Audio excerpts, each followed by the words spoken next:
seen the remarkable advancements the gaming industry would make in the future.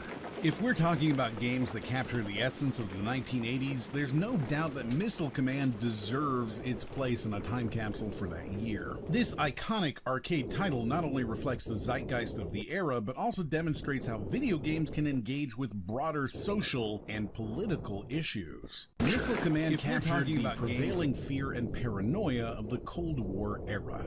Designed by Atari programmer Dave Thurr, the game puts players in control of missile defense systems protecting 6 cities from an onslaught of incoming nuclear warheads. The game's escalating difficulty and demand for quick reflexes and spatial awareness made for a thrilling experience that reflected the anxieties of the time. Not only did Missile Command provide a unique gaming experience, but it also stood out for its ethical approach to the subject matter. Thurr was adamant about not depicting players attacking other countries, particularly the USSR. This decision demonstrated a sense of responsibility and a commitment to avoiding the glorification of war, which was somewhat ahead of its time in the gaming industry. It's worth noting that the game's creator, Dave Thurr, even experienced nightmares of nuclear devastation while working on the project, a testament to the game's powerful impact. Missile Command sold nearly 20,000 cabinets and became a top-grossing title in Japan, showing its global appeal. Fast forward to today, and the legacy of Missile Command can still be felt in various ways. For one, the game's influence on popular culture is undeniable, as it's often cited as an example of how video games reflected the tension of the Cold War. Furthermore, its ethical approach to the subject matter set a precedent for future titles that would tackle sensitive topics with care and consideration. Although the game might not hold the same sense of fear and awe for modern gamers, it remains an essential piece of gaming history and represents a moment in time when video games began to engage with complex themes and reflect the social and political contexts in which they were created. The game's innovative design and intense gameplay also inspired generations of developers and players alike. It demonstrated that games could be more than just mindless entertainment, but also a reflection of the world we live in. Missile Command's unique blend of tension, strategy, and cultural commentary has made it a memorable and influential title in the history of video games. When Pac-Man burst onto the arcade scene, it brought with it a refreshing and unique gameplay experience. Released in 1980, the same year as Missile Command, Pac-Man took a different route, trading geopolitical tension for a maze, I'm very exhausted. Had a great day. Cheers, you guys. It broke away from the space shooters and war games that dominated the arcades and brought something completely new to the table. It was bright, it was colorful, and it was fun. It was a game that didn't just appeal to the typical young male demographic, but to everyone. Unlike many of its contemporaries, Pac-Man attracted players of all ages and Good day, everybody. breaking down barriers and helping to establish gaming as a more inclusive pastime. This broader demographic reach was instrumental in expanding the video game market, ultimately shaping the future of the industry. But the real genius of Pac-Man, the thing that sets it apart, is its AI. Each of the 4 ghosts in the game, Kickstream and the YouTube stream will continue at Gamer Ristiner area YouTube channel. Blinky chases you. I'll see you guys there, everybody. Bye-bye. Inky tries to flank you, and Clyde, well, Clyde does his own thing. This was a huge leap forward in game design. It gave the game a depth and complexity that hadn't been seen before, and it's something that's still being studied and admired by game designers today. Now let's take a step back and look at the bigger picture. We've already talked about Missile Command and how it reflected the fears and anxieties of the Cold War era. Pac-Man, on the other hand, was pure escapism. It was a game that let you forget about the world for a while and lose yourself in a maze of power pellets and ghosts. The game's influence didn't stop at the arcade, though. Pac-Man quickly transcended the world of gaming to become a pop culture icon, with its characters adorning everything from t-shirts and lunchboxes to hit songs and animated TV shows. This merchandising frenzy cemented Pac-Man's status as a household name and demonstrated the potential for video games to make a lasting impact on popular culture. And that's why Pac-Man deserves a spot in our 1980 time capsule. It's a symbol of a time when video games were starting to come into their own, to branch out and explore new ideas. It's a testament to the creativity and innovation that has come to define the industry. But perhaps most importantly, Pac-Man is a reminder of the joy and escapism that video games can provide. It's a reminder that games can be more than just a distraction or a pastime. They can be a source of happiness, a way to connect with others, and a way to escape from the world, if only for a little while.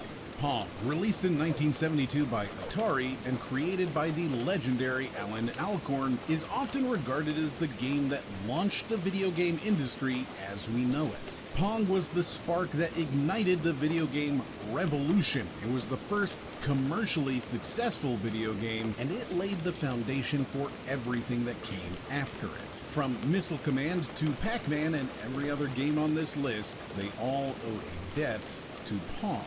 But what makes Pong so special? It's not just its status as a pioneer, but also its simplicity. Pong is video gaming stripped down to its bare essentials. 2 paddles, 1 ball, and a simple goal. Don't let the ball pass your paddle. It's a game that anyone can understand and play within seconds, and yet it's challenging enough to keep you coming back for more.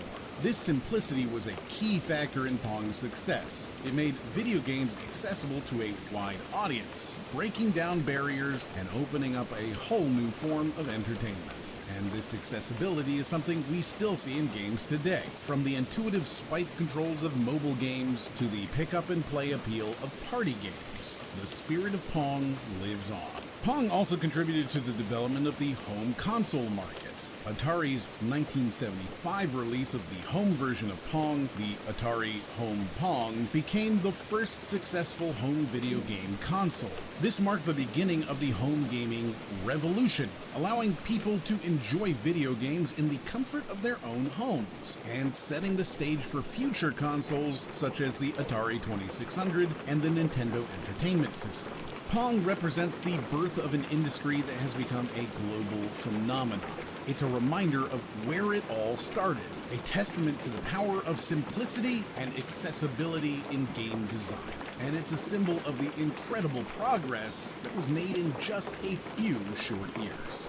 Breakout, created by Nolan Bushnell and Steve Bristow with a little help from a young Steve Jobs and Steve Wozniak, is an iconic single-player game that built on the success of Pong. Players control a paddle at the bottom of the screen and use it to bounce a ball upwards to destroy a wall of bricks. The game was an instant hit, and its success would lead to numerous sequels, spin-offs, and imitations. One reason Breakout was chosen for the time capsule is its role in pushing the boundaries of game design. Unlike Pong, Breakout introduced the concept of a single-player game, offering players a new challenge that didn't rely on having a second person to compete against. Breakout also incorporated elements of strategy and puzzle solving, encouraging players to think critically about how to angle their shots to maximize brick destruction. Breakout's success solidified Atari's position as a major player in the arcade scene and helped pave the way for the company's future console releases, including the Atari 2600. The game's influence can also be seen in the countless Breakout-inspired games that have followed, from Arkanoid to modern mobile games like Candy Crush Saga. But Breakout's influence doesn't end there. In fact, it's just the tip of the iceberg. I mentioned imitations. Well, the game's success and enduring popularity led to a flood of imitations, many bearing uncannily similar names like Master Break, Master Breaks, Wall Space, and the slightly on-the-nose Breakout, but with a space. This era of gaming was a bit like the Wild West, a frontier of potential and pitfall. The problem wasn't in the imitation itself. After all, imitation is the sincerest form of flattery, but rather the total lack of quality control on these cartridge games. Without any standards or regulations, the market was inundated with games that varied drastically in quality. There was no way to know if the cartridge you were buying was a legitimate game or a poorly coded homebrew that might damage your console, or at the very least deliver a subpar gaming experience. games. And with the absence of the internet, rating boards, and critics, discerning the difference between a quality game like Breakout and its numerous knockoffs was near impossible for the average consumer. Imagine the frustration of spending the equivalent of today's $60 on a game that sat on a shelf next to a well-crafted blockbuster, only to find it was essentially a $1 self-published indie game masquerading as a full-priced title. This lack of transparency and quality assurance began to erode consumer trust, making them wary and less willing to take chances on new games. This was a significant issue that plagued the gaming industry, tainting the excitement of the era with a bitter taste of uncertainty and disappointment. So why include Breakout in this retrospective? Because Breakout, amidst this chaos and confusion, served as a beacon of quality. It was a game you could trust, a game that promised and delivered. And yet, its very success inadvertently sparked an issue that the industry had to grapple with for years. It's a potent symbol of the challenges and triumphs of that era, a snapshot of a time when gaming was just starting to discover its potential and the growing pains that came along with it. In the late 1970s, the arcade scene was dominated by simple yet addictive games like Pong and Breakout. Then in 1978 along came Space Invaders, an innovative shooter that would captivate players around the world. Developed by Tomohiro Nishikado and published by Taito, this groundbreaking game introduced the world to the concept of the high score, a feature that would go on to become a staple in video games for decades to come. Space Invaders brought a sense of urgency and competition that was previously missing in the gaming scene. As players blasted away at the rows of descending aliens, the game sped up, pushing them to react faster and more accurately. This innovative gameplay mechanic not only made Space Invaders a massive hit, but also laid the foundation for the shoot-'em-up genre as a whole. The game's success and influence cannot be overstated. Space Invaders was such a phenomenon in Japan that it caused a nationwide shortage of 100 yen coins, the currency used to play the game in arcades. The game would eventually make its way to the United States and Europe, where it became an icon of popular culture and a symbol of the burgeoning video game industry. Fast forward to today, and the legacy of Space Invaders is still very much alive. The game's pixelated alien invaders have become a symbol of the early days of gaming, adorning everything from t-shirts to lunchboxes. Space Invaders' impact can also be seen in the many games that it inspired, from Galaga to modern indie hits like Super Meat Boy. So why does Space Invaders warrant a spot in a 1980 time capsule? Well, for starters, it represented a pivotal moment in the evolution of video games, showcasing the creativity and ingenuity that would come to define the medium.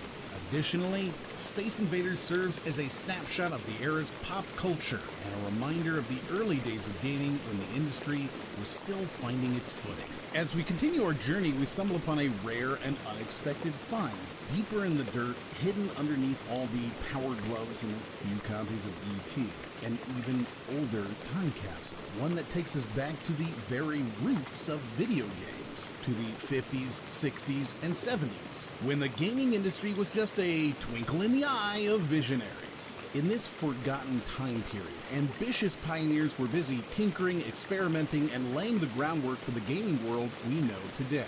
Before the arcade craze, before the chunky home consoles, there were the trailblazers who dared to explore the limits of technology, creating something the world had never seen before.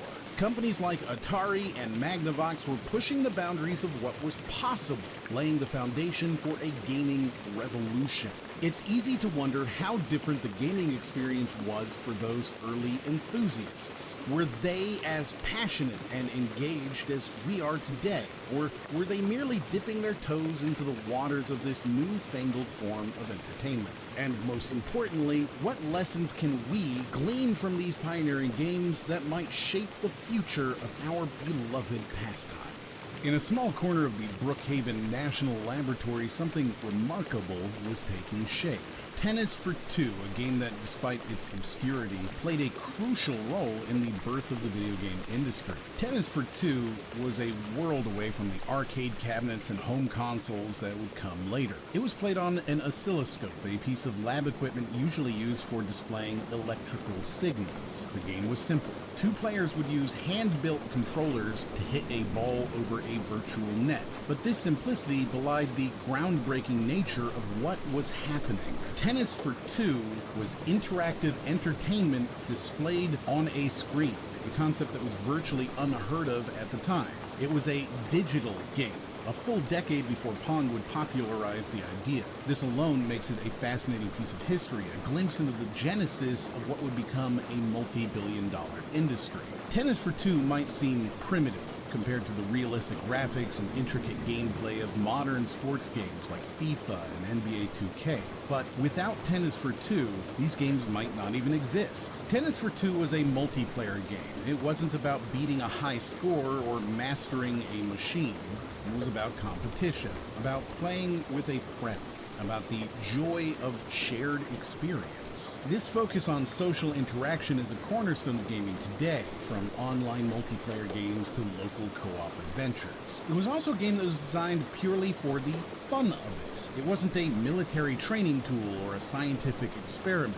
It was a game, plain and simple, created to entertain visitors at the lab's annual public exhibition. This spirit of fun, of creating something just for the joy of it, is at the heart of game development. Tennis for Two never experienced commercial success. It was never sold or widely distributed, but it became quite popular among visitors at Brookhaven's open house events. People were drawn to the interactive nature of the game, which allowed two players to compete against each other using controllers. Tennis for Two offered a unique and exciting experience, sparking interest in the potential of video games as a form of entertainment.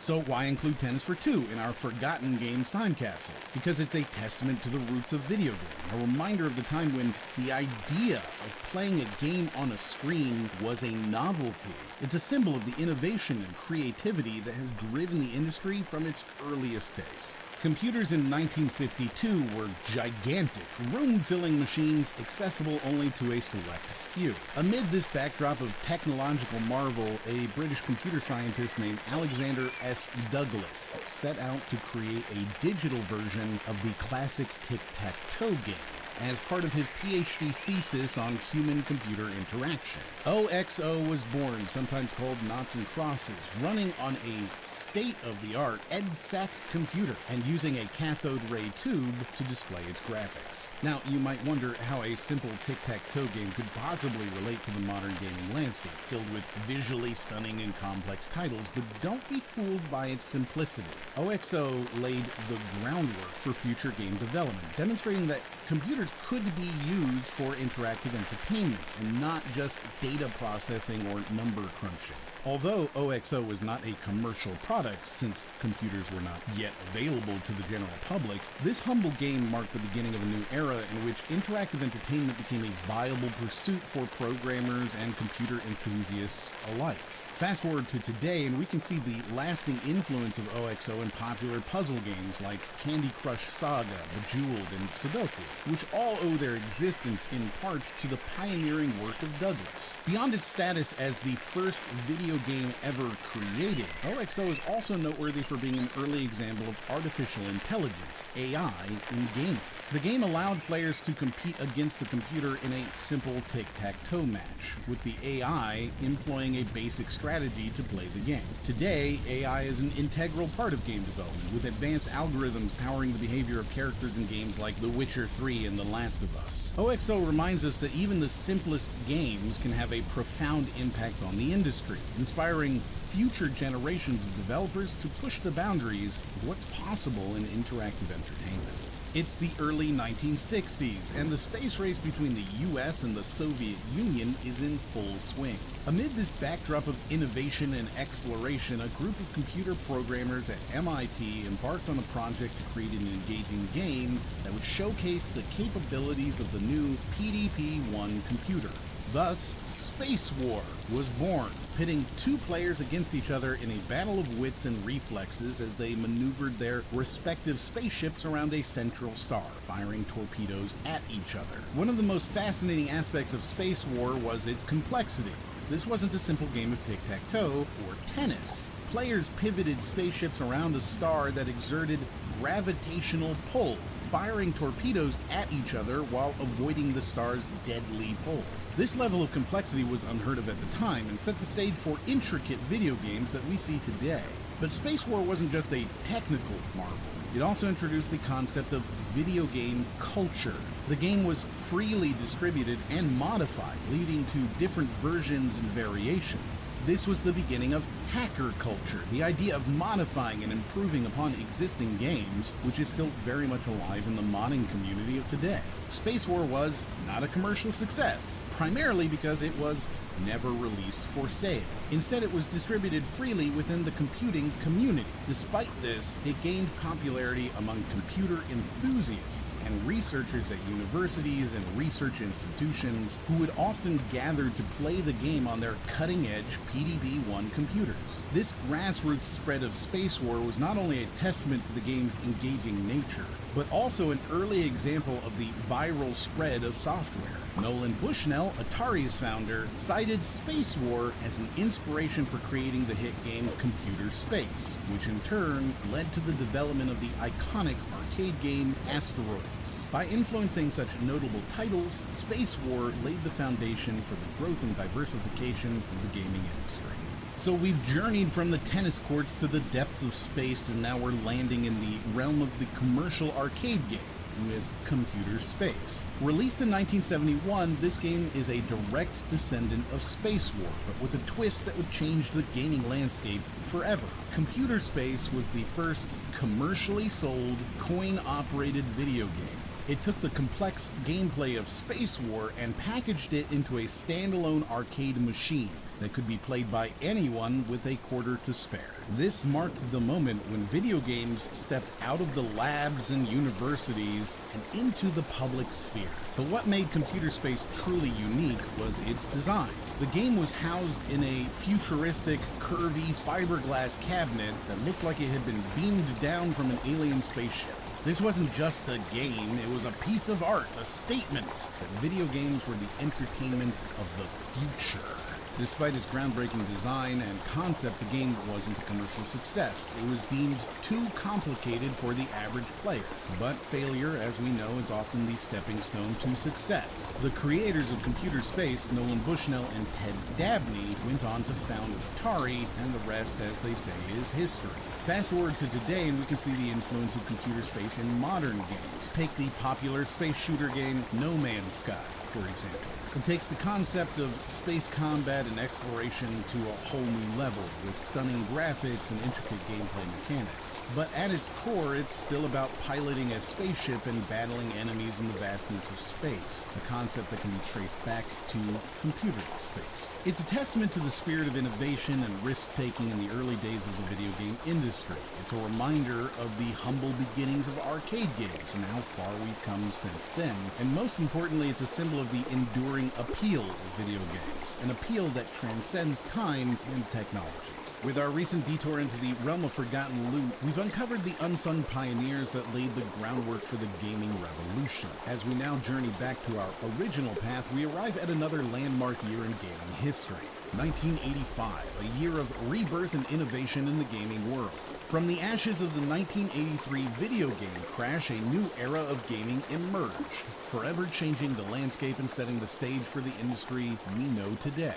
It's no secret that the early 80s were a tumultuous time for gaming. The crash of 1983 saw the once booming industry suddenly on the brink of collapse, with revenues dropping by a staggering 97%. Companies began to go bankrupt, all thanks to an oversaturated market filled with low-quality games and a confusing array of consoles. But like any good hero's journey, adversity only made the industry stronger. The crash forced companies to reevaluate their strategies and prioritize quality over quantity, ultimately paving the way for a new era of gaming excellence. experience. In 1985, gaming shifted from chasing high scores in arcades to exploring immersive worlds in the comfort of our own homes. Console titans Nintendo and Sega stepped up, armed with innovative hardware and a commitment to quality control that restored consumer confidence. The legendary Nintendo Entertainment System and Sega Master System introduced us to some of the most iconic gaming franchises. 1985 wasn't just about new hardware, it was also a year that saw the birth of gaming legends. Visionary game designers like Shigeru Miyamoto created unforgettable adventures that continue to inspire gamers today. So as we explore the fascinating world of 1985 gaming, let's consider these questions. How did the crash of 1983 shape the industry's future? What lessons were learned, and how did they influence the way games were developed and marketed? And most importantly, as we look back on this transformative time, what aspects of 1985 gaming still resonate with us today? And how have they helped shape the gaming landscape we enjoy?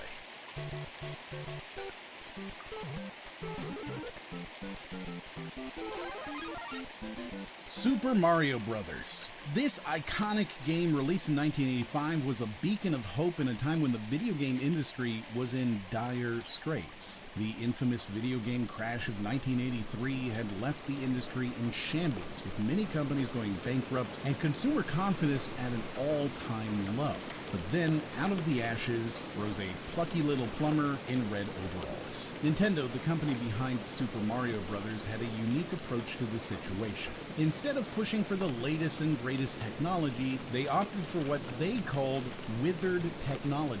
This wasn't about being behind the times, but a strategic move to make their console, the Nintendo Entertainment System, the NES, affordable. They marketed it not as a high-risk, high-cost adult entertainment option, but as a toy.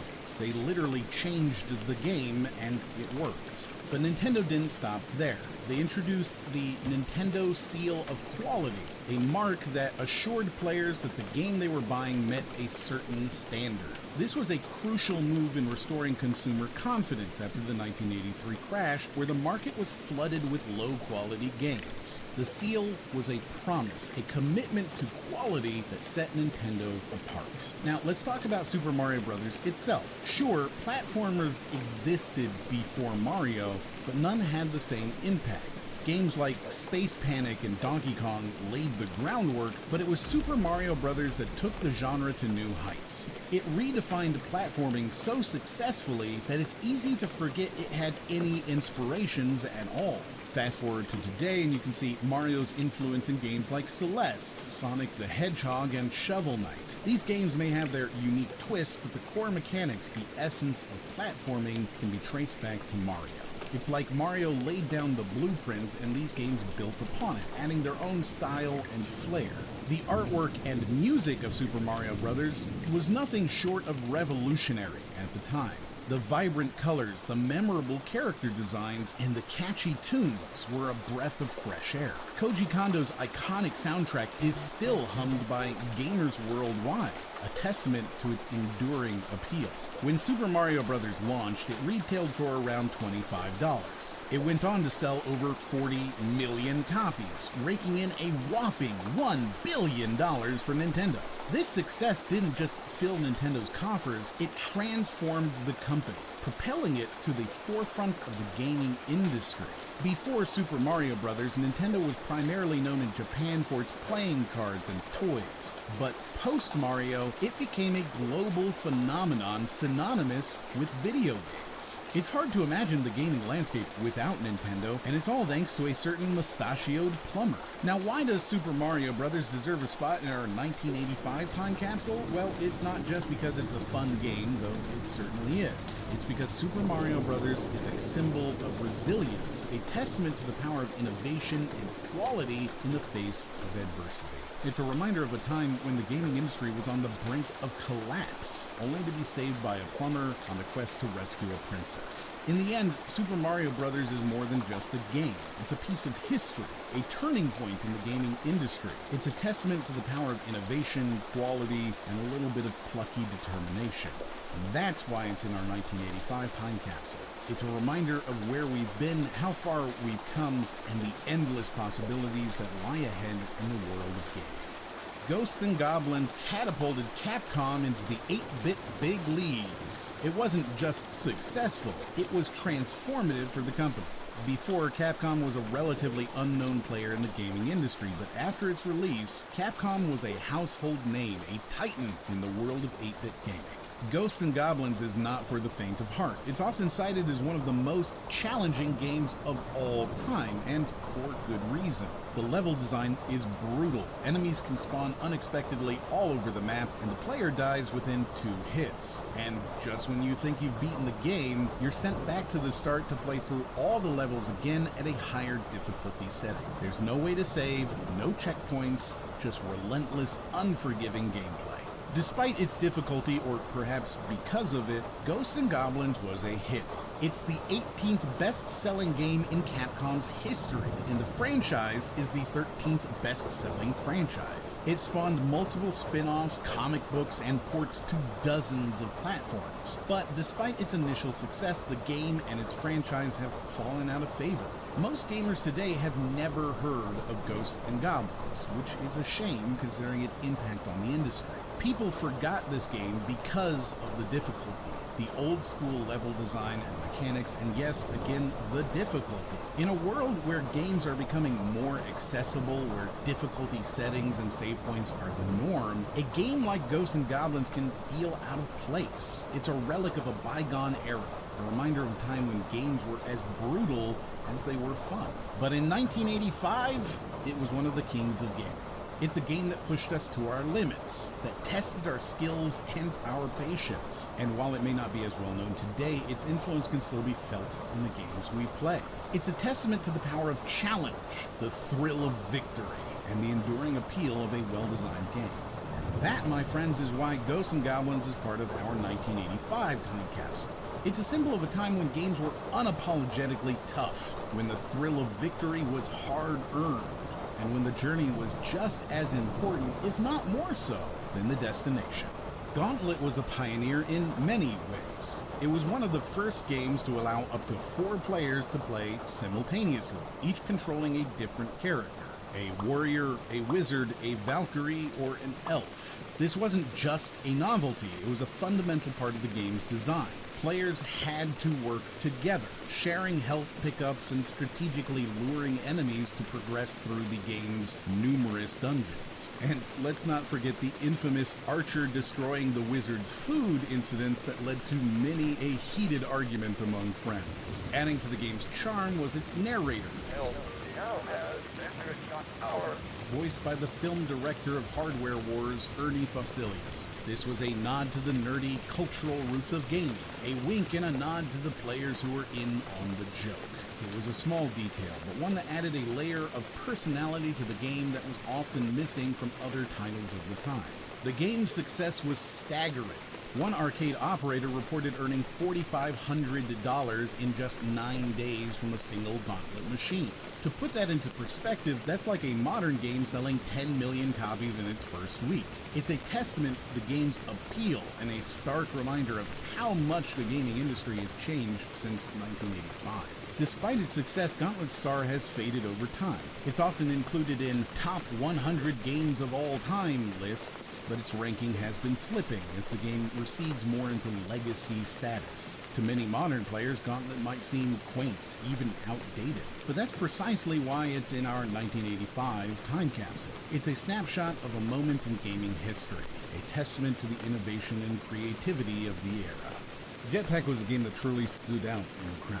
Developed by Ultimate Play the Game, the company that would later become Rare, Jetpack was a pioneering title in the early days of video gaming. The game's premise was simple yet captivating.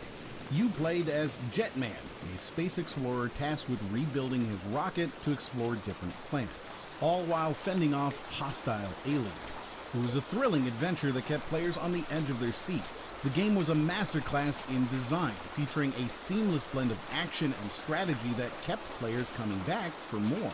Jetman had to collect parts to rebuild his rocket, fuel it up, and then take off to the next planet, all while defending against a relentless onslaught of aliens. Despite the limitations of the hardware at the time, the game boasted impressive visuals and smooth gameplay. The game's vibrant colors and detailed sprites were a feast for the eyes, and the fluid movement and responsive controls made the game a joy to play.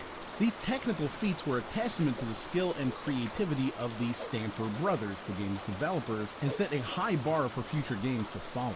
The release of Jetpack also coincided with a pivotal moment in gaming history. In 1983, the video game industry in the US was in the midst of a major crash. However, the gaming scene in the UK, Europe, and Japan remained strong, with games like Jetpack leading the charge.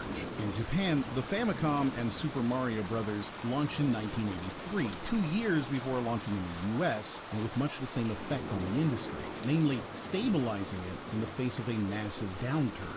The success of Jetpack and other European games during this period helped to keep the spirit of gaming alive in Europe, also paving the way for the industry's eventual recovery and continued growth. Jetpack was just the beginning for Ultimate Play the Game. The company went on to release a series of successful games for home computers, including Saber Wolf and the groundbreaking isometric arcade adventure Night Lore.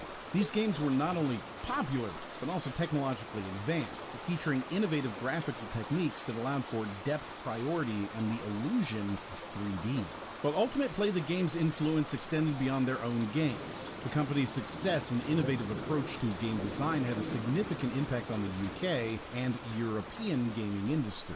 Their games were some of the first to show what was truly possible on home computers, and they set a high bar for other developers to strive for. In the UK, the gaming industry was centered around the ZX Spectrum, an 8-bit home computer released by Sinclair Research in 1982. The Spectrum was affordable and accessible, making it a popular choice for families who previously couldn't afford home computers. This humble machine was the heart of the UK gaming industry in the 1980s. Despite its limitations, it was beloved by gamers for its affordability and accessibility.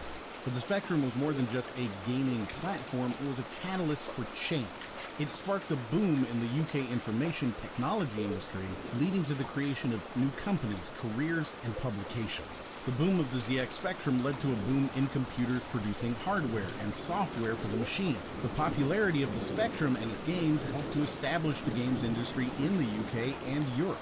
Ultimate Play the Game was a key player in this boom. Their games were some of the most popular on the Spectrum, and their success helped to drive the growth of the industry. The company's influence can still be felt today, with enthusiasts continuing to celebrate and write about their legacy. The Stamper brothers, Tim and Chris, were not just game developers, they were pioneers. They saw the potential of the ZX Spectrum, seized the opportunity to create something truly unique. Their games, like Jetpack, were not just popular, they were groundbreaking. They pushed the boundaries of what was possible on home computers, introducing innovative gameplay mechanics and advanced graphical techniques. Elite was one of the first games to feature open-ended gameplay and 3D graphics, a combination that was so revolutionary at the time that it was ported to almost every home computer system available.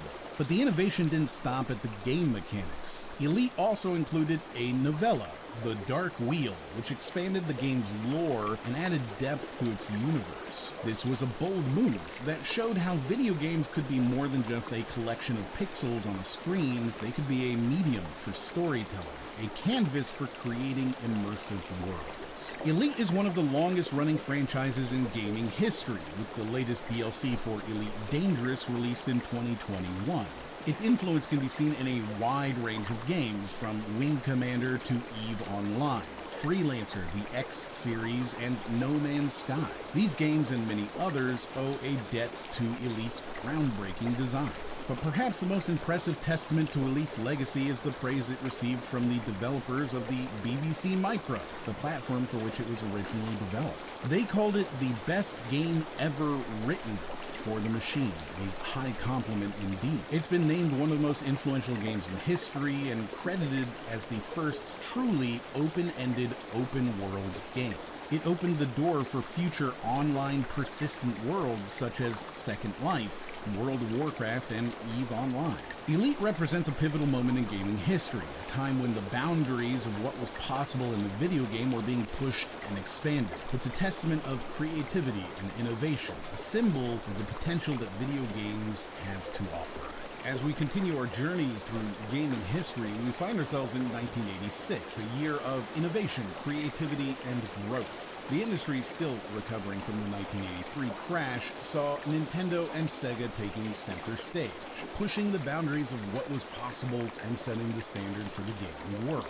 In the aftermath of the crash, Nintendo and Sega rose like phoenixes to redefine the gaming landscape. The Nintendo Entertainment System and Sega Master System were locked in a heated battle for console supremacy, each vying for gamers' hearts and wallets. As competition intensified, so too did the drive for innovation, with both companies striving to create groundbreaking experiences that would captivate players for years to come. 1986 was a year of creative triumph, with developers exploring new possibilities in game design and storytelling. Their iconic titles redefined what games could be, incorporating deep narratives, memorable characters, and intricate worlds that challenged and delighted players in equal measure. The gaming landscape of 1986 not only marked a turning point in industry recovery, but also had a profound impact on the future of game design. The bold, inventive spirit of that year still echoes through modern gaming, inspiring developers to push the envelope and create experiences that resonate with players on a deeper level. So as we delve into the vibrant world of 1986 gaming, let's ponder these questions. How did the trailblazing companies of the time, like Nintendo and Sega, shape the industry we know today? What can we learn from their successes and struggles? And most importantly, how do the creative leaps and bounds of 1986 continue to influence the way games are developed and experienced in our current gaming landscape?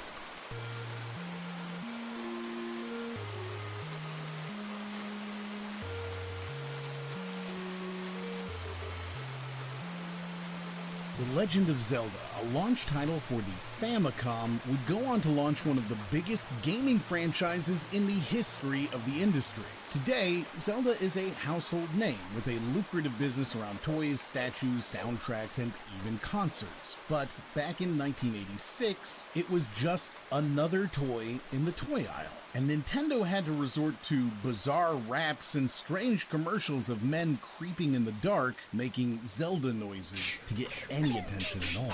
It's the Legend of Zelda, and it's really rad. Those creatures from Ganon are pretty bad. Octoroks tech tanks levers too. But with your help, our hero pulls through. Yeah, go Link. Yeah, it's Zelda. Awesome.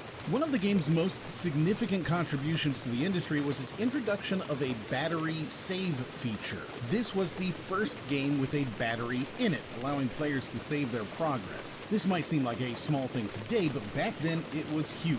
It meant that games could be longer, more complex, and more immersive, paving the way for the epic, sprawling games we enjoy today. The Legend of Zelda was a commercial success, selling 1 million copies on its first day. This meant that almost half of all NES owners bought one, making it the first game for the NES to sell over 1 million copies. This success helped lay the groundwork for involved non-linear games in fantasy settings, such as those found in successful RPGs. This trend didn't just stop with the initial success of The Legend of Zelda. It continued to follow the franchise into the future, shaping the landscape of fantasy gaming.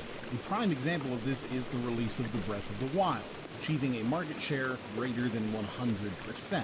This means that the game sold more copies than there were consoles to play it on, a testament to its immense popularity and the anticipation that had built up around its release. Despite this, Miyamoto, the game's creator, did not consider Zelda an RPG, but rather a real-time adventure game. He was more interested in preserving the live feeling of the game, something he felt was better conveyed through action games. This is partially why The Legend of Zelda is often overlooked as a spiritual forerunner in the modern action role-playing game genre. While it lacked key RPG mechanics, such as experience points, it had many features in common with RPGs.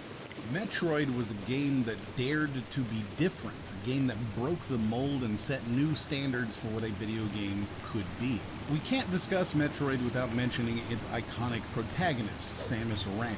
You see, Samus was one of the first female protagonists in a video game, breaking the mold of traditional male heroes. This was a bold move in 1986, and it paved the way for more diverse and inclusive representation in gaming. Today, we see a wide range of characters and protagonists thanks to trailblazers like Metroid. Now let's talk about the game itself. Metroid was a pioneer in the action-adventure genre, merging elements of platforming, shooting, and exploration.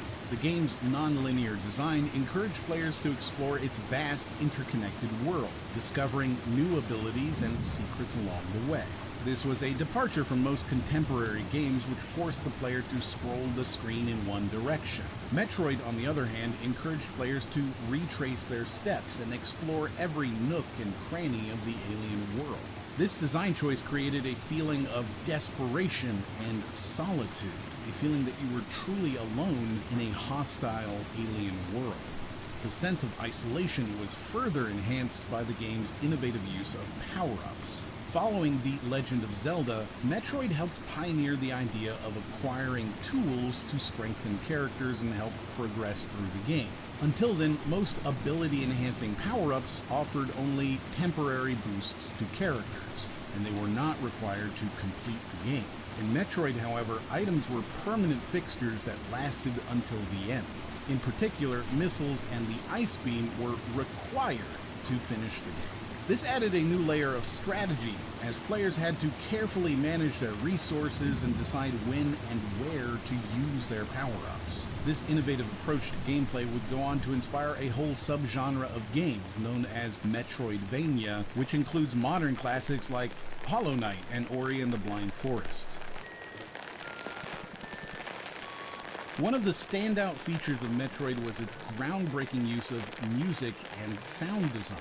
The game's haunting, atmospheric soundtrack, composed by Hirozaku Tanaka, added to the game's immersive experience and set it apart from its contemporaries. Tanaka's score, with its emphasis on silence, created a claustrophobic atmosphere that added to the game's sense of isolation. Metroid's innovative use of music in storytelling has had a lasting impact on how games use sound to evoke emotion and build atmosphere. Metroid's open-ended exploration, item-based progression, and backtracking mechanics have become staples in modern gaming.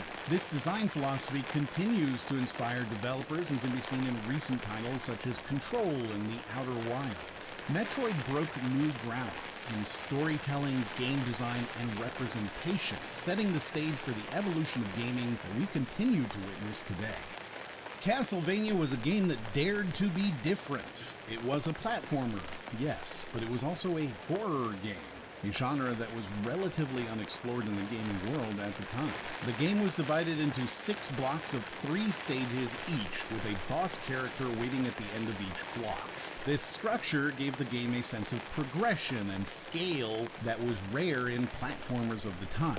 The game's protagonist, Simon Belmont, was a departure from the typical video game heroes of the time. He wasn't a plumber or a soldier, he was a vampire hunter, armed with a whip and a determination to rid the world of evil. This made for a unique and engaging gameplay experience as players had to navigate the castle's treacherous corridors, battling monsters and avoiding traps. But what truly set Castlevania apart was its atmosphere. The game was directed by Hitoshi Akamatsu, a self-proclaimed admirer of cinema who approached the project with a, quote, film director's eye.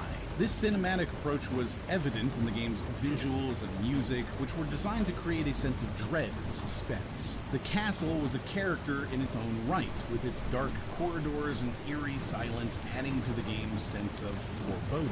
The game's music, composed by Kanoyu Yamashita and Sato Terashima, was a masterpiece in its own right. The haunting melodies and chilling sound effects added to the game's gothic atmosphere, making the castle feel even more ominous and foreboding. But perhaps the game's most enduring legacy is the franchise it spawned. Castlevania became one of the most beloved series in gaming. with numerous sequels, spin-offs, and adaptations. It introduced us to a host of memorable characters and locations, and it's the other part of that term you heard in Metroid, the Metroidvania genre. A style of game that combines the exploration of Metroid with the action and platforming of Castlevania. Dragon Quest, developed by Enix, was a pioneering force in the RPG genre. The game featured turn-based battles, character progression, and a simplified interface, elements that would become staples of the genre. The game's combat system was a departure from the real-time action that was common in games of the time. Instead, Dragon Quest opted for a turn-based system where players and enemies took turns attacking each other. This system added a layer of strategy to the game, as players had to think carefully about their actions and plan their moves in advance. Character progression was another key feature of Dragon Quest. As players defeated enemies, they gained experience points, which allowed their characters to level up and become stronger. This system of progression gave players a sense of accomplishment and encouraged them to continue playing to see their characters grow and evolve.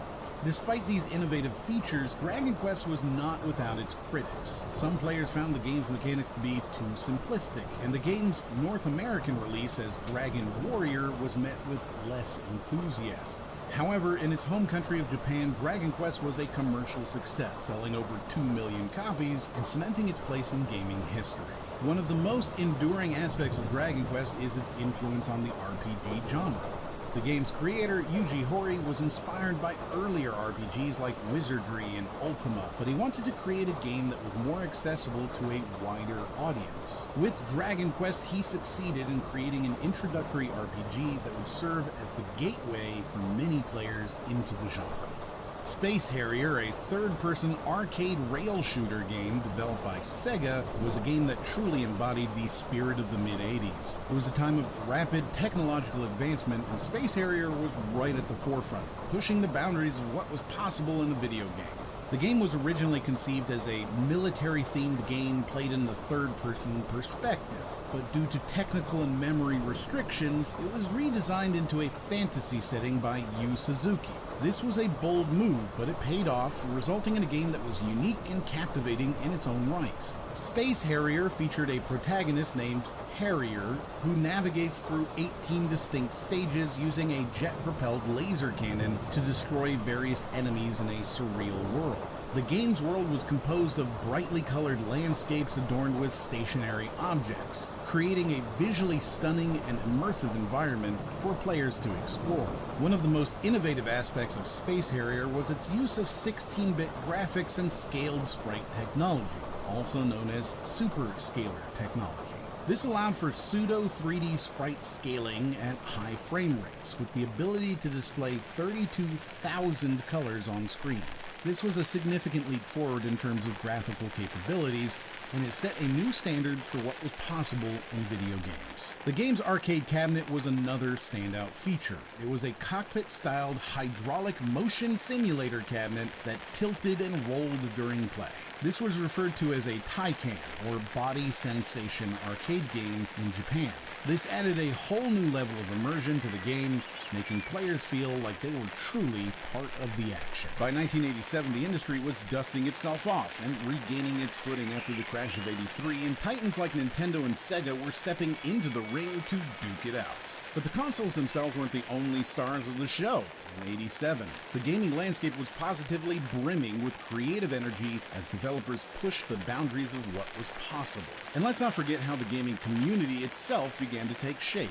This was the year when fan clubs, gaming magazines, and even the earliest inklings of esports started to emerge, setting the stage for the vibrant, interconnected world of gaming enthusiasts we know and love today. So as we pop open the 1987 time capsule, take a moment to reflect on the industry's progression from the post-crash uncertainty of 1986 to the revitalized and bustling scene in '87. How do you think the gaming community has evolved since those early days of passionate players huddled around arcade machines or consoles in their living rooms? And how did the innovations and rivalries of this era pave the way for the gaming experience we treasure today? In the realm of arcade racing games, Outrun holds a special place. Released by Sega in 1986, this game was a trailblazer in more ways than one. It wasn't just about speed and competition, but also about the joy of driving and the freedom of the open road. Outrun was the brainchild of Yu Suzuki, the creator of Space Harrier and a developer who wasn't afraid to push boundaries. Suzuki traveled to Europe for inspiration, soaking in the sights and sounds of the continent's diverse landscapes. He then spent most of the 10-month development period programming the game himself, a testament to his dedication and vision. One of the most innovative aspects of Outrun was its pioneering hardware and graphics. The game utilized a sprite scaling technique known as superscalar technology to achieve its impressive 3D effects, the same technology used earlier on Space Harrier. This technology allowed for a level of graphical detail and smoothness that was unheard of in racing games at the time. The result was a game that didn't just look good, but felt immersive and lifelike. But the innovation didn't stop at the graphics. Outrun also introduced non-linear gameplay to the racing genre. Instead of a fixed track, players were given the freedom to choose their own path, with the game's goal being to avoid traffic and reach one of 5 destinations. This gave players a sense of agency and exploration that was rare in racing games of the time. The game's selectable soundtrack was another standout feature. Composed by Hiroshi Kawaguchi, the music was designed to enhance the driving experience, with players able to choose from a selection of tracks to accompany their journey. This was a novel concept at the time, and it added another layer of immersion to the game. Outrun was a critical and commercial success, becoming the highest-grossing arcade game of 1987 worldwide. It was also Sega's most successful arcade cabinet of the 1980s, a testament to its popularity and impact. The game's influence extended beyond the arcade, with its name even becoming synonymous with a popular music genre, which has since gone on to be known better as synthwave. Mega Man, a 1987 action platform video game developed and published by Capcom for the Nintendo Entertainment System, was a game that truly embodied the spirit of the late 80s. It was a time of rapid technological advancement, and Mega Man was right at the forefront, pushing the boundaries of what was possible in a video game. The game was produced by a small team specifically for the home console market, a first for Capcom, who focused previously on arcade titles. This was a bold move, but it paid off, resulting in a game that was unique and captivating in its own right. Mega Man featured challenging platforming action combined with a unique weapon-based progression system. The game features 6 side-scrolling platformer levels freely chosen by the player, and each level culminates in a boss battle against one of the robot masters that awards the player character a unique weapon. This system of progression was innovative for its time, and it added a layer of strategy to the game that was not commonly seen in other platformers of the era. One of the most interesting aspects of Mega Man was its naming convention. Mega Man was originally called Rock Man, but his proposed name before that was Rainbow Battle Rockman, due to his ability to change colors when armed with different weapons. However, copyright issues with the character named Rainbow Man on Japanese TV prevented Capcom from using this name. The series naming convention may be musical concepts, but it's hard to deny the rock, paper, scissors convention in the name too, especially when taking into consideration the game's design. Philosophically, the entire weakness chain system is based off of rock, paper, scissors, with there being no definitive best weapon, item, etc. Mega Man was steeped in Japanese culture. The character of Dr. Wily bears a resemblance to Albert Einstein, a nod to the rumors of Einstein's involvement in the creation of the nuclear bomb, which in Japanese culture paints him as an evil genius bent on world destruction. However, the significant inclusion of Japanese culture led to one of the biggest missteps from the original game, the original box art. The artwork for the US release of Mega Man was notoriously poor, featuring inconsistencies and oddities in the design that were hard to ignore. The artwork and the main character's name were changed for the US release due to cultural isolationism and the taboo nature of the anime-style artwork on the original Japanese cover. Yoshiki Okamoto, a key figure at Capcom, noted that they had to listen to the opinions of the marketing staff at Capcom USA about what was, quote, appealing and popular. Once Capcom agreed to change the artwork, the team was given an incredibly tight deadline. Nintendo needed the artwork within 24 hours, leading to an all-night effort to produce the box art. The release was less than stellar, but it was released out of necessity. Despite these early missteps, the Mega Man franchise has had a lasting impact on popular culture. There are over 30 cover bands dedicated to the Mega Man franchise, including The Megas, The Proto-Men, and Mega Ran. In 2007, Random, aka Mega Ran, became the first rap artist to get a licensing deal for a video game character, further cementing Mega Man's influence on popular culture. Contra, a run-and-gun video game developed and published by Konami, was a game that truly captured the zeitgeist of its time.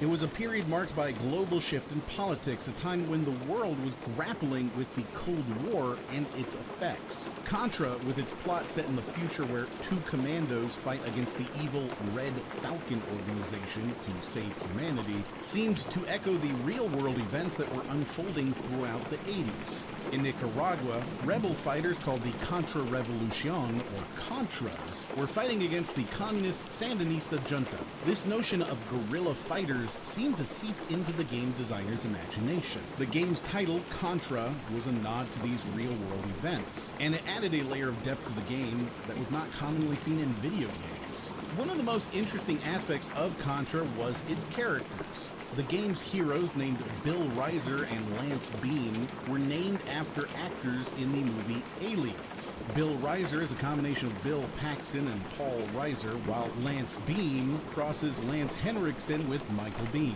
This was a clever nod to popular culture, and it added a layer of familiarity to the game that made it more relatable to players. Another unique aspect of Contra was its use of an upright screen. Usually reserved for vertical shooters like Galaga or Konami's own Twin B, the upright screen was an unusual choice for a game with horizontally scrolling platform action. This design choice made the game stand out from other platformers of the era, and it added a unique challenge to the game that made it more engaging. Contra was also notable for its inclusion of the Konami Code, a sequence of button presses that would give the player 30 extra lives. While the Konami Code was first introduced with the home versions of Gradius, larger awareness of the code's existence in Konami's games grew significantly with its inclusion in the home version of Contra. This was a clever way to engage players and add an extra level of challenge to the game.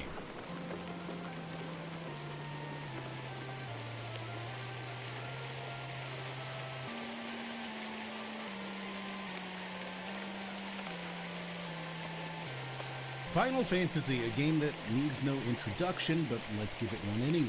Released by Square in 1987, this fantasy role-playing game was the first in what would become a legendary series. The game's plot follows four youths, known as the Warriors of Light, on a quest to defeat evil forces, restore light to the crystals, and save their world. It was a commercial success, received generally positive reviews, and is regarded as one of the most influential and successful role-playing games on the NES. Now let's rewind a bit and look at the context. The year was 1987 and the video game industry was in a state of flux. The role-playing genre was still in its infancy, and Final Fantasy was one of the games that helped to popularize it. The game's success was a testament to the growing appetite for more complex, narrative-driven experiences in video games, a trend that would continue to shape the industry in the years to come. One of the most unique aspects of Final Fantasy was its combat system. It was menu-based, with the player selecting an action from a list of options such as attack, magic, and item. It was a departure from the action-oriented gameplay that was common in other games of the time. It added a layer of strategy to the game, forcing players to think about their actions and make tactical decisions. This move paid off. The combat system was praised for its depth and complexity, and it set a new standard for the genre. Another standout feature of Final Fantasy was its magic system. Spells were divided into two groups: white, which was defensive and healing, and black, which was debilitating and destructive. This added another layer of strategy to the game as players had to decide when to use their magic and which spells to use. It also added a layer of customization as players could choose which spells to learn and use based on their own playstyle. But perhaps the most interesting aspect of Final Fantasy was its world. The game takes place in a fantasy world with 3 large continents, and the state of this world is determined by the 4 crystals. This was a unique concept at the time, and it added a sense of scale and grandeur to the game. The world of Final Fantasy was a place of mystery and adventure, and it was a world that players wanted to explore. However, it wasn't all smooth sailing for Final Fantasy. The game was rushed in the later stages of development, leading to several errors and bugs. The blind status effect, for example, did absolutely nothing in the NES release due to poor coding. Despite these issues, fans appreciated the game's epic scope and ambition. It's a testament to the game's quality that it was able to overcome these issues and become a classic. The second installment in the Legend of Zelda series was a bold departure from the first Zelda game, introducing side-scrolling gameplay and RPG elements such as an experience points system. This was a risk that Nintendo was willing to take, and it paid off, but it also reflected a broader trend in the gaming industry at the time. In the era of Zelda 2's release, sequels were expected to be different, to offer a new experience that distinguished them from their predecessors. This was a stark contrast to the approach of sequels today, where developers often aim to refine and expand upon the successful elements of the original game. The philosophy then was that if a sequel was too similar to the original, gamers might not buy it, perceiving it as merely more of the same. This led to a lack of cohesion in some game series, but it also fostered innovation and experimentation. This approach is exemplified by the transformation of Doki Doki Panic into Super Mario Bros. 2. Nintendo felt that the original Japanese version of Super Mario Bros. 2 was too similar to the first game, and too difficult for American audiences. So they reskinned Doki Doki Panic, a game with entirely different mechanics, and released it as Super Mario Bros. 2 in the West. Sequels had to offer a distinct experience to be successful, or so it was believed. Zelda 2 embodied this philosophy. It was a game that wasn't afraid to take risks, to challenge expectations, and to offer something new. From its side-scrolling gameplay to its RPG elements, from the introduction of Dark Link to the haunting presence of the deceased Ganon, Zelda 2 was a game that dared to be different. However, this approach has led to a mixed legacy for Zelda 2. Today, some view the game negatively, in part due to its difficulty and its departure from the formula established by the original Zelda game. Some critics, including prominent YouTubers, have expressed frustration with the game's challenging mechanics and divergent style. Yet it's important to remember the context in which Zelda 2 was created, a time when sequels were expected to chart their own path, rather than follow in the footsteps of their predecessors. In this light, Zelda 2 can be seen as a product of its time, a bold experiment in game design that helped shape the future of the Zelda series and the gaming industry as a whole. But perhaps the most interesting aspect of Zelda 2 is its antagonist, Ganon.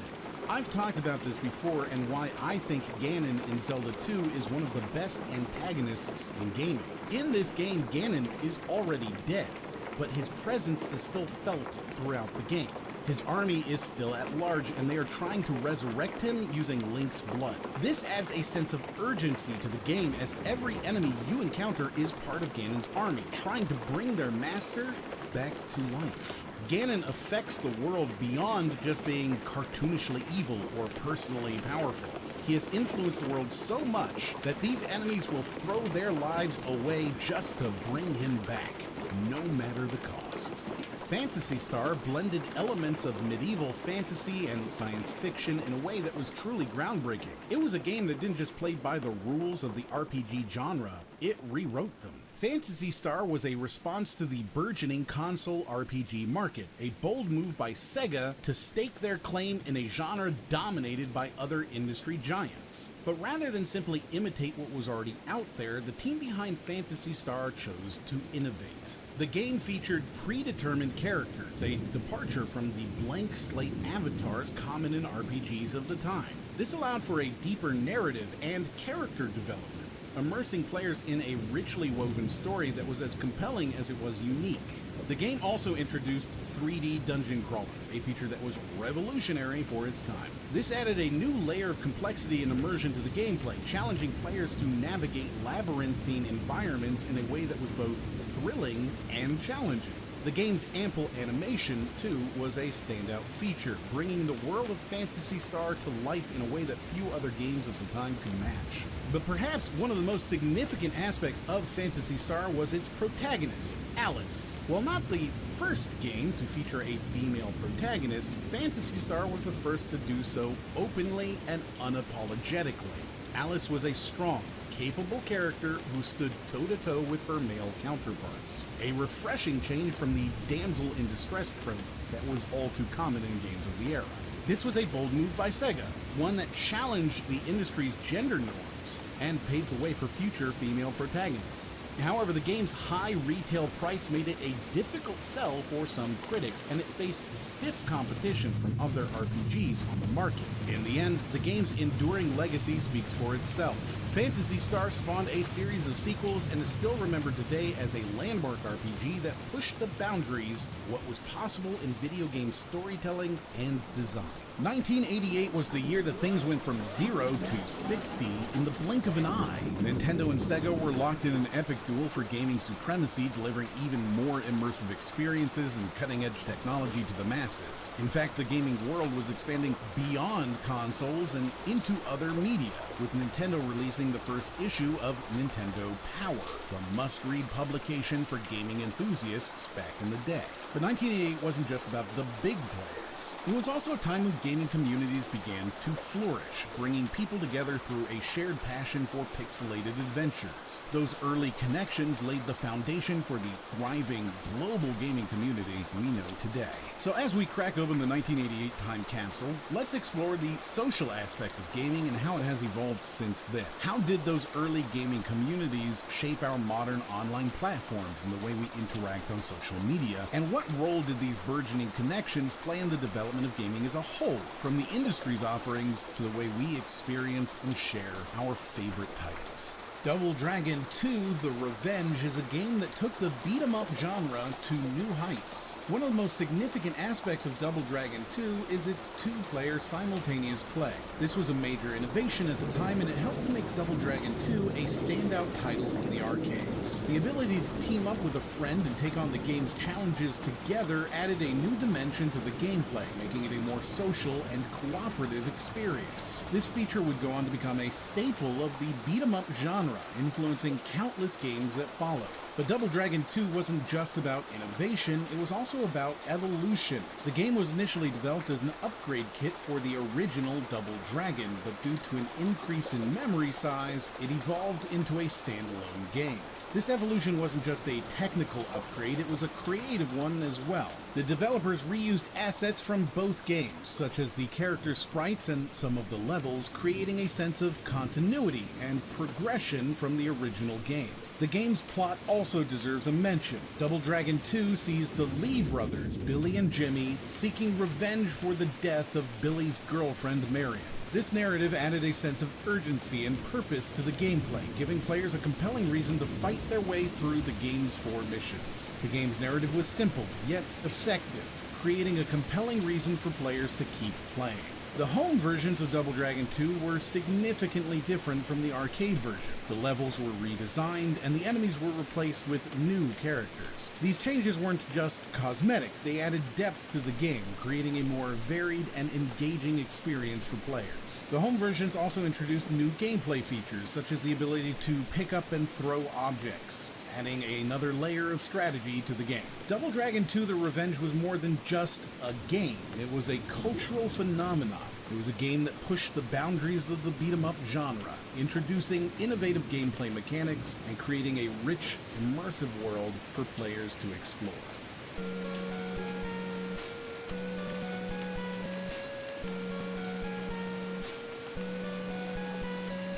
Mega Man 2 took the action genre to new heights, introducing graphical and gameplay changes that became series staples. One of the most significant aspects of Mega Man 2 is its development process. The game was designed by a team of only 8 people, which is incredibly small for a game of its size and scope. This is a testament to the talent and dedication of the team, as Mega Man 2 is widely considered to be one of the greatest video games of all time.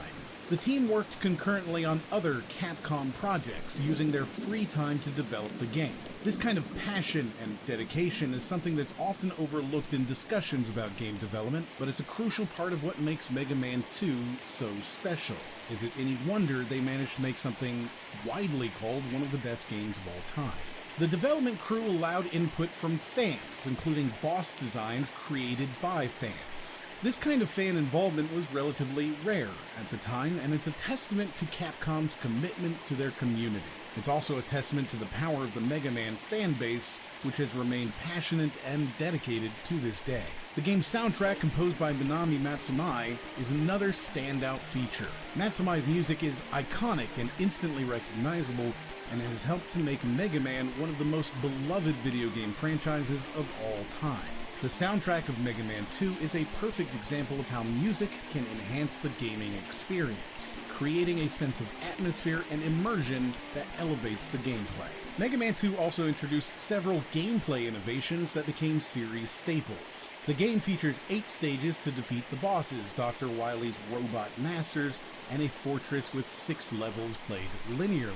Mega Man 2 introduced a new item, the energy tank, allowing players to refill Mega Man's health at any time, and a password system. These features added depth and complexity to the gameplay, making Mega Man 2 a more engaging and challenging experience. For a gamer in 1988, Mega Man 2 wasn't just a game, it was a defining moment in their gaming journey. Pool of Radiance, a role-playing video game based on TSR's Advanced Dungeons & Dragons, is a shining example of the gaming landscape in 1988. Developed and published by Strategic Simulations Incorporated, it became the first episode in a 4-part series of D&D computer adventure games, marking a significant milestone in the evolution of role-playing games. One of the most remarkable aspects of Pool of Radiance is its setting.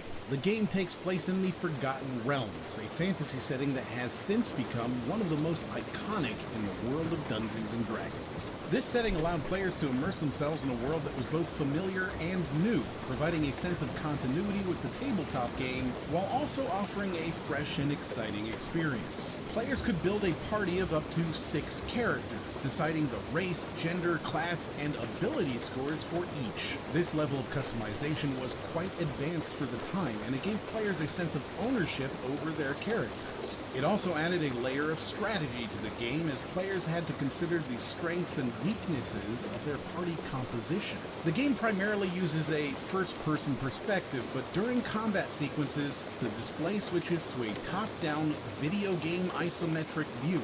This gave players a clear view of the battlefield, allowing them to make strategic decisions about positioning and tactics. This blend of perspectives was a unique feature that set Pool of Radiance apart from other games of the time.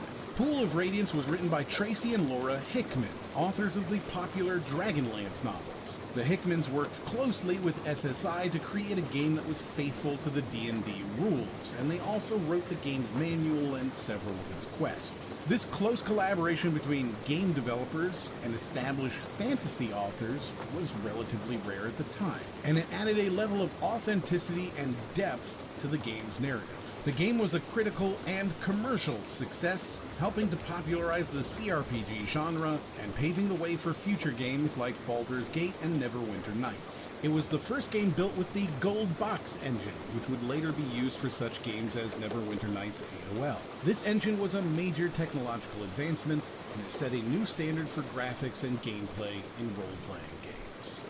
Ghouls and Ghosts, the sequel to Ghosts and Goblins, follows the knight Arthur on his quest to defeat Lucifer and restore the souls of those killed by him, including his beloved Princess Prin-Prin.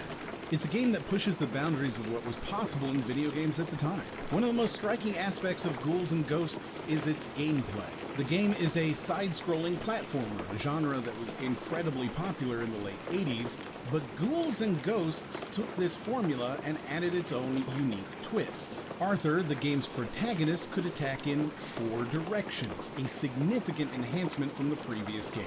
This gave players more control over Arthur's actions and added a layer of strategy to the game. But the real game changer was the magic golden armor. When Arthur donned this armor, he could unleash powerful magic on his foes, turning the tide of battle in an instant. This mechanic added a new level of depth to the gameplay and set Ghouls and Ghosts apart from other games in the genre. Another standout feature is its soundtrack. Composed by Tsukasa Masuko, the music of Ghouls and Ghosts is iconic and instantly recognizable. Masuko's compositions perfectly capture the eerie, haunted atmosphere of the game, and they've become some of the most beloved video game music of all time. The soundtrack is a testament to the power of music in video games, and is a key part of what makes Ghouls and Ghosts so memorable. The game was a commercial success, winning multiple awards and receiving critical acclaim.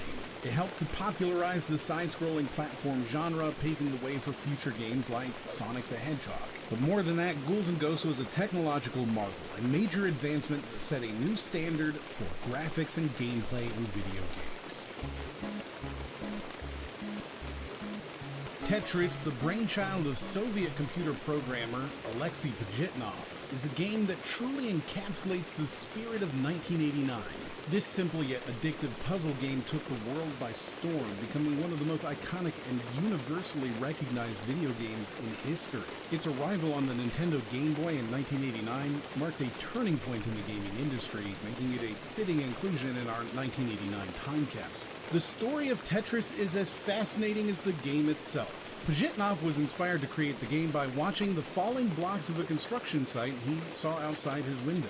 This seemingly mundane sight sparked an idea that would revolutionize the gaming industry. Tetris was originally released for the Electronica 60 computer in 1984, quickly becoming a hit in the Soviet Union. However, it wasn't until its release on the Game Boy in 1989 that Tetris became a global phenomenon. This transition from a local hit to a worldwide sensation is a testament to the universal appeal of Tetris and its ability to transcend cultural boundaries. The story of how the copyright was secured, how the sale of the game was approved by the Soviet Union, and the political backroom dealings that left the original owner without any profit until the 1989 version is a tale worthy of a movie. The concept is simple. Manipulate Tetramino shapes to create horizontal lines of blocks without gaps. But this simplicity is deceptive. Tetris requires quick thinking, strategic planning, and nimble fingers. It's a game that's easy to pick up, but difficult to master, making it incredibly addictive. This addictive quality is a key part of what makes Tetris so memorable. It's a game that players can lose themselves in for hours, always striving to beat their high score. Tetris was the first game to be compatible with the Game Link cable, allowing for multiplayer gameplay. This was a major innovation at the time, paving the way for the multiplayer games we know and love today. The inclusion of a 2-player mode added a new level of competition to the game, making it even more engaging and fun to play. Perhaps the most significant impact of Tetris was its role in launching the Game Boy as a serious platform. The success of Tetris on the Game Boy played a crucial role in creating the handheld gaming market and setting off one of the most successful console franchises of all time. It demonstrated that a game didn't need flashy graphics or complex mechanics to be successful on a handheld device. All it needed was a compelling concept and engaging gameplay. This realization was instrumental in shaping the future of handheld gaming, and it's a testament to the enduring legacy of Tetris. SimCity, the brainchild of Will Wright, marked the beginning of a new genre in video games, allowing players to design and build their own city without specific goals to achieve. One of the most fascinating aspects of SimCity is its open-ended gameplay. Unlike most games of its time, SimCity didn't have a specific end goal or a linear storyline. Instead, it gave players the freedom to design and build their own city, making decisions about zoning, infrastructure, and city services. This level of freedom was unprecedented in video games at the time and set the stage for the sandbox games we know and love today. SimCity features disasters including floods, tornadoes, fires, earthquakes, and monster attacks, forcing players to think on their feet and make quick decisions to save their city. This added a layer of realism and unpredictability to the game, making it more engaging and immersive. SimCity was initially rejected by game publishers due to its lack of arcade or action elements. However, positive feedback from the gaming press boosted its sales and led to its success. This marked a shift in the gaming industry, showing that games didn't need to be action-packed to be successful. They could be thoughtful, strategic, and even educational. SimCity's success also led to the creation of a new genre of video games, urban simulation. This genre has since grown and evolved, leading to games like Cities Skylines and the Anno series, but it all started with SimCity. The game also marked the beginning of publisher Maxis' tradition of producing non-linear simulation games, leading to other popular titles like The Sims. Prince of Persia is a cinematic platformer that not only captivated players with its engaging gameplay, but also revolutionized the gaming industry with its innovative design and animation techniques. The game's creator, Jordan Mechner, used a technique called rotoscoping, where the movements of the characters were traced from live-action footage. This gave the game a unique and realistic look that was unlike anything else at the time. This level of realism in animation was unprecedented in video games and set a new standard for future games. It's a testament to Mechner's innovative spirit and his commitment to pushing boundaries of what was possible in video games.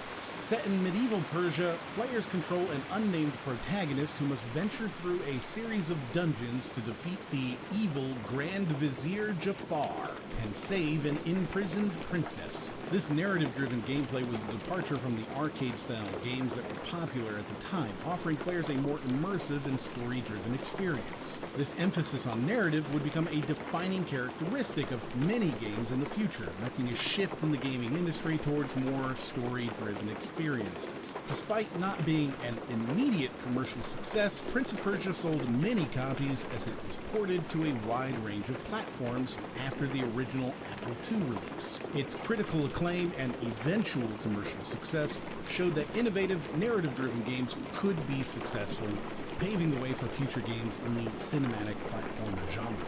Mother, known outside of Japan as Earthbound Beginnings, developed by Ape and Pax Softnica and published by Nintendo for the Famicom, was a breath of fresh air in the gaming industry. One of the most fascinating aspects of Mother is its setting. Unlike its fantasy genre contemporaries, Mother is set in a slightly offbeat, late 20th century United States. This was a bold move by the game's creator, Shigesada Itoi, who wanted to create a game that was both familiar and strange. This setting gave the game a unique flavor that set it apart from other games at the time. It was a refreshing change from the typical fantasy settings of other RPGs, and it gave players a world that was both recognizable and intriguingly different. Inspired by the American comic strip Calvin and Hobbes, Itoi wanted to create a game both funny and heartwarming. This sense of humor is evident in the game's parody of RPG tropes which were prevalent in the Dragon Quest series. This playful approach to the genre was a breath of fresh air, and it added a layer of charm and personality to the game that was distinctly its own. The game's soundtrack was composed by Keiichi Suzuki, who is also known for composing the soundtracks of other popular video games, such as Metroid, Kid Icarus, and Animal Crossing. Suzuki's music is iconic and instantly recognizable, and has helped to make Mother one of the most beloved video game soundtracks of all time. The music of Mother is not just background noise, it's an integral part of the game's identity and experience. Ys 2, released in 1988, was a direct continuation of its predecessor, picking up right where Ys 1 left off. This seamless transition was a novel concept at the time, and it allowed for a level of narrative continuity that was rare in games of that era. But Ys 2 didn't just rest on the laurels of its predecessor, it introduced a new magic system that added a layer of strategic depth to the combat, and it expanded on the bump combat system that had made the first game so unique. This was a game that was not afraid to innovate, and it set the stage for what decades to come. Interestingly, Ys 2 also faced criticism for its ending, which was considered abrupt because the game was too large to fit into a single release. This was an uncommon issue at the time, and it's reminiscent of the challenges faced by later games like Sonic and Knuckles. The following year, Ys 3 Wanderers from Ys hit the scene, and it was clear from the get-go that this was a game that was not afraid to shake things up. The game shifted from the top-down perspective of the previous games to a side-scrolling view, a bold move that fundamentally changed the way the game was played. This change was met with mixed reactions, but there's no denying that it set Ys 3 apart from its predecessors and its contemporaries. But perhaps the most significant aspect of Ys 3 was its narrative. The game's story was darker, more complex than those of the previous games, where they focus on themes of sacrifice and redemption. This was a game that wasn't afraid to tackle heavy topics, and it did so with a level of maturity and sophistication that was rare for games of that time. But the Ys series didn't just make waves in the realm of gameplay and narrative, it was also a pioneer in terms of multimedia expansion. The series spawned a number of spin-offs and adaptations, including a cartoon show and mobile games. This was at a time when the idea of expanding a game into other forms of media was still a relatively new concept, and the Ys series was at the forefront of this trend. Our video game industry is hotter than ever. It's called Nintendo. The parents worry the most. The lines outside the Tokyo shop were so long that some waited for 20 hours. Occupying too much of the kids' time, taking their lunch money. Electronic games being heralded by folks in the trade as this year's holiday bestseller. What's your feeling after watching this? Does it make them, brain dead? They'll hold entertainment games or blowing other items out of the water. We don't really prefer to use the word addictive. A few years after its beginning, kids and non-kids were putting in $2.5 billion worth of quarters. The graphics, the games are so realistic that I'm hooked. I can't stop playing. Dr. Korsh feels parents should limit the time that children play video games. It's just like a culture. Again, Nintendo revitalized the video game industry, and once that started, it was like a snowball effect. There was just no stopping it. Why is that? Nintendo is a 100-year-old company in Japan, and they learned their lessons well. We've come a long way from the humble beginnings of the Atari 2600, transitioning from the dimly lit arcades to the cozy comfort of our own living rooms, transforming the gaming landscape in ways we never could have imagined back in 1980. In 1990, the gaming industry was in the throes of a seismic shift, largely due to the rivalry between Nintendo and Sega. Sega's Genesis console, with its superior graphics and processing capabilities, posed a significant challenge to Nintendo's dominance. This led to Nintendo's swift response with the launch of the Super Nintendo Entertainment System, escalating the console war. Nintendo was caught unaware by the launch of the Genesis, and the SNES was rushed to market. They never expected Sega's new console to be released so early, didn't expect for it to be so powerful, but mostly didn't expect for it to be so well received, especially not without a mascot to help sell the units. But thankfully for Sega, that didn't matter. Sega's Genesis was more than just a console. It was capable of producing nearly arcade-perfect ports, feat that was unheard of at the time. This technological prowess, honed in the midst of Sega's arcade race with Namco, was instrumental to the creation of the Genesis. The console's success signaled the beginning of the end for the arcade era, which even still was the gold standard for gaming, generating nearly $10 billion in revenue, while consoles only just broke $1 billion this year. The Genesis also played a pivotal role in the creation of the handheld gaming market. In an attempt to compete with Nintendo's Game Boy, Sega launched its own handheld device, the Game Gear. Despite being rushed to market, the Game Gear, with its full-color backlit screen and landscape format, was positioned as a technologically superior alternative to the Game Boy. It even had the capability to play Master System games through an adapter. Although it couldn't surpass the Game Boy due to its short battery life, lack of original games, and weak support from Sega, the Game Gear's unique game library and price point gave it an edge over other handheld devices like the Atari Lynx and NEC's Turbo Express. There's an argument you could put a Genesis in this time capsule just for how it proved that it's not Nintendo Nintendo anymore. And it really was just a Nintendo at this time, with Nintendo earning over 88% of the revenue of home consoles and software sales. The console wars of 1990 were not just about rivalry, they were about innovation and transformation. They set the stage for the modern gaming industry, pushing the boundaries of technology and game design. As we look back at this era, we can see how the innovations and rivalries of this time have shaped the immersive gaming experiences we enjoy today. The Genesis, in particular, stands as a testament to Sega's audacity and vision, proving that the gaming industry was no longer just about Nintendo. How have the lessons learned from these epic battles influenced the way we approach gaming today, both as players and creators? Super Mario Bros. 3 took the gaming world by storm, introducing innovative gameplay elements and creating a legacy that continues to influence the industry today. One of the most striking aspects of Super Mario Bros. 3 is its unique stage play-esque aesthetic.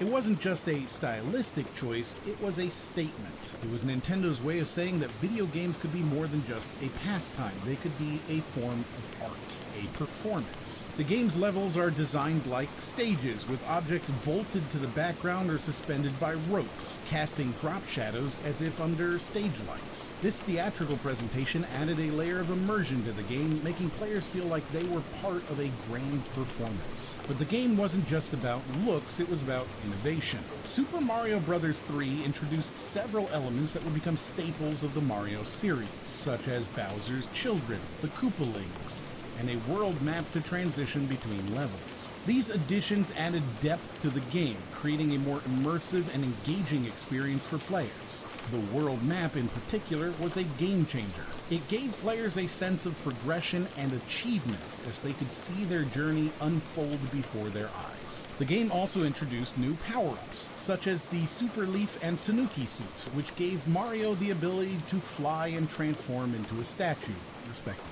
These power-ups added a new layer of strategy to the game, as players had to decide when and how to use them to navigate through the levels. The Tanuki suit in particular has become one of the most iconic power-ups in the Mario series, symbolizing the game's spirit of innovation and creativity. The game's world map was inspired by a map of Japan, with the Castle Islands in World 3 shaped like the Japanese islands, and the castle in World 8 located where Nintendo's headquarters is in Kyoto.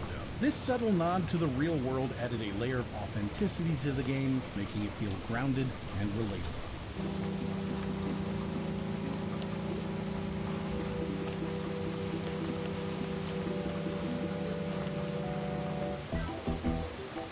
The Secret of Monkey Island, a point-and-click adventure game developed by Lucasfilm Games in 1990, brought a fresh wave of humor, creativity, and narrative depth to the industry. The game is filled with witty dialogue, absurd situations, and a unique brand of comedy that was a breath of fresh air in the gaming scene of the time. This humor was not just for laughs, it was an integral part of the game's identity and charm.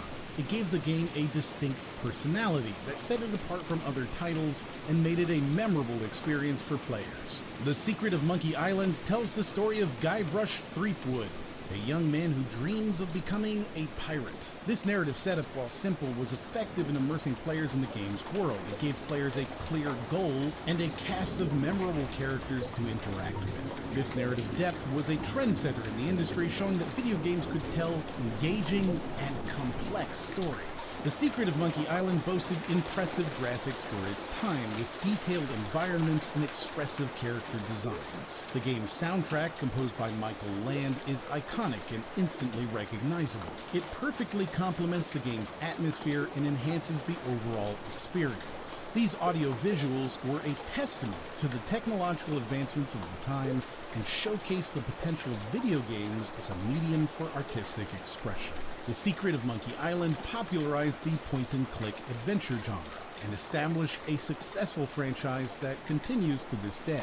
The game's design philosophy, which made the player character's death nearly impossible, was a revolutionary concept that influenced many future titles. This impact on the industry is a testament to the game's innovation and its enduring appeal.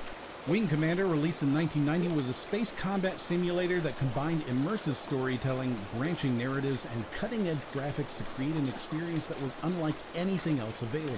Wing Commander was set in the year 2654 and featured a multinational cast of pilots from the Terran Confederation, flying missions against the predatory, aggressive Kilrathi, a feline warrior race. The story was not linear. Instead, it was branching and open-ended, with the player's performance and missions affecting the overall campaign. This was a major departure from the straightforward, level-based narratives that were common in games at the time. It gave players a sense of agency and immersion that was truly revolutionary. The game was a major step forward for space dogfight games, featuring graphics and audio that invited comparison to the Star Wars films. This was a time when many games were still using simple 2D sprites, so the 3D models and detailed environments of Wing Commander were a sight to behold. The game's visuals were not just impressive on a technical level, they also contributed to the game's immersive storytelling, making players feel like they were truly part of a high-stakes space opera. Despite its success, Wing Commander had a rocky development process. The game was originally going to be called Star Lancer, but the name was changed to avoid confusion with the popular space combat simulator Star Control. The game's voice acting was groundbreaking for its time, featuring full-motion video cutscenes with professional actors, which was a rarity in video games at the time. In the early days of the console wars, every company was scrambling to find their own iconic mascot. Nintendo had Mario, and Sega, well, Sega was still searching. Enter Alex Kidd, a character who was designed to be Sega's answer to Mario. But as we all know, things didn't quite pan out that way. Alex Kidd in Shinobi World, released in 1990, was Sega's attempt to reinvent their would-be mascot. The game was a side-scrolling action title that parodied Sega's own ninja-themed game, Shinobi. The mechanics were a departure from the previous Alex Kidd games, leaning more towards the gameplay of Shinobi. Alex Kidd was equipped with a sword, could perform wall-to-wall jumps, and even transform into a flying fireball. The game was well received, with critics praising the blend of Alex Kidd and Shinobi elements. But it wasn't enough to cement Alex Kidd as Sega's mascot. Perhaps the most interesting aspect of Alex Kidd in Shinobi World is its context within Sega's history. This was a time when Sega was still trying to find its identity in the console market. They were experimenting with different ideas, trying to find one character that could stand toe-to-toe with Mario. Alex Kidd didn't quite hit the mark, but unlike Altered Beast or Golden Axe, he paved the way for the eventual arrival of Sonic the Hedgehog. Looking at the game itself, however, we should note its self-referential humor. Sega was essentially poking fun at itself, parodying one of its own games. This kind of meta-humor was not common in games at the time, and it showed that Sega was willing to take risks and not take itself too seriously. This playful attitude would become a hallmark of Sega's brand identity in the years to come. Finally, it's worth noting the game's mechanics. The shift towards a more Shinobi-like gameplay was a bold move. It showed that Sega was not afraid to mix things up and experiment with different styles. This willingness to innovate and try new things is a trait that has defined Sega throughout its history. While it's not necessarily a game that we would put in a time capsule if we were alive in 1990, as your time capsule guide, it's my job to stick in a few notable exceptions to help make everything make sense. In the context of 1990, the year of its mysterious inclusion in the time capsule, Alex Kidd in Shinobi World represents a pivotal moment in Sega's history. It was a time of experimentation and searching for identity. While Alex Kidd didn't end up becoming the mascot Sega was hoping for, the game is a testament to Sega's spirit of innovation and willingness to take risks. It's a snapshot of a time when the console wars were just heating up and companies were still trying to find their footing. In the early 90s, amidst the fierce rivalry between Nintendo and Sega, the gaming industry witnessed the birth of an iconic character that would redefine Sega's identity, Sonic the Hedgehog. Sega was on a quest to create a mascot that could rival Mario, and after several attempts with characters like Alex Kidd and Flicky, they finally struck gold with Sonic in 1991. The creation of Sonic was a strategic move by Sega to establish a character that could not only resonate with gamers, but also encapsulate the essence of their brand. The conception of Sonic was a result of a unique blend of creativity and market strategy. Naoto Oshima and Hirokazu Yasuhara, the creators of Sonic, were tasked with the challenge of creating a character that could stand up to the NES and Mario.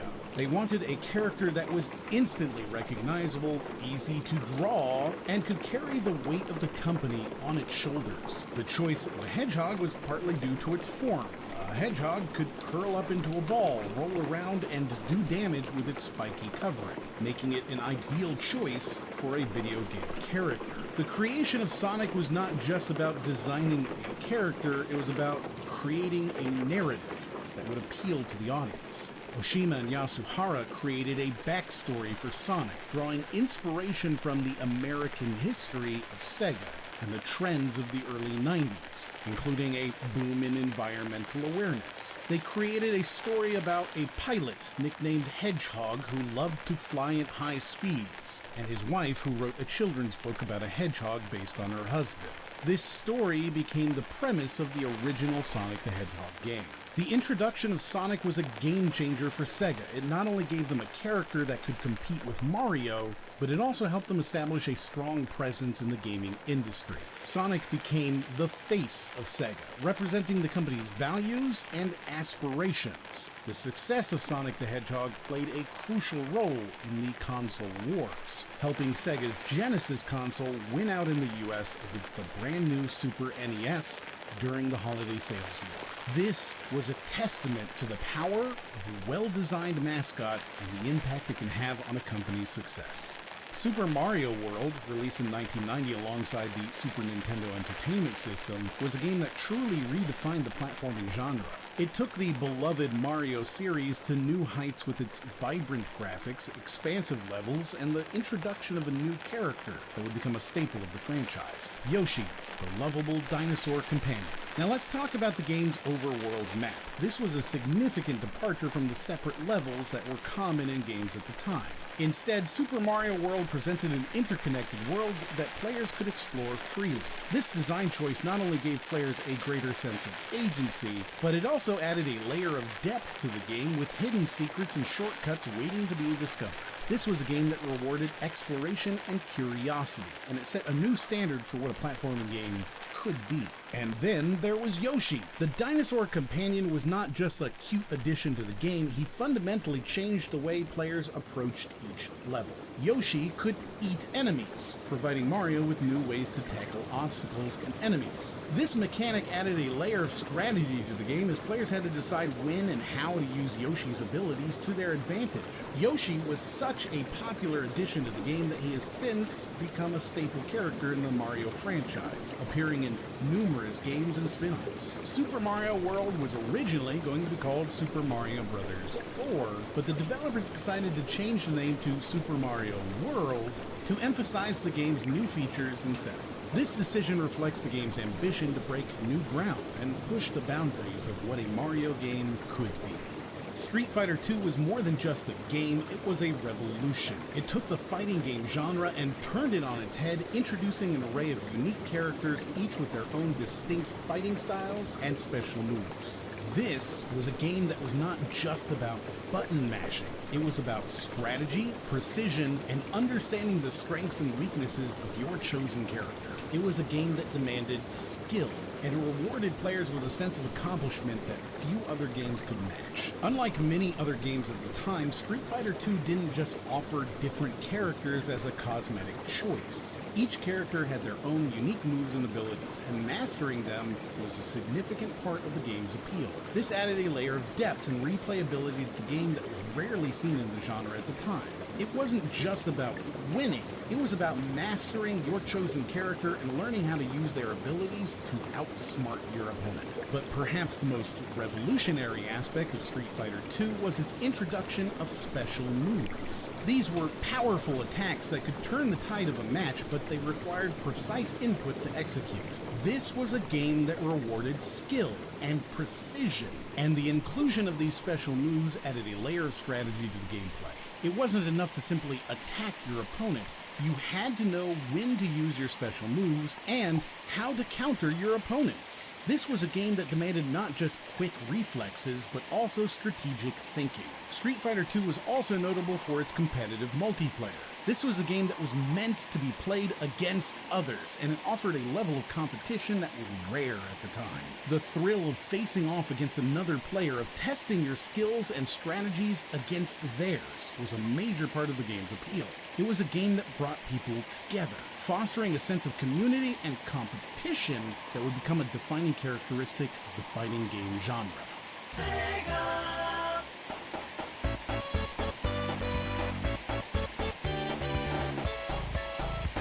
In 1991, Sega finally found their mascot in Sonic the Hedgehog. Sonic was part of a concerted effort to create a gaming mascot and a franchise that could compete with Mario and become one of the most recognizable gaming characters in the world. Sonic was part of an R&D project and was one of several potential mascot characters. The concept of a rabbit was clearly a star favorite and would ultimately become the Sega Mega Drive game Rystar. However, when Sega took these character concepts to New York and asked random people which they preferred, Sonic was overwhelmingly popular. Sonic was a game that was all about momentum, about maintaining your speed as you raced through the game's colorful levels. This was a departure from the more methodical pace of other platform games at the time, and it gave Sonic a unique identity. The game's levels were designed with this emphasis on speed in mind, with wide open spaces, loops, and ramps that allowed Sonic to maintain his momentum and reach incredible speeds. This focus on speed was not just a gimmick, it was a core part of the game's design, and it fundamentally changed the way players approached the game. Sonic was a character with attitude, a stark contrast to the more wholesome image of Nintendo's Mario. This was a character that was cool, confident, and a little bit rebellious. Sonic's design was a reflection of the cultural trends of the early 90s, with his bright blue color, spiky hair, and red sneakers. This was a character that was designed to appeal to a younger, more hip audience, and it was a gamble that paid off for Sega. With Sonic, Sega's search for a mascot was finally over. They had found a character that could compete directly with Mario, and the console wars were truly on. The Genesis now had their edgy mascot. Nintendo had their increasingly family-friendly stable of games, and other companies like Graphics with Bonk were vying for placement. The success of Sonic the Hedgehog helped to boost sales of the Sega Genesis, and it helped to establish Sega as a major player in the gaming industry. Sonic's success also led to a slew of imitators, with other companies trying to replicate Sonic's success with their own fast-paced platform games. The gaming landscape was forever altered by the arrival of a horde of small, green-haired creatures known as lemmings. This innovative puzzle platformer from DMA Design presented players with a unique challenge, guiding these hapless beings through a series of hazardous levels by assigning them specific tasks. The game's addictive gameplay, charming visuals, and clever level design made it a standout title, and its influence can still be found in countless games today. Let's start with the game's core mechanic, the lemmings themselves. These creatures were not your typical video game heroes. They were helpless, mindlessly marching forward regardless of the dangers ahead. It was up to the player to assign them tasks, such as digging, climbing, or blocking, to navigate the game's intricate levels. This mechanic was a breath of fresh air in a time when most games were focused on direct control of a single character. It added a layer of strategy and planning that was often missing from other games of the era. The game's original title was Snotlings, a nod to the Warhammer fantasy game. However, the developers decided to change the name to Lemmings, inspired by the real-life behavior of these creatures known for their mass migrations. But the game took some creative liberties with the Lemmings' behavior, most notably their tendency to commit suicide by jumping off cliffs. This was a myth, popularized by a 1958 Disney documentary, and while it's not true in real life, it added a sense of urgency and tension to the game. The development of Lemmings was a testament to the creativity and innovation of the team at DMA Design. The game was born out of a simple animation created by Mike Daly while experimenting with deluxe paint. This animation, which showed a group of creatures following each other in a line, sparked the idea for the game's core mechanic. The two-player mode was inspired by then-current games Populous and Stunt Car Racer, adding a competitive element to the game's strategic gameplay. Lemmings was a commercial success, selling over 15 million copies worldwide. It was one of the most influential puzzle games of its time, inspiring numerous sequels, remakes, and spin-offs. Its success also helped to establish DMA Design, which would later become Rockstar, the studio behind the Grand Theft Auto series. But perhaps the most enduring legacy of Lemmings is its impact on the puzzle game genre. The game's unique mechanic of assigning tasks to characters to navigate complex levels has been replicated in countless games since. It introduced a new way of thinking about puzzle games, one that focused on indirect control and strategic planning rather than direct action. Lemmings was a game that dared to be different. It took a simple concept, guiding a group of creatures through a series of levels, and turned it into a complex and engaging puzzle game. It was a game that challenged players to think strategically, to plan ahead, and to react quickly to changing situations. And it did all this with a sense of humor and charm that was uniquely its own. Final Fantasy IV was a game that truly marked a turning point for the Final Fantasy series and the role-playing genre as a whole. Prior to this, the first three Final Fantasy games, while innovative in their own right, felt like they were iterating on a formula. Each game was a step forward, but they were steps on a path that was already laid out. Final Fantasy IV, however, was a leap into the unknown. One of the most significant aspects of Final Fantasy IV was its introduction of the active time battle system. This was a game changer for the RPG genre. Instead of the traditional turn-based system where players and enemies take turns attacking each other, the active time battle system introduced a dynamic element where the speed of characters could influence the order of attacks. This added a layer of strategy to the battles as players had to consider not just what actions to take, but when to take them. The story of Final Fantasy IV was another major departure from its predecessors. The game follows the story of Cecil, a dark knight on a quest to prevent the sorcerer Golbez from destroying the world. This was a far cry from the relatively simple narratives of the previous games. Final Fantasy IV had a complex plot with twists and turns, moral dilemmas, and a large cast of characters, each with their own unique abilities and backstories. This was one of the first times a video game attempted such a deep and intricate narrative, and it set the standard for future RPGs. The game takes place on Earth, but it's an Earth unlike any we know. The world of Final Fantasy IV is split into a surface world and an underground world, each with its own unique environments, creatures, and cultures. This dual world design added a sense of scale and exploration that was unprecedented. Final Fantasy IV represents a time when games were starting to be recognized not just as a form of entertainment, but as a form of art. The innovations introduced in Final Fantasy IV, from the active time battle system to its complex narrative and world design, were a testament to the creative potential of video games. It showed that games could tell deep, engaging stories and offer complex, strategic gameplay, and for gamers of that era, it was a glimpse into the future of what video games could be.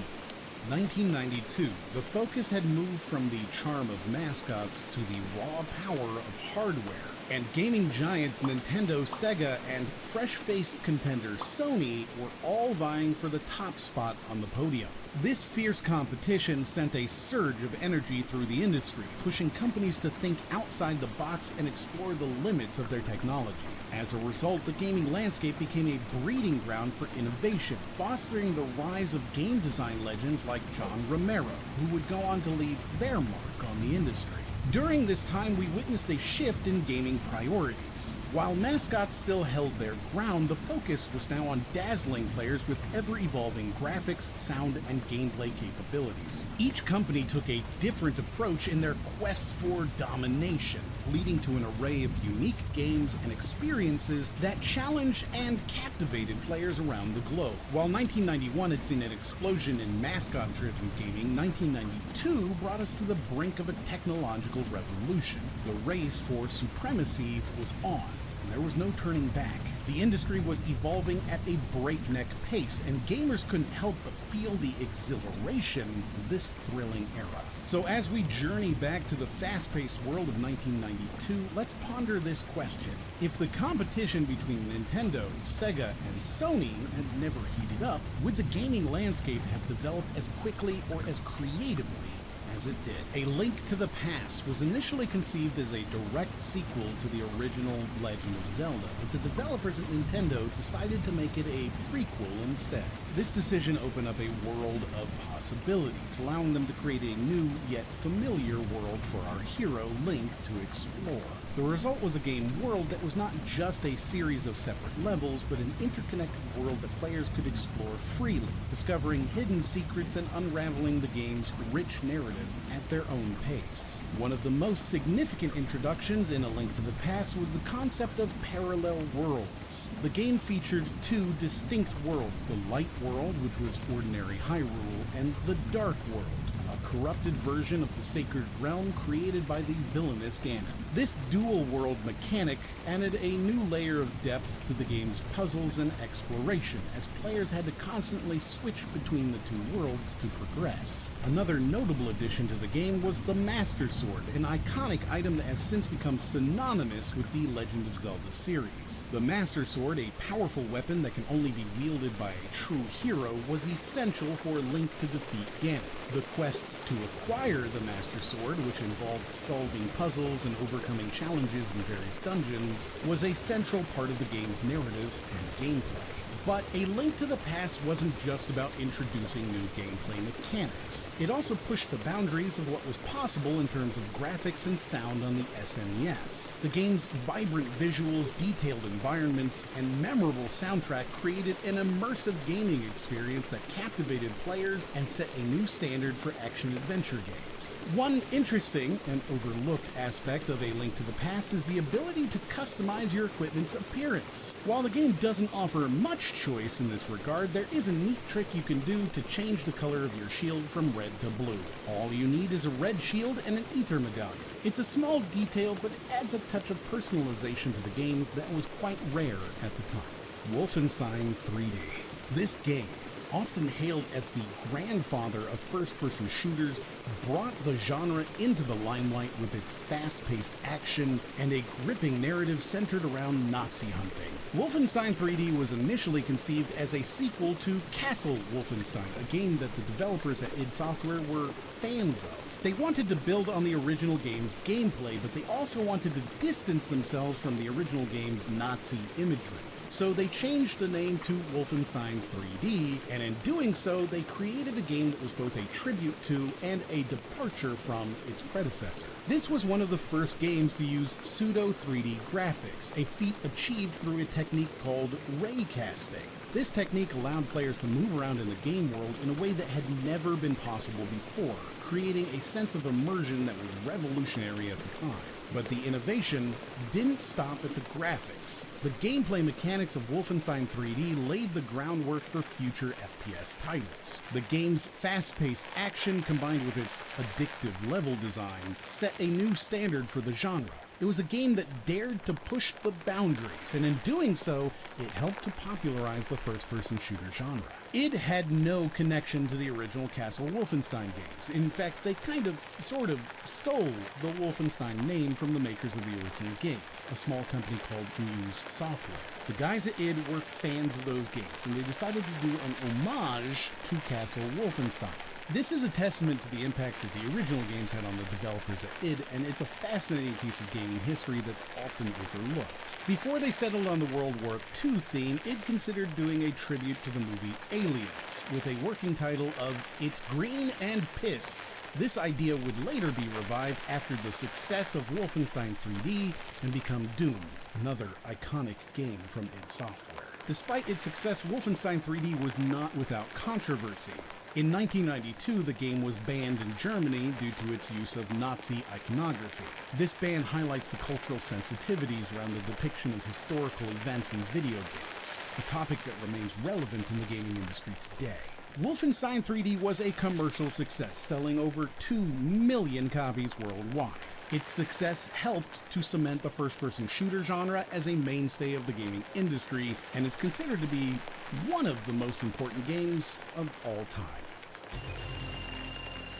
The video game industry was shaken to its core with the release of Mortal Kombat. Building on the success of fighting games like Street Fighter II, Mortal Kombat took the genre to new heights with its digitized graphics, brutal gameplay, and the infamous fatality finishing moves. This controversial and wildly popular game didn't just spawn a long-running franchise, it inspired a whole generation of imitators. One of the most distinctive features of Mortal Kombat was its fatalities, a feature that was inspired by Japanese horror movies. The developers wanted to create a game that was both challenging and gruesome, and they felt that the fatalities would help to achieve that goal. These finishing moves, which allowed players to end a match in a spectacularly violent fashion, became a defining feature of the game. They were shocking, they were brutal, and they were unlike anything players had seen before.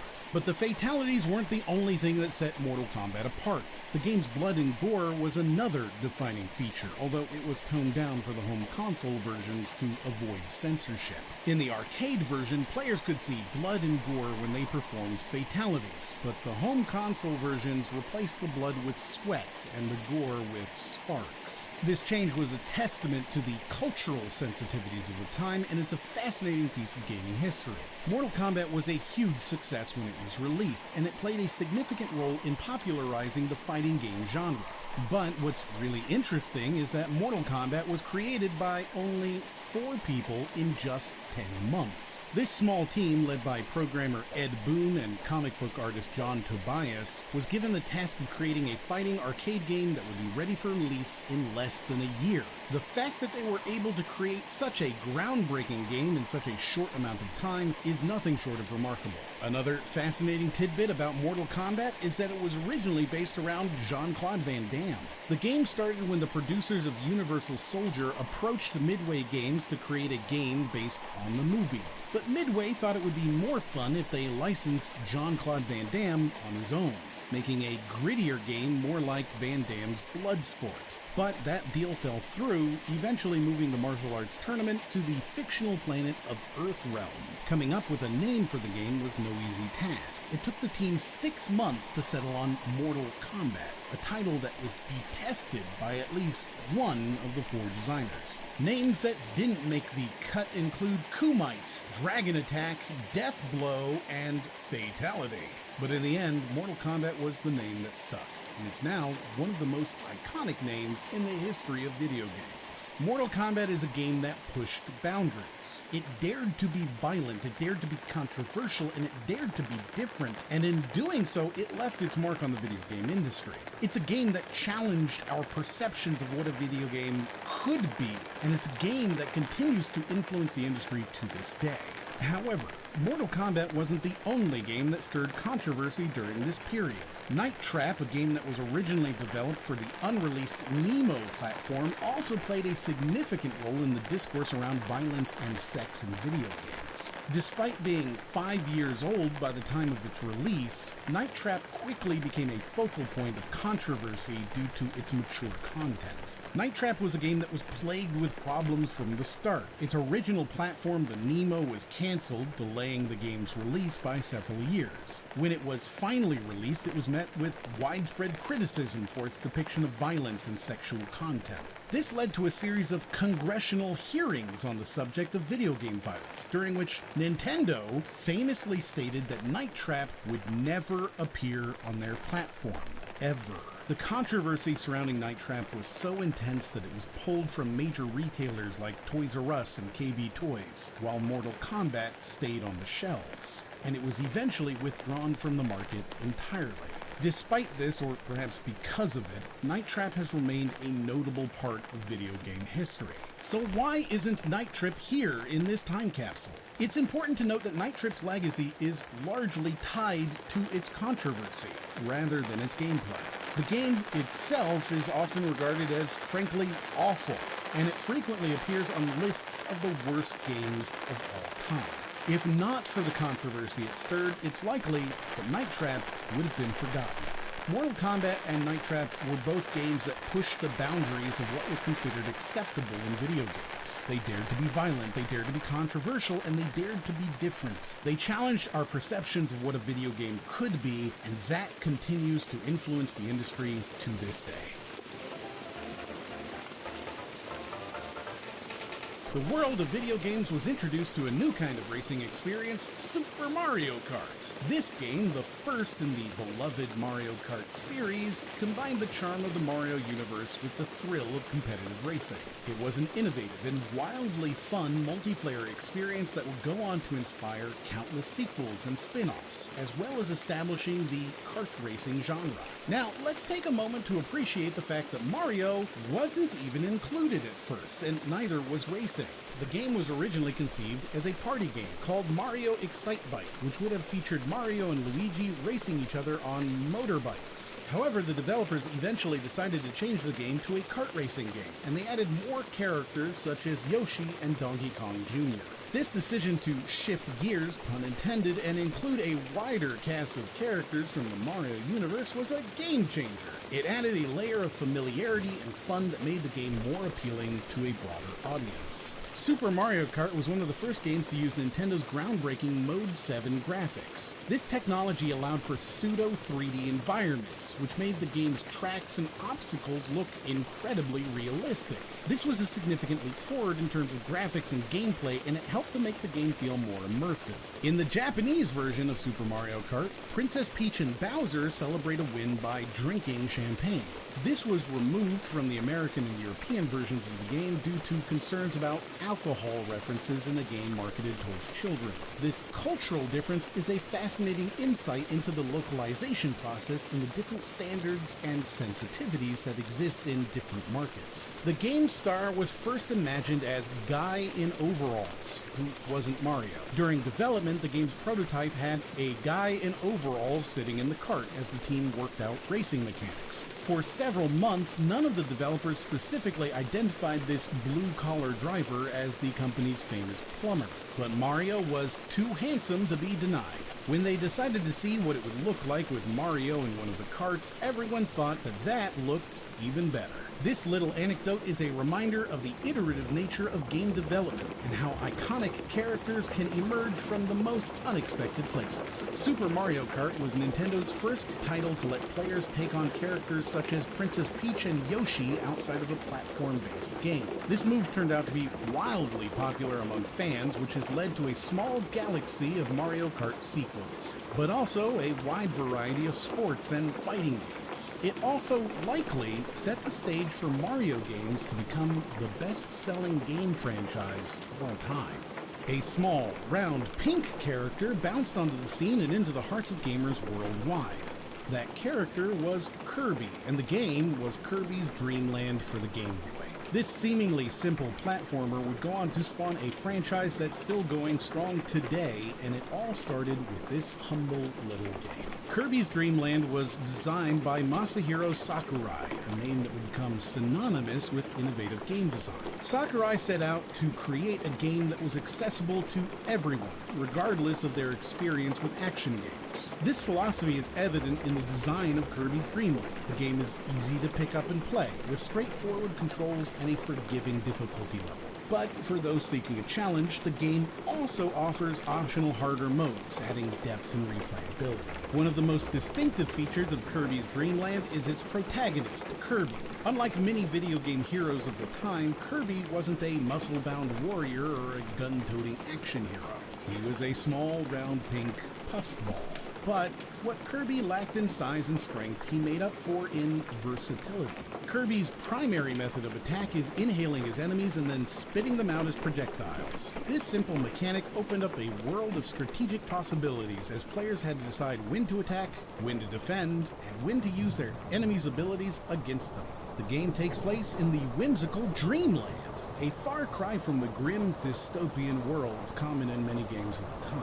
Dreamland is a place of bright colors, quirky characters, and fantastical landscapes. This setting not only made the game visually appealing, but it also contributed to its overall charm and personality. Kirby's Dreamland, with its simplicity and charm, played a significant role in proving that handheld games didn't need to be complex to be successful. This was a game that was accessible to all, regardless of their skill level, and it was a perfect fit for the Game Boy, a console that was popular with a wide range of players, from hardcore gamers to casual players. In fact, Kirby's Dream Land's success was instrumental in bolstering the Game Boy's position in the handheld market. By 1992, the Game Boy had sold 10 million units, a figure that was significantly higher than its competitor, the Sega Game Gear, which had only sold 3 million units. This disparity in sales figures was a clear indication of the Game Boy's dominance in the handheld market, and games like Kirby's Dream Land played a crucial role in this success. The game's simplicity and accessibility were key factors in its success. It showed that a game could be simple without being simplistic, accessible without being easy, and charming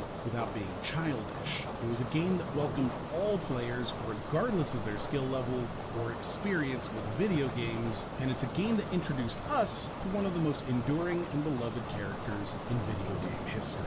1993 was a watershed year for the gaming industry. The tides were changing and developers took note. They realized that their audience was maturing and it was time to cater to an older demographic with games that featured complex narratives, thought-provoking themes, and a shift away from the cartoonish, family-friendly titles of the past. Big players like Nintendo, Sega, and even newcomer Sony Computer Entertainment started to push the envelope, fostering creativity and experimentation. Visionaries like Hideo Kojima began taking risks, crafting games with intricate storylines and captivating characters that appealed to adult gamers. This shift in focus had a profound impact on the industry, giving birth to new genres and expanding existing ones, such as survival horror, stealth, and cinematic action-adventure games. The year also saw the first of 2 congressional hearings on video games, as lawmakers debated the depiction of violence and sexual content. Every day, the news brings more and more images of random violence, torture, and sexual aggression right into our living rooms. Violence and violent images permeate more and more aspects of our lives. And I think it's time to draw the line. The influence of these games on children and the possibility of government regulation. This spotlight on the industry marked a crucial turning point, with the games under scrutiny and their creators striving to strike a balance between creative freedom and social responsibility. 1993 was also a year of rumors and speculation, with whispers of a new Nintendo console, codenamed Project Reality, making the rounds. The gaming community eagerly awaited news about the mysterious project, igniting conversations and fueling the ongoing console war. Amidst all this excitement, David Sheff's book Game Over hit the shelves, providing a comprehensive history of Nintendo and the gaming industry as a whole. Through extensive interviews with key industry figures, Sheff's work laid the foundation for future historical research and offered an unprecedented glimpse into the inner workings of this ever-evolving world.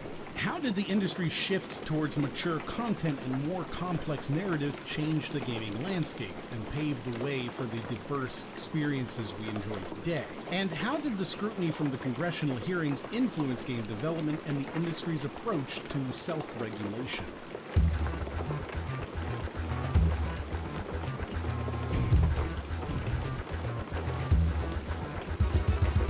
In 1993, a seismic shift occurred in the gaming landscape, a shift that would forever alter the way we play and perceive video games. That shift was Doom.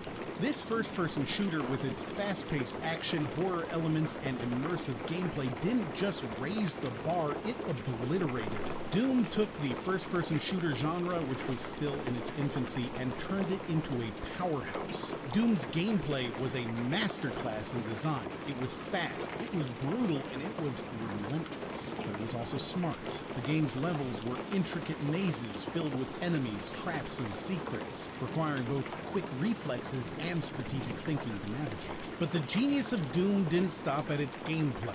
The game also pushed the boundaries of technology.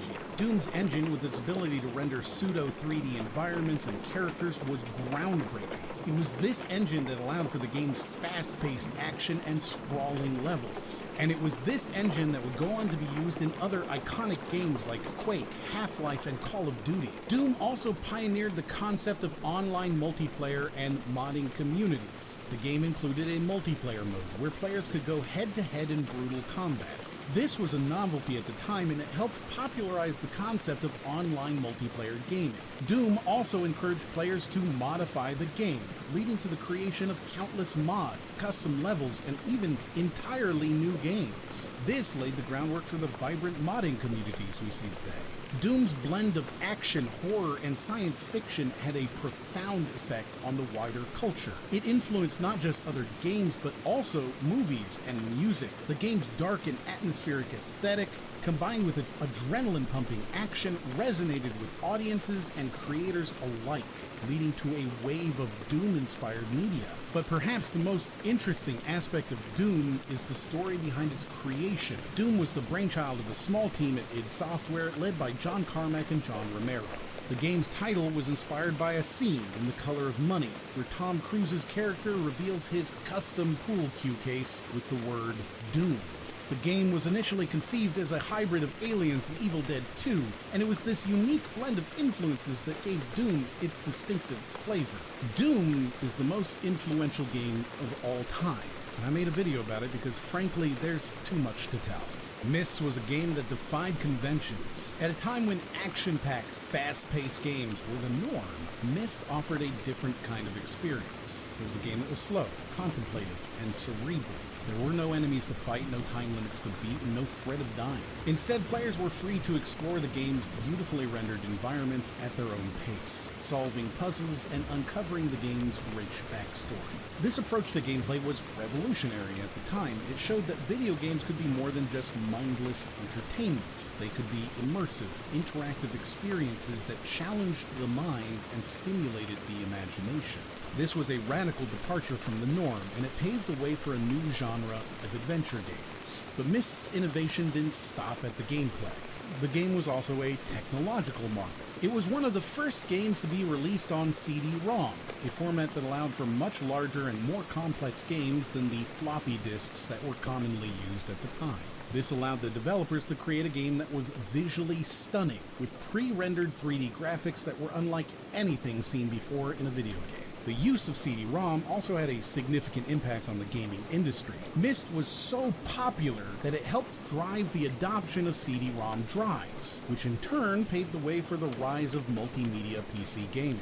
This was a major turning point in the history of video games, and it's largely thanks to Myst. The game's unique blend of exploration and puzzle solving inspired a new generation of adventure games, but its influence didn't stop at video games. Myst's immersive storytelling and atmospheric sound design also had a profound impact on other forms of media, from movies to music to literature. One of the most fascinating aspects of Myst is the story behind its creation. The game was developed by a small team at Cyan Incorporated, led by the Miller brothers Robin and Rand. The game's original title was Riven, but it was changed at the last minute to avoid confusion with another game that was in development at the time. The game's puzzles were designed by a team of mathematicians and physicists, which is why they are so challenging and thought-provoking. And the game's iconic soundtrack was composed by Robin Miller, adding to the game's immersive and atmospheric experience. At a time when turn-based combat was the standard for role-playing games, Secret of Mana introduced a real-time battle system with a power bar mechanic. This system added a layer of strategy and excitement to the combat, as players had to carefully manage their attacks and spells to ensure they had enough power to execute them. This innovative approach to combat was complemented by the game's ringed command menu system. This system allows players to pause the action mid-battle and make strategic decisions, such as changing weapons or using items. This added a tactical depth to the combat that was rarely seen. But Secret of Mana wasn't just about combat. The game also offered rich narrative and a vast, colorful world to explore. The story followed 3 heroes on a quest to prevent an empire from conquering the world with the power of an ancient flying fortress. This narrative was brought to life by the game's vibrant graphics and memorable characters, creating an immersive experience that captivated players. One of the most unique aspects of Secret of Mana was its cooperative multiplayer mode. This was a rarity in role-playing games at the time. It's a rarity today, and it added a whole new dimension to the gameplay. Players could team up with a friend and tackle the game's challenges together, creating shared experiences and memories that added to the game's appeal. Secret of Mana's journey to release was not without its challenges. The game was originally planned to be released on the SNES CD, a peripheral that would have allowed for larger and more complex games. However, when the deal with Sony fell through, the developers had to drastically cut down the game's content to fit onto a cartridge. Despite these setbacks, the team at Square managed to create a game that was both technically impressive and deeply engaging. The genesis of Star Fox was the outcome of an unlikely partnership between Nintendo and Argonaut Software, a relatively small British studio. Argonaut first turned heads at Nintendo by cracking the Game Boy's copyright protection. Far from facing legal repercussions, the British developers were rewarded with a 3-game contract, making them the first non-Japanese third-party studio to work officially with Nintendo. This unexpected alliance began with a prototype Argonaut developed called NES Glider, which later evolved to suit the Super Nintendo Entertainment System. This was a pivotal development, as it laid the foundation for the Super FX chip, a cutting-edge piece of technology that enabled real-time 3D graphics on the SNES, a feat that would revolutionize console gaming. Both companies brought unique strengths to the collaboration that would produce Star Fox. Argonaut's tech-savvy members were effectively poached to become full-time Nintendo employees, focusing exclusively on the game's technical elements. Their expertise catalyzed Nintendo's first foray into 3D gaming, setting a precedent in the industry. Nintendo, on the other hand, injected the game with its unparalleled narrative depth and character development. The result was a compelling story about Fox McCloud and his Star Fox team, who engaged in an epic quest to defend their home planet, Corneria, from the villainous Andross. The game also stood out for its cultural fusion. Shigeru Miyamoto, the game's lead developer and the mind behind other iconic Nintendo franchises, drew inspiration from the Japanese fox deity Inari Okami.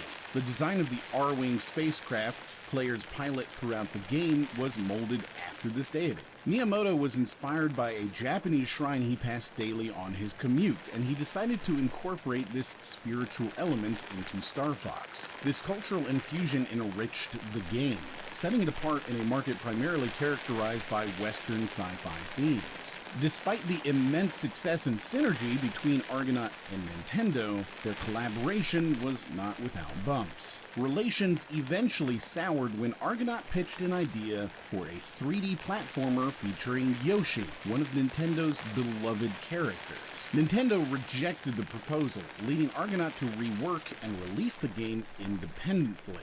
Doom 2, The Building of a Dynasty, developed by Westwood Studios and published by Virgin Games, stands out not just for its gameplay, but for the way it shaped the industry.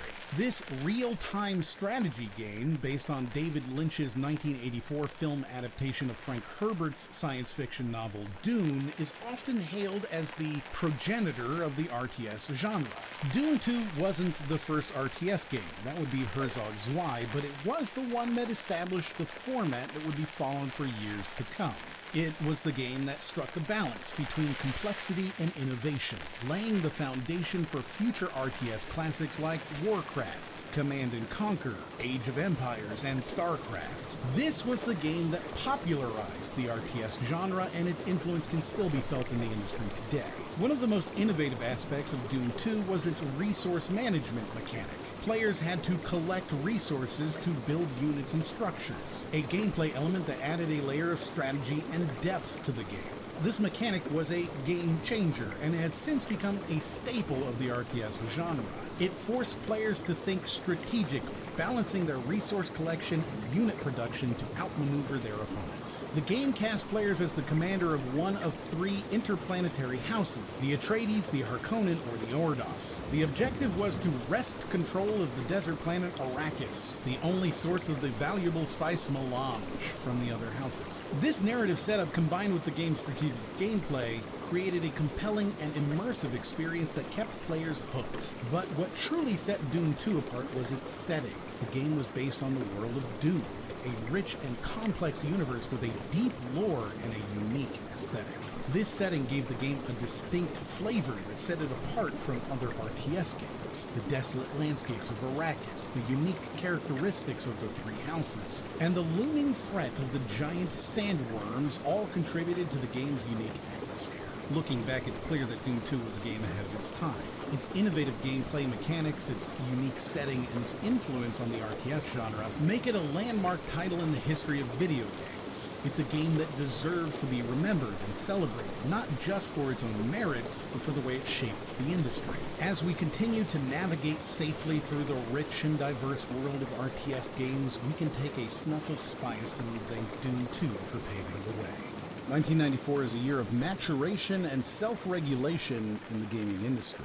As games became more realistic and graphic, it was clear that a rating system was necessary to ensure age-appropriate content for players. The gaming industry came together in the face of congressional pressure and the threat of government intervention in the United States, sparked by games like Doom, Mortal Kombat, and Night Trap. The Entertainment Software Ratings Board, the ESRB, was formed by major players like Sega and Nintendo, along with other companies, to help players make informed choices about the video games their children play, while allowing game designers to cater to diverse audiences without compromising their artistic vision. 1994 also marked the transformation of Project Reality into the Nintendo Ultra 64, with the console's design unveiled to the public for the first time.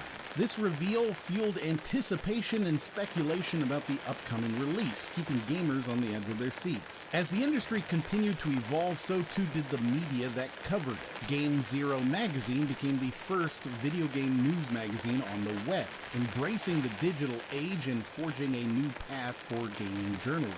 So as we explore the 1994 time capsule, let's consider these questions. How did the formation of the ESRB impact the gaming industry and the way games were designed, marketed, and consumed? How did the unveiling of the Nintendo 64 set the stage for future console releases and industry competition? What role did the shift to digital media play in shaping the way we talk about and engage with video games today? Super Metroid is an action-adventure game developed by Nintendo and Intelligent Systems that took the gaming world by storm with its sprawling, interconnected world, atmospheric storytelling, and refined gameplay mechanics. The game drops you into the alien world of Zebes with little guidance, leaving you to explore and uncover its secrets at your own pace. This sense of freedom was a key design philosophy of the Metroidvania genre, started by the original Metroid, but truly fleshed out in Super Metroid, to the point that many people believe Super Metroid is the original game altogether. The game's protagonist, bounty hunter Samus Aran, is on a mission to retrieve a stolen Metroid from the space pirate leader Ridley. This simple premise unfolds into a rich and atmospheric narrative that's conveyed more through the game's environment and gameplay than through text or dialogue. This minimalist approach to storytelling was quite innovative at the time and has since become a hallmark of the Metroid series.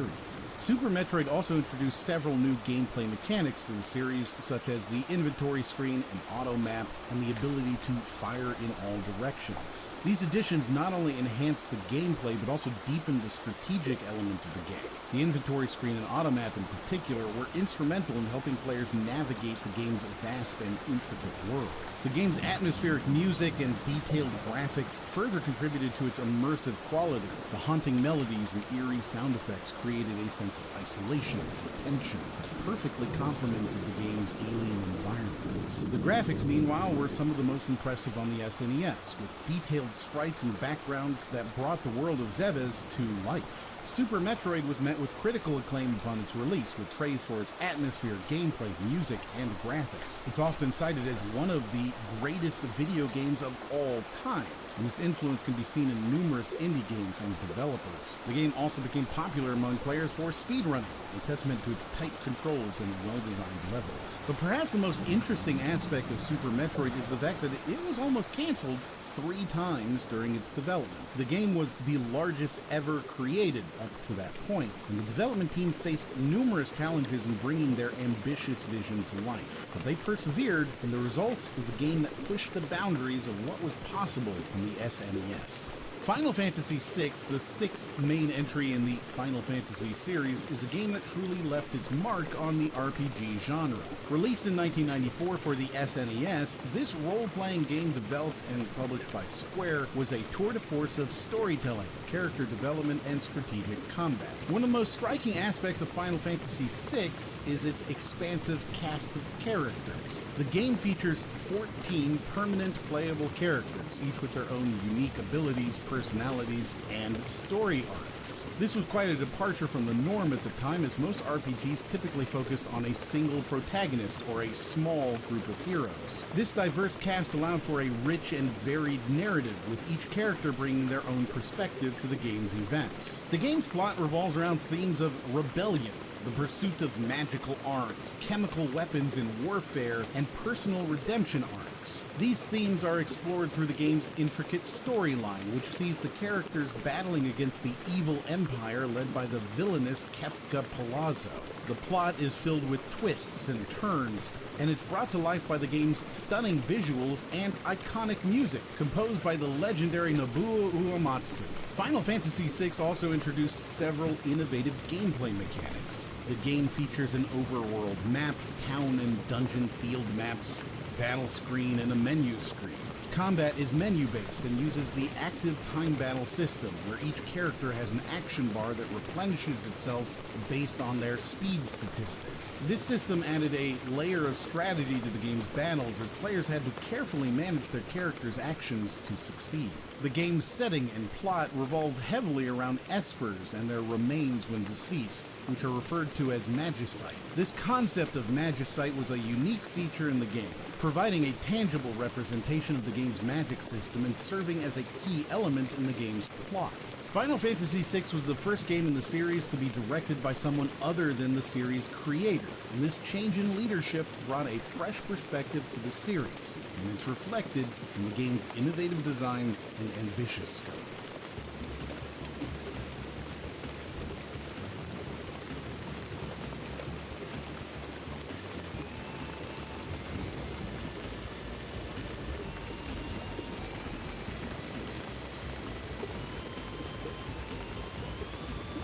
Donkey Kong Country was a reboot of the Donkey Kong franchise, and it took the gaming world by storm with its revolutionary pre-rendered 3D graphics, captivating platforming gameplay, and memorable characters. The game follows the gorilla Donkey Kong and his nephew Diddy Kong as they embark on a quest to recover their stolen banana hoard from the Crocodile King K. Rool and his army, the Kremlings. The game features 40 side-scrolling levels, each filled with platforms to jump on, obstacles to avoid, items to collect, and enemies to defeat. There are also minecart rides, animal buddies to ride, and secret bonus stages to discover. The controls are tight and responsive, making the game a joy to play. One of the most groundbreaking aspects of Donkey Kong Country was its use of pre-rendered sprites. This technique involved creating 3D models of the characters and environments and then converting them into 2D sprites. This resulted in graphics that were stunningly detailed and lifelike, a significant leap forward in visual fidelity for the time.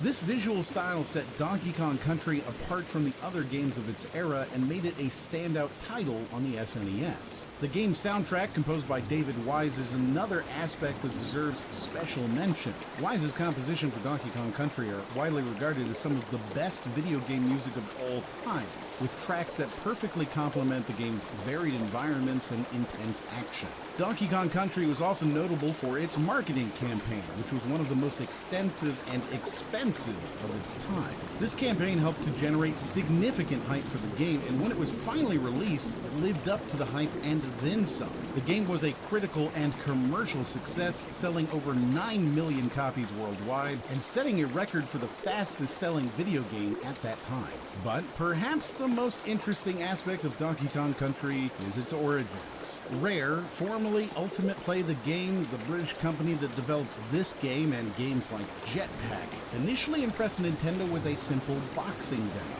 This demo showcased the potential of pre-rendered 3D graphics, and it convinced Nintendo to give Rare the reins to the Donkey Kong franchise. The result was a game that not only revived the Donkey Kong franchise, but also pushed the boundaries of what was possible in a platformer game. Warcraft Orcs and Humans allows players to choose between two factions, Orcs and Humans, each with unique units and structures. The objective is to build a small town, harvest resources, construct an army, and lead it to victory. The game offers a variety of mission types, a multiplayer mode, and a random map generator, providing a wealth of content for players to explore. One of the most significant aspects of Warcraft Orcs and Humans was its emphasis on skillful management of relatively small forces. This was a departure from the norm in RTS games at the time, which often focused on amassing large armies. In Warcraft, each unit mattered, and losing even a single one could have significant consequences. Another unique aspect of the game was its cohesive fictional universe. The game maintained characters and storylines within a well-crafted world, which added a layer of immersion that was not common at all in RTS games at the time. This focus on story and character would become a hallmark of the Warcraft series and would be adopted by other RTS developers in the years to come. The game's development was led by Chris Metzen, who would go on to create Warcraft, StarCraft, and Diablo franchises. The game's original title was Warcraft Orcs and Goblins, but it was changed to avoid confusion with the popular tabletop game, Warhammer Orcs and Goblins. Warcraft was a critical and commercial success, winning several awards and spawning a long-running franchise. Its engaging story, strategic gameplay, and multiplayer support garnered a dedicated fan base and set the stage for future RTS games. The game's influence can also be seen in its sequel, Warcraft 2: Tides of Darkness, which became a main rival to the Command & Conquer series by Westwood Studios. This is somewhat ironic, considering that the game was inspired by and modeled on Dune 2, a 1992 release from Westwood Studios. Dune 2 is often credited with establishing the RTS genre, and Warcraft Orcs and Humans built upon its foundations, introducing innovations in mission design and gameplay elements that would become standard in future RTS games. Virtua Fighter, a series of fighting games created by Sega AM2 and designer Yu Suzuki, was a game that truly revolutionized the fighting genre. Virtua Fighter was the first fighting game to use 3D polygon graphics, a groundbreaking innovation that set the stage for the future of the genre. The game involves two combatants needing to win 2 out of 3 rounds using various attacks to deplete the other fighter's stamina gauge and deal a knockout. The series features a grounded and semi-realistic system of combat without supernatural powers, which was a departure from the norm in fighting games at the time. This focus on realism added a layer of strategic depth to the game. One of the most significant aspects of Virtua Fighter was its character models. These models were based on real-life martial artists, and they were some of the most realistic ever seen in a video game at the time. This attention to detail and commitment to realism set Virtua Fighter apart from the other fighting games, and helped to establish it as a standout title in the genre. The hardware used was intense at the time. Yu Suzuki introduced the use of motion capture animation technology, which was previously limited to the health industry. Perhaps emboldened by his success with that, he would then acquire military texture mapping technology that cost millions of dollars and managed to engineer it down to $50 per chip, which he then used to introduce texture-mapped 3D characters with Virtua Fighter 2. This level of technical know-how and deep embedding in the hardware and software sides of the arcade business at the time explains why Suzuki oversaw most of Sega's ports from arcade to home consoles. Despite being the franchise of choice for many a hardcore fighting game fanatic, Virtua Fighter was often overshadowed by its contemporaries. The 4th and 5th game in the series, in particular, gained strong reviews, but they were largely overlooked by the general public. This is a double-edged testament to the game's depth and complexity, which appealed to hardcore gamers, but may have been less accessible to casual players, who mostly only remember its cover sitting on the shelves of rental stores. However, this does not diminish the game's significance or its impact on the fighting genre. Virtua Fighter was a game that pushed the boundaries of what was possible in a fighting game, and it set a new standard for realism and strategic depth. It inspired many 3D fighting games, such as the Tekken and Soul Calibur series. One group who was inspired and it changed their entire direction, Sony and the PlayStation team. The team at Sony, led by the father of the PlayStation, Ken Kutaragi, was grappling with how to budget for and promote games that used 3D graphics. At one point, Sony seriously considered designing the PlayStation to use 2D hardware. They were having trouble understanding the potential of 3D graphics. Even Shigeru Maruyama, the former chairman of Sony Computer Entertainment, admitted that he was giving presentations on the PlayStation's capabilities without fully understanding them. However, the release of Sega's Virtua Fighter marked a turning point. Its success demonstrated the potential of 3D graphics in a popular genre, the one-on-one fighting game. This revelation clarified the direction for the PlayStation. The team realized that to stay competitive with consoles like the Saturn and Nintendo 64, the PlayStation needed to be capable of rendering high-end 3D graphics. They hired one of the key designers from Virtua Fighter, Seiichi Ishii, and built their own fighter, Tekken. Ironically, Sega, the company that provided this crucial insight, was one of Sony's main competitors. Sega was preparing to launch the Sega Saturn, which beat the PlayStation to market in Japan by a few weeks. The Saturn, bolstered by a home version of Virtua Fighter, initially outsold the PlayStation. However, the demand for the Saturn only reinforced Sony's confidence in the PlayStation's potential for success. In the end, the PlayStation was a resounding success, selling over 100 million units worldwide.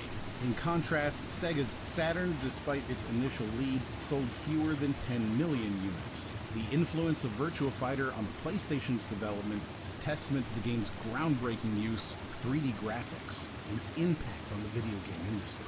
1995 brought forth a new level of competition. The introduction of CD-based games by Sony opened up a whole new world of possibilities for developers. With more expansive and immersive experiences at their fingertips, they were able to create games that took players on incredible journeys, both visually and emotionally. And it wasn't just Sony who felt the impact. The entire industry had to step up their game to stay competitive. As the PlayStation and Sega Saturn hit the market, gamers found themselves with an abundance of choice, and the rivalry between consoles fueled an insatiable desire for innovation.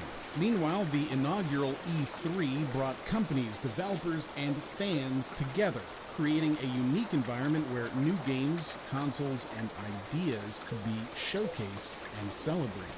It laid the foundation for an annual event that would continue to shape and define the gaming industry for decades to come. How did the arrival of the PlayStation and CD-based games force other companies to evolve and adapt? And what role did the first E3 play in bringing the gaming community together and fostering a spirit of friendly competition?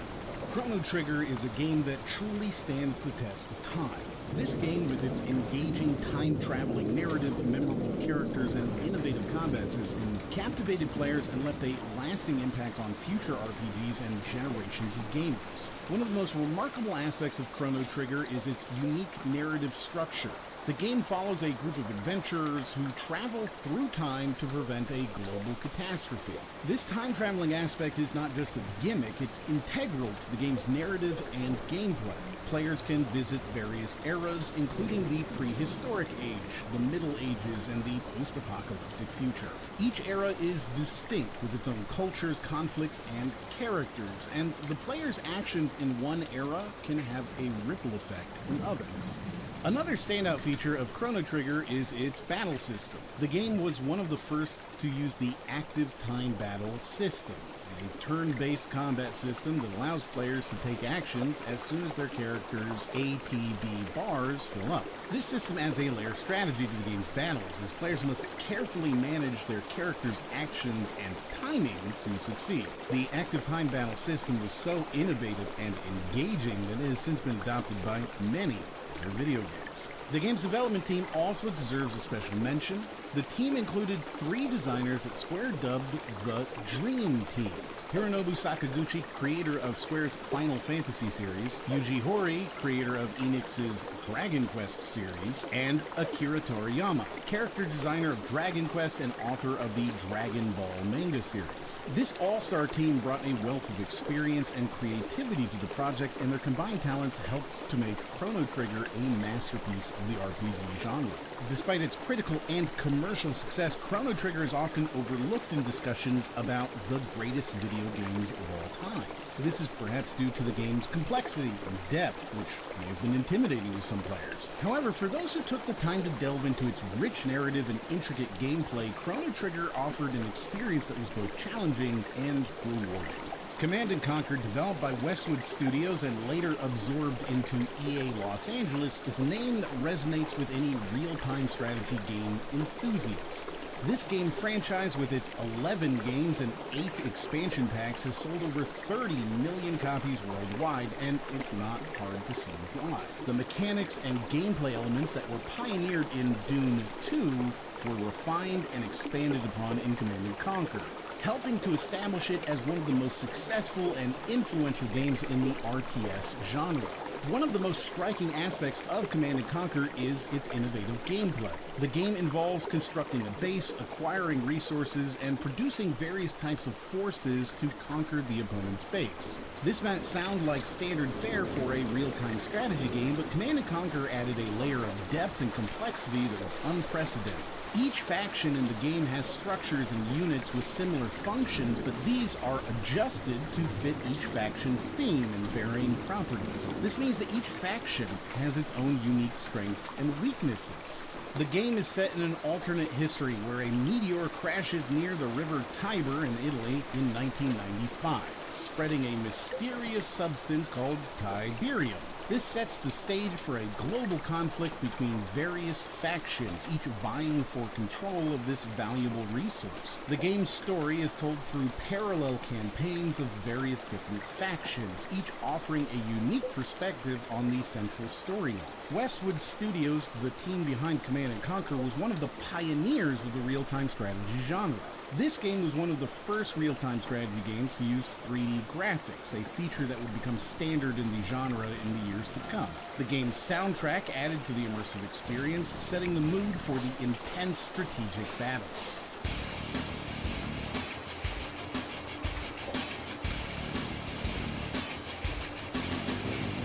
Despite its success, Command & Conquer is often overshadowed by other real-time strategy games. However, for those who took the time to delve into intricate gameplay and engaging narrative, Command & Conquer offered an experience that demanded strategic thinking and careful resource management, and it rewarded players with a deep and immersive gaming experience. Rayman, the limbless hero, burst onto the scene, bringing with him a vibrant world that was as whimsical as it was challenging. This side-scrolling platformer, developed and published by Ubisoft, marked the beginning of a franchise that would become a staple in the platforming genre. Rayman is a riot of color, with each level boasting a unique and imaginative design. From the lush jungles of the Dream Forest to the musical madness of Bandland, each world in Rayman is a feast for the eyes. This vibrant aesthetic was the brainchild of French video game designer Michel Ancel, who sought to create a game that was visually appealing to a wide audience. The result is a game that is as much a work of art as it is a platformer. The game is a platformer at its core, but it's far from a straightforward run-and-jump affair. Each level is a carefully designed puzzle requiring precise timing, quick reflexes, and a keen eye for hidden paths and secrets. The game's challenge is further ramped up by the inclusion of a variety of enemies and obstacles, each with their own unique behaviors and attack patterns. The gaming world was taken by storm with the release of Descent, a first-person shooter that dared to defy the conventions of its genre. Developed by Parallax Software and published by Interplay, Descent was a game that didn't just push boundaries, it obliterated them, introducing a unique 6 degrees of freedom movement system that allowed players to move in any direction, including up and down. This was a game that truly took the concept of 3D gaming to new heights. In a time when most first-person shooters were limited to 2 degrees of freedom, allowing players to move only along the ground and not look up or down, Descent broke the mold. The game allowed players to move in any direction, creating a sense of freedom and control that was unparalleled at the time. This innovative mechanic not only made the game more challenging, but it also made it more immersive and exciting, giving players a real sense of being in the cockpit of a spaceship navigating through labyrinthine minds. Another aspect that set Descent apart was its use of a fully 3D engine. Prior to Descent, most first-person shooters used 2D sprites to represent enemies and environments, resulting in a flat, somewhat unrealistic look. Descent, on the other hand, boasted realistic environments and enemies thanks to its 3D engine. This visual leap forward made the game a stunning spectacle and set a new standard for future 3D games. The advent of CD-ROM technology opened up new possibilities for game developers, allowing them to create more immersive and cinematic experiences. One game that truly capitalized on this technological leap was Phantasmagoria, a point-and-click adventure horror game designed by Roberta Williams and released by Sierra Online in 1995. Phantasmagoria was a game that pushed the boundaries of what was possible. It featured live-action actors and footage. The game's plot follows protagonist Adrienne Delaney, who moves into a remote mansion and finds herself terrorized by supernatural forces. This narrative was brought to life through cinematic scenes and three-dimensionally rendered environments, creating an immersive and suspenseful gaming experience. But what really set Phantasmagoria apart was its production. The game was developed over 2 years with a team of more than 200 people and a budget that ultimately exceeded $4.5 million. This was due to the extensive filming and use of Hollywood special effects, which gave the game a cinematic quality. The game was based on a 550-page script, about 4 times the length of an average Hollywood screenplay, and it took more than 4 months to film. Sierra even built a $1.5 million studio specifically for the game, further highlighting the scale and ambition of the project. Despite its high production values and innovative use of technology, Phantasmagoria was not without controversy. The game was criticized for its slow pacing and easy puzzles, but the most contentious aspect was its graphic content. Phantasmagoria featured violent and sexual scenes, including a rape scene that sparked backlash from retailers, politicians, and religious organizations. The controversy, however, did not prevent the game from being a financial success. It grossed $12 million in its opening weekend, outperforming all of Sierra's Quest games. Sierra was an important company, but today people tend to forget exactly how important and influential they were. They made influential contributions, set industry trends, and faced both successes and challenges. Roberta Williams was inspired by the first adventure game, Colossal Cave Adventure, and desired to create her own stories with a graphical component. Her husband, Ken Williams, supported her and shifted his focus to developing Roberta's game called Mystery House, which became the first ever graphical adventure game. That game was successful, earning them substantial profits and leading them to establish Sierra Online in Coarse Gold, California. Sierra's history is intertwined with the democratization of computers and the rise of the home computer industry. They engaged in a battle with Infocom, known for their text-only adventures like Zork, as Sierra introduced immersive graphics to adventure games. Sierra faced criticism for dumbing down the interactive story, but they also elevated and popularized the adventure game model. Sierra released numerous successful titles over the years, including King's Quest, Space Quest, Leisure Suit Larry, and Gabriel Knight. Phantasmagoria proved its value, so it wasn't terribly surprising when just a year after this game came out, Sierra was offered a buyout at $1.5 billion from CompuCar, a membership-based mail-order club that today is perhaps most easily compared to Amazon. They went through various ownership changes, mergers, and rebranding, becoming a property of Vivendi Universal. Sierra faced significant downsizing, studio closures, and job losses, and in 2004, Vivendi disbanded Sierra as a company, although the name continued to be used for publishing purposes. Activision later acquired Sierra's products and merged with another of CompuCar's acquisitions, Blizzard Entertainment, to become Activision Blizzard. Sierra ceased to exist as an independent company, and most of its properties were sold off. The Williams couple, Ken and Roberta, became wealthy, and the legacy of Sierra lies in their role as pioneers of graphical adventure games and their impact on the gaming industry. The story of Sierra is often romanticized, portraying them as the torchbearers of pure adventure games. However, the reality is more nuanced, with Roberta's game ideas initially met with skepticism from Ken. Sierra made efforts to diversify beyond adventure games throughout their history, but in the end, the company's ultimate fate was closely tied to the decline in popularity of adventure games. The arcade scene was slowly giving way to home consoles, and the PlayStation was emerging as a major player in the industry. It was in this context that Tekken, a fighting game developed by Namco, was released. Tekken was a game that broke new ground in several ways. For one, it introduced a unique control scheme that allowed players to control each of the fighter's 4 limbs independently. It meant that players had to think more strategically about their attacks and defenses, considering not just when to strike, but also with which limb. The game featured a diverse lineup of fighters, each with their own unique fighting style and backstory. The plot of the game revolved around these characters competing in the King of Iron Fist tournament, a brutal competition organized by the ruthless Mishima. This narrative element added a layer of drama and intrigue to the game, making the fights feel more personal and the stakes feel higher. But perhaps the most significant aspect of Tekken was its graphics. Tekken was originally a test case for animating 3D character models, and it was developed for the Namco System 11 arcade board, which was based on PlayStation hardware. This allowed the game to feature some of the most impressive visuals of its time, with detailed character models and fluid animations that made the fights feel more realistic. Let's just take a second, because it's really hard to see these games today, 30 years in the future, in the light they were originally presented in. On one hand, you had games like Tekken on the PlayStation, pushing the boundaries of what was possible with 3D graphics and complex control schemes.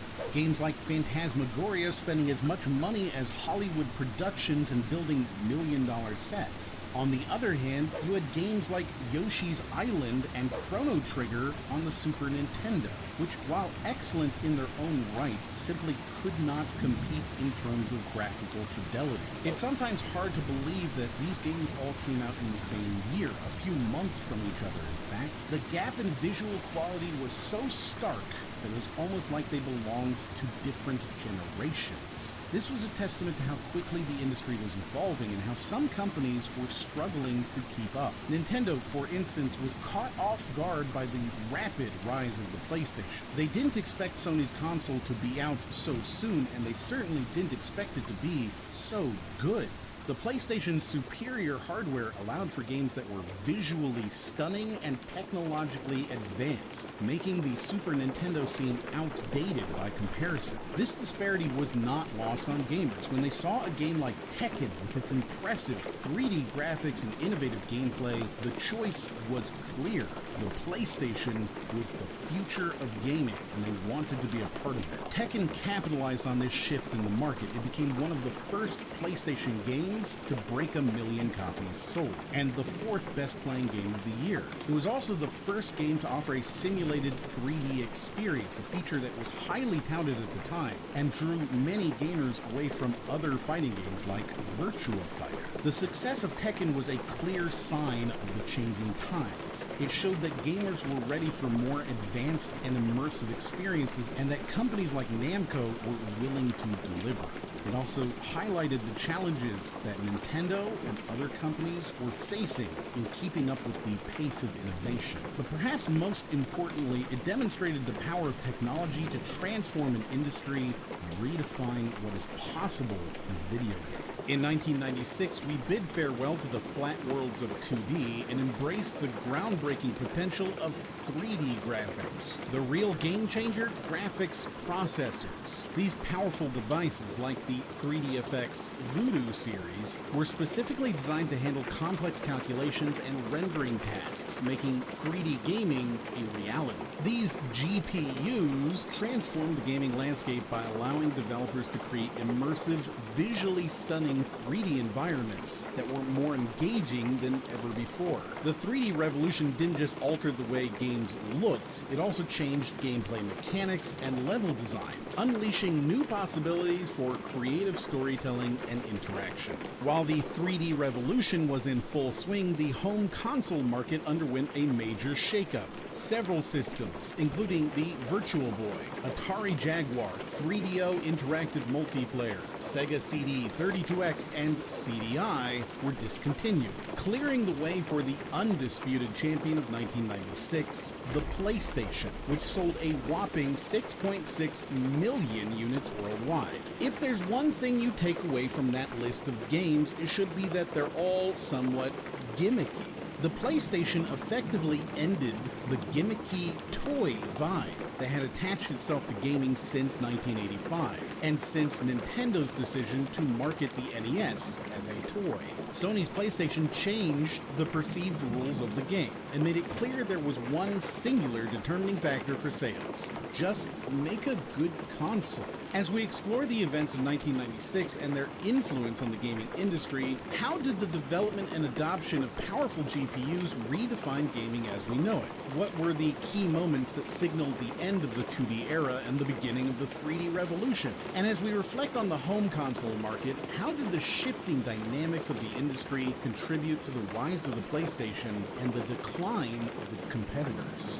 Super Mario 64 not only marked the successful transition of the iconic Mario franchise into the realm of 3D platforming, but also set a new standard for the genre as a whole. This was a game that didn't just push the envelope, it tore it apart and rewrote the rules. Super Mario 64 was a game that took the familiar and beloved character of Mario and placed him in an expansive, open-world environment that was unlike anything players had seen before. This was a game that gave players the freedom to explore at their own pace, to discover secrets and hidden areas, and to truly immerse themselves in the world of the Mushroom Kingdom. It was a game that took the linear, side-scrolling formula of previous Mario games and turned it on its head. Super Mario 64 was designed to take full advantage of the Nintendo 64's analog stick, allowing for precise 360-degree control of Mario. This was a major departure from the digital 8-direction controls of previous games. And this control scheme was not just a novelty, it was a fundamental part of the game's design, integral to the exploration and platforming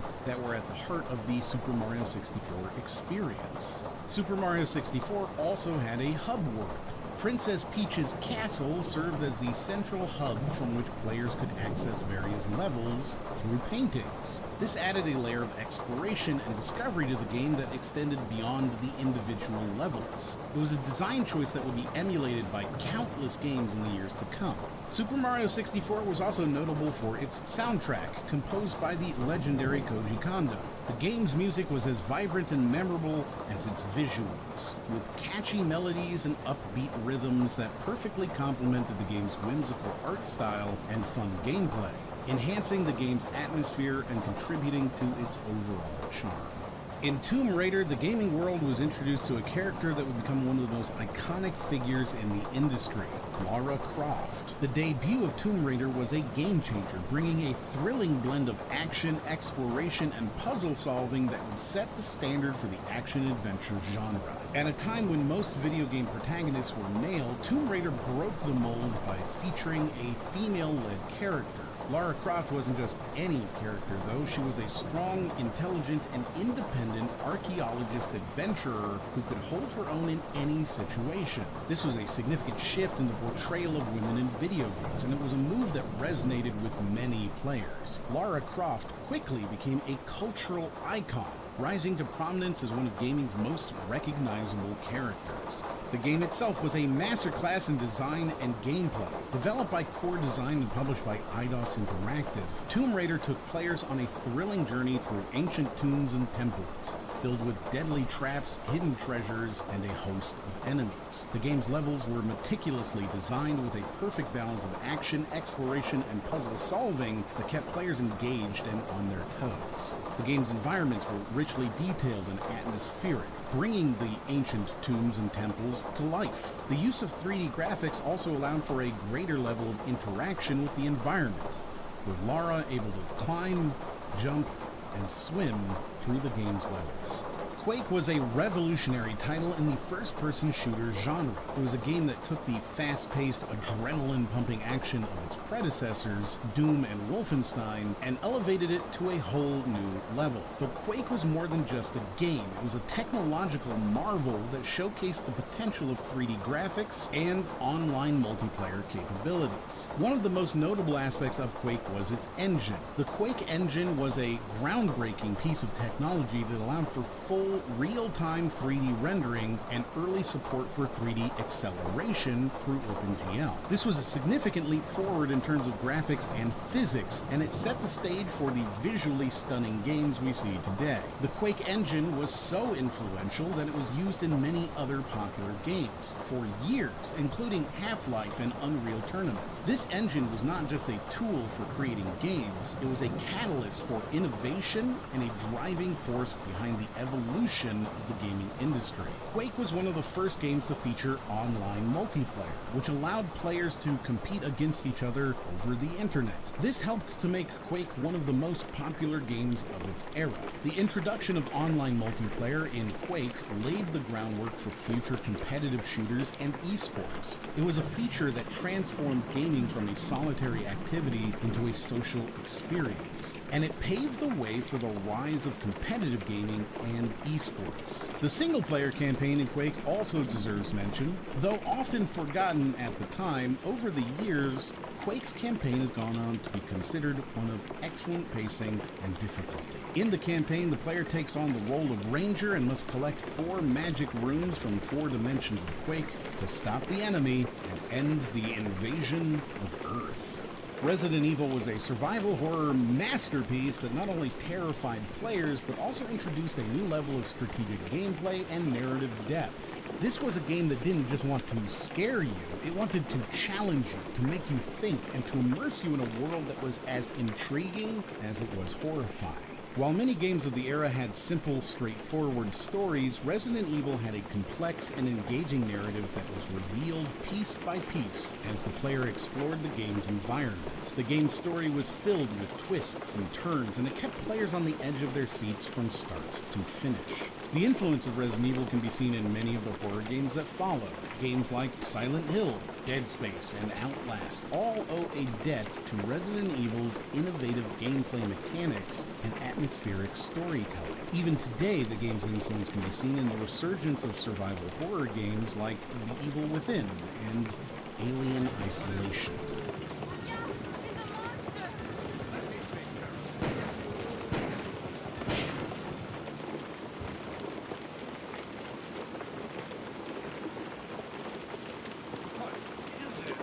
We've seen a year of change from 2D to 3D. We've seen the proliferation of the 3D camera. We've seen the effect of the GPU on the gaming world. We've seen how games have started to be more complex, more complicated, bigger, and better.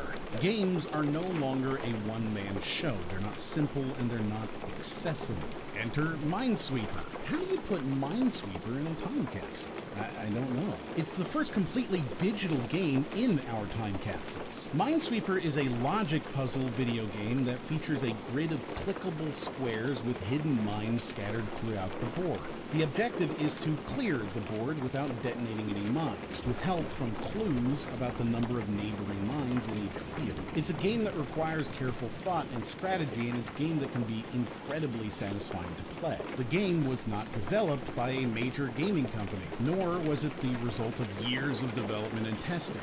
Instead, Minesweeper was a game that was bundled with operating systems and desktop environments. It was a game that was designed to be a simple time waster, a game that people could play when they had a few minutes to spare. But despite its humble origins, Minesweeper quickly became a phenomenon. The game's popularity was so widespread that it even caught the attention of one of the most influential figures in the tech industry, Bill Gates. It's been reported that Gates was so addicted to Minesweeper that he deleted the game off his own computers, only to then sneak into other people's offices to play it. This anecdote not only highlights the game's addictive nature, but it also speaks to its universal appeal. Minesweeper was a game that could be enjoyed by anyone, regardless of their gaming experience or skill level. Despite its simplicity, Minesweeper has inspired countless variants and clones that expand on the basic concepts of the game. A new hero spun his way onto the PlayStation, Crash Bandicoot, a quirky, denim-clad marsupial with a penchant for smashing crates and thwarting the plans of the nefarious Dr. Neo Cortex. Developed by Naughty Dog and published by Sony Computer Entertainment, Crash Bandicoot hit the shelves and quickly became one of the defining games of its generation. Crash Bandicoot wasn't just another platformer. It was a game that pushed the boundaries of what was possible on the PlayStation, with vibrant graphics, immersive sound design, and challenging gameplay. The game's unique third-person perspective set it apart from other platformers. But what really set Crash Bandicoot apart was its protagonist. Crash was a character unlike any other. He was a bandicoot, a creature rarely seen in video games, and his personality was as vibrant as his orange fur. He was a wisecracking goofball, a character who, despite being subjected to countless hours of media by the villainous Dr. Neo Cortex in an attempt to evolve his mind, ended up as a lovable, wisecracking goofball. This unique character design, coupled with Crash's dynamic moveset of jumps and spins, made him an instant hit with players. Interestingly, Crash Bandicoot was initially conceived of as a wombat named Willy. It was only after much deliberation that the team decided to make the character a bandicoot, a decision that would prove to be a defining moment in the game's development. This change not only gave the game its unique identity, but also set the stage for the creation of a character that would become one of the most iconic figures in video game history. Who today would admit to being a fan of Willy the Wombat? The game's success was unprecedented. It sold over 6 million units, making it one of the best-selling PlayStation games and the highest-selling ranked on sales in the United States. This success not only cemented Crash Bandicoot's place in video game history, but also established Naughty Dog's reputation as a leading developer in the industry. It's worth noting that it didn't quite open the door to fully realize 3D exploration in platform games. While Crash's vibrant world and dynamic gameplay captivated players, its linear level design and fixed camera angles didn't offer the same freedom of exploration that would come to define 3D platformers. That honor, interestingly enough, goes to Bubsy 3D. Also released in 1996, Bubsy 3D was one of the first games on the PlayStation to offer true camera control, paving the way for future 3D platformers like Croc, Legend of the Gobos, and Spyro the Dragon. However, Bubsy 3D's pioneering status didn't translate into success, despite him being a really cool cat character that people really should have fallen in love with, obviously. The game's developers were unfamiliar with 3D technology, leading to a host of development challenges that ultimately impacted the game's quality. Bubsy 3D was met with a lukewarm reception upon release, and its reputation has only worsened with time. Several publications have ranked it among the worst video games in history, a stark contrast to the acclaim and success enjoyed by Crash Bandicoot. 1997, a year that epitomized the roller coaster nature of the video game industry. As the 3D revolution continued to shake things up, we saw triumphs, tribulations, and even a few unexpected twists. Sony's PlayStation reigned supreme, capturing the hearts of gamers worldwide and becoming the best-selling console in Japan for the first time.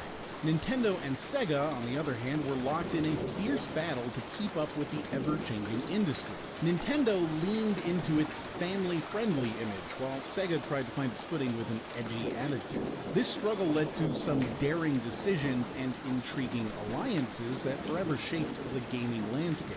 Duke Nukem Forever kicked off its production this year, a highly anticipated title that fans eagerly awaited the release of. Little did they know the development process would become a legendary tale of delays, engine changes, and company acquisitions spanning more than a decade.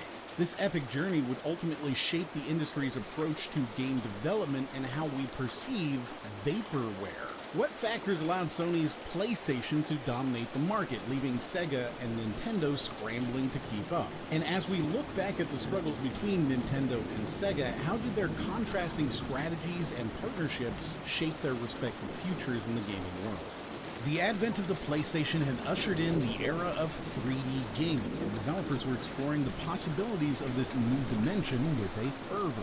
In the midst of this technological revolution, Squaresoft released Final Fantasy VII. This was a game that not only embraced the possibilities of 3D graphics, but also pushed the boundaries of what was possible in terms of storytelling and gameplay in a video game. It was a game that was not afraid to take risks, and these risks paid off in a big way. One of the most significant aspects of Final Fantasy VII was its departure from previous Final Fantasy titles with its three-party member system. This was a bold move that fundamentally changed the dynamics of combat in the game. Instead of a large party of characters, players had to strategically choose 3 characters to take into battle. This added a layer of strategy to the game, as players had to carefully consider the strengths and weaknesses of their party members. The materia and limit systems were another innovative feature of Final Fantasy VII. The materia system allowed players to customize their characters' abilities, giving them a degree of control over their character's development that was unprecedented in the series. The limit system, on the other hand, introduced a new mechanic that allowed characters to unleash powerful attacks after taking a certain amount of damage.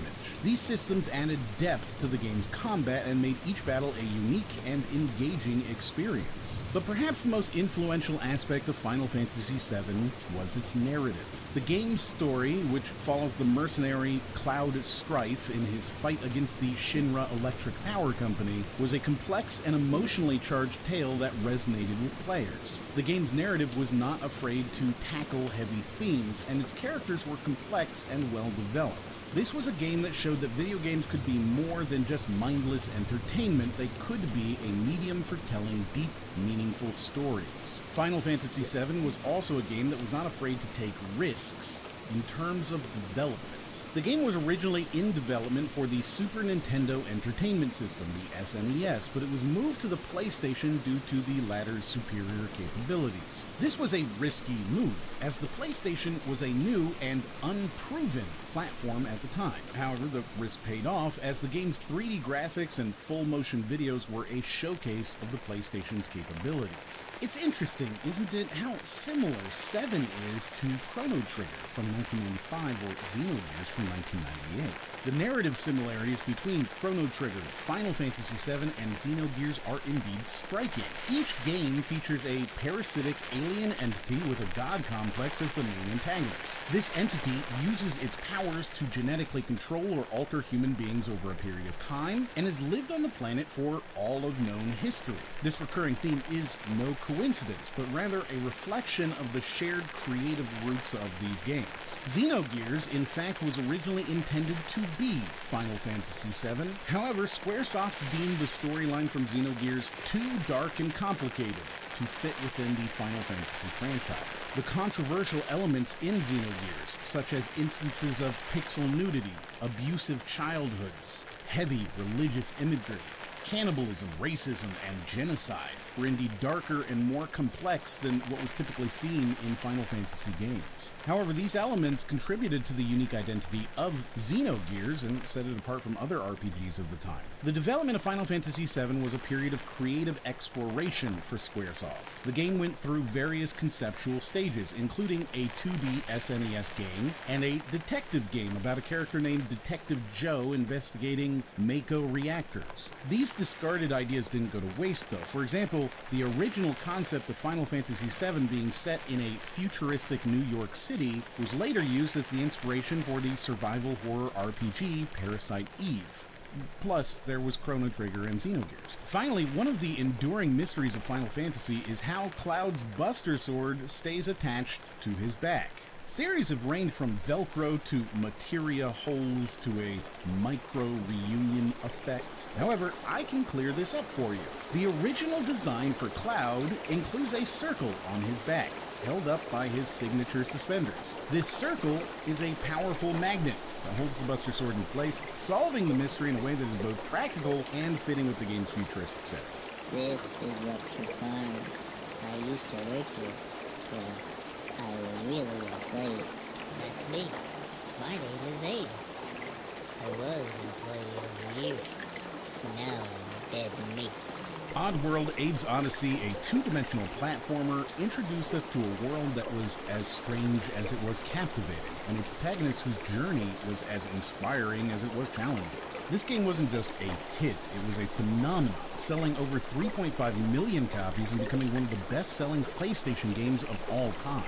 Abe is a Mudokon, a member of a species that has been enslaved and transformed into obedient workers by the ruthless Gluckons. When Abe discovers that he and his fellow Mudokons are to be slaughtered to make a new product, he decides to escape and liberate as many of his people as he can. This premise sets the stage for a game that is as much about survival as it is about rebellion. Abe's journey is fraught with danger, but he's not without resources. One of the game's most innovative features is its communication system. Abe can interact with other Mudokons, giving them instructions and guiding them to safety. This mechanic adds a layer of strategy to the game, as players must not only navigate the game's obstacles, but also manage their fellow Mudokons. The game's setting, Oddworld, is a richly detailed and deeply immersive environment. Each species has its own history and culture, and the game's levels are filled with intricate details that bring this world to life. From the grimy industrial interiors of the Rupture Farms factory to the eerie alien landscapes of the outside world, every screen of Oddworld Abe's Odyssey is a testament to the game's art direction. But perhaps the most significant aspect of Oddworld is its underlying message. At its core, this is a game about resistance, about standing up to oppression and fighting for freedom. It's a theme that resonates deeply, and it's handled with a level of maturity and nuance. It challenged the conventions of its genre, offering a gameplay experience that was as thought-provoking as it was entertaining. Oddworld Abe's Odyssey reflects the growing maturity of the medium, the increasing ambitions of its creators, and the evolving expectations of its audience. It's a game that, despite its fantastical setting and quirky characters, speaks to universal themes of freedom, resistance, and the power of the individual. Based on the 1995 James Bond film of the same name, GoldenEye 007 was more than just a game, it was a phenomenon. GoldenEye was a game of firsts. It was one of the first games to demonstrate the viability of home consoles as platforms for first-person shooters, a genre that had been previously dominated by PC games. This was a game that showed the world that consoles could deliver a first-person shooter experience that was every bit as immersive and engaging as anything on the PC. But GoldenEye 007 didn't just replicate the first-person shooter experience on a console, it elevated it. The game introduced atmospheric single-player missions that were a far cry from the run-and-gun gameplay of earlier shooters. These missions were filled with tension and suspense, requiring players to think strategically and use stealth to overcome their enemies. This was a game that rewarded patience and precision over brute force, and it was a game that made you feel like a real spy. One of the most innovative features of GoldenEye was its multiplayer mode. This was a last-minute addition to the game, added just a month before its release. But despite its rushed development, the multiplayer mode was a resounding success. It allowed up to 4 players to compete in various deathmatch scenarios via split screen, a feature that was groundbreaking at the time. The multiplayer mode was not just a fun diversion, it was a game changer, setting a new standard for console shooters and paving the way for future multiplayer classics. GoldenEye 007 was also a game that was steeped in the lore of its source material. The game was filled with references to the 16 Bond movies that had been released prior to GoldenEye, as well as a cheeky Star Trek reference in the form of red-shirted civilians. These nods to pop culture added a layer of depth to the game, making it a treat for fans of the Bond franchise and sci-fi enthusiasts alike. Ultima Online was a game that broke the mold in more ways than one. It was one of the first games to truly embrace the concept of a massively multiplayer online world, a world where thousands of players could interact, trade, and battle in real time. This was a game that didn't just offer a multiplayer mode, it was a game that was built from the ground up to be a shared experience, a living, breathing world that was constantly evolving and changing. One of the most innovative aspects of Ultima Online was its player versus player combat system. Unlike many games of its time, Ultima Online didn't shy away from player conflict. It embraced it. This was a game where players could engage in epic battles, form alliances, and even betray each other. This was truly groundbreaking. A perfect example of this was the infamous assassination of Lord British, the in-game persona of Richard Garriott, the game's creator. During a public appearance in the game, a player managed to kill Lord British, an event that was supposed to be impossible. This unexpected turn of events sent shockwaves through the community and highlighted the unpredictable and immersive nature of the game. But Ultima Online wasn't just about combat, it was also a game that offered a rich and immersive world to explore.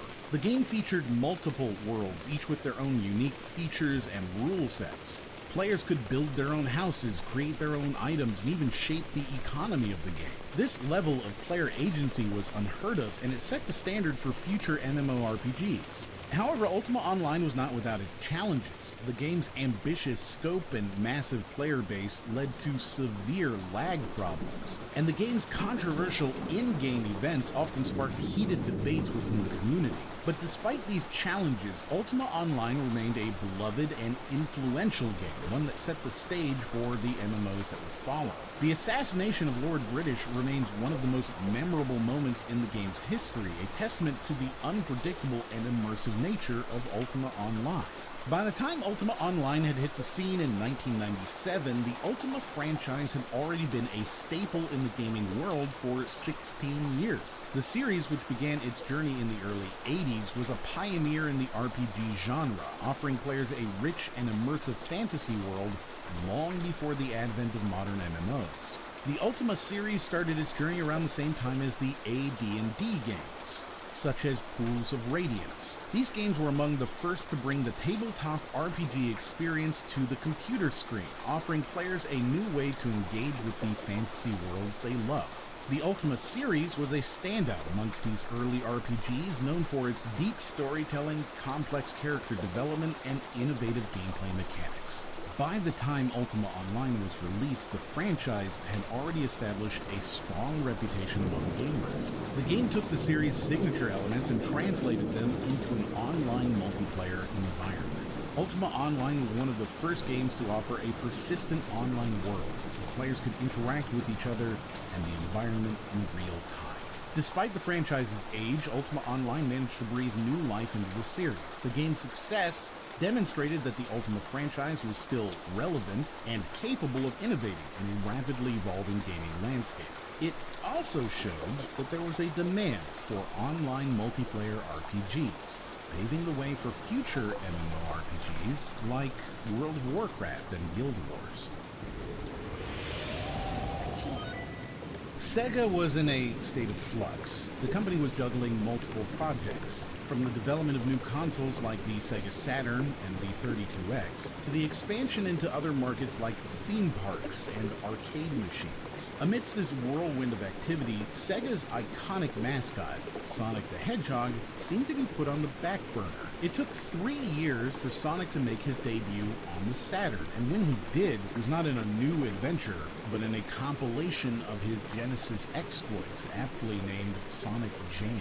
Sonic Jam was a unique offering in the Sonic franchise. It bundled together the 4 main Sonic games from the Genesis era, but it also introduced something new, a 3D environment called Sonic World. This was a first for the series, a prototype of what a 3D Sonic game could look like. It was a tantalizing glimpse into the future, a promise of what was to come. But it was also a stark reminder of what was missing. Sonic had yet to make the leap into 3D, a transition that his peers like Mario had already successfully made. The delay in Sonic's 3D debut was not due to a lack of trying. In fact, during this period, Sonic Team was hard at work on another project, Nights into Dreams. This game, which featured a new character and a unique flying mechanic, was a departure from the fast-paced platforming of the Sonic games.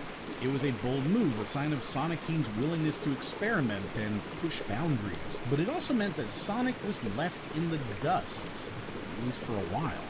While Sonic Team was exploring new horizons with Nights, Sega was also dealing with other challenges. The company was struggling to keep up with the competition. The Saturn, despite its initial success in Japan, was being overshadowed by the PlayStation and the Nintendo 64. Sega's decision to release the 32X, a cheaper entry into the 32-bit era, also backfired, as it quickly lost popularity after the holiday season. These missteps, coupled with the lack of a new Sonic game, put Sega in a precarious position. The company was exploring other avenues, from developing the Sega Model 2 arcade system to launching indoor theme parks called Joyplace. Sega was also making strides in the PC market with Sega Soft, and it even ventured into the arcade pinball market. These endeavors showcased Sega's versatility and ambition, but they also highlighted the company's scattered focus. In the midst of all of this, Sonic Jam was released. The game was a celebration of Sonic's past, a nostalgic trip down memory lane, but it was also a testament to Sonic's enduring appeal. Despite the lack of a new game, Sonic's popularity remained strong. The success of Sonic Jam was a reminder of the character's iconic status and his importance to Sega.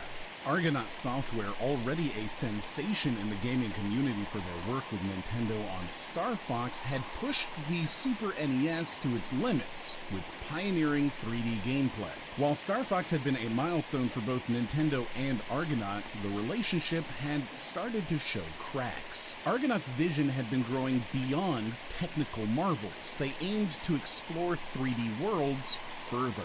They pitched to Nintendo a 3D platformer that featured Yoshi, one of their most beloved characters. It was a bold pitch that could have tightly interwoven Argonaut's future with Nintendo, but Nintendo's response was quiet, and they soon started cutting ties with Argonaut. It wasn't until 26 years later, in 2020, that a massive leak would reveal that Nintendo had started development on Super Mario 64 at around the same time as this Yoshi game was pitched. Perhaps it isn't entirely surprising that Jez Sand, the founder of Argonaut, felt that his Yoshi game was ripped off to create a Mario game instead. It was a tense moment. Years later, Shigeru Miyamoto, the iconic developer behind many of Nintendo's most successful franchises, was rumored to have apologized for not having greenlit the Croc concept, acknowledging in interviews that perhaps his team had underestimated Argonaut's creative capacity.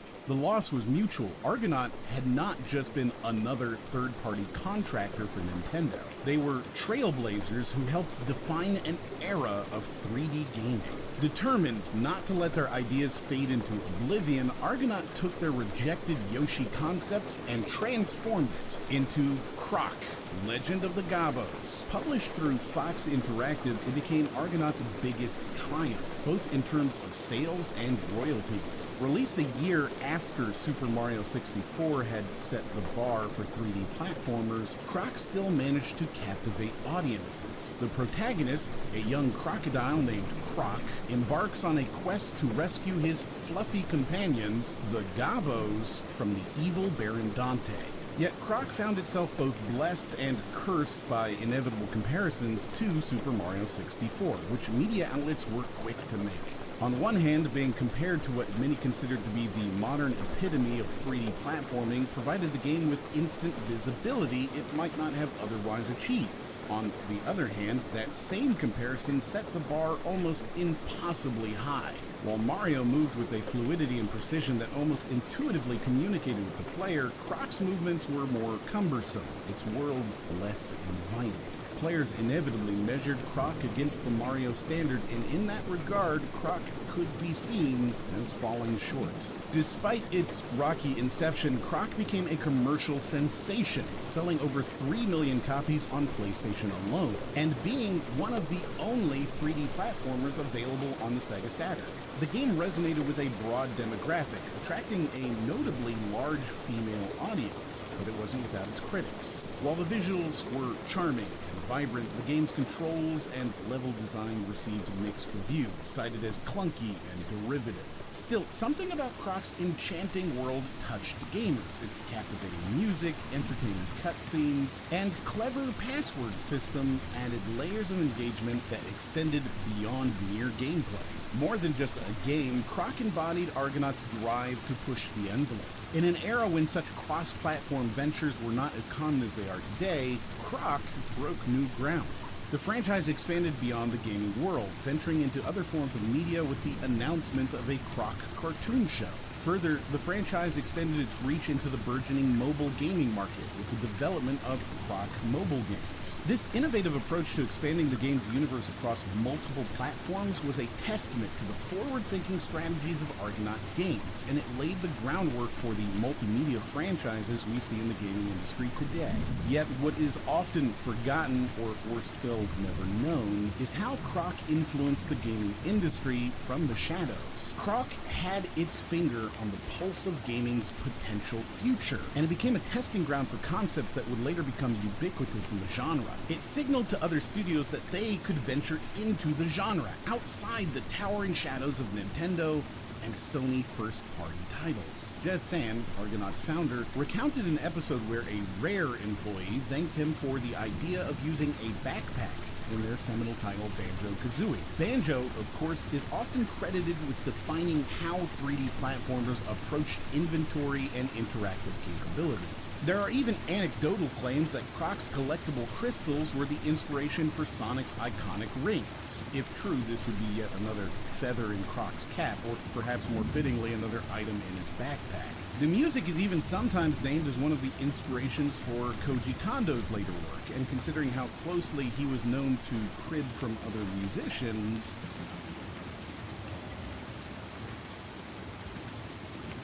well, it's not exactly unbelievable. The game was also ahead of its time in implementing mechanics such as wall climbing, monkey bar traversing, and underwater movements that would become staples in later titles. The game also features a password system and bonus levels, offering a true ending for dedicated players. Yet fate, ever capricious, had other plans. The initial luster of Croc's innovation was tarnished by its steep difficulty curve, cumbersome tank controls which did not hold up well considering the DualShock was released just 1 month prior to Croc's release, and a punishing level design that drove players to frustration. Much like its reptilian protagonist, Croc's legacy swims in complex waters. While often shadowed by the revolutionary impact of Super Mario 64, Croc still holds its own as an unsung pioneer in the realm of 3D platforming. It marked both an end and a beginning. The end of Argonaut's direct relationship with Nintendo, but also the genesis of a franchise and the reaffirmation of the studio's resilient spirit. In 1998, the gaming world was a whirlwind of excitement and change as the industry underwent 2 crucial milestones: the recognition of video games as an art form and the birth of the 6th console generation with Sega's Dreamcast. At long last, video games were seen as a legitimate art form, with organizations like the AIAS, BAFTA, and the newly minted Game Critics Awards acknowledging the creative achievements in gaming. The result, a surge of innovative titles that captured the imagination of gamers and critics alike. This period laid the foundation for today's gaming landscape, where creativity and artistry are celebrated hand in hand with technological advancements. However, the industry's growing pains were also evident. Titles like Kingpin sparked controversy for their violent content, catching the attention of President Bill Clinton and the U.S. Congress. This renewed focus on the ESRB and its role in regulating the gaming industry led to increased scrutiny and pressure to self-regulate. It was a critical time for both the creative and ethical development of games. Meanwhile, Sega released the groundbreaking Dreamcast, ushering in the 6th console generation. Graphics, better graphics means it's more realistic. And in battle, Sega's new Dreamcast video game console is graphically better. The Dreamcast boasted advanced hardware that smoothed the transition from 2D to 3D and introduced online connectivity, paving the way for a new level of social interaction and online gaming. With these innovative features, the stage was set for an intense console war as Sega, Sony, Microsoft, and Nintendo vied for gamers' hearts and wallets. As the first 6th-gen console, the Dreamcast set a high bar, pushing competitors to up their game and fueling the rapid evolution of the gaming industry. How did the recognition of video games as an art form impact the industry's creative direction and the evolution of gaming experiences? What were the long-term effects of increased scrutiny and pressure to self-regulate on the gaming industry? And how did the launch of the Dreamcast and the dawn of the 6th-generation console shape the competitive landscape and drive innovation? Ocarina of Time wasn't just about introducing Link in 3D, it was about redefining what an action-adventure game could be. The game's narrative depth, combined with its expansive world, made players feel like they were part of an epic tale. Every corner of Hyrule was meticulously crafted, every character interaction had purpose, and every puzzle was a test of wit. But what truly set Ocarina of Time apart was its innovative gameplay mechanics. Before Ocarina of Time, 3D combat was, let's face it, a bit of a mess. You'd swing your weapon hoping it'd connect with the enemy. But with the introduction of the Z targeting system, combat became strategic. It allowed players to focus on one enemy, dodge, parry, and counterattack, making every battle feel dynamic and engaging. It's a system so intuitive that variations of it are still used in games today. Now, while the game was a technical marvel, it also had its quirks, and by quirks I mean Navi, Link's ever-present fairy companion. With her incessant, hey, listen interruptions, she quickly became the bane of many players. But despite being dubbed one of the most annoying game characters, Navi played a crucial role. She was the game's way of guiding players, offering hints, and ensuring they never felt lost in this vast world. Annoying, maybe. Essential, absolutely. But Ocarina of Time's influence didn't stop at its own franchise. During its development, another iconic game was in the works, Super Mario 64. These two titles, both ambitious in their own right, shared more than just a development timeline. Mechanics, ideas, and even assets were exchanged between the two teams. It's fascinating to think that the horse Epona, a beloved character in Ocarina of Time, was initially conceptualized for Mario's 3D debut. And those whirlwinds in Super Mario 64, they bear a striking resemblance to Ocarina's Song of Storms. These crossovers highlight the collaborative spirit at Nintendo during this era, where boundaries were blurred in the pursuit of gaming excellence. Imagine a world where first-person shooters were mostly about running, gunning, and navigating mazes. Then comes Half-Life, flipping the script entirely. Instead of isolated levels, you had a continuous, interconnected world. Instead of a silent protagonist, you had, Gordon Freeman was silent, but the world around him was anything but. The game's narrative was woven seamlessly into the gameplay, with scripted sequences that pulled you into the story without ever taking control away from you. It was a masterclass in immersion, about our bespectacled hero, Gordon Freeman. The guy doesn't utter a single word throughout the game, yet he's one of the most iconic characters in gaming history. How? Through the world, the characters around him, the environment, the events, and yes, those pesky head crabs. Every element in the game served to guide, inform, or challenge the player. Valve, an indie company at the time, conducted over 200 external playtests with dozens of testers to meticulously refine every aspect of gameplay. This level of external testing was exceptional, especially when some indie game companies today only conduct internal playtests. But Half-Life wasn't just a product of genius design, it was also a product of inspiration. It drew from the fast-paced action of Doom and Quake, but it also took cues from pop culture. Stephen King's The Mist and an episode of The Outer Limits titled The Borderland played a role in shaping the game's narrative and environment. And if you've ever felt a manga-esque vibe from the game, you weren't wrong. The level design was influenced by the environments in the manga series Akira.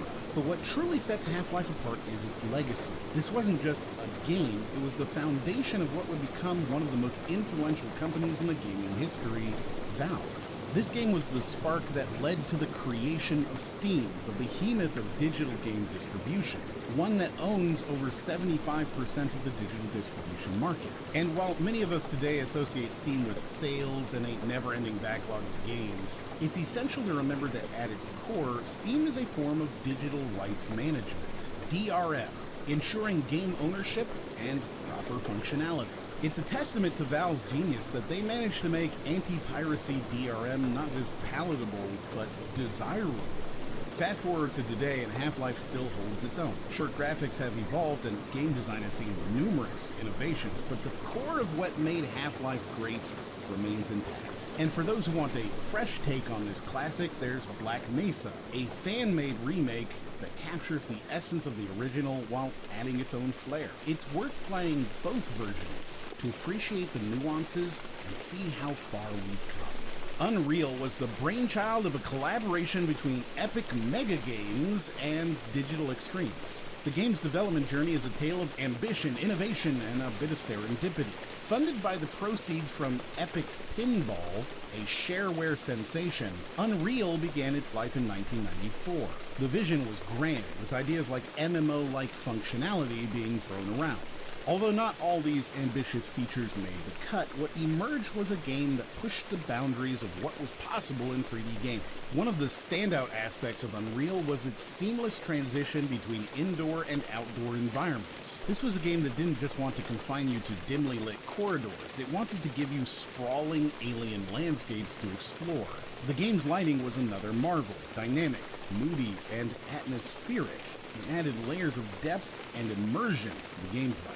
But perhaps the most enduring legacy of Unreal isn't the game itself, but the engine it spawned. The Unreal Engine has become a cornerstone of game development. From powering indie gems like Everything to being the foundation for spin-offs like Unreal Tournament, its influence is undeniable. It's akin to how Half-Life led to the creation of Steam. Unreal's engine became the industry's workhorse, at one point being used in over 60% of all games hitting the market. Behind this game were visionaries who would go on to shape the industry in profound ways. Cliff Bleszinski, Cliffy B, the mind behind Gears of War and a slew of other games, cut his teeth on Unreal. Then there's Tim Sweeney, multi-billionaire CEO of Epic Games and largest landowner in North Carolina, who's now steering Fortnite's course. Arguably the closest thing we have to a true metaverse. And let's not forget Mark Rain, whose journey from an unpaid tester at id to the vice president of Epic is the stuff of industry legend. Yet for all its innovations and the talent it nurtured, Unreal often finds itself overshadowed. Games like Half-Life, with its narrative-driven gameplay, often steal the limelight.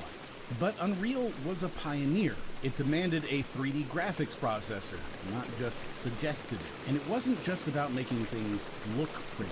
It was about redefining the gaming experience. Later, Unreal Tournament, which many still mistakenly believe to be the main brand, began as an add-on pack. Its success is a testament to the solid foundation the original game built. The result, a game that set the standard for multiplayer shooters.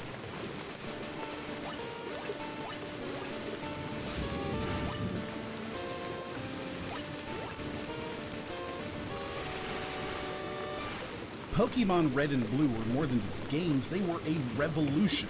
They introduced a new type of gameplay that was as addictive as it was innovative. The premise was simple. Traverse the fictional region of Kanto, capture a variety of creatures known as Pokemon, and train them to battle. But beneath this simplicity lay a world of depth and complexity. Each Pokemon had its own set of abilities, strengths, and weaknesses, and the player had to strategically assemble their team to overcome the challenges they faced. twist. This strategic element, combined with the game's expansive world and diverse roster of Pokemon, made for a gaming experience that was endlessly engaging. The creation of Pokemon was a 6-year effort by the Japanese video game creators, who also developed the trading cards. Initially, Nintendo was not entirely convinced of Pokemon's potential in the United States. However, the company's strategic marketing plan and savvy licensing played a pivotal role in its success. They worked with several key players to integrate Pokemon everywhere. 4Kids Entertainment negotiated licensing agreements on behalf of Nintendo outside of Asia. Wizards of the Coast published the Pokemon trading cards, which were wildly successful and sold more than 2 million starter sets. And Hasbro was the master toy licensor, producing Pokemon Monopoly, plush toys, beanbag toys, and collectible figures, amongst other products. One of the most unique aspects of Pokemon Red and Blue was the concept of trading. Using a Game Link cable, players could exchange Pokemon between cartridges. This feature not only encouraged social interaction, but also added a new layer of strategy to the game. Certain Pokemon could only be obtained through trading, and others would only evolve after being traded. This meant that to truly catch 'em all, players had to interact with each other, fostering a sense of community that was rare. Inspired by the childhood pastime of insect collecting, the game's creators populated the world of Pokemon with a diverse array of creatures. From the fiery dragon Charizard to the adorable electric mouse Pikachu, each Pokemon was distinct and memorable. These designs struck a chord with players, turning many of these creatures into beloved icons. Metal Gear Solid introduced us to the enigmatic world of Solid Snake, a character whose legacy would span decades. But it wasn't just the character that left a mark, it was the game's intricate blend of storytelling, gameplay mechanics, and those unforgettable boss battles. The game's success wasn't a given. In fact, expectations were low, which ironically gave Kojima the freedom to experiment, and boy did he deliver. Metal Gear Solid went on to sell over 7 million units, setting the stage for a franchise that would dominate the gaming landscape. Its influence can't be understated. Metal Gear Solid popularized the stealth genre, inspiring a slew of games that emphasized strategy over brute force. And while it wasn't the first game to incorporate stealth mechanics, it was the one that perfected them. It's often said that imitation is the sincerest form of flattery, and in the years that followed, many games tried to capture the magic of Metal Gear Solid. As these time capsules become tighter, more packed with games that have long and storied histories, it becomes more clear that there are some games with less to say about them. Figuring out which games deserve to be memorialized in a time capsule becomes an increasingly complex challenge. There's no shortage of opinions, and the truth is, many of these views are valid in their own right. The term bonus level speaks to a universal experience in gaming, those extra stages or secret rooms that add an unexpected twist to the gameplay. Think about finding hidden warp zones in Super Mario Bros. Or secret stages in Sonic the Hedgehog. These bonus levels have long been a way for game designers to get creative or for players to earn extra rewards. They've been around since the early days of gaming and have evolved alongside it. Inside of some time capsules going forward, there will be a bonus level segment where we'll delve into games that might not make the mainstream headlines, but have influenced gaming culture, sparked trends, or created strong enough communities to be in a time capsule, but without a full chapter. Let's start with our fire-breathing friend, Spyro. While Mario 64 might have given us a taste of 3D platforming, Spyro took it to another level, quite literally. The game's 3D panoramic engine introduced us to a dynamic system of rendering that was, at the time, revolutionary. Level of detail scaling, Mario 64 faked it, but Spyro did it right in the PS1. Imagine walking through Spyro's vibrant world with objects near you rendered in crisp detail, while distant ones, though simpler, were still visible, creating an expansive feel to the game. This was all thanks to the engine's ability to use varying levels of detail, a technique that was pretty much unheard of at the time. And the skies, those mesmerizing vast expanses, were a result of vertex shading. a technique that painted the skies with colors and details without relying on textures. It's like the developers had a magic paintbrush and they weren't afraid to use it. But Spyro wasn't just a technical marvel, it was also a testament to the power of character-driven narratives in gaming. The success of Spyro propelled him to mascot status for the PlayStation, standing shoulder to shoulder with Crash Bandicoot. And let's not forget Insomniac, the brains behind Spyro. This was their breakout hit, and they'd go on to give us other iconic franchises like Ratchet & Clank and Spider-Man. Talk about setting the stage for greatness. Now shifting gears, pun intended, to Gran Turismo. By the time this racing simulation hit the US, it had already sold a whopping 2 million copies in Japan. And remember, this was the same year Pokemon was released in Japan. To outsell Pokemon on its home turf is no mean feat. It became the best-selling PlayStation game in the US for 2 consecutive years, 1998 and 1999, and its success wasn't just about the numbers. It redefined what racing games could be, offering a level of realism and detail that was unparalleled. 1999 was a pivotal year in the gaming industry, marked by the rise of indie developers, the continued innovation of established companies, and the beginning of significant legal issues. It was also the year when Hollywood elites started using video games as a storytelling medium. A prime example of this was the creation of Medal of Honor by none other than Steven Spielberg. This was not the first step towards mainstreaming video games, but it was a major one, representing the commodification of video games and their growing acceptance and legitimization in the cultural milieu. The year also saw the phenomenal success of Pokemon, which became the best-selling game for the second year in a row. It was expected to generate $700 million in retail sales in 1999, equivalent to $1.282 billion today, and had over 1,000 different products. The popularity of Pokemon contributed significantly to the 250% jump in Nintendo Game Boy sales in the first quarter, as well as the near doubling of Nintendo stock. The game sold over 4 million copies in its first year, and its popularity extended beyond the gaming world.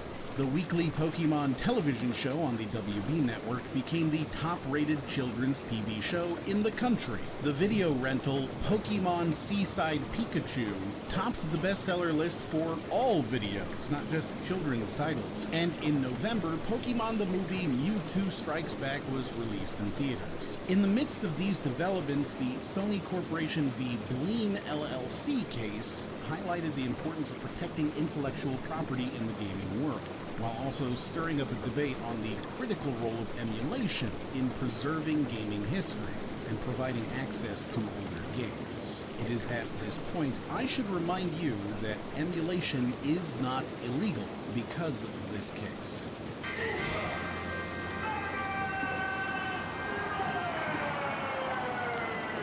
Now, when you think of fighting games, you might picture complex combos, quarter circle turns, and a steep learning curve. But Super Smash Bros. Took that formula, chucked it out the window, and said, let's make something everyone can enjoy. Super Smash Bros. Wasn't just another fighting game. It was a celebration of Nintendo's rich history. Imagine the thrill of seeing Mario, Link, Pikachu, and Samus all duking it out in one arena. It was like the Avengers of the Nintendo world, way before cinematic universes were even a thing. This game was a statement, a declaration that Nintendo was not just a collection of franchises, but a unified brand. It was a love letter to fans, bringing together beloved characters from various universes all under one roof. Traditional fighting games had you depleting your opponent's health bar, but Super Smash Bros. Flipped the script. Instead of whittling down health, you aimed to launch your foes off the stage. The more damage they took, the further they'd fly. It was a simple yet ingenious twist that made battles frantic, unpredictable, and downright fun.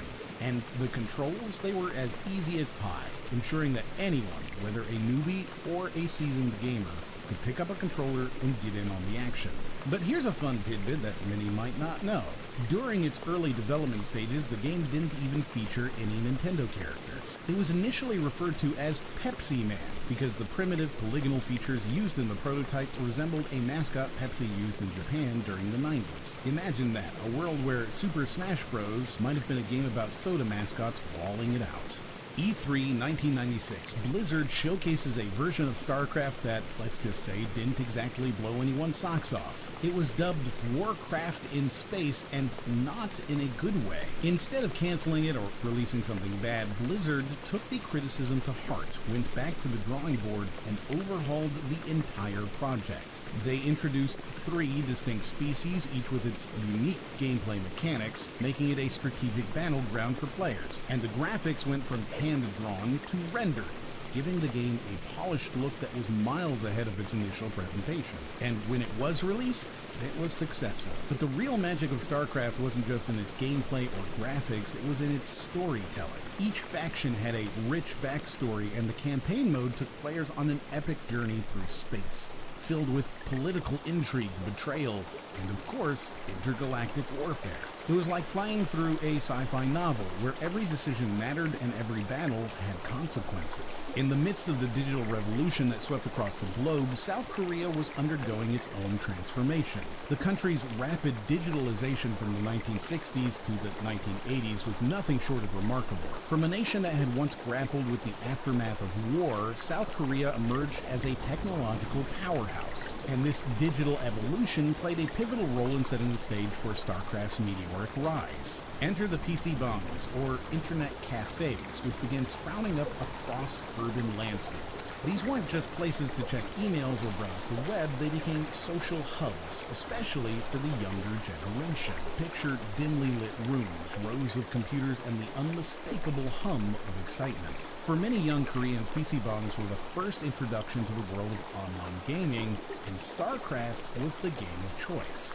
But why StarCraft? What was it about this game that resonated so deeply with the Korean youth? At its core, StarCraft was a game of strategy, precision, and quick thinking, attributes that resonated with the competitive spirit of many Koreans. There was more to it. The game's intricate design, balanced gameplay, and the sheer thrill of battling opponents in real time made it a perfect fit for the PC bomb environment. Players would spend hours, often deep into the night, honing their skills, devising strategies, and battling rivals. These cafes became the breeding grounds for some of the future champions of the game. The cultural shift was palpable. StarCraft wasn't just a game, it was a movement. It bridged the gap between the digital and physical worlds, creating communities both online and offline. Friendships were forged, rivalries were born, and legends were made. And as the game's popularity soared, so did its impact on Korean society. The government, recognizing the potential of this burgeoning industry, established KESPA, the Korean Esports Association. This wasn't just a nod to the game's popularity, it was a testament to its influence. KESPA's role was to regulate, promote, and sanction professional esports, ensuring that the industry grew in a structured and sustainable manner. The government set up a whole agency to license and regulate esports because it was such a hugely important part of modern culture. Today, there is a clear and defined career path to becoming a legally registered, full-time competitive gamer.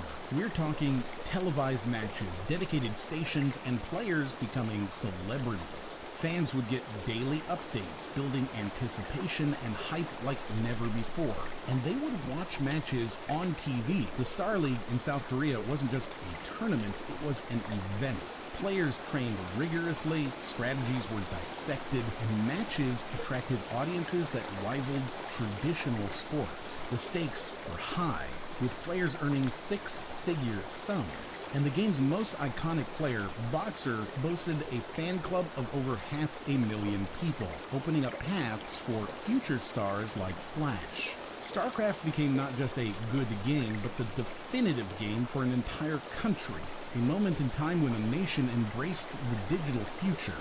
And this helped it become the singular example of a great RTS that every other strategy game would be held up against. System Shock 2 was a game that dared to be different. At its core, it was a survival horror game, but it didn't just rely on jump scares or grotesque monsters. Instead, it created an atmosphere of dread and unease, where every corner could hide danger and every sound could be a threat. The game's setting, a derelict spaceship, was a character in itself, filled with dark corridors, malfunctioning systems, and an ever-present feeling of isolation. But what truly set System Shock 2 apart was its commitment to storytelling. The game didn't just tell you a story, it made you live it through audio logs, environmental clues, and interactions with the ship's AI. Players were slowly fed pieces of a larger narrative puzzle. It was a game that respected its players, trusting them to piece together its intricate plot without hand-holding or exposition dumps. And with many a twist, this wasn't just about surviving. It was about understanding your own identity and place in this dystopian world. The development team behind it was young,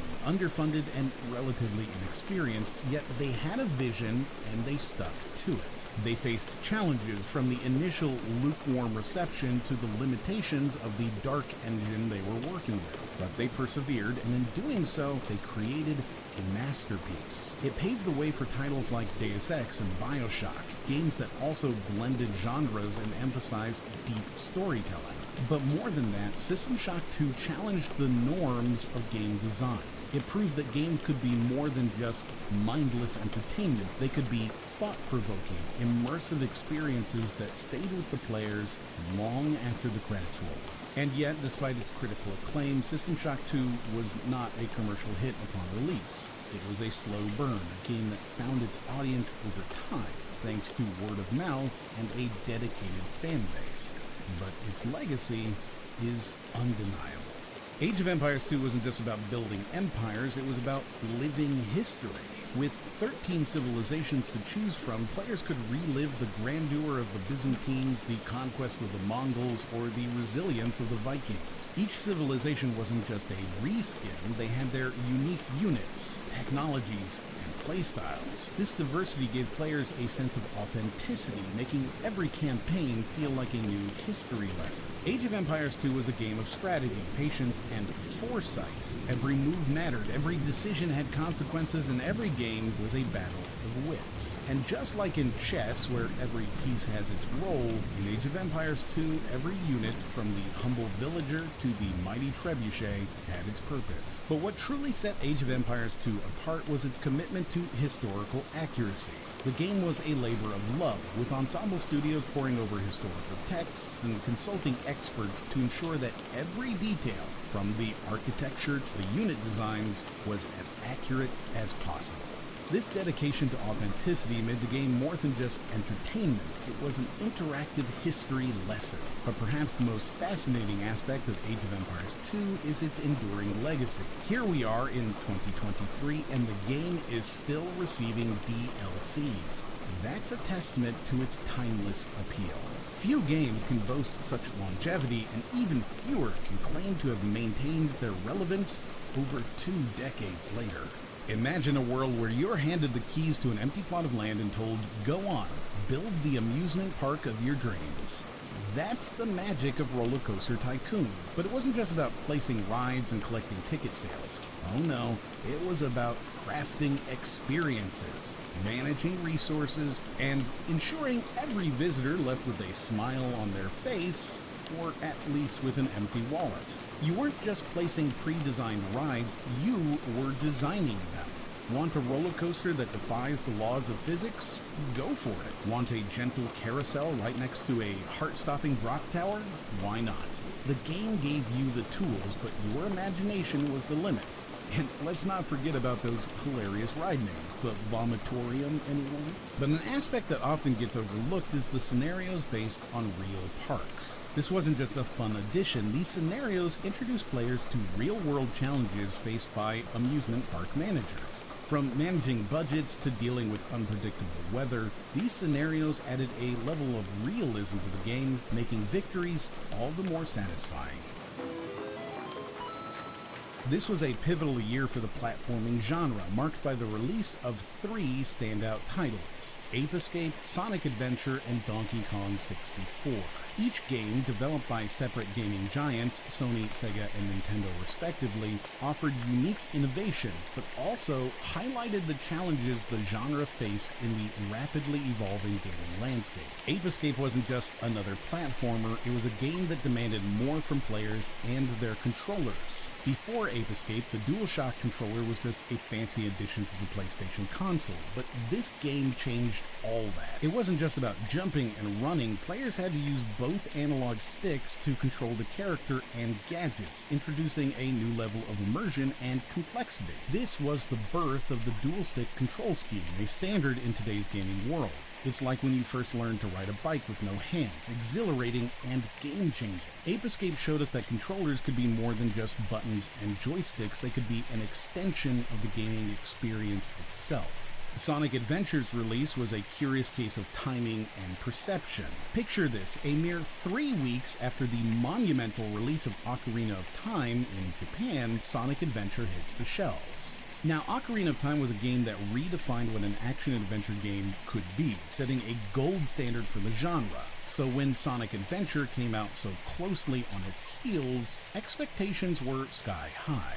But here's where things get tricky. By the time Sonic Adventure made its way to American shores, it had already been a year since its Japanese release. A year might not seem like much, but in the late 90s gaming world, it was an eternity. The industry was advancing at a pace that was almost hard to keep up with. Games that were groundbreaking one day could feel almost archaic the next. So when American gamers finally got their hands on Sonic Adventure, it was met with a mix of excitement and a tinge of disappointment. Not because it wasn't a good game, but because the market had already moved on to bigger and better things. The game's ambitious open-world exploration and multiple character storylines were impressive, but they were also indicative of a trend that was becoming problematic. Ah! No, this isn't happening! There's no reason for me to go on. What am I fighting for? Donkey Kong 64 was a technical marvel, boasting a vast world filled with content, yet its sheer size was both its strength and its Achilles heel. The game was so expansive that it required an additional memory expansion pack to function properly on the Nintendo 64. This wasn't just a minor inconvenience, it symbolized a genre pushing its boundaries, sometimes to its own detriment. The need for an expansion pack underscored the fact that platformers were becoming too grandiose for their own good, with developers prioritizing scale over streamlined gameplay. Originally dubbed climbing games due to Donkey Kong's many ladders, the platforming genre, which had once been the bread and butter of the gaming world, was starting to show signs of wear and tear. There was an influx of platforming games, and while many were good, there was a sense of oversaturation. Gamers were being bombarded with bigger and more complex platformers, but the charm and simplicity that had once defined the genre was getting lost in the shuffle. The Donkey Kong 64 memory pack issue was emblematic of this. Games were being developed that were too vast for even the consoles they were designed for. The late 90s was a transformative period for the gaming industry. As the new millennium dawned, the platforming genre, once the cornerstone of gaming, began to wane. The rapid advancement in other genres, combined with a perceived stagnation in platformers, led to a decline in its popularity. The genre's giants were innovative, but the pace was frenetic, and the essence of what made platformers great was getting lost in the race. The genre, once the crown jewel of gaming, saw its market share plummet.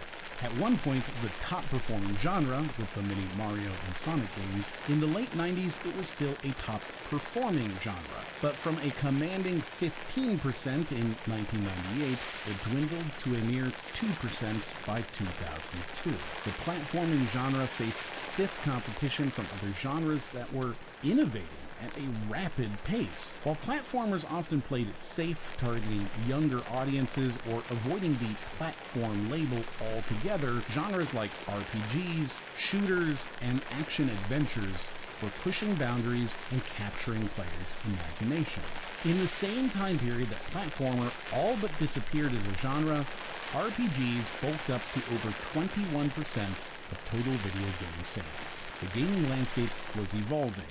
and platformers, for all their charm and nostalgia, were struggling to keep up. The Federal Trade Commission recently discovered how Nintendo keeps its prices high. Nintendo fixed prices with their dealers, wouldn't allow dealers to discount, and as a result, consumers that tried to comparison shop were just wasting their time. Probably all remember Pong. That was probably the first video game that you could play at home. But we have come a long way in the last 15 years. Critics, including the National PTA, say such video games contribute to violence in real life. And television's Captain Kangaroo says parents are not paying enough attention. Understand that these are not harmless toys, that they can indeed cause great emotional and other damage to a child. So we ought to think twice about the impact of ads for so-called first-person shooter video games, like the recent ad for a game that invites players to, and I quote, get in touch with your gun-toting, cold-blooded, murdering side. Pokemon is an undeniable obsession with children across the country. Parents should not let their kids watch Pokemon, play Pokemon, buy Pokemon cards, and anything whatsoever to do with Pokemon, because the message is violence. The holidays guaranteed, and I can probably guarantee you there's another year and a half to this craze. You've played games like Quake, and you know how hard this would be on your fingers and on your brain. In fact, it ought to be an Olympic sport, I would think. It's the kind of total concentration most parents would like to see them apply to their homework or reading the classics. For this generation, this is where it happens. These games are getting really realistic.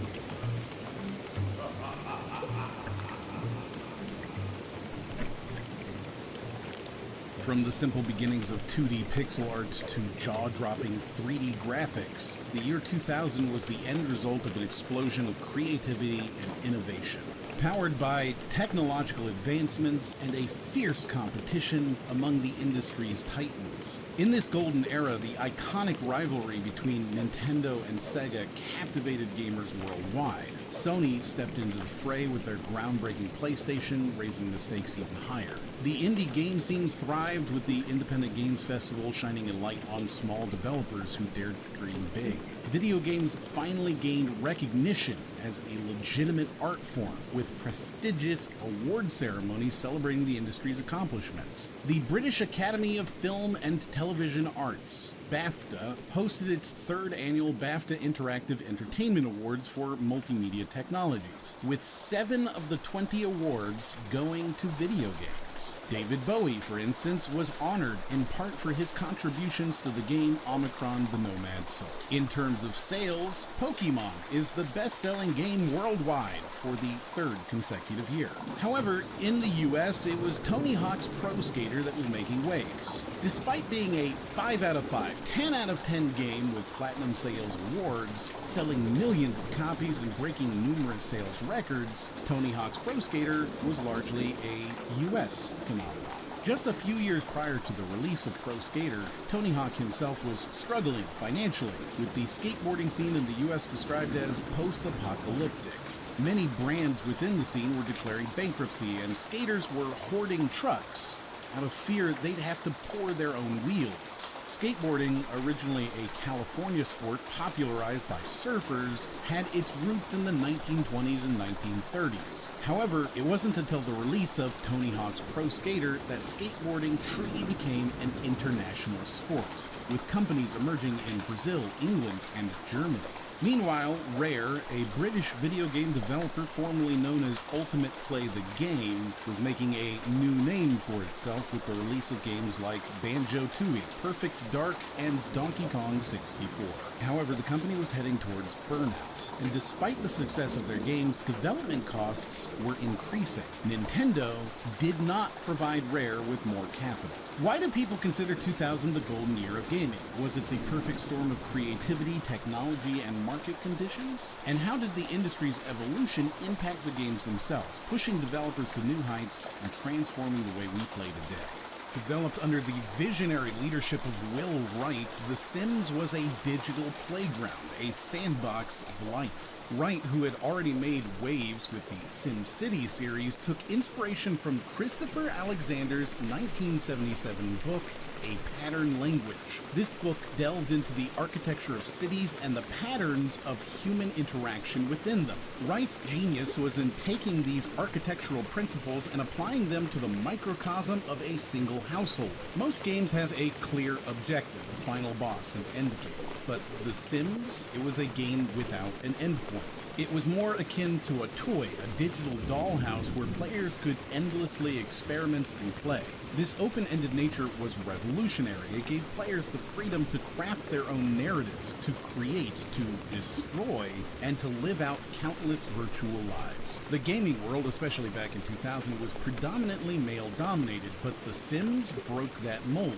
A significant portion of its community was female players. This wasn't just a statistical anomaly, it was a testament to the game's universal appeal. The Sims didn't cater to a traditional gamer demographic, it reached out to everyone. It was a game that transcended gender, age, and cultural boundaries. The core of The Sims was its focus on human behavior and interaction. It wasn't about slaying dragons or saving the world, it was about the everyday dramas, joys, and tragedies of virtual people. The emphasis on social interactions was groundbreaking. Players weren't just controlling characters, they were shaping lives, forging relationships, and crafting stories. Its critical acclaim and commercial success are well documented. With several sequels and spin-offs, The Sims established itself as the best-selling PC game of all time, finally knocking Myst off the top position it had held since 1993. Greetings, stranger. I'm not surprised to see your kind here. Developed over a grueling 3-year period with a crunch time that spanned a year and a half, the dedication and passion of the Blizzard team were evident in every pixel and every line of code in Diablo 2. Its dark fantasy themes were a stark departure from the more colorful and vibrant worlds we were accustomed to. The game's atmosphere was palpable, drawing players into its grim narrative and making every encounter feel like a battle for survival. The haunting soundtrack, the eerie sound effects, and the meticulously designed environments all contributed to a sense of immersion that few games could rival. But atmosphere alone doesn't make a game great. Diablo 2 introduced a complex item system that added layers of depth to the gameplay. Every weapon, every piece of armor, every potion had its own unique properties, encouraging players to experiment and strategize. This was complemented by multiple character classes, each with its own set of abilities and playstyles. Whether you were a paladin smiting foes with divine wrath, or a necromancer raising the dead to do your bidding, Diablo 2 ensured that every playthrough felt fresh and unique. In an era where games were becoming more forgiving, Diablo 2 dared to challenge its players. Hardcore mode was not for the faint of heart. One death, and your character was gone forever. This added a level of tension and stakes that few games could match. Every battle was a risk, every decision mattered, and every victory felt earned. Deus Ex wasn't just another action role-playing game, it was a masterclass in design and storytelling. The world it presented was vast, not just in terms of physical space, but in the depth of its lore and the complexity of its characters. The fact that the game's scope was initially intended to be 3 to 4 times its final size is a testament to the ambition of its creators. While many of these additional levels and ideas were left on the cutting room floor, what remained was a dense, intricate world that players could lose themselves in.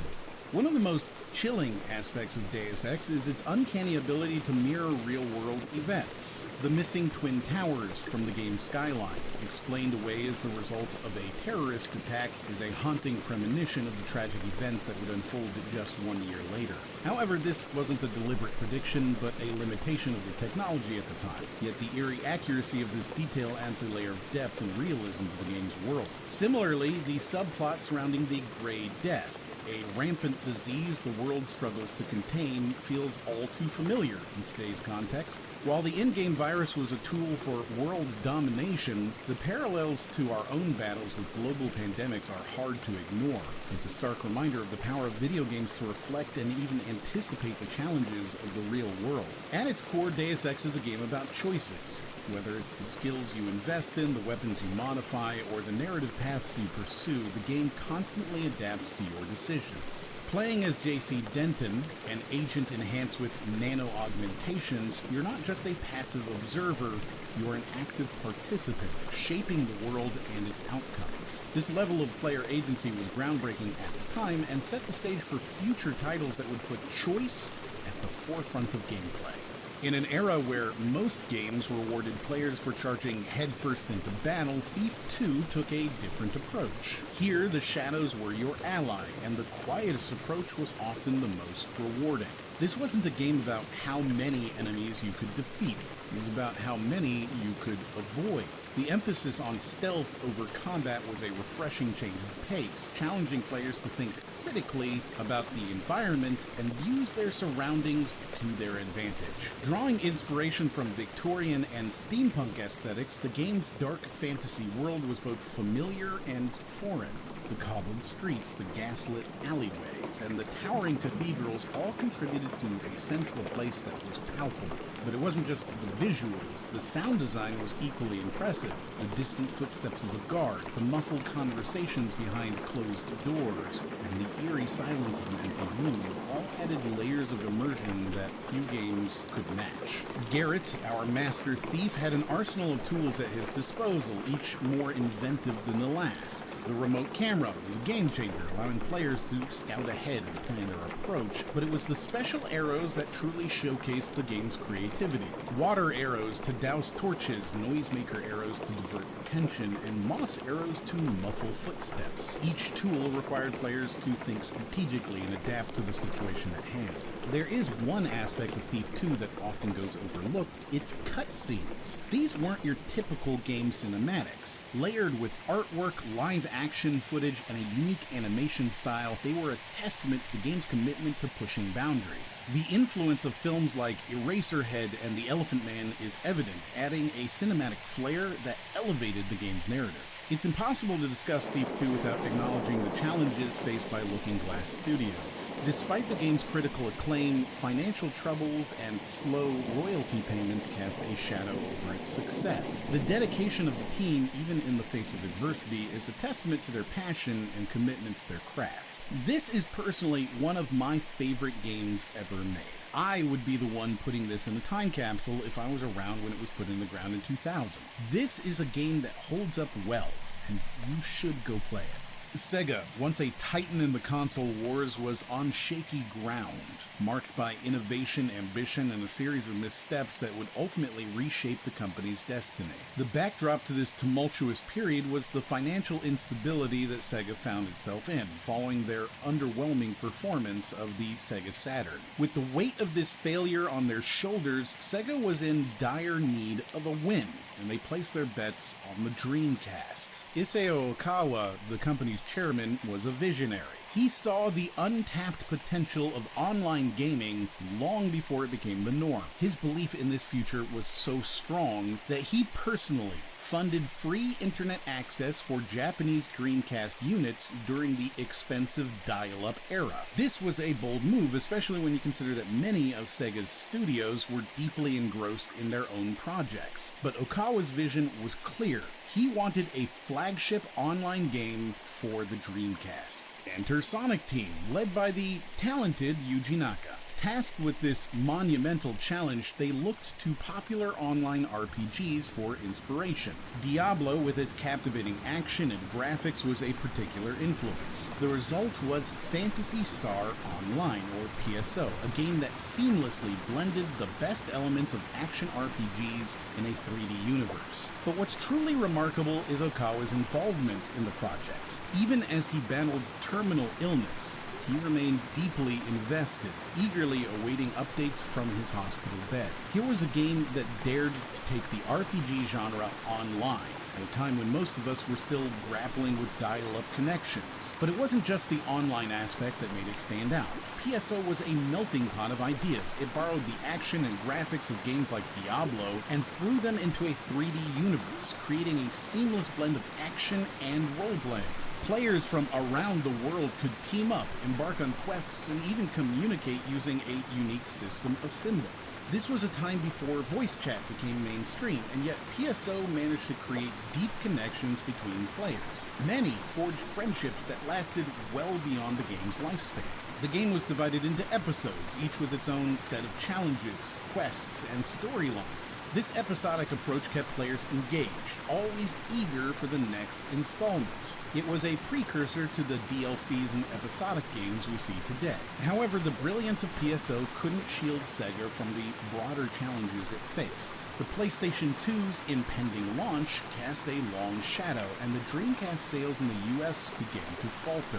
In a bid to compete, Sega offered hefty rebates on the Dreamcast, further deepening its financial troubles. The situation reached a breaking point when Sega of America's executives announced the discontinuation of the Dreamcast. This decision, coming on the heels of the release of Sonic Adventure 2 and the tragic passing of Okawa, was a significant blow. However, the challenges Sega faced were not just external. Internally, there were significant disagreements and missteps that contributed to the company's struggles. For instance, Hayao Nakayama's push for the early release of the 32X and the Sega Saturn in the West proved disastrous. Hideki Sato's decision to focus on 2D sprite capabilities for the Saturn, only to later pivot to 3D polygons, made the console notoriously difficult to program for. These decisions, coupled with external pressures, created a perfect storm that Sega struggled to navigate.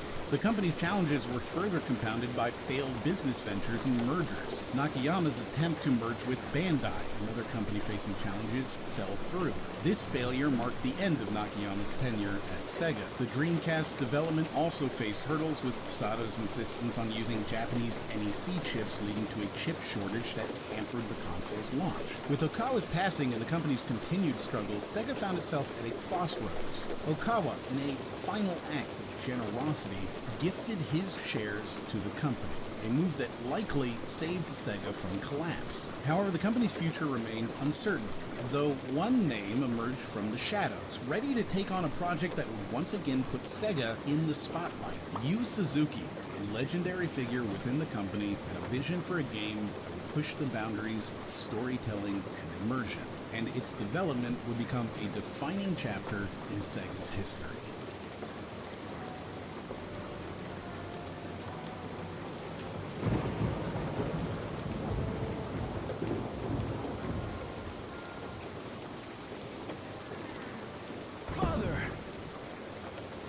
Stay back, Mule.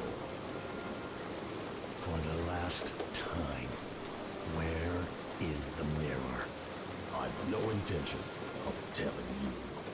Developed by Sega for the Dreamcast, Shenmue was the brainchild of Yu Suzuki, a luminary in the gaming world. Suzuki wasn't just any game designer, he was the force behind arcade classics like Space Harrier and Outrun. But with Shenmue, he was venturing into uncharted territory.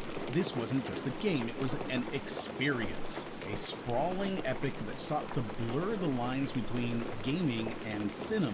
Originally envisioned as a Virtua Fighter RPG for the Sega Saturn, it transitioned to the Dreamcast. Suzuki introduced a concept he termed FREE, Full Reactive Eyes Entertainment. This wasn't just a catchy acronym, it was a philosophy. Shenmue offered players an unparalleled level of freedom. You weren't just playing a character, you were living as Ryo Hazuki. Every NPC had a routine, shops opened and closed, the world had its own day-night cycle, and the weather changed organically. It wasn't just about the main quest, it was about immersing oneself in a living, breathing world. Today, we're spoiled with expansive open worlds in games like The Witcher 3 and Red Dead Redemption 2, but back in 2000, this was revolutionary. Shenmue's world wasn't just big, it was alive. It was a world that felt real, tangible. Shenmue's narrative was a tapestry of emotion, culture, and martial arts. Ryo Hazuki's quest for revenge took players from the streets of Yokosuka to the heart of China. But it wasn't just about avenging a father's death. It was a journey of self-discovery, of understanding one's place in the world, and of coming to terms with destiny. Suzuki's own trip to China in 1993, where he delved into martial arts and scouted locations, heavily influenced the game's narrative and setting. Suzuki and his team went to great lengths to ensure the game's world was as accurate as possible. Suzuki immersed himself in the culture, the martial arts, and the locations in China during his visit that would inspire the game's setting. This dedication to realism extended to the game's weather patterns, which were based on actual meteorological data from the 1980s. It's this attention to detail that made Shenmue's world feel so immersive. Shenmue wasn't just innovative in its world building, it also brought back and redefined gameplay mechanics. The game introduced the world to quick time events, or QTEs. These events required players to respond to on-screen prompts, blending cinematic sequences with gameplay. While QTEs are commonplace now, Shenmue was the title that coined the term and popularized the mechanic. Shenmue was also expensive. I mean, really expensive. Its budget was a staggering $70 million, equivalent to $125 million today. A budget that would make Hollywood blockbusters blush even today. It was, at the time, the most expensive video game ever developed. Despite its groundbreaking mechanics and narrative depth, it was a commercial misstep. The game's massive budget meant it had to sell an unrealistic number of copies to break even. And while it was critically acclaimed and developed a passionate fan base, it just couldn't move enough units. This commercial failure, coupled with the Dreamcast's own struggles against the PlayStation 2, meant that Shenmue became a symbol of Sega's challenges in the early 2000s. Yu Suzuki's star was greatly diminished by the expensive failure of Shenmue. Shenmue 2 managed to do even worse. And while Suzuki would be involved in a few more games like Virtua Fighter 4, which was marginally successful, the remainder of his time at Sega would primarily be spent on games that would be cancelled. Failures like Sci-Fi, a touchscreen-based arcade fighter that burnt players' fingers from how hot it got, or Shenmue Online, which cost $26 million trying to break into China's MMO market, but never even managed to be launched. After a game called Pure Breed, in which the player travels around as a human with a pet dog who slowly starts to look like them, was cancelled in the concept stage because it would simply be too expensive, Yu Suzuki finally decided to retire from Sega. But his story isn't quite over yet, as we would see a few years later. Welcome to 2001, a year that saw industry giants shifting gears, consoles going head-to-head, and storytelling soaring to new heights. First on the list, we must tip our hats to Sega, who gracefully bowed out of the console market after the Dreamcast didn't quite hit the mark. Though it was a bittersweet goodbye, Sega's departure marked a turning point in the industry, paving the way for fresh competition and innovation. Speaking of competition, 2001 was the zenith of the sixth console generation. Nintendo brought the GameCube to the party, while Microsoft made a grand entrance with the Xbox. With the PlayStation already on the scene, the stage was set for a new console war that would define the next decade. 2001 marked a leap in storytelling, with titles embracing more mature themes. Players found themselves immersed in complex narratives and vibrant worlds that they could scarcely have imagined just a year earlier. And let's not forget the online revolution. 2001 saw the birth of multiplayer experiences that connected players across the globe, creating a sense of camaraderie and competition that was simply unprecedented. And of course, for the fourth year in a row, the best-selling game was Pokemon. How did the gaming industry evolve from the golden year of 2000 to the groundbreaking year of 2001? And what were the ripple effects of these changes on the games that came to define the era? In the late 90s, nestled within the fast-paced landscape of game development, Bungie, an indie developer from Chicago, was crafting its next vision. Having already left a mark with their tactical game Myth in 1997, the team at Bungie aimed to transcend that success. Their ambitious project, a real-time strategy game that would eventually birth the Halo universe as we know it. However, context is essential. The gaming landscape was different. While PC PC gaming was thriving, especially with real-time strategy titles like Age of Empires and Command & Conquer, consoles were more associated with platformers and increasingly RPGs. Bungie's predilection to weave detailed narratives, as seen in their previous games, was now being channeled into a genre that was ripe for innovation. In these early developmental stages, their vision for Halo included sprawling terrains, indicative of a focus on large-scale strategies. One can almost visualize the grand armies of Spartans and warthogs clashing with the alien might of the Covenant on vast open plains. However, the reality at Bungie was far more tumultuous. Their last title, Myth 2 Soulblighter, had seen a problematic release, marred by a grave bug that inadvertently deleted players' system files, leading to a costly recall of the game. This financial blunder strained Bungie's resources, putting it over $1 million in the hole and jeopardized its independent status. This vulnerability would set the stage for one of the most consequential partnerships in gaming history. At the turn of the millennium, Microsoft was venturing aggressively into the console market with its ambitious DirectX box project. For Microsoft, the success of this endeavor hinged not only on the hardware, but also on securing exclusive, compelling content. Enter Halo. Steve Jobs unveiled Halo at Macworld 1999, signaling its release for Apple's Macintosh. It was an announcement that captured the gaming community's imagination. Here was a game that promised to bridge the gap between console and PC gaming experiences. However, the financial pressures on Bungie and Microsoft's strategic visions intersected in an unprecedented move. By mid-2000, whispers in the industry corridors were confirmed. Microsoft had acquired Bungie. This acquisition wasn't just a business transaction, it was an alignment of visions and mutual needs. Bungie needed a lifeline, and Microsoft needed a flagship. With Microsoft's backing, Halo underwent a metamorphosis. The vast landscapes designed for RTS warfare were retained, but the perspective shifted. Now players were not commanders watching from the skies, they were Spartans on the ground.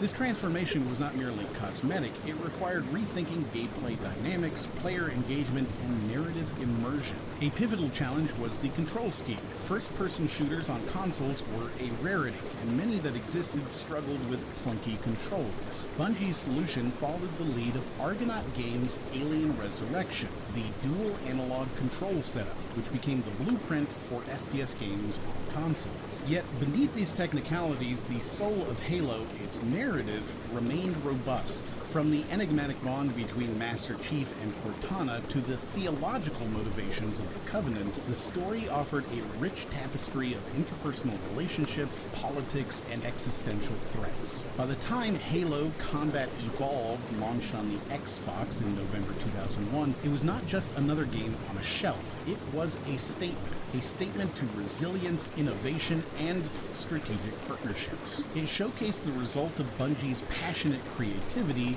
married to Microsoft's ambitious vision. The Halo effect had begun, not just in the game's universe, but in ours as well. It is unimaginably influential, not just to the gamers who played it, but to the developers making other games. Halo had rewritten everything, and every game suddenly needed to be a Halo killer. Rockstar released Grand Theft Auto 3. The open-world crime adventure they crafted was a masterclass in game design, offering players a sandbox experience that was unparalleled. Before this, the concept of an open world was relatively nascent, but GTA 3 took it, refined it, and set a gold standard. The City of Liberty was vast, detailed, and alive. Every NPC, every car, every building was meticulously crafted to immerse the player fully. The freedom it offered was intoxicating. You weren't just playing a character, you were living a life in a city of endless possibilities. This was the game that truly defined what open world meant, and in doing so, it paved the way for several sequels and inevitably a slew of imitators trying to capture that same magic. But the landscape wasn't just shaped by GTA 3 alone. Just 3 weeks prior, the world was introduced to another titan, Halo. While GTA 3 was redefining open-world gameplay, Halo was revolutionizing the first-person shooter genre.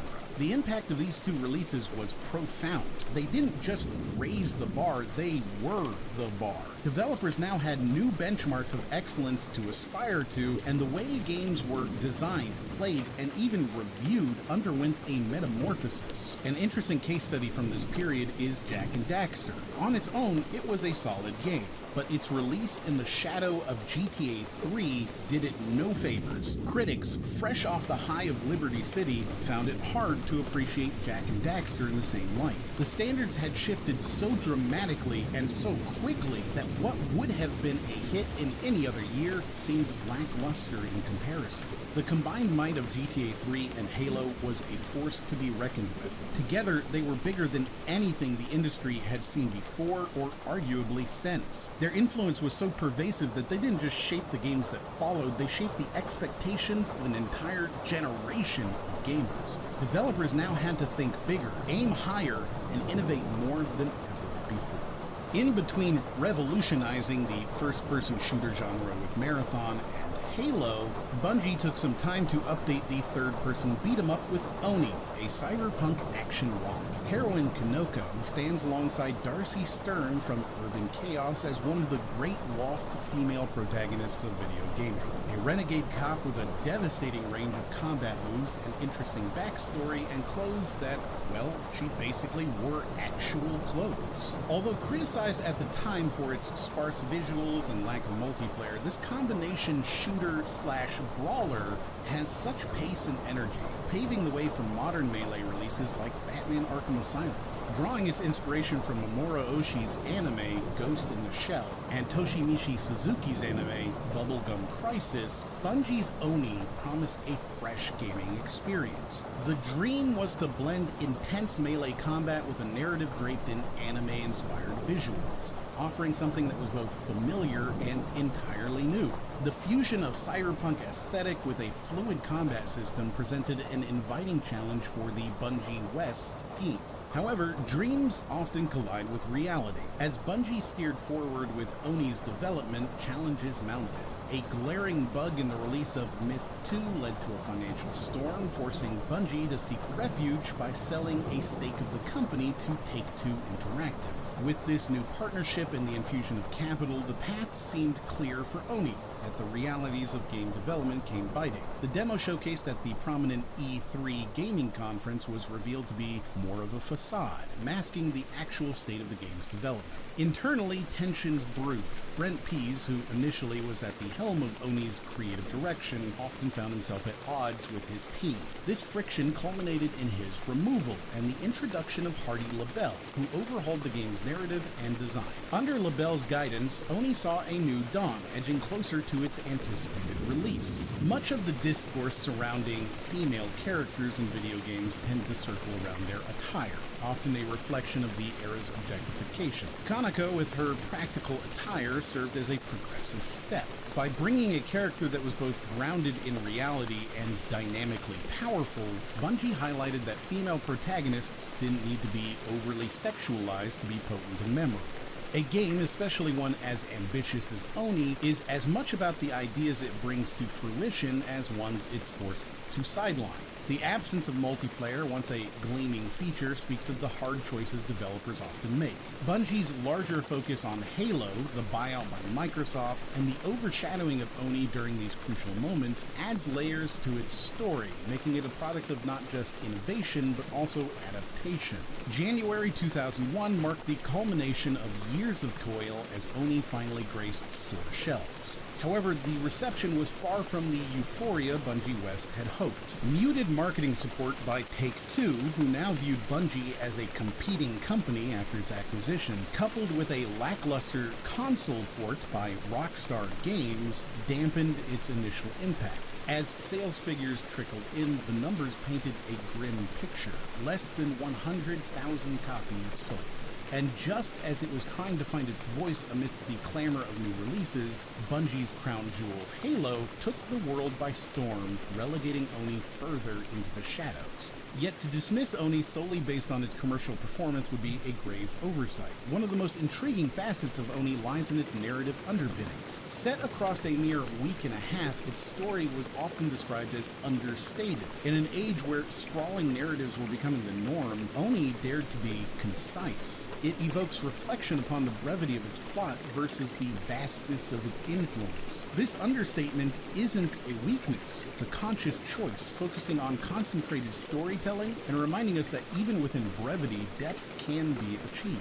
The question that lingers in the minds of many is, why hasn't there been a sequel? Ownership disputes between Take-Two and Bungie have muddied the water, and while Oni might not currently be viewed as a commercial goldmine, any hint of Bungie's interest could transform its perceived value for Take-Two. Oni's development offers a window into the turbulence of the late 90s and early 2000s in the video game industry. Financial troubles, acquisitions, and talent turnovers weren't mere headlines. They were transformative forces. Bungie's journey from its fiscal challenges in 1998 to Microsoft's acquisition in 2000 mirrors the industry's unpredictable nature. However, amidst these seismic shifts, what persisted was the sheer passion and vision of the developers. And this is best epitomized by the ever-passionate fan community, who even today breathe life into Oni with mods, gameplay tools, and envisioned sequels.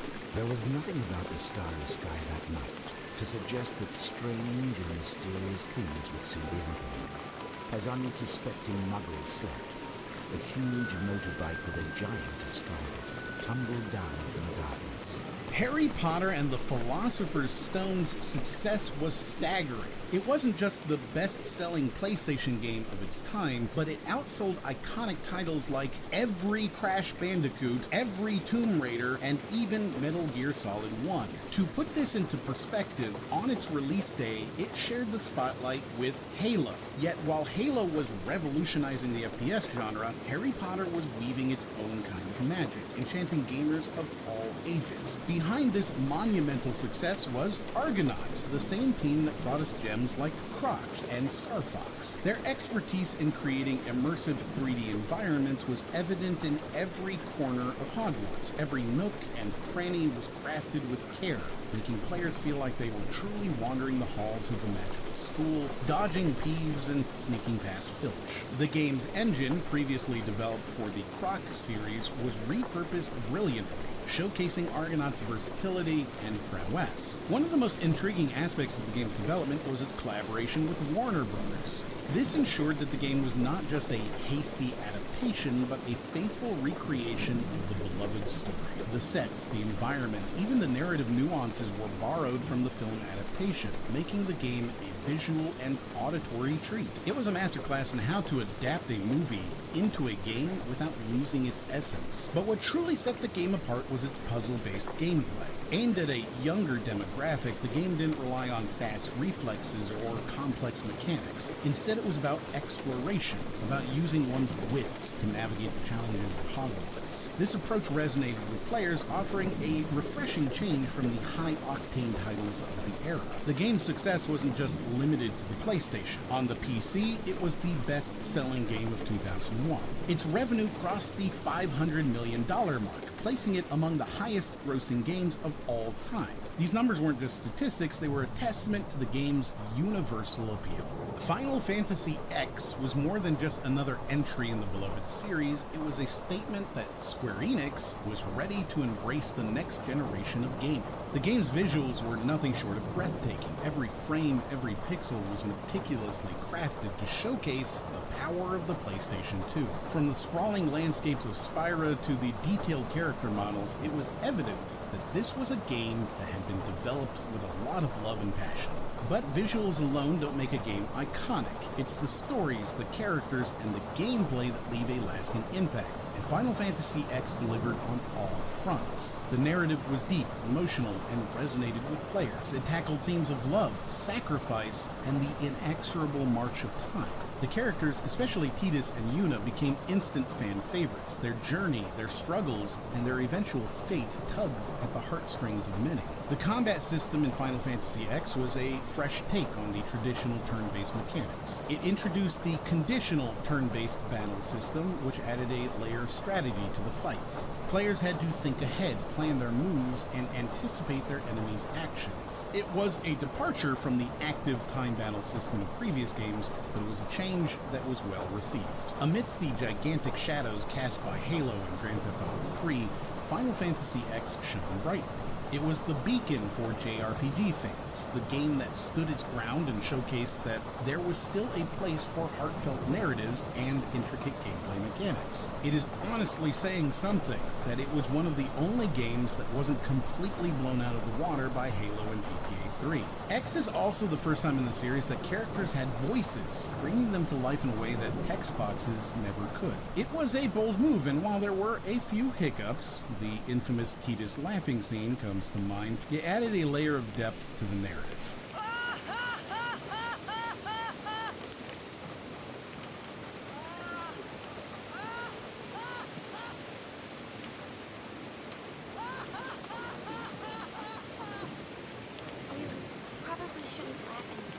At its core, Ico is a tale of two unlikely companions, a horned boy named Ico and a mysterious girl named Yorda. The game begins with Ico being banished to an abandoned fortress because of his horns, a sign of bad luck. Inside, he encounters Yorda, and together they navigate the labyrinthine castle, evading shadowy creatures and solving intricate puzzles to find their way out. The game's environment is a character in itself. The vast, echoing chambers, the hauntingly beautiful architecture, and the ethereal light that filters through the cracks create an atmosphere that is both eerie and enchanting. There's no dialogue in the traditional sense. The communication between Ico and Yorda is through gestures, helping hands, and shared challenges, making their bond feel organic and genuine. One of the game's most iconic elements is in its use of hand-holding. Ico literally holds Yorda's hand to guide her through the castle. This simple mechanic becomes a powerful symbol of their interdependence and the game's overarching themes of trust, companionship, and sacrifice. Now juxtapose Ico's reception with that of Metal Gear Solid 2. MGS2 was a sequel to a beloved game and expectations were sky high. When players discovered they wouldn't be spending most of their time as the iconic Solid Snake, there was an uproar. The game's intricate plot, touching on themes of identity and reality, was overshadowed by this initial disappointment. But as years passed, perception shifted. The very elements that were once criticized in MGS2 became the subjects of deep analytical discussions. Players began to appreciate the game's narrative risks and its commentary on player agency and identity. Similarly, Ico, which might have been initially dismissed by some as just another puzzle game, began to be recognized for its profound emotional depth and innovative design. This evolution in perception isn't unique to video games. Think about Vincent van Gogh, who only sold a few paintings in his lifetime, but is now heralded as one of the greatest painters of all time. Or the movie Blade Runner, which had a lukewarm reception upon release, but is now considered a sci-fi masterpiece. What causes these shifts? Time plays a role, certainly. Distance from initial expectations or contemporary trends allows for a more objective evaluation. But it's also about the evolving cultural landscape. As the medium of video games matured, players and critics became more adept at recognizing and appreciating nuanced storytelling, innovative mechanics, and artistic expression. 2002, a year when sequels reigned supreme and Part 2 became synonymous with success. While sequels are as common today as button mashing during a boss fight, back then they were the talk of the gaming town. The industry seemed to be operating on a simple mantra: take a good thing and make it even better, or at least attempt to. This was the year when every major player in the gaming world, from industry behemoths to indie studios, hopped on the sequel bandwagon. We saw third, fourth, and even fifth iterations of popular games with titles like 2.0, Revenge of, and Return to dominating the gaming landscape. And the best part, gamers couldn't get enough of it. This strategic shift didn't just redefine gaming franchises, but also set new expectations for the gaming community. It begs the question, was this the beginning of a new trend, or just a passing fad? As we delve into the impact of this sequel-centric year, it's essential to consider the implications for the broader gaming landscape. The rise of sequels and the focus on developing pre-existing franchises changed the way games were designed, marketed, and consumed. And Rare, ultimate play the game, finally burned too brightly and simply could not continue making games the way they were. This led Rare to look for potential buyers, and this year, Microsoft purchased Rare for $375 million when Nintendo refused to purchase the company's remaining stake. Otherwise, in 2002, there's a Wind Waker, there's a Sunshine, there's a sequel. But what does this say about us, the players? Are we creatures of habit, constantly seeking the familiar, or do we just love a good story, no matter how many sequels it takes to tell it? Morrowind wasn't just about the vastness of its world, it was about the depth. Every nook and cranny of the game was steeped in lore. From the scribbled notes of a long-dead scholar to the oral histories of the Ashlander tribes, the game offered a rich tapestry of stories waiting to be discovered. This wasn't a world created overnight, it was the culmination of years of world building, drawing from the previous titles in the Elder Scrolls series, yet standing distinct in its own right. One of the game's most remarkable features was its commitment to player freedom. In an era when many RPGs still held players by the hand, guiding them from one quest to the next, Morrowind took a bold step back. It handed players a world and said, go, explore, make your own destiny.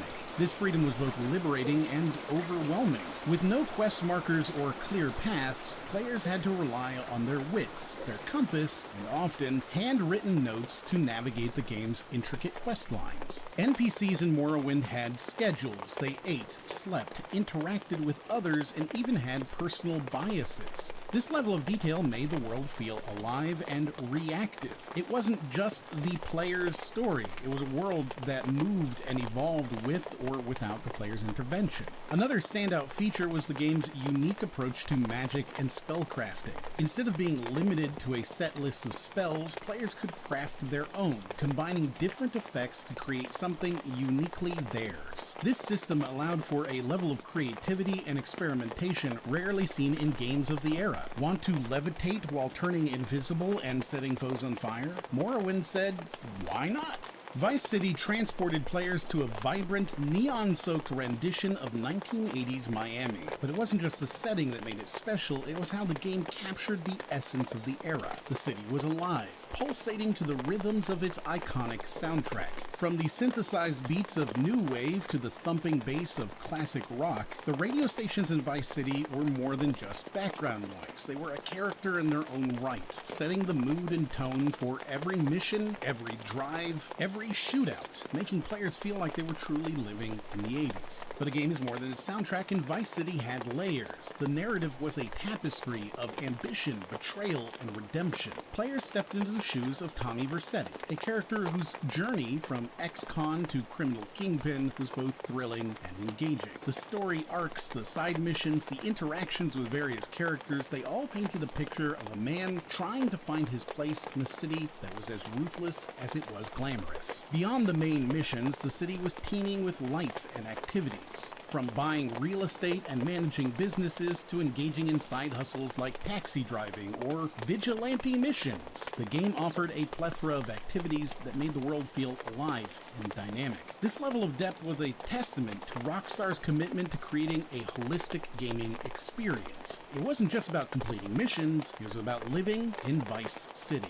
Warcraft 3 wasn't just another strategy game, blending traditional real-time strategy elements with role-playing game mechanics. Players weren't just building bases and amassing armies, they were also guiding heroes, characters with unique abilities and progression systems through an epic narrative. This hero-centric approach was a departure from traditional RTS games and added a layer of depth and strategy that was previously unseen in the genre. The game introduced players to the realm of Azeroth, a land teeming with ancient races, powerful magic, and intricate politics. The narrative was a tapestry of alliances, betrayals, and epic battles, with players getting a front row seat to the events that would shape the world of Azeroth. This deep lore would set the stage for the lore-rich world of Warcraft. Warcraft's World Editor was a powerful tool that allowed players to create custom maps and scenarios, giving them the freedom to craft their own stories and gameplay experiences. The World Editor was more than just a map-making tool, it was a platform for creativity.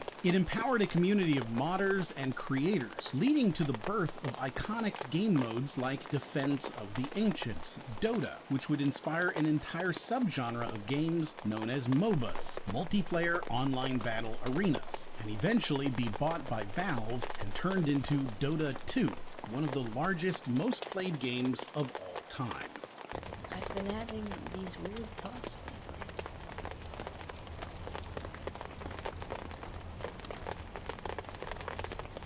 Like, is any of this for real or not? At a time when new franchises struggled to find their footing, Kingdom Hearts stood out, not just for its unique crossover appeal, but for its ability to resonate with players across age groups. The game's narrative told a tale of friendship, love, and the eternal battle between light and darkness. Sora, the game's protagonist, alongside Donald and Goofy, embarked on a journey that took players through familiar Disney worlds, each beautifully rendered and filled with characters we've grown up with. But it wasn't just a trip down memory lane, each world had its own story arc, intricately tied to the overarching narrative. While Kingdom Hearts borrowed heavily from the Final Fantasy playbook to the point that it's fair to call it derivative, it was evident that Square Enix was venturing into uncharted waters. The game's attempt at 3D platforming was ambitious to say the least. It's true, the camera controls in the original release left much to be desired, often leading to frustrating gameplay experiences. The labyrinthine map designs, while visually stunning, sometimes felt more like a maze than an immersive world. And yes, the crafting system, especially for those aiming for the ultimate weapon, was nothing short of a Herculean task. But here's the thing.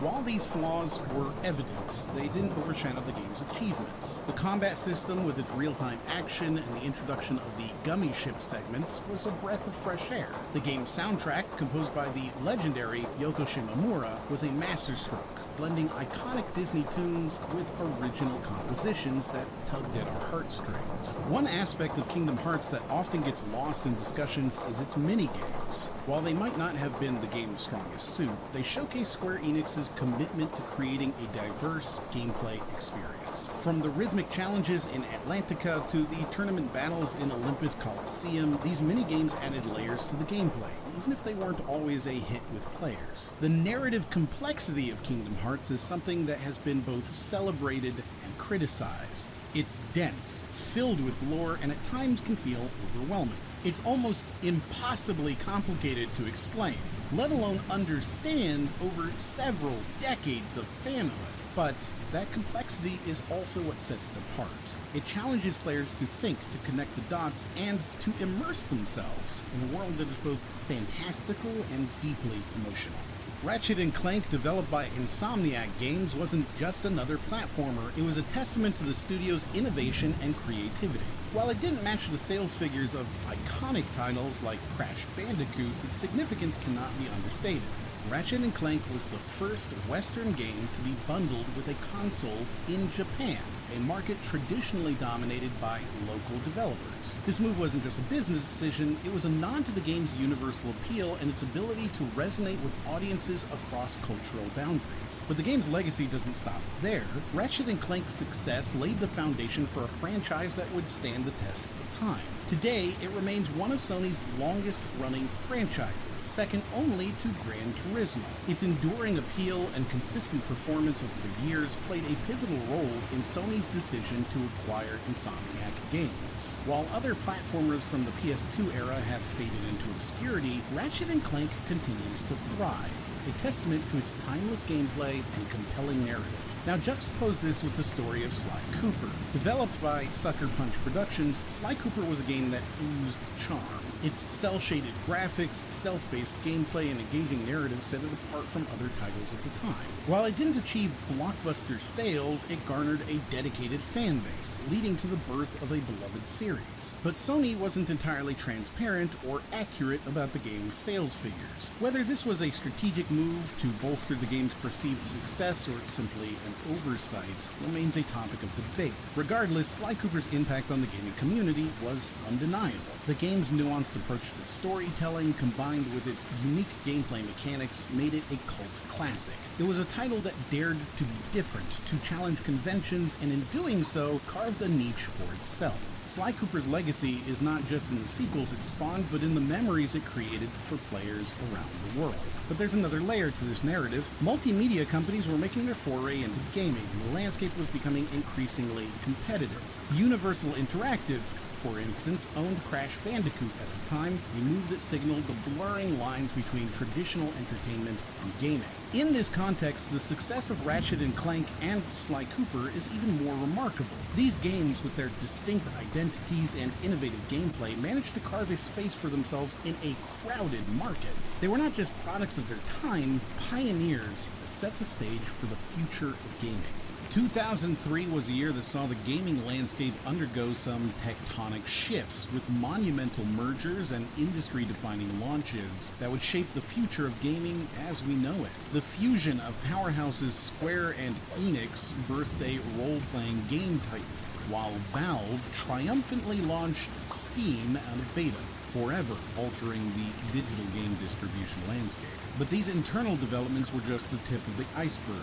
2003 was also the year that video games officially joined the mainstream conversation, with CNN reporting that the industry was now worth a whopping $10 billion.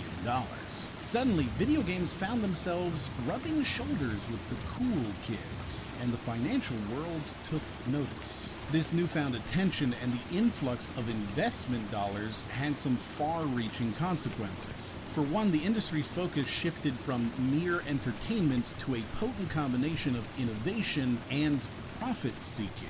The pressure to perform and generate revenue became increasingly intense. This shift in priorities had a profound impact on the development process, as creators were compelled to strike a delicate balance between fostering innovation and chasing profits. And this led to a transformation in the way games were developed and the stories they told. But was this metamorphosis a boon or a bane for the gaming world? Universal Games, a significant player in the gaming industry, was bought out. Fox Interactive also found itself under new ownership, and Activision, another major player in the gaming world, was also acquired, underscoring the industry's rapidly changing landscape. Vivendi, NBC, and Comcast begin to pile into the industry. Media is being changed by the inclusion of investors, and the face of gaming is the face of Wall Street. In a world where video games have become a multi-billion-dollar industry, how do we ensure that creativity and innovation continue to thrive alongside the pursuit of profit? And most importantly, how can we, as gamers, support and nurture the stories and experiences that truly make this medium so special? Star Wars: Knights of the Old Republic, KOTOR. Players were thrust into a galaxy torn apart by conflict, where their choices mattered and the line between light and dark side of the Force was blurred. This was a Star Wars story where you weren't just a spectator, you were an active participant, shaping the galaxy's fate with every decision. BioWare took the traditional RPG elements and elevated them, blending them seamlessly with the Star Wars lore. Players could customize their characters, choose their path, and interact with a diverse cast of characters, each with their own motivations and stories. This level of depth was unprecedented, especially for a licensed game, and that it set a new standard for what RPGs could achieve while being a licensed game is shocking. Unlike other titles where choices were clear-cut, KOTOR introduced a nuanced system where decisions weren't just about good or evil. It was about understanding the consequences of your actions, the ripple effect they would have on the galaxy, and the personal journey of your character. This system would become a hallmark of BioWare games, influencing titles like Dragon Age and, of course, Mass Effect. Speaking of Mass Effect, it's fascinating to see the parallels between KOTOR and what would become one of BioWare's most iconic franchises. Because BioWare didn't own the Star Wars IP, they were, in a way, restricted. They had a treasure trove of ideas, stories, and features that they couldn't fully explore within the confines of the Star Wars universe. This creative reservoir would eventually flow into the creation of Mass Effect, a game that in many ways feels like a spiritual successor to KOTOR. The intricate storytelling, the deep role-playing mechanics, the morality system, all of these elements that were honed in KOTOR found their way into Mass Effect with even more depth and nuance. Call of Duty wasn't just another World War II shooter, it was a symphony of intense action, historically inspired missions, and a profound emphasis on teamwork.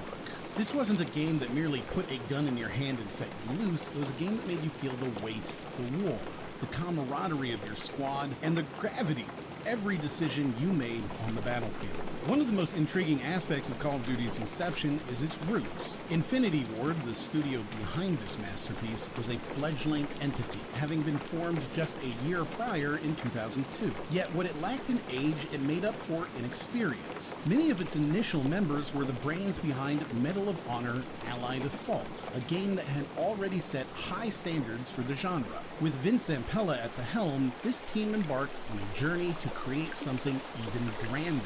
The project's initial moniker, Medal of Honor Killer, wasn't just a cheeky internal nickname, it was a mission statement. They weren't here to play second fiddle, they were here to redefine the genre. The game's development was a blend of innovation and meticulous research. Infinity Ward didn't just want to create a game, they wanted to recreate World War II. Every weapon, every vehicle, every piece of artillery was studied to ensure that the game's animation and sounds were as authentic as possible. But beyond the aesthetics, the game's engine, an enhanced version of id Tech 3, was tailored to bring out large-scale battles that emphasized squad-based play.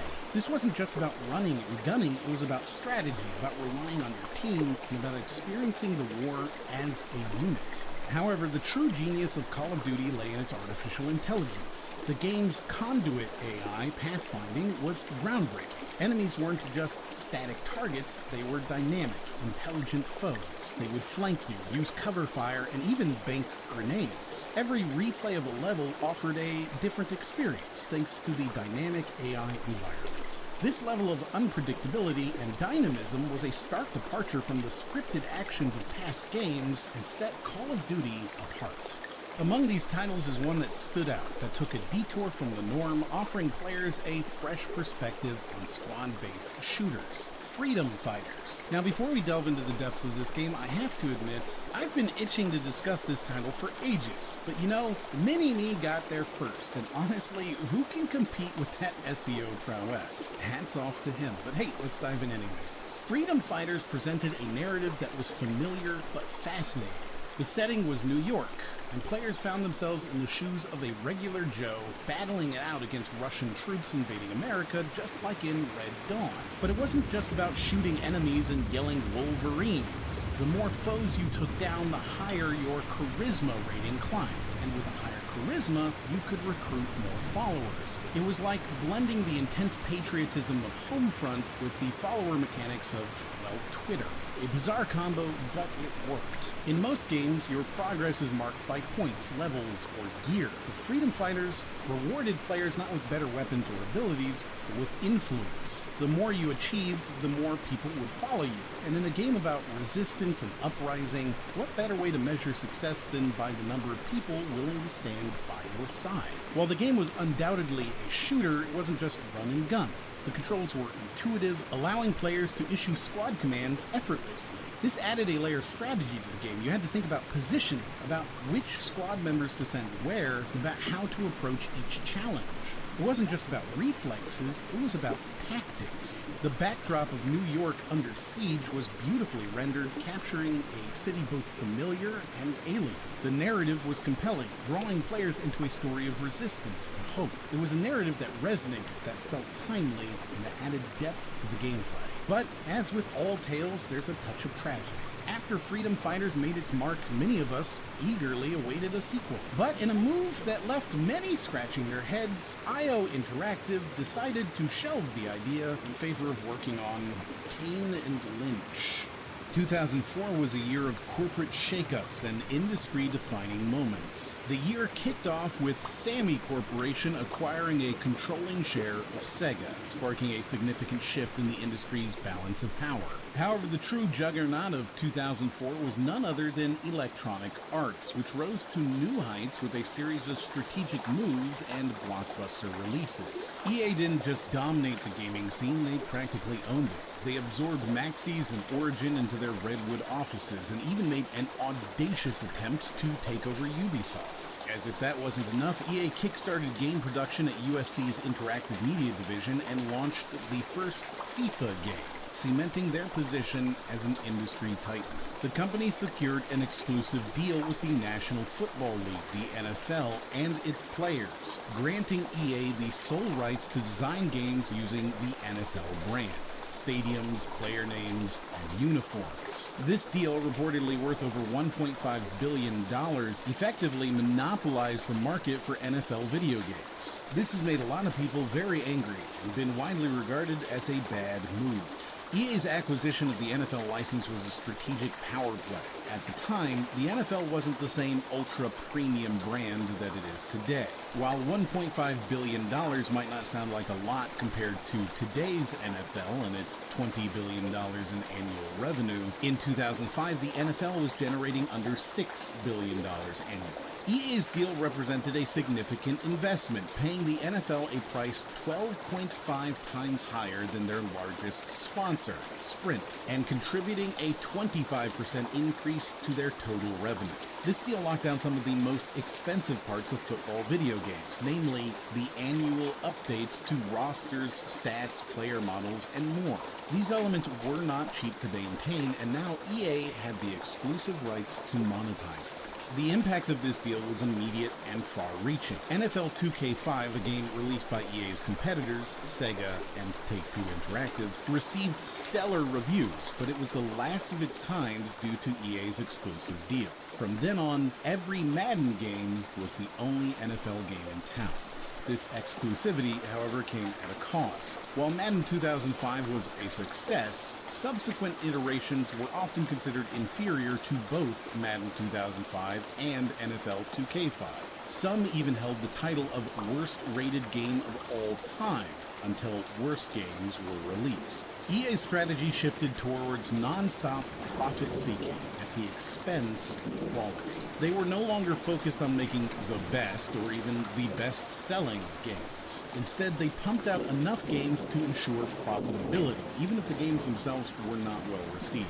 This shift in strategy marked the beginning of a slide for EA, a slide that would continue in the years to come.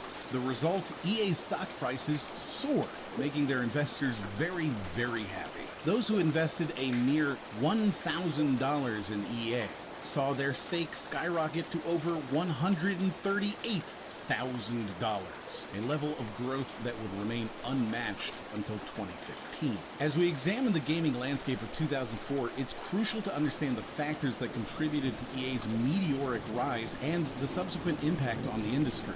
EA's aggressive expansion strategy and penchant for blockbuster titles enabled them to capture a staggering 30% of the year's top-selling games. In doing so, they set a new benchmark for success, raising the stakes for all players in the gaming ecosystem. But how did this dominance affect the rest of the industry, especially smaller players? As EA basked in the limelight, smaller studios and indie developers were left to navigate the shadows, grappling with the daunting task of staying afloat in an increasingly competitive market. Some managed to carve out their own niche, while others were swallowed up or vanished altogether. Argonaut Games, developer of Star Fox, developer of the Super FX, creator of Croc Legend of the Gabos, shut down in 2004 to be fully liquidated the next year, a stark reminder of the industry's harsh realities. games. On the other hand, Insomniac Games managed to weather the storm, continuing its operations amidst the industry's upheavals. As we open up the time capsule after learning all of this, perhaps it's surprising that none of the games we'll talk about are EA. As previously mentioned, while EA has mastered the art of profitability, their games lack the spark that ignites a gamer's love, and none of their games were anyone's favorites. How did EA's rise to power in 2004 shape the industry's trajectory, and what lessons can be gleaned from their success? How did smaller studios and indie developers adapt to this new landscape, and what strategies did they employ to survive and thrive? And how can we foster an environment where diverse voices and innovative ideas continue to thrive, even in the shadow of industry behemoths? Half-Life 2's narrative was woven seamlessly into its environment, allowing players to immerse themselves into the dystopian world of City 17. Every corner, every alley, every dilapidated building told a story, making players feel like they were living in a dystopian alien future. This level of immersion was further enhanced by the game's physics-based gameplay. Objects had weights, they interacted with the environment, and players could use them in innovative ways to solve puzzles or tackle enemies. The Source engine, which powered Half-Life 2, was nothing short of revolutionary.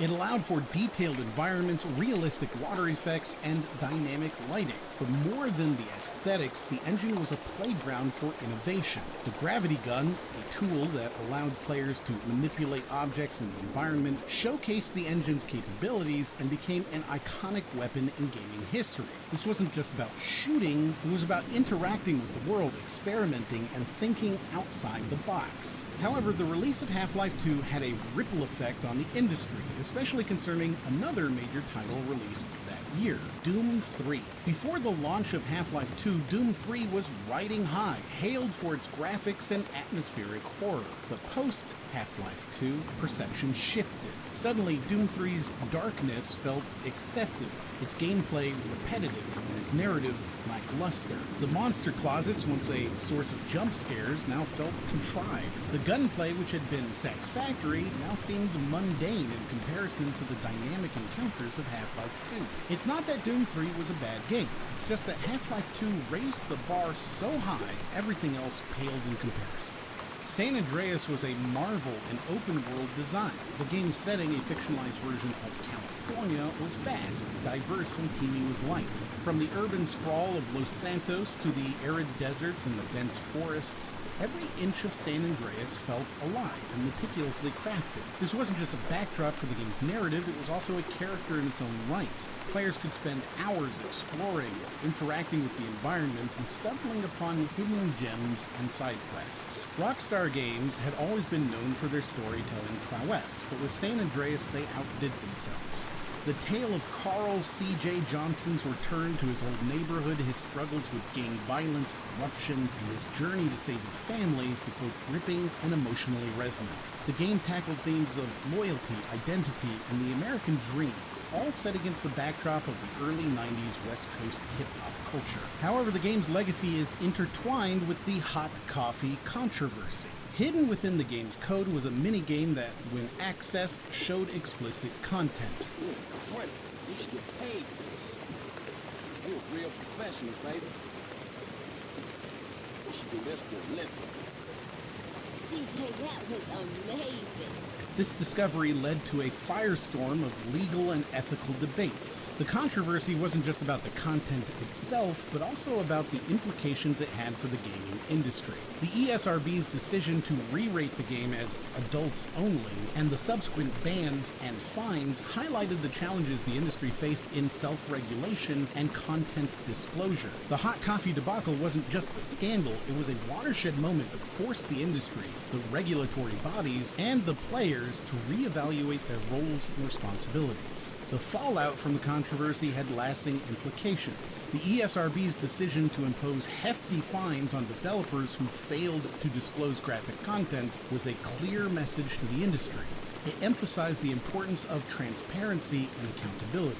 On the other hand, Rockstar's handling of the situation, particularly their reluctance to engage openly with the community and the media, was a lesson in crisis management. It underscored the importance of open communication, especially in an industry that relies so heavily on its community.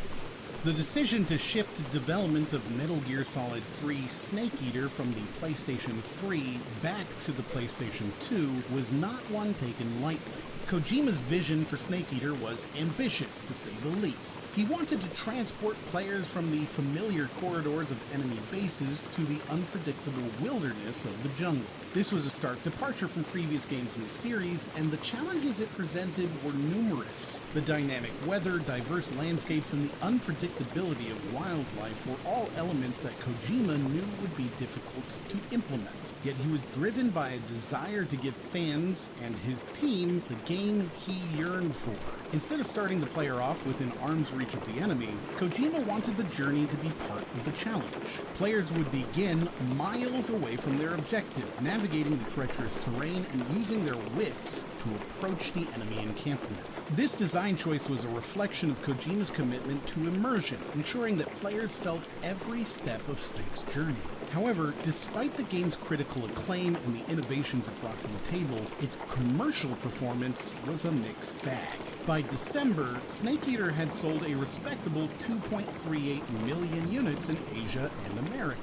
But when you consider the broader picture, its sales paled in comparison to its predecessor, Metal Gear Solid 2, Sons of Liberty, which had sold 7 million copies. This disparity raises questions about the challenges of innovating within a beloved franchise and the risks associated with deviating from a tried-and-true formula. Yet the legacy of Snake Eater is not defined by its sales figures. It's defined by its boldness, its willingness to challenge conventions, and its commitment to storytelling. Kojima's decision to take players into the jungle was not just a change of scenery, it was a statement about the evolution of the series and the medium as a whole. It showcased the potential of video games to transport players to worlds that were both fantastical and grounded in reality.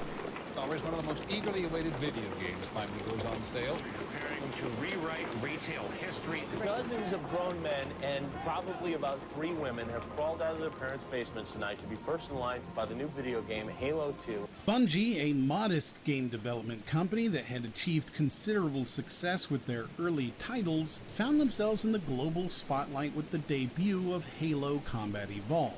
This game became the North Star in the gaming universe, casting a radiant glow that would beckon gamers from around the world. The ring world of Halo wasn't just a level, it was a testament to Bungie's creative brilliance, a symphony of game design, storytelling, and unmatched gameplay. But such success, while enviable, came with its own set of challenges. The expectation was now set, the bar was raised. This was not just about delivering another game, this was about delivering on a legacy. The production of Halo 2 was fraught with challenges from the outset. Unlike their initial approach with Halo, where Bungie had a clear vision and ample development time, the sequel was different. The pressure from Microsoft, the new stakeholders following their acquisition of Bungie, was palpable. They weren't merely commissioning a game, but were investing in what would be the spearhead of their gaming division. For Microsoft, Halo wasn't just a game, it was the defining anchor for their Xbox console. Internally, Bungie underwent numerous shifts. While Halo Combat Evolved saw the developers as passionate artisans crafting their magnum opus, the development for Halo 2 felt different. The work culture had shifted from one of pure creative exploration to a challenging race against time and market expectations. There were tensions, moments of despair, and exhaustion. Creative stalwarts like Paul Bertone, Marty O'Donnell, and Joe Staten often found themselves at the crossroads of innovation and practicality. A narrative crisis struck mid-development. Bungie found that their initial storyline was sprawling, possibly too ambitious for a single release. Sections had to be cut, leading to a now infamous cliffhanger ending that left fans both amazed and frustrated. The multiplayer component of Halo 2, however, was the silver lining. It was a gargantuan leap forward. Bungie introduced features that are now staples in online gaming. The idea of matchmaking, the intricate ranking systems, the clans, the seamless integration with Xbox Live, these were innovations that set Halo 2 apart. Amidst this stormy backdrop, what's astonishing is the unwavering commitment to quality that Bungie exhibited. They weren't just building a game, they were sculpting an experience. Halo 2 wasn't just about Master Chief or the Covenant, it was about the heart and soul of every developer, designer, and artist at Bungie who bled pixels to bring the game to life. It's a testament to the resilience and passion of Bungie that Halo 2, despite its tumultuous development, not only met, but exceeded expectations. The game didn't just dominate charts, it became a cultural touchstone. Midnight launches, fan festivals, and the burgeoning world of esports found a rallying point with Halo 2. In retrospect, the journey of Halo 2 is emblematic of the larger gaming industry's trajectory during that period. It was an era of transitions, of balancing burgeoning commercial interests with the heart and soul of game development. While giants like Electronic Arts were creating an ocean of content, with ships like Halo 2 that sailed those seas. 2005 was a year of contradictions for the gaming industry, marked by both unprecedented success and simmering controversies. While handheld gaming took center stage, with the Nintendo DS and PlayStation PSP driving the portable sector past the $1 billion mark, the overall gaming industry experienced minimal growth. The culprit? Gamers were holding on to their hard-earned cash in anticipation of the next generation of consoles, leaving the industry in a peculiar state of limbo. PC gaming, once the undisputed champion, failed to scrape past the $1 billion milestone it had comfortably surpassed in previous years, despite PC-centric mega properties like Civilization 4 and games like it. But the year's most dramatic turn of events unfolded outside the realm of sales figures and market trends entirely. The infamous hot coffee mod in Grand Theft Auto San Andreas unleashed a storm of controversy, leading to an ESRB re-rating to adults only, and igniting an impassioned public discourse on video game sex and violence. Even 60 Minutes jumped on the bandwagon, accusing GTA of, quote, leading to murder and inciting gamers to, quote, blow away cops. Enter stage left, the controversial Jack Thompson, who spearheaded the push for regulation and censorship before his eventual disbarment. Thompson's crusade led the groundwork for proposed bills by Joe Lieberman and Hillary Clinton, which sought to establish a U.S. federal regulatory body overseeing video games. The release of the Xbox 360 this year was a significant event, especially considering that Halo 2, a game that had made a significant impact on the gaming landscape, was only a year old. The timing of the Xbox 360's release seemed to compress the timeline of gaming evolution, creating a sense of rapid progression and anticipation. Microsoft's strategy with the Xbox 360 was aggressive and forward-thinking. They saw the launch of the Xbox 360 as a wild success, given its unprecedented, staggered worldwide attack in North America, Europe, and Asia. However, the release of the Xbox 360 also brought with it some controversies. The console's launch was not without its critics, with some questioning the wisdom of releasing a new console so soon after the success of Halo 2. How did the controversies of 2005 influence the way developers approached mature themes in their games and shape the industry? And what impact did the surge in handheld gaming have on the broader market? Capcom's survival horror classic took a bold new direction, refining the series' gameplay with a more action-oriented approach. The over-the-shoulder camera, tight controls, and engrossing narrative made it a standout title and influenced countless games that followed. While not directly related to Resident Evil, it's undoubted that Resident Evil's success was involved in Capcom landing in some hot water with the US government over a little old thing called transfer pricing. The practice of transfer pricing, as it was employed by Capcom, is a fascinating aspect of the company's history. Essentially, Capcom USA was considered a separate entity from Capcom's headquarters in Japan, which you might recall from the Mega Man artwork fiasco. This meant that Capcom USA was required to purchase game units directly from Capcom Japan, rather than simply distributing them as part of the same company. This arrangement might seem unusual, but it's a common practice in multinational multinational corporations. Transfer pricing allows companies to manage the allocation of revenue between different regions and divisions. However, it's a practice that's heavily regulated and scrutinized due to its potential for misuse. In Capcom's case, the profits from the sales of games in the US were essentially being transferred back to Japan. This meant that the revenue was subject to Japanese tax laws, which were potentially more favorable for Capcom. The US government, specifically the Internal Revenue Service, or the IRS, took issue with this practice. From their perspective, profits made from the sales in the US should be subject to US tax laws. This disagreement led to Capcom coming under scrutiny from the IRS. The US government didn't take kindly to profits essentially being transferred to Japan. Capcom eventually found itself in hot water over the practice. This episode serves as a reminder of the complex and often tricky nature of international business, even in the world of video game development.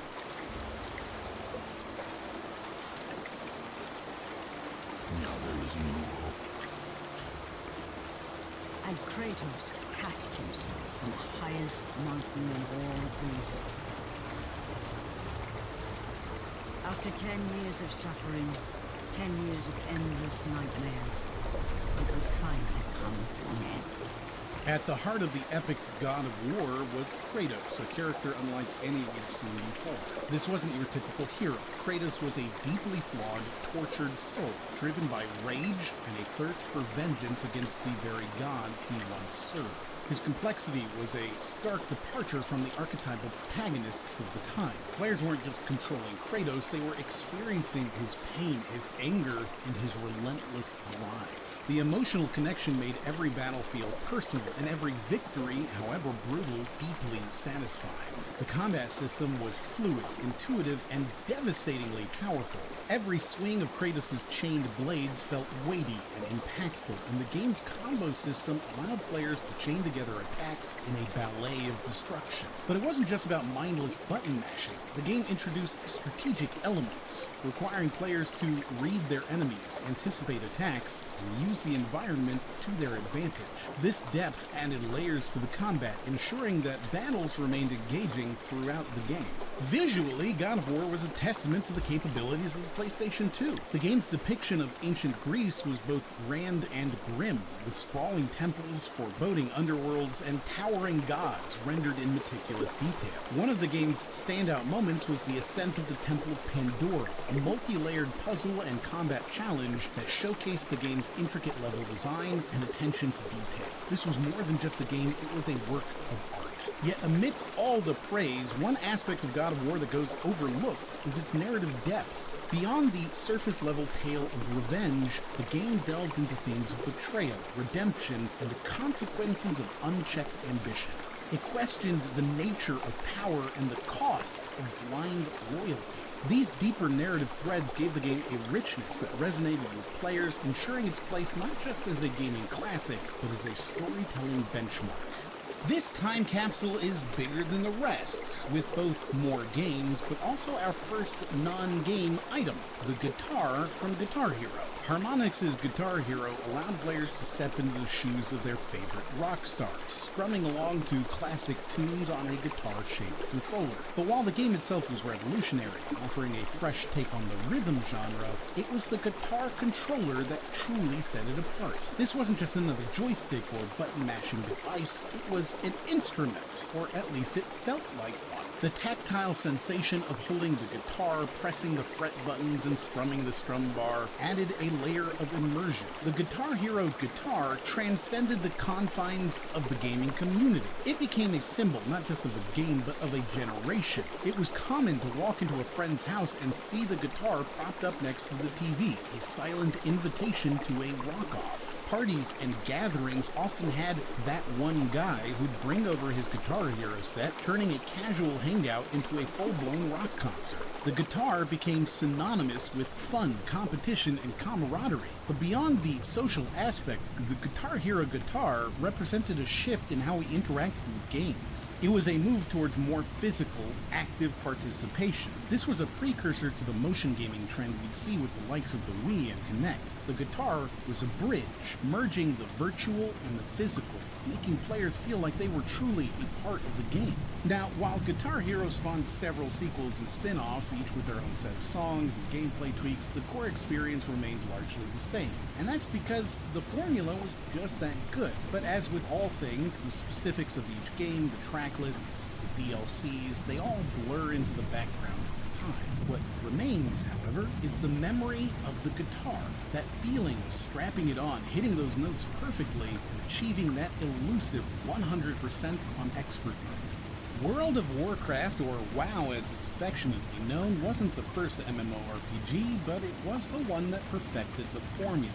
Its expansive world of Azeroth was a tapestry of rich lore, intricate quests, and diverse environments. From the snowy peaks of Dun Morogh to the barren wastelands of the Barrens, every inch of Azeroth was meticulously crafted. But what truly set WoW apart was its emphasis on social gameplay. This wasn't just a game, it was a community. Guilds were formed, friendships were forged, and rivalries were born. Raids required coordination, dungeons demanded teamwork, and the world PvP zones, well, they were a test of both skill and alliance loyalty. This social aspect transformed WoW from a mere game to a living, breathing world where every player had a role to play. It taught a generation of players how to be leaders, how to be social, and how to make friends. Now, while the game's vast world and social dynamics were groundbreaking, there were moments in WoW's history that transcended the game itself. One such moment was the Corrupted Blood incident. What started off as a simple debuff from a raid boss soon turned into a virtual pandemic. Players, unaware of the contagious nature of the debuff, spread it to others, leading to mass virtual deaths. Cities were abandoned, and players were quarantined. The incident was so significant that it caught the attention of epidemiologists, who studied it to understand real-world disease spread. It's a testament to WoW's design that an unintended game mechanic could mirror real-world phenomena so closely. Another iconic moment from 2005 that's impossible to overlook is the Leroy Jenkins video. A player, in a bid to be heroic or perhaps just impatient, charges into a room full of enemies, leading to the demise of his entire group. His battle cry of Leroy Jenkins became an instant internet sensation. The very first viral video, before the word viral was even used like this. It was referenced in TV shows such as South Park, My Name is Earl, How I Met Your Mother, The Daily Show, and even Jeopardy! But beyond the scripted humor, the video highlighted the unpredictable and organic nature of WoW's gameplay. It wasn't just about scripted events the developer added, it was the players themselves who often created the most memorable moments. Now, when we think of LEGO games today, we picture a vast array of franchises from Harry Potter to Marvel superheroes, all given the blocky, humorous LEGO treatment. But back in 2005, this was a novel concept. LEGO Star Wars was the pioneer, the game that started it all. It wasn't just popular, it was the best-selling game in the UK. This was a LEGO game competing with high-budget, graphically intense titles, and yet it stood tall. But why? Well, it tapped into a unique blend of nostalgia. For older players, it was a trip down memory lane, revisiting the Star Wars saga, but with a non-verbal and playful twist. For the younger audiences, it was an introduction to both LEGO and Star Wars, two brands that have captivated imaginations for decades. But beyond sales figures and accolades, LEGO Star Wars introduced a gameplay style that was both accessible and deeply engaging. The drop-in, drop-out co-op was a revelation. It allowed players of all ages to join in, making it a family favorite. Parents and children, siblings, and friends could all dive into the game together, breaking and building their way through the Star Wars universe. This cooperative play, combined with the game's humor and charm, made it a standout title in a year packed with gaming gems. The ripple effect of LEGO Star Wars' success is evident. It was the catalyst for the LEGO Mega series of video games. It set the blueprint, not just in gameplay, but in how to adapt beloved franchises into the LEGO universe. The game's success proved that with the right touch, humor, and respect for the source material, you could create something that appealed to both die-hard fans and newcomers. Welcome to SeaWorld Adventure Park. I'm Horatio Humanity. Last show for the day has ended. Let's begin our lessons for your new animal research show. Shamu's Deep Sea Adventures represents the absolute pinnacle of buying a bad game for your friend. Buying it, perhaps, as a Christmas present, because the experience is so truly awful that surviving it makes you a member of a grizzled brotherhood. Shamu is the perfect game simply because of how painfully bad it is. Imagine, though, giving this bonding experience to a good friend of yours, and they don't play it. They just keep talking about how they're totally going to play it one day. Perhaps we should all even tag AntDude92 on Twitter and see what he thinks about this. I've chosen him for absolutely no reason, of course. Also, apropos of nothing, Merry Christmas, Ant.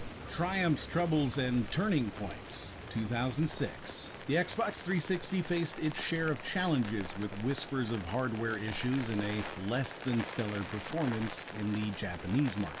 Meanwhile, Blizzard made waves with their ban on LGBT-related content in World of Warcraft, a move intended to, quote, promote a positive game environment for everyone, but ultimately sparking heated debates. On a more positive note, Sony celebrated its first annual profit since 1997, a glimmer of hope in a tumultuous landscape. Behind the scenes, game companies like Nintendo, Atari, and Take-Two found themselves the belle of the ball, courted by larger conglomerates hungry for acquisitions. Gaming giants like Vivendi and EA were on a relentless shopping spree, snapping up smaller studios left and right. So what does this mean for the industry? How did these changes shape the games we play and the communities we're part of? And what can we learn from this roller coaster of a year that still holds relevance today?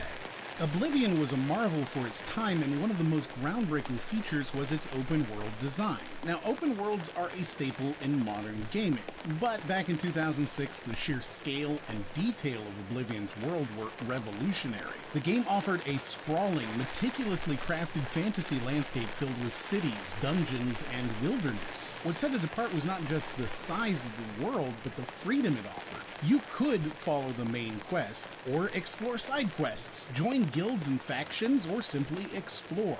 But it wasn't just the world that was detailed, it was also the people inhabiting it. The Radiant AI system was a significant leap forward in NPC behavior. Characters had schedules, engaged in various activities, and could react dynamically to the player's actions. This level of immersion was unparalleled and contributed to the feeling that you were part of a much larger, organic world.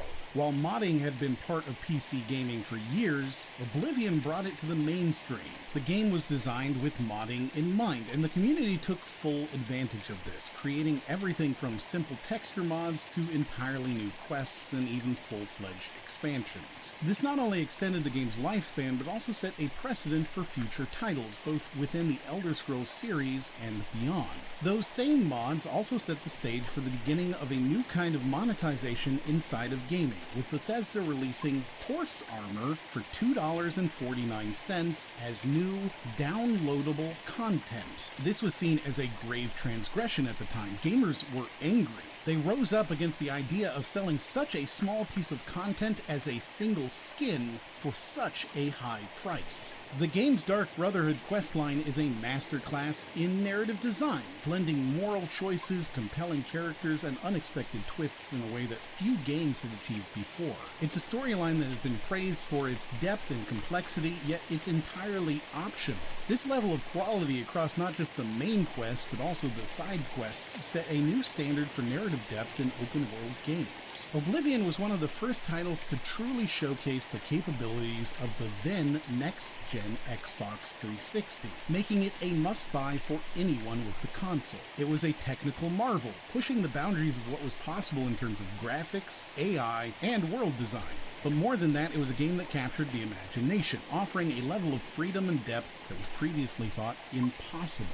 The PlayStation 3 and Xbox 360 were battling it out with high-definition graphics and complex gameplay mechanics, but Nintendo took a different route with the Wii, and at the forefront of this revolution was Wii Sports. This game, bundled with the Wii console, became an instant cultural phenomenon and a staple in households worldwide. Before Wii Sports, the concept of physically moving to control a video game was mostly relegated to niche peripherals and arcade setups. Wii Sports showcased how how motion controls could be seamlessly integrated into home gaming. Whether you were swinging a tennis racket or throwing a bowling ball, the game captured these movements in an intuitive way. This wasn't just a technological marvel, it was a fundamental rethinking of how we interact with games. It broke down the barriers of entry, making gaming accessible to people who had never picked up a controller before. Video games were often seen as the domain of dedicated gamers willing to invest time and money into complex and challenging experiences. Wii Sports shattered this notion. Its simple pick-up-and-play nature appealed to a broad demographic, from kids to grandparents. The game didn't demand hours of your time or a steep learning curve. It was straightforward fun that anyone could enjoy. This inclusivity had a ripple effect through the industry, leading to a surge in casual gaming that influenced everything from mobile games to social media integrations. The affordability of the Wii console, bundled with Wii Sports, was another game changer. In an era where gaming was becoming increasingly expensive, the Wii offered an affordable entry point. This wasn't just a technological marvel, it was a fundamental rethinking of how we interact with games. It broke down the barriers of entry, making gaming accessible to people who had never picked up a controller before. Video games were often seen as the domain of dedicated gamers willing to invest time and money into complex and challenging experiences. Wii Sports shattered this notion. Its simple pick-up-and-play nature appealed to a broad demographic, from kids to grandparents. The game didn't demand hours of your time or a steep learning curve. It was straightforward fun that anyone could enjoy. This inclusivity had a ripple effect through the industry, leading to a surge in casual gaming that influenced everything from mobile games to social media integrations. The affordability of the Wii console, bundled with Wii Sports, was another game changer. In an era where gaming was becoming increasingly expensive, the Wii offered an affordable entry point. This was especially appealing to older adults who might not see the value in investing in a high-end gaming system, but were willing to spend a modest amount for a simple and engaging experience. The low cost wasn't just about the price tag. It was about lowering the financial barrier to entry into the gaming world. It made gaming a viable form of entertainment for families and individuals who might otherwise have stayed on the sidelines. Gears of War introduced a gritty, visceral style that was a departure from the more arcade-like shooters of the time. The game's aesthetic, from its desolate landscapes to its monstrous enemies, set a tone that was both haunting and captivating. This wasn't just about shock value. It was a calculated move to immerse players in a world that felt tangible and lived in. The game's art direction went on to influence a whole generation of titles, setting a new standard for what gritty realism could mean in video games. Before Gears of War, most shooters were about running and gunning. This game forced you to think before you acted, to take cover and make strategic decisions. The stop and pop gameplay was revolutionary, and it added a layer of tactical depth that was missing from many of its contemporaries. This wasn't just a shift in gameplay, it was a shift in how we think about the combat dynamics in video games. It made every encounter feel like a mini chess match, where positioning and timing were as important as your aim. This cover-based system became a staple in many games that followed, from the Mass Effect series to more recent titles like The Division. At a time when multiplayer gaming was increasingly focused on competitive experiences, Gears of War reminded us of the joy of playing through a story with a friend. The game was designed with co-op in mind, from the level layouts to the enemy AI, making it a fundamentally different experience than going alone. This focus on cooperative gameplay was a nod to the social roots of gaming, a reminder that video games are often at their best when they're shared experiences. The game was initially conceived as part of the Unreal brand, as Unreal Warfare, which was already well known for fast-paced shooters. The shift away from the Unreal name was a bold move, but it allowed the game to carve out its own identity. It also gave Cliff Bleszinski, or Cliffy B as he's often known, a platform to establish himself as a visionary in the gaming industry. Cliffy B had already made a name for himself with the Unreal series, but Gears of War solidified his reputation as someone who could not only create a successful game, but also redefine a genre.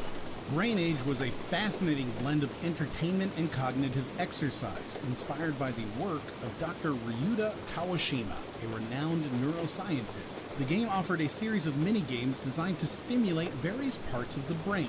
It was a far cry from the action-packed, adrenaline-fueled games that dominated the market, yet it sold tens of millions of copies worldwide, a testament to its universal appeal. Sudoku puzzles were a staple in Japanese newspapers, but they hadn't quite caught on globally. Brain Age changed that. The game included Sudoku puzzles as one of its mini-games, introducing millions of people to this addictive number game. It's not an exaggeration to say that Brain Age played a significant role in turning Sudoku into a global phenomenon. Newspapers started featuring Sudoku puzzles, and bookstores were filled with Sudoku books. People were buying the Nintendo DS not just for its innovative dual screen and touch capabilities, but specifically to play Brain Age. It became a must-have title that transcended age groups. Parents, grandparents, and even people who never picked up a video game before were drawn to it. The game's accessibility and universal appeal made it a gateway into the world of gaming for many. It was a masterstroke by Nintendo, a company known for breaking the mold and taking risks. Brain Age was a selling point for the DS itself. While mobile gaming had existed in various forms before, think Snake on the Nokia phones, or even the rudimentary games on PDAs, Brain Age was a different beast altogether. It was a game that was not just portable, but also deeply integrated into daily life, almost like a utility. This is what I think makes it fair to say that Brain Age is the first truly modern mobile game. You see, Brain Age was designed to be played in short bursts, perfect for filling those idle moments while waiting for a bus or standing in line at the grocery store. It didn't demand the kind of time or attention that traditional console games did. This design philosophy would later become a cornerstone for mobile games, especially as smartphones entered the scene. The pick-up-and-play nature of Brain Age was revolutionary for its time, setting the stage for the mobile gaming explosion that would follow in the years to come.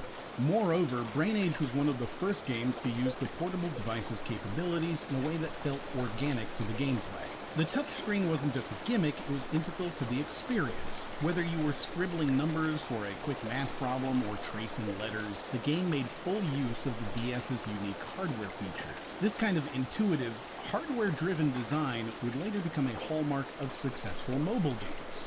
But perhaps what truly sets Brain Age apart as a precursor to the mobile gaming phenomenon is its broad appeal.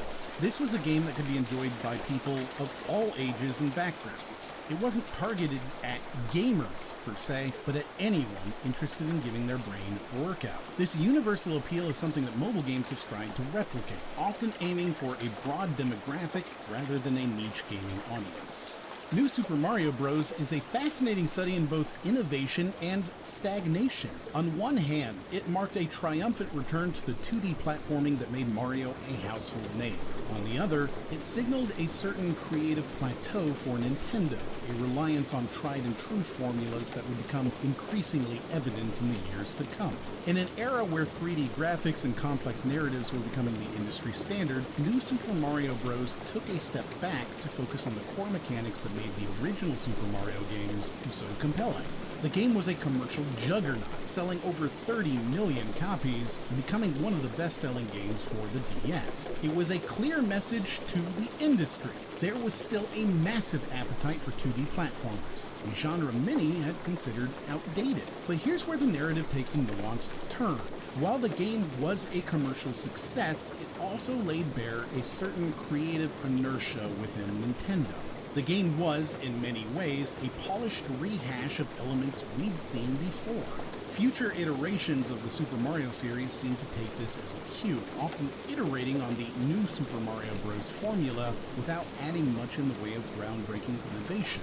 This isn't necessarily a knock on the quality of these games. They're exceptionally well crafted, but it does highlight a certain risk aversion that has characterized much of Nintendo's output in the years following. This brings us to a rarely discussed but highly influential aspect of the game, its role in Nintendo's broader business strategy. New Super Mario Bros. Was not just a game.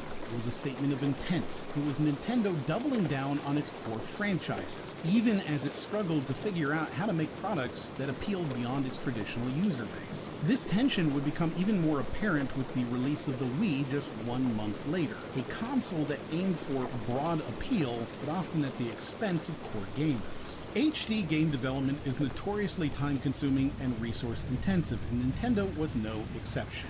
Games started taking longer to develop, often with mixed results. This had a cascading effect on Nintendo's handheld market. The DS and later the 3DS were victims of this shift in focus. As games took longer to develop, Nintendo had fewer resources to devote to its handheld systems, eventually leading to a consolidation of sorts with the Nintendo Switch, a hybrid device that could function as both a console and a portable gaming system. Splinter Cell Double Agent is a fascinating case study in the complexities of video game development and marketing during the transitional period of console generations. The game was a follow-up to the critically acclaimed Chaos Theory and represented an ambitious attempt to reinvent the franchise for the next generation of gaming hardware, notably the Xbox 360. Or at least one version of a follow-up ended up on the 360. See, one of the most intriguing aspects of Double Agent is the stark difference between its versions. The game was released on both generations, Xbox and Xbox 360, PlayStation 2 and PlayStation 3, GameCube, and Wii. But these weren't just graphical upgrades or downgrades of the same game. They were fundamentally different experiences developed by separate studios. The original Xbox version was more in line with the traditional Splinter Cell formula and was lauded for its polished and robust stealth mechanics. However, it was overshadowed by its next-gen counterpart, which received the lion's share of Ubisoft's marketing efforts. The original Xbox and PS2 version, which was significantly higher rated and more of a true sequel, was even declared non-canon by Ubisoft, a clear indication that the company was eager to move forward. This divergence in game versions wasn't just a quirk of development, it was emblematic of the industry's larger struggles with cross-generational releases. Today, we take it for granted that a major title will be available on both current and next-gen consoles. But back in 2006, the landscape was far less standardized. The result was a sort of identity crisis for games like Double Agent, where neither version could definitively claim to be the real Splinter Cell experience. This fractured approach likely contributed to the game's relatively short shelf life, as players and critics alike moved on to titles that more fully realized the potential of next-gen hardware. Meanwhile, the Wii version of Double Agent provides another layer of insight into the challenges Nintendo faced during this time. The Wii, with its unique motion controls, aimed to differentiate itself from its competitors and captured the attention of casual gamers. However, the console's technical limitations prevented it from competing graphically with the Xbox 360 and PlayStation 3. Double Agent on the Wii exemplified the struggle, lacking the visual fidelity and intricate mechanics that defined the franchise on other platforms. The Wii's difficulties extended beyond just a single game. The console's broader library faced issues with game parity, often delivering experiences that were perceived as inferior compared to those available on Xbox and PlayStation consoles. The challenges of the Wii era would eventually be summed up as a perceived lack of third-party support, which would lead to a perception that Nintendo's system was primarily meant for casual gaming. A perception that was easily supported by releases like the significantly lesser Double Agent on Wii. This perception was part of a larger issue for Nintendo, which was about to face a seismic shift in the casual gaming market with the advent of the iPhone. Many of the casual gamers that Nintendo had courted with the Wii would soon migrate to mobile platforms, leaving the company in a precarious position. The Wii's limitations became increasingly apparent within weeks of the console's release, and games like Double Agent served as a stark reminder of the system's shortcomings. 2007 was a wild frontier year for the video game industry, with new faces and blockbuster franchises making their grand entrance, while the world outside starts to look bleaker, a global recession setting in. The digital world has never been brighter. Assassin's Creed, The Witcher, and Uncharted leaped onto the scene, each setting out to carve their own niche and write their own stories. We also saw Team Fortress 2 escape from development hell, finally releasing after nearly a decade of anticipation. But it wasn't all sunshine and rainbows. The Xbox 360 was plagued with the notorious red ring of death. The red rings are the hottest thing on some Xboxes, literally a sign the console may have cooked itself. Becoming a cautionary tale for hardware developers and highlighting the need for rigorous quality control and customer support. In an attempt to move past this debacle, Microsoft announced the Xbox 360 Elite, a new model designed to address the hardware failures that had been plaguing the console. A name that began to echo louder this year? Activision. After acquiring a series of developers, they announced a merge with Vivendi, getting their hands on Blizzard and Sierra Entertainment in the process, and foreshadowing a trend of consolidation in the industry. Once the ink dried and the approvals were in, the merger would give birth to the largest gaming company on the planet. Meanwhile, EA continued its acquisition spree, snapping up both Pandemic Studios and BioWare, further expanding its influence in the gaming industry. However, not all relationships in the industry were strengthening. Bungie, the powerhouse behind the Halo series, parted way with Microsoft under less than friendly terms. This decision was driven by a vision that Bungie harbored for a game that would transcend the boundaries of Halo, offering a more expansive and MMO-like experience. However, this vision was not in alignment with Microsoft's plans for the Halo franchise, which aimed at releasing new entries every few years, thereby transforming it into a long-standing series. This divergence in creative paths, coupled with Bungie's aspiration for independence, led to the pivotal split. As part of the separation agreement, Microsoft retained the rights to the Halo intellectual property, while Bungie was obligated to deliver 2 more Halo games, Halo 3 ODST and Halo Reach. In return, Microsoft agreed to relinquish their partial ownership of Bungie, including their rights to any new intellectual property created or owned by Bungie. Bungie's desire to break away from being perceived as a one-dimensional FPS developer was at odds with Microsoft's vision for Halo's future. This separation allowed Bungie the freedom to chase their ambitions independently. Meanwhile, Microsoft established a new subsidiary, 343 Industries, to carry forward the legacy of the Halo franchise. Amidst these twists and turns, the digital marketplace started to blossom, with Nintendo's WiiWare and Xbox's Live Arcade revolutionizing how we buy and play games. These platforms provided a new avenue for developers to reach gamers, bypassing traditional retail channels and offering a wider range of unique and innovative titles. BioShock was the perfect storm, a convergence of narrative depth, unique gameplay mechanics, and striking art direction. Rapture, the game's setting, was a crumbling utopia at the bottom of the ocean, a dystopian labyrinth of Art Deco architecture and deep-sea claustrophobia. But more than that, it's a symbol. The game's narrative focuses on objectivism gone awry, largely channeled through the founder of Rapture, Andrew Ryan. This wasn't your typical video game villain. He was complex, erudite, and profoundly idealistic, echoing the philosophies of Ayn Rand, from whom his character derives its name. You can't ignore the real-world implications of the story. It struck a nerve with players who were watching capitalism and technology create fissures in society. This was the year before the 2008 financial crisis. People were starting to question the very systems that Andrew Ryan embraced. BioShock made people talk, not just about the game, but also about these bigger issues. Ken Levine, the mind behind the game, was often seen as something of a genius after the release of BioShock. Levine is often praised for his storytelling, but let's not forget his keen sense for interactivity.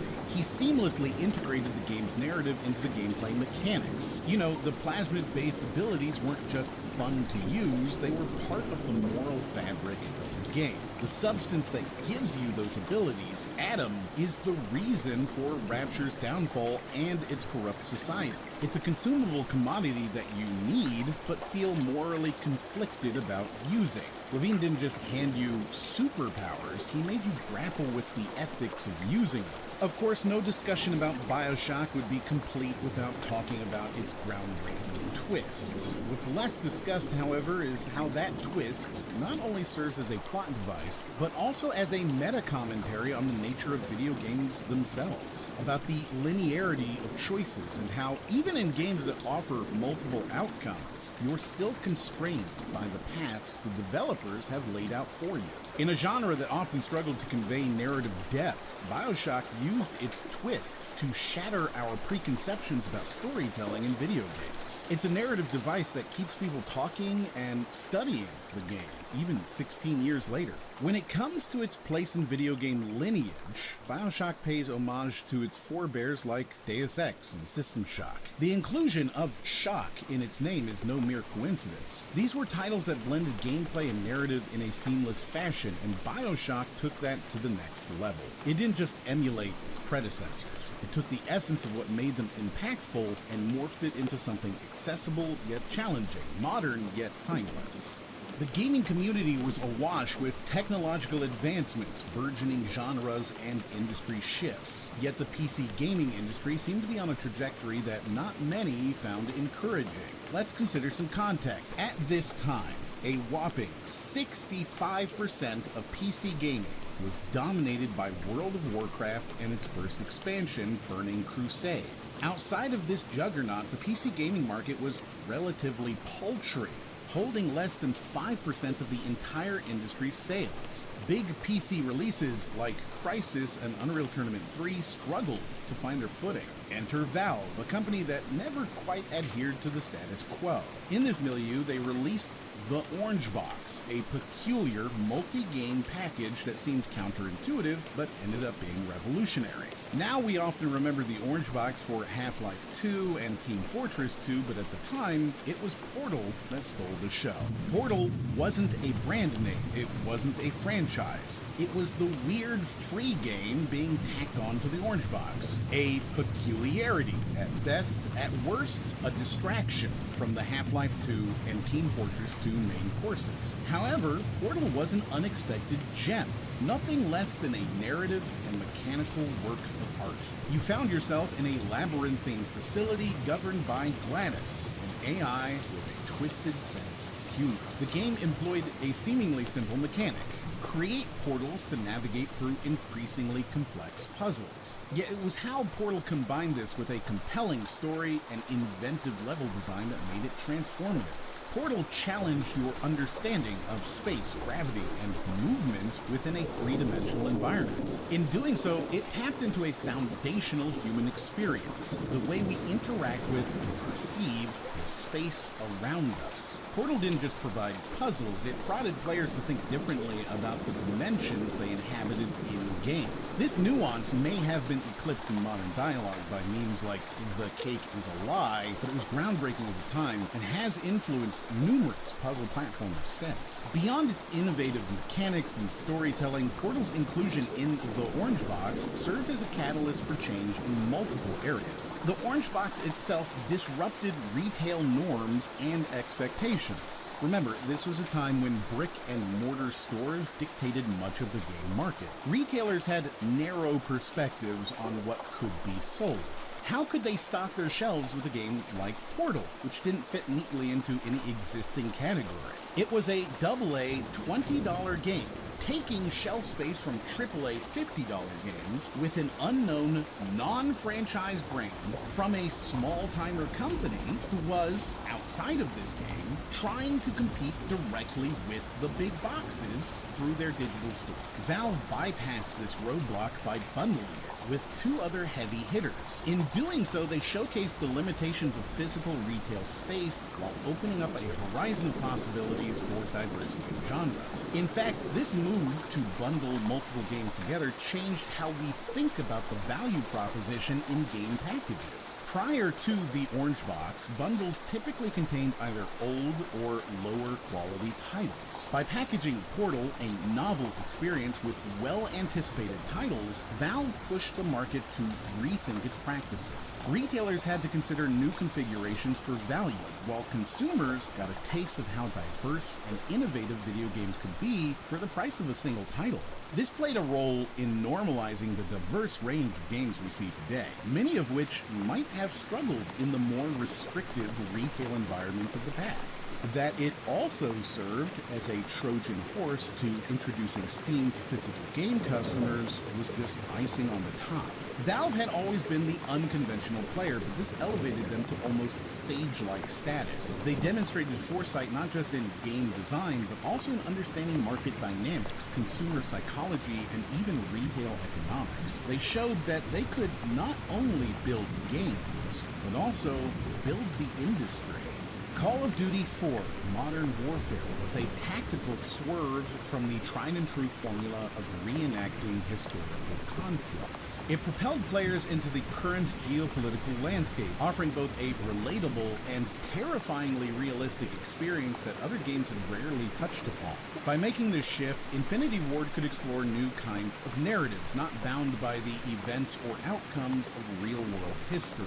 It also allowed them to update the weaponry and tactics, offering a fresh gameplay experience that still, almost miraculously, retained the core DNA of the franchise. The solo experience was not just a sideshow to the multiplayer. It was its own riveting tale, a mosaic of different perspectives from soldiers engaged in modern combat. Levels like All Gillied Up provided a level of tension that was at once cinematic and interactive, offering a gameplay experience that required not just sharp reflexes, but tactical foresight.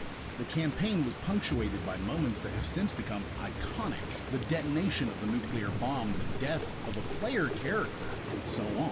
Each event was presented with a level of care and precision that made the game a compelling experience from start to finish. Of course, any conversation about Modern Warfare would be incomplete without mentioning its groundbreaking multiplayer experience. By incorporating RPG elements such as experience points and unlockable content into a fast-paced first-person shooter setting, Infinity Ward created an addicting cycle of gameplay that kept players coming back.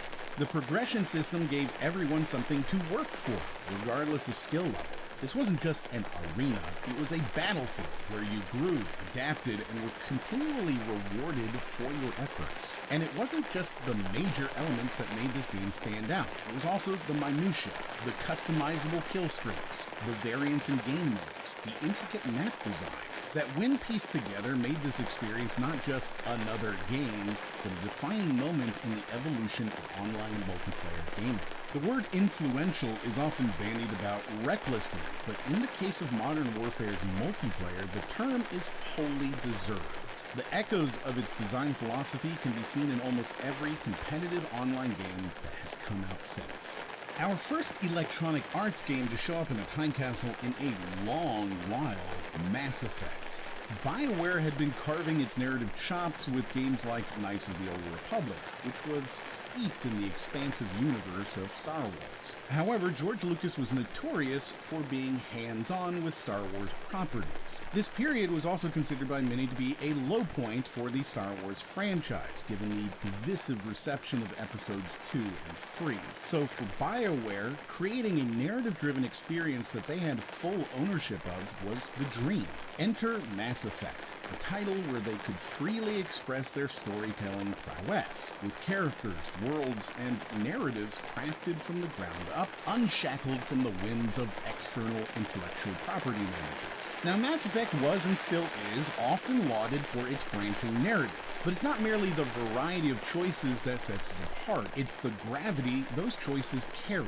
The game humanizes its characters, even the non-human ones, with linguistic nuance and emotional complexity. When you're making choices in Mass Effect, you're not just selecting a path for Commander Shepard, you're choosing how to interact with a crew that feels as palpably real as your best friends or your worst enemies. The game sets you up in dilemmas that aren't just ethical but emotional, forcing you to weigh your heart against your mind, to confront biases or reaffirm your principles. The repercussions of these choices can be far-reaching, echoing throughout the entire series, and that was groundbreaking. Combat in Mass Effect was a blend of strategic elements with real-time action, effectively offering a playground for both RPG aficionados and shooter fans. While the mechanics had room for refinement, a fact BioWare acknowledged and improved upon in subsequent titles, the notion of molding combat to fit the story's pacing was intriguing.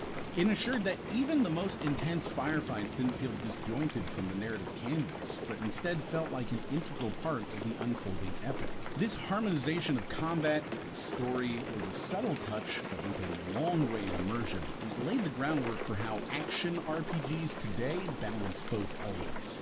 Rock Band came at a pivotal time for harmonics, having essentially built the rhythm genre into what we know today with games like Guitar Hero. Harmonix parted ways with Red Octane and found a new partner in MTV Networks. With Guitar Hero, the team had set a foundation, but they were far from done. They envisioned a game that wasn't just about emulating a guitar player, but rather an entire band. A social experience that capitalized on the music itself. Rock Band didn't just present itself as an extension of Guitar Hero. It expanded the boundaries. The game demanded a more extensive array of peripherals, guitars, drum sets, and even a microphone. Whereas Guitar Hero could be a solitary endeavor, Rock Band was unapologetically designed to be a collective experience. At its heart, the game encouraged human interaction, collaboration, and even a little showmanship. This aspect is often overlooked in the discourse about the game, but it's crucial to understanding Rock Band's significance. It wasn't just a rhythm game. It was an exercise in collective, real-time problem solving, glued together by the universal language of music.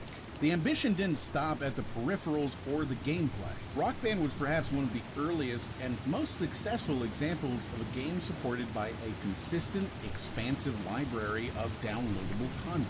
Eventually, the game would have over 4,000 songs available for download, a staggering number that turned it into a platform rather than a mere standalone title. This was quite revolutionary at the time and set a precedent for how games could continue to provide value and extend their lifespans long after the initial purchase. The weekly rhythm of new releases became a masterstroke in keeping the community engaged and committed. Yet, as glamorous as Rock Band's success was, its story also serves as a cautionary title about the complexities of corporate involvement in creative enterprises. Harmonix initially found an unusual ally in MTV Networks, a division of media giant Viacom. However, not long after, it became clear that conglomerates like Viacom weren't particularly well suited for the nitty-gritty of game development and distribution. Viacom couldn't leverage the same efficiencies that a dedicated gaming company like Activision could. It's a key lesson in how the rapid consolidation in the industry around that time wasn't as straightforward as merely buying success. Activision understood this. Hence, their strategy was focused more on acquiring existing game companies rather than trying to shoehorn gaming into a broader media business model.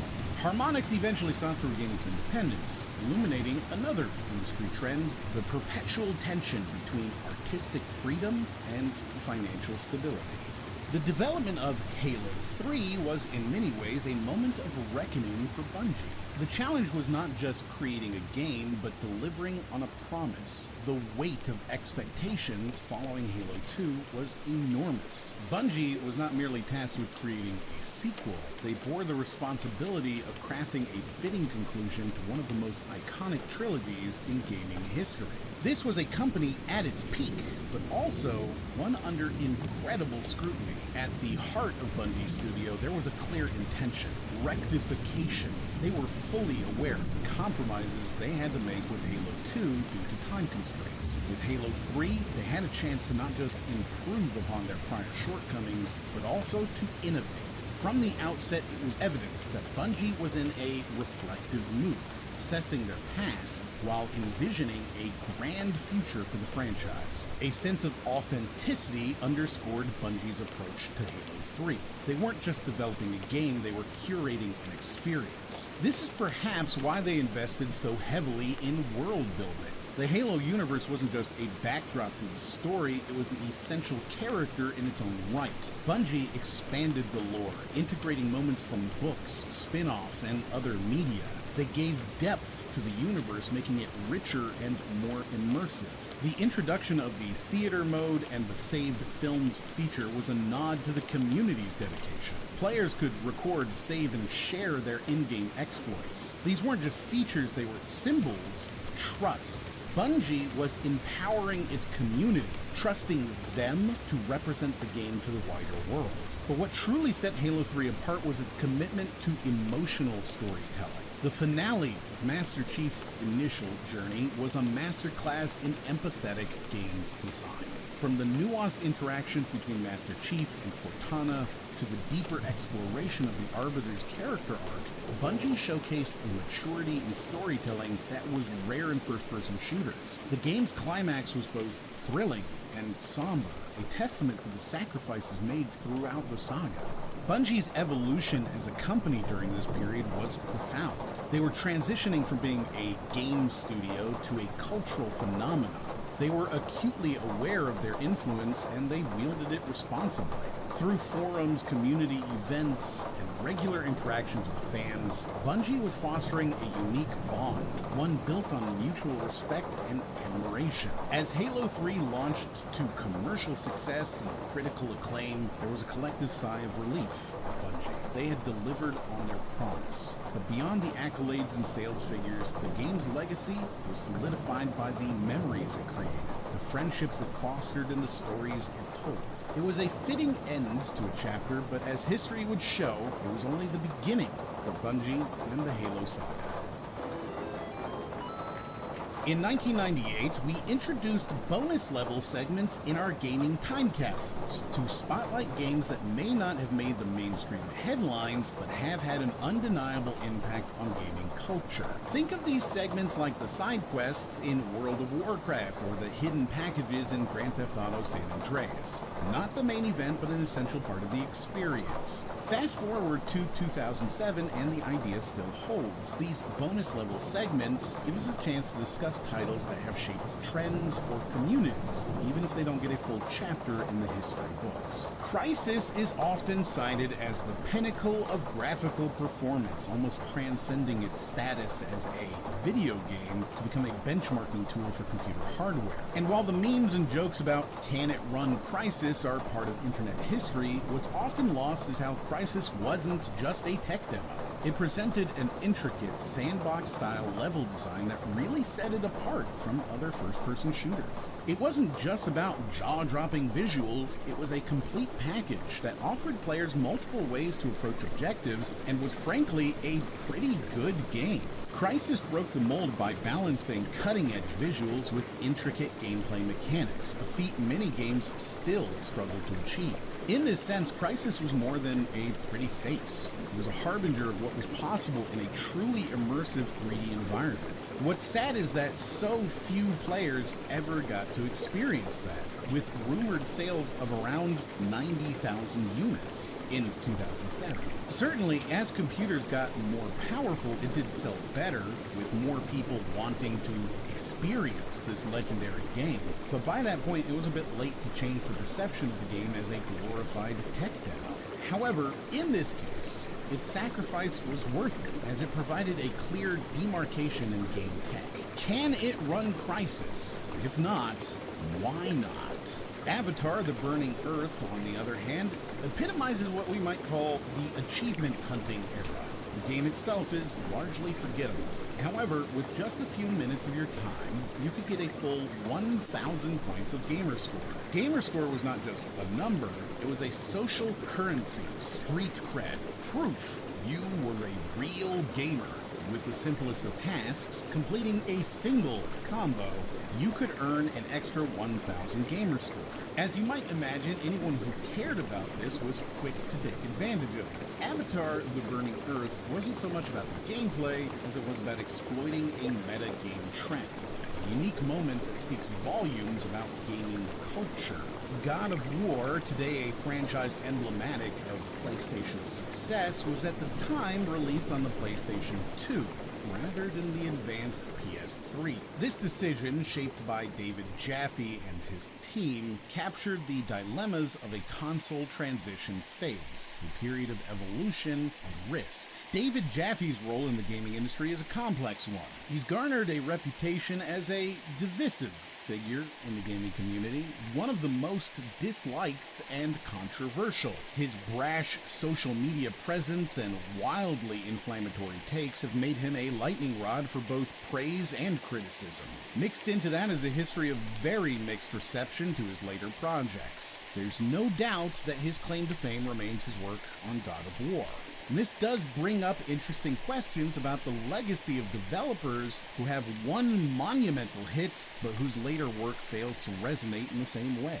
This era saw giants like Sega and Sony wrestling with how much autonomy to grant their creative directors, juxtaposed against the potential financial fallout of not embracing the new generation. There's a noted trend of giving directors and studio heads a significant amount of creative freedom. This more laissez-faire approach has produced some of the most iconic and innovative games in history, but it's a double-edged sword. On one hand, the hands-off approach has led to standout, auteur-driven projects like Hideo Kojima's Metal Gear Solid series under Konami, or Yoko Taro's work on games like Nier Automata. On the other hand, it sometimes leads to decisions that, from a business perspective, are head-scratchers, like releasing God of War on the PS2 when the PS3 was already on the market. This contributed to a growing realization among corporations that some form of oversight or strategic alignment was necessary. As the industry matured and the stakes got higher, companies started realizing the need for a balance between creative freedom and business acumen. In contrast, Western counterparts like EA and Activision were much quicker to adopt a more stringent, top-down approach, prioritizing shareholder value and market trends, sometimes to the detriment of originality and innovation. This tightening of the reins likely has its roots in moments like these, when a high-profile game bucks the technological trend for the sake of reaching a broader but outdated user base. Lastly, we have UEFA Champions League 0607, a game that mostly fell into obscurity but has an undeniable impact on today's gaming economy.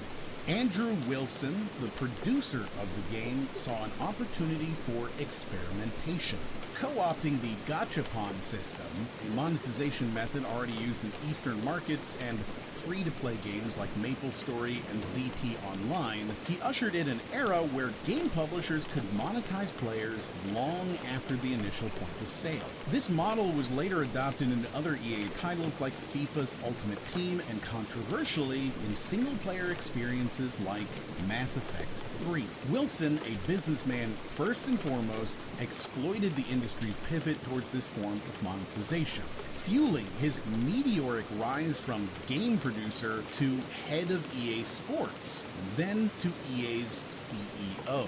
His approach, prioritizing revenue streams over player experience, left a divisive mark on the industry, turning gaming from a product-based to a service-based model and inviting ethical scrutiny over practices that border on gambling. This transactional philosophy shaped not only EA's fortune, but also set a precedent for other industry players, including Zynga with Farmville and MMOs like Star Trek Online. While Wilson's model proved lucrative, contributing to his promotion and EA's ongoing profitability, it raised ethical concerns and affected the integrity of game design by orienting it around monetization first. 2008 was the year that the indie game scene truly skyrocketed, and it all started with Xbox Live's Summer of Arcade.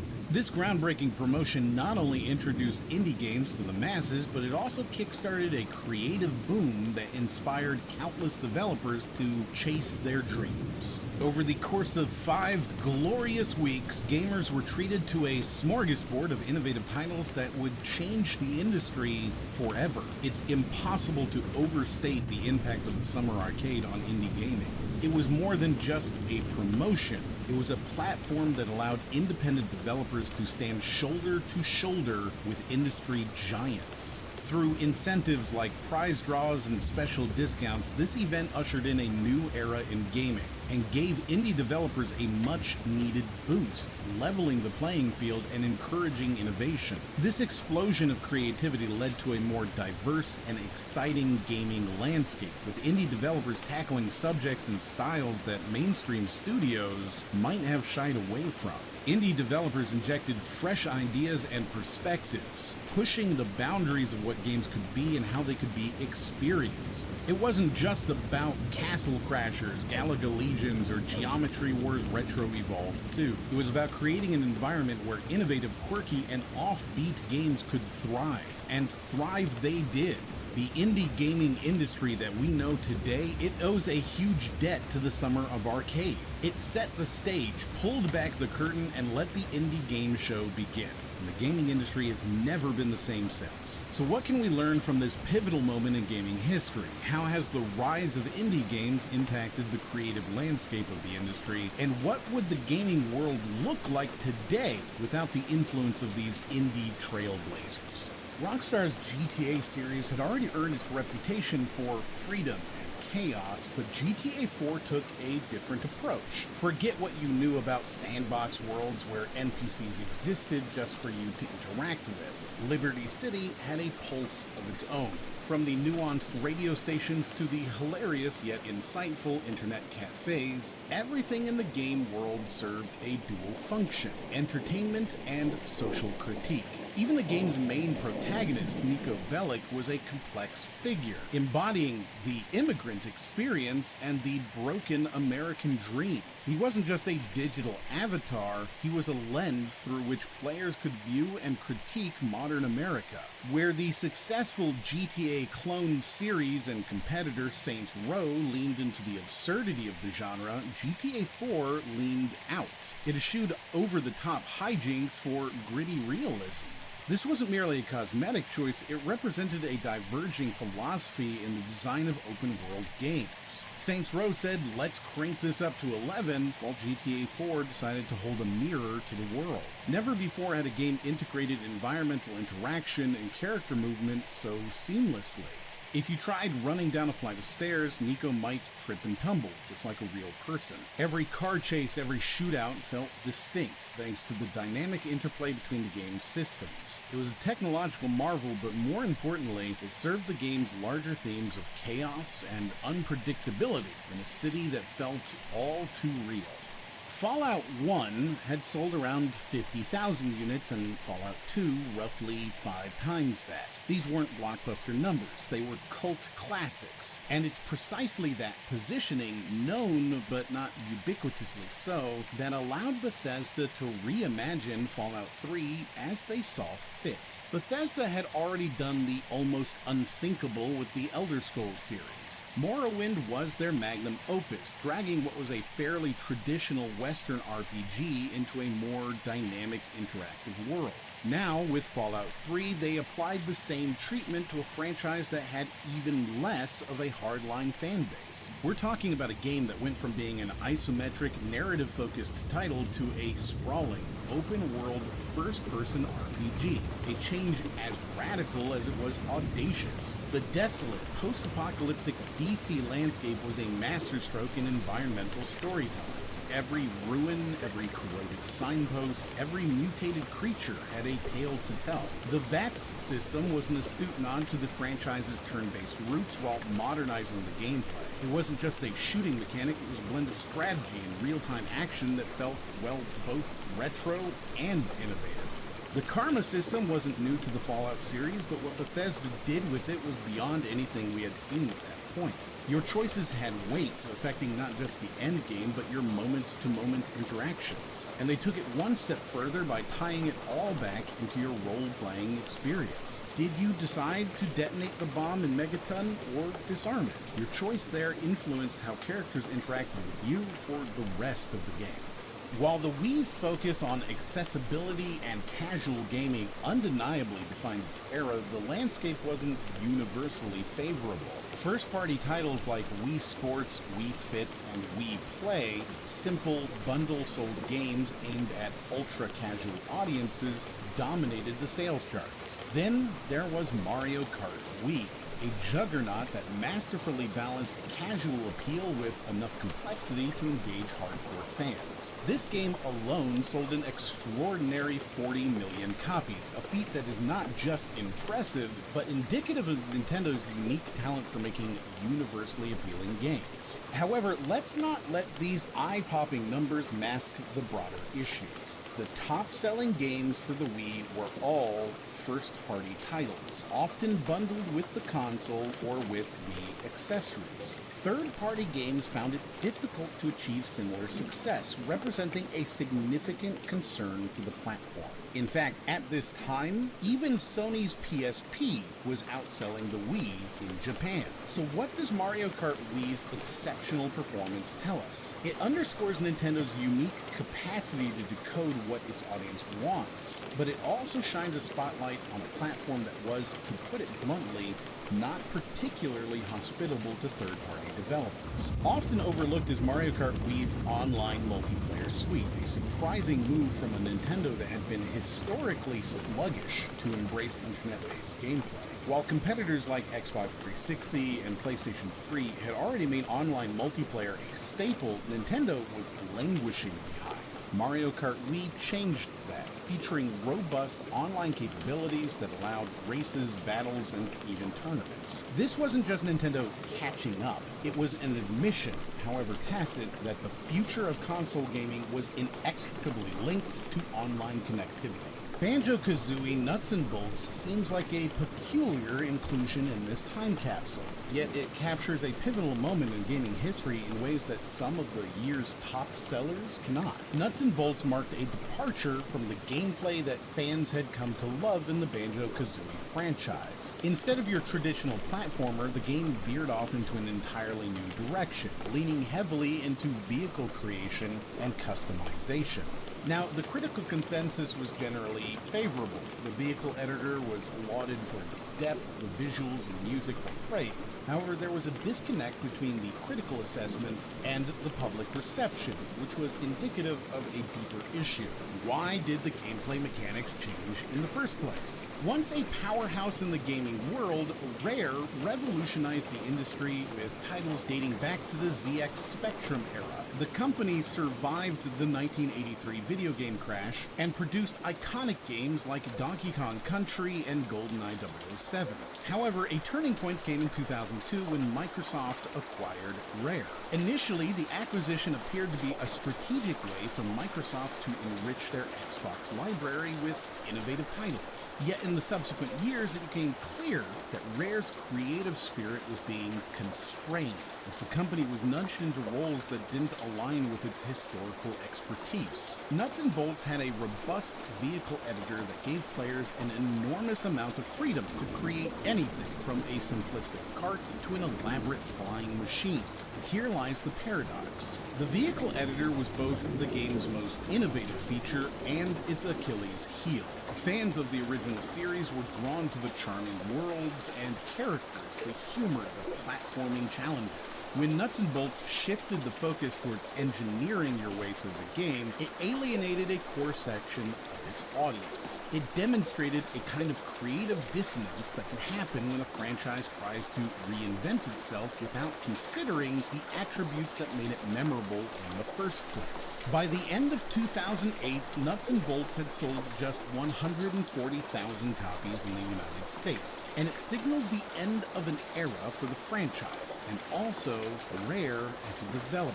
Shortly afterwards, Microsoft laid off staff at Rare and transitioned them into focusing on Kinect and Xbox avatars, a sad coda for a studio that once led the industry. The demise of the Banjo-Kazooie franchise and the repurposing of Rare can be seen as emblematic of broader trends during this period. We saw a move towards safer, more formulaic titles and the corporatization of game development where financial logic outweighed creative risk. Nuts and Bolts serves as a cautionary title about what can happen when market-driven decisions override creative integrity. Tucked into the side, more bonus levels. Facing financial collapse, Midway Games was on its last legs as it developed Mortal Kombat vs. DC Universe. The project was a high-risk endeavor, nothing short of a Hail Mary pass aimed at breathing life into a hemorrhaging company. With this game, Midway was tasked with the Herculean challenge of weaving together the gritty, violent world of Mortal Kombat and the family-friendly realm of DC Comics. Two universes that, on paper, should never coexist. Picture Scorpion and Superman sharing screen space without betraying the core sensibilities of either fanbase. The stakes were massive, and this amalgamation was an exercise in nuance and calculated risk-taking. The game was more than a quirky crossover. It embodied the growing phenomenon of cross-media engagement, well before the Marvel Cinematic Universe turned that concept into a cultural mainstay. Mortal Kombat vs. DC Universe revealed a burgeoning appetite for blending universes and lore, creating an amalgam that compelled audiences to reconsider what was possible within the confines of genre and intellectual property. Yet as much as it achieved creatively, the game couldn't fend off the inevitable. Midway's bankruptcy. While it garnered a moderate degree of success, it wasn't enough to rescue a sinking ship. What it did manage to offer was a poignant ending to Midway's legacy, a final flourish that encapsulated the tumultuous ride the company had been on for years.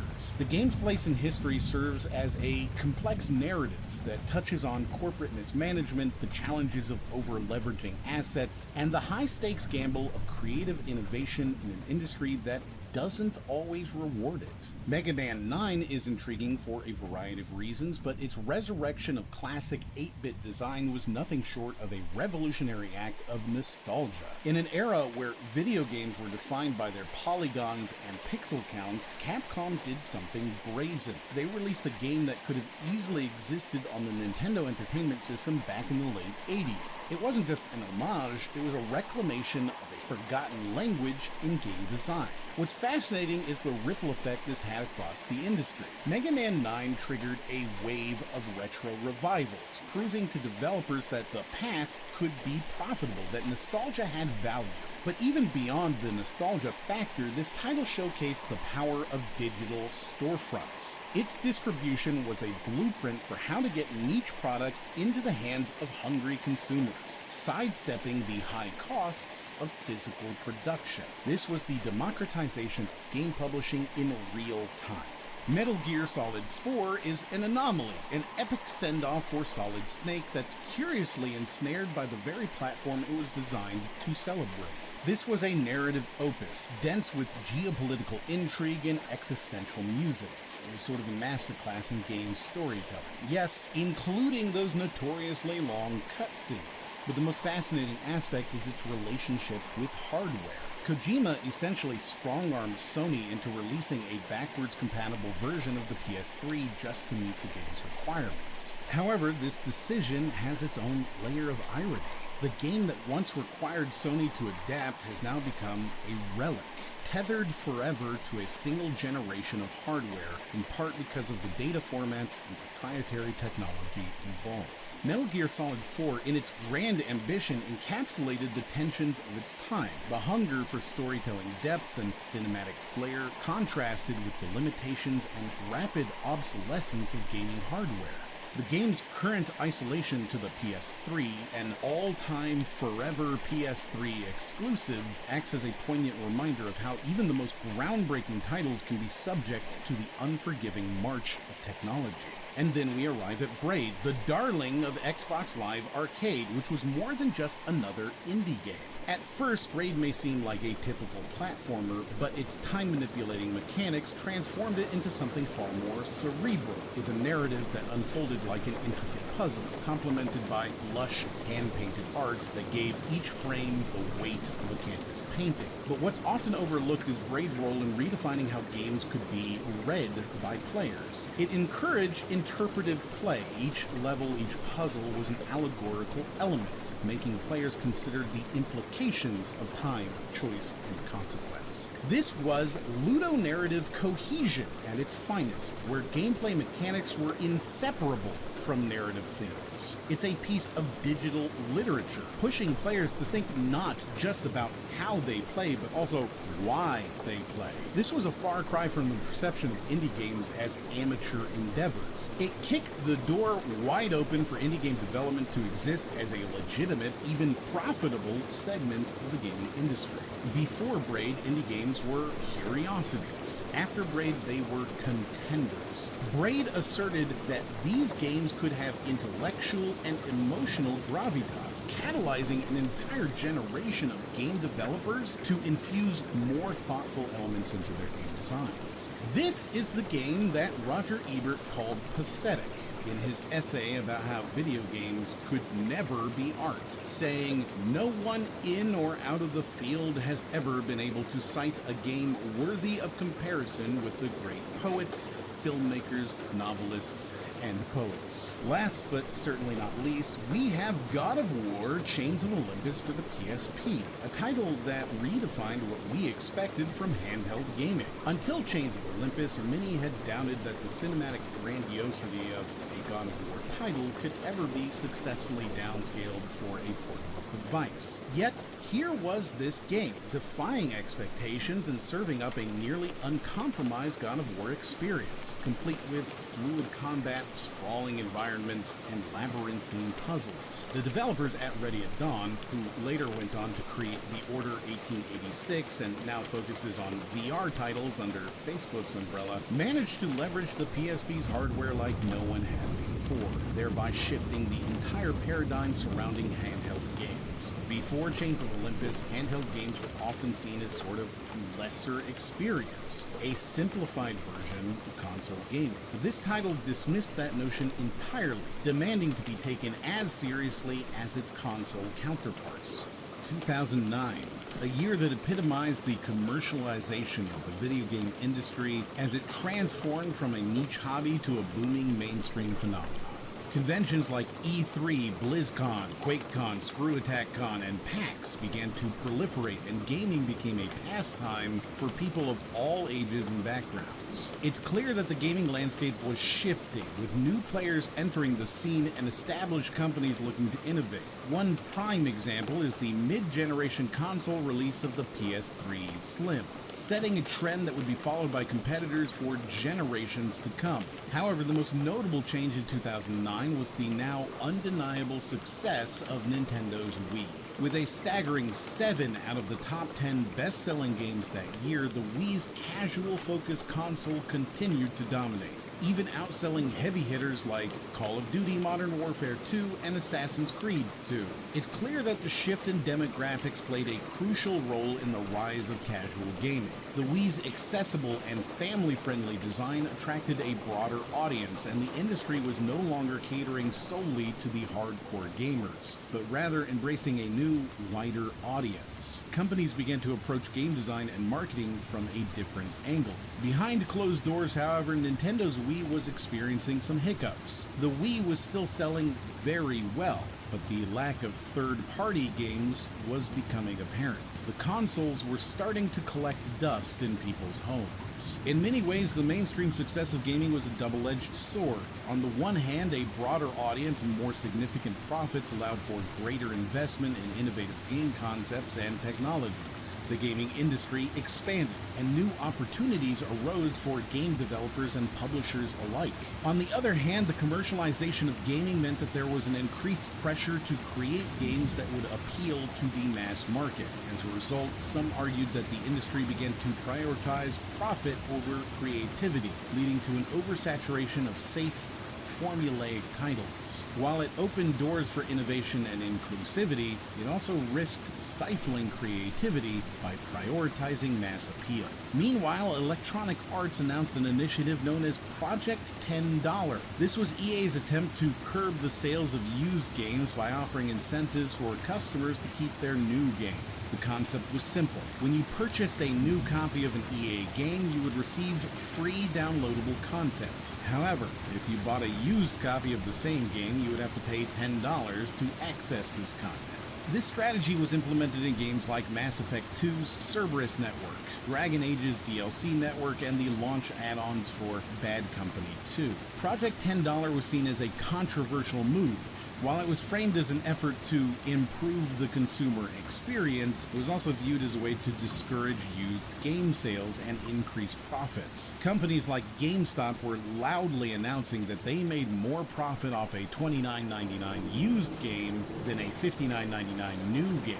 Add in that video games were still considered a luxury item and the world was still in the tail end of the Great Recession that started in 2007, and it's easy to see how a company like EA might not take such a bold claim very well. The Project $10 initiative marked a significant shift in the industry's approach to used games and DLC, and it sparked a debate about the value of new versus used games. How has the shift in demographics changed the way companies approach game design and marketing? Do you think the rise of casual gaming and the mainstream success of the industry was a positive or negative development for gaming as a whole?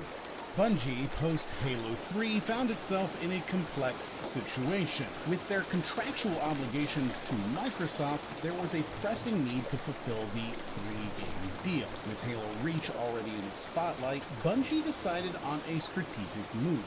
Release a game that would not only bridge the narrative gap, but also expedite their departure from the Halo universe. This decision culminated in the release of Halo 3 ODST.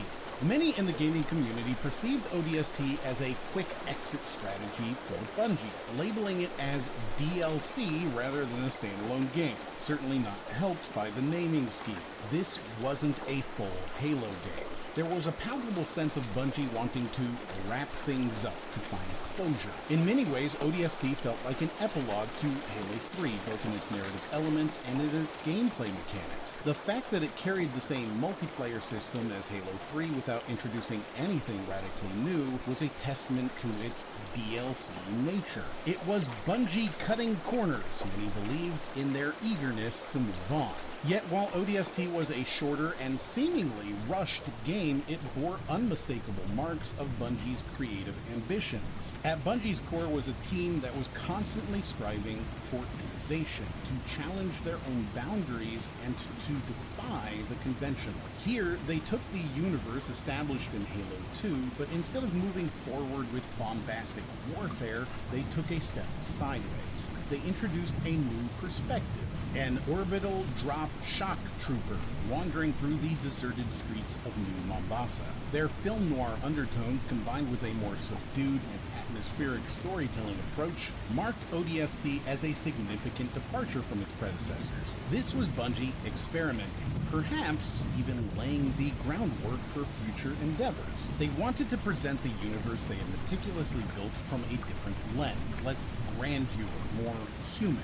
Less godlike super soldier, more real-life trooper. It was a shift from wide galactic conflicts to a singular city's haunting silence under occupation. They were shedding the armor of the Master Chief and donning the uniform of a regular soldier, making players feel more vulnerable and ironically more connected to the expansive universe. One of the unique challenges for Bungie during the ODST development was balancing their intent for the game with external expectations. The game was meant to be a more budgeted, experimental exploration, yet the pressure to make it a significant release was high. The Microsoft Xbox leadership's decision to price it at $60 raised eyebrows and caused the team considerable distress. But despite this, the team's passion for storytelling remained undeterred.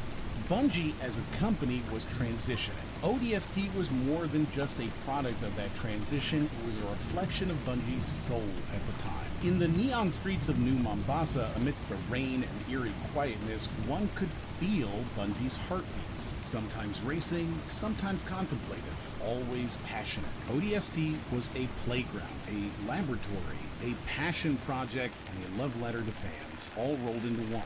Furthermore, ODST also reflected Bungie's meticulous craftsmanship, their attention to detail, the layered narratives with Sadie's story, and the tantalizing Easter eggs pointing to destiny, showed a team that was deeply introspective. It was as if they were leaving breadcrumbs for their fans, guiding them towards the future, while also leaving behind a part of their legacy.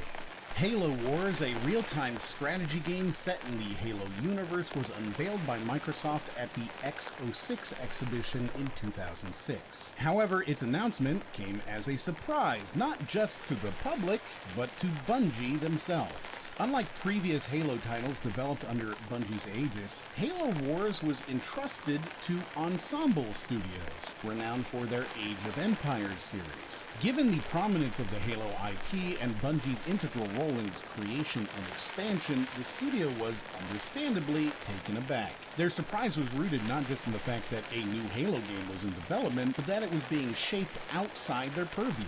Adding to the fact was Bungie's assertion that they had a first right of refusal for any new Halo project. In essence, this would mean that any new proposal or idea related to the Halo franchise should first be presented to Bungie, allowing them the choice to undertake or decline the project before it was offered to another studio.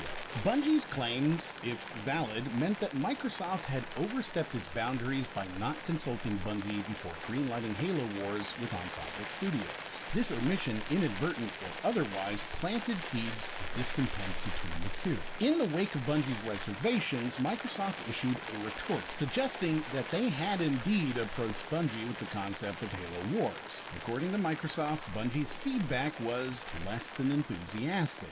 They purportedly expressed reservations about the game's quality and potential, hence leading Microsoft to knock on Ensemble's doors. Whether this was a genuine miscommunication or a conscious maneuver remains a topic of speculation.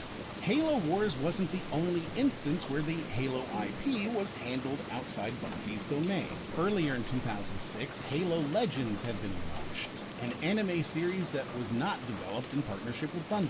It took significant creative licenses, being received by core fans very, very poorly, amplifying the studio's concerns about the trajectory of their magnum opus. With Bungie deeply invested emotionally and creatively in the Halo universe, witnessing it evolve outside their control was akin to seeing their creation drift away.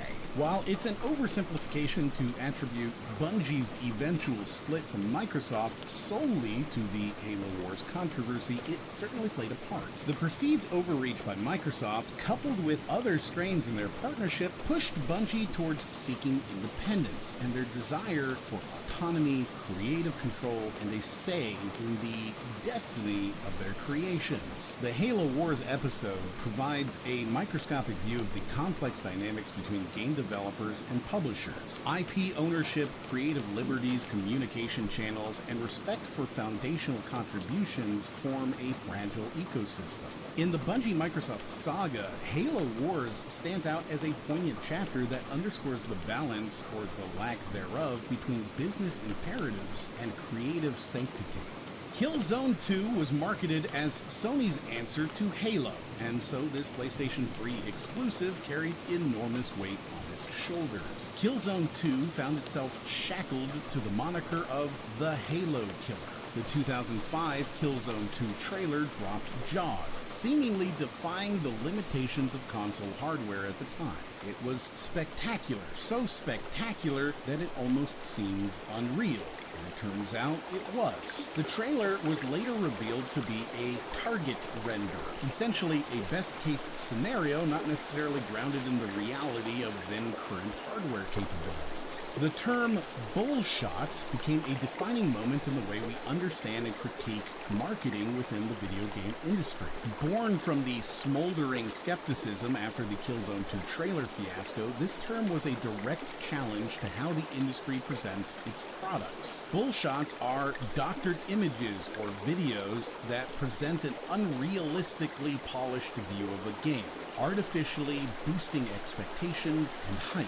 It's like Photoshop on steroids for gaming, and the fallout from its usage had ripples across the industry. Madden, for instance, would showcase trailers that demonstrated in-game movements and actions which were, quite frankly, absent from the final product. These trailers represented an idealized vision of what the developers hoped the game would be, not what it actually was. But the breakdown of trust didn't happen in a vacuum. It's essential to remember that Sony had a credibility issue not just in gaming, but also in its movie division. In the early 2000s, the company was caught inventing a fake movie critic to give glowing reviews to its films. Trust was eroding on multiple fronts, and Sony was right at the center of it. The need for Killzone 2 to be exemplary was beyond just a gaming context, it was about corporate credibility. And then there was Halo.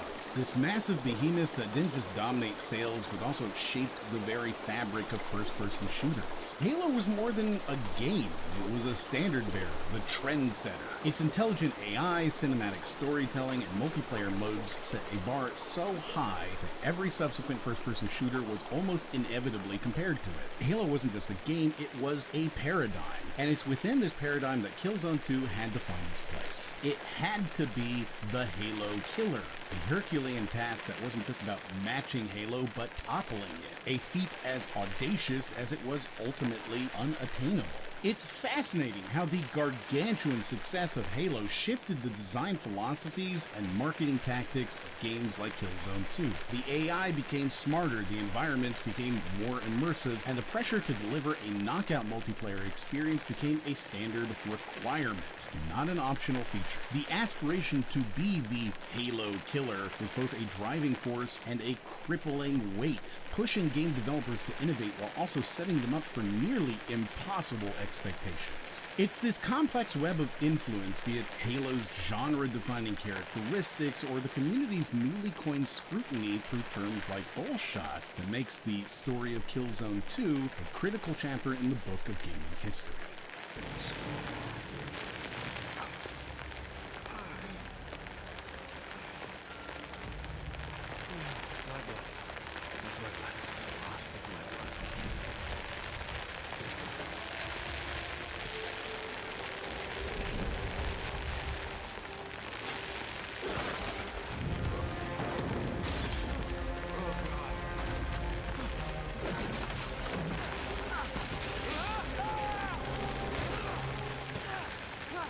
With Uncharted 2, Naughty Dog didn't just make a sequel, they refined every possible facet of the original Uncharted.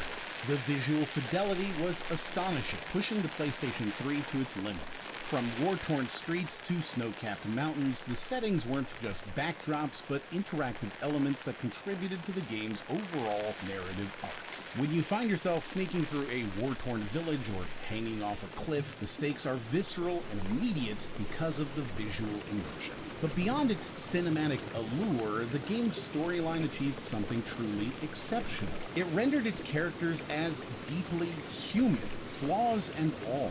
This sense of humanity made the extraordinary circumstances they found themselves in all the more riveting. The dialogues, the tensions, the alliance, and betrayals were all woven seamlessly into the core gameplay. This integration made for an experience where the narrative and gameplay were in constant dialogue with each other, each amplifying the other's strengths. Uncharted 2's multiplayer mode wasn't just an add-on, it was an entirely separate layer of the game that incorporated the game's core mechanics. It provided an extra dimension that extended the game's life and added a communal aspect to an otherwise solitary adventure. This ambitious approach wasn't just about increasing the game's lifespan, it was an experiment in blending narrative and community experience in an action-adventure context. Uncharted 2 made a strong case for the power of guided storytelling, creating a harmonious blend that allowed players to explore while still experiencing a tightly knit narrative that Naughty Dog wanted to tell. Uncharted's impact on the balance between authorial intent and player agency was a new model that inspired numerous titles since, yet rarely gets the credit it truly deserves. Street Fighter IV doesn't just hold a place in fighting game history, it became a lifeline for a genre that was, by all indications, on life support. When you consider the state of 2D fighting games before the release of Street Fighter IV, it was almost as if the industry had turned its back on them. The early 2000s were somewhat of a dark age for fighting games. Once giants like Capcom were quiet, especially after the less-than-stellar reception of Street Fighter III, which, despite its merits, didn't resonate with audiences. Street Fighter III's unpopularity wasn't just a blow to Capcom, it was a signal fire for the dire straits the genre was in. Couple this with the rise of home consoles that matched or even exceeded the capabilities of arcades, and you had a full-blown existential crisis. But then the winds started to change. Capcom dabbled in online multiplayer by re-releasing Street Fighter II Hyper Fighting in 2006, and it caught fire. It was a humble yet telling precursor to the phenomenon that Street Fighter IV would become. Street Fighter IV didn't revolutionize the genre, but it revitalized it in an essential way. Capcom wisely chose to mix the familiar and the new, catering to nostalgia while pushing the envelope. For those who grew up mashing buttons on their SNES controllers while playing Street Fighter II, Street Fighter IV felt like a homecoming.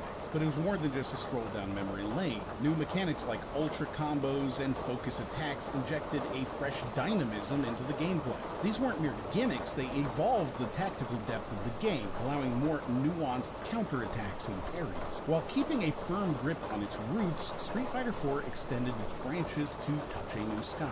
It was a delicate balancing act, but one that Capcom pulled off spectacularly. Secondly, its online functionality.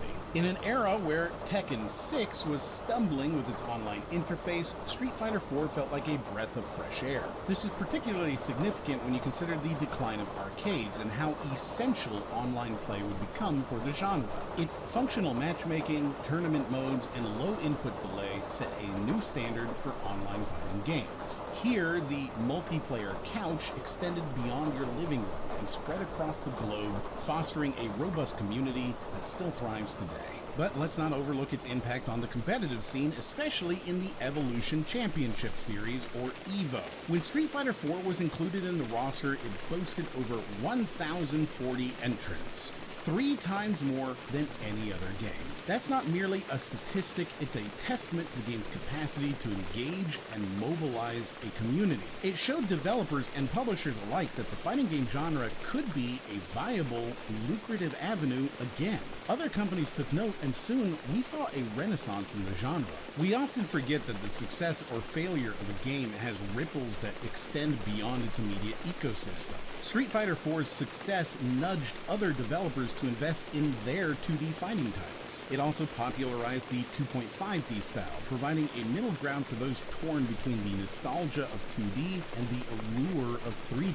It's as if Street Fighter IV said, you don't have to choose, you can have both. 2009's bonus levels encapsulate the diverse shifts the industry was undergoing. Plants vs. Zombies is often hailed as an accessible tower defense game, but it did something more nuanced than simply break down genre barriers. One aspect often overlooked is how it acted as a soft entry point for people into the world of real-time strategy. The game cleverly disguised its complex mechanics behind a veneer of whimsicality. On the surface, it's a charming, animated horticultural battle against the undead.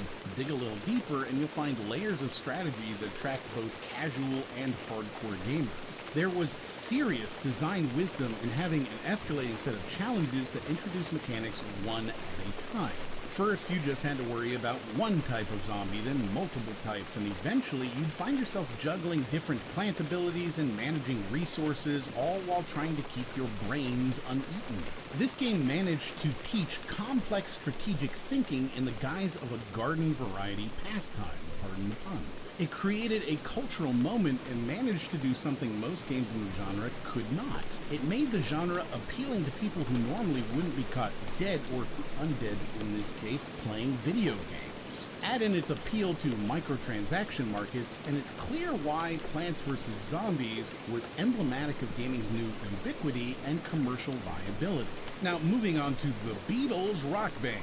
There's no underestimating the significance of digitally immortalizing the Beatles' music catalog in game format. Think about it. This happened a year before their songs were available on iTunes. This was the first time the Beatles' music was available in a digital format. It's a marriage of pop culture history and interactive media that neither dilutes the essence of the music nor trivializes the gaming experience. It spoke to a bigger story, how video games were becoming a new venue for experiencing and re-experiencing classic art forms. I mean, consider this. You had a generation that may have never actively sought out the Beatles' music, now deeply engaged with these iconic tracks. They weren't just listening, they were interacting with each song, learning its nuances, mastering its rhythm. The game became an interactive museum of sorts, a living archive that kept the Beatles' legacy not just alive, but interactive. It also exemplified how games were moving beyond their primary function as entertainment devices and stepping into the realm of experiential education and historical preservation. Angry Birds, to most people, is often reduced to its simple mechanics. Angry Birds took the concept of slingshots and disgruntled fowls and turned it into a multi-billion-dollar franchise. But here's something worth noting.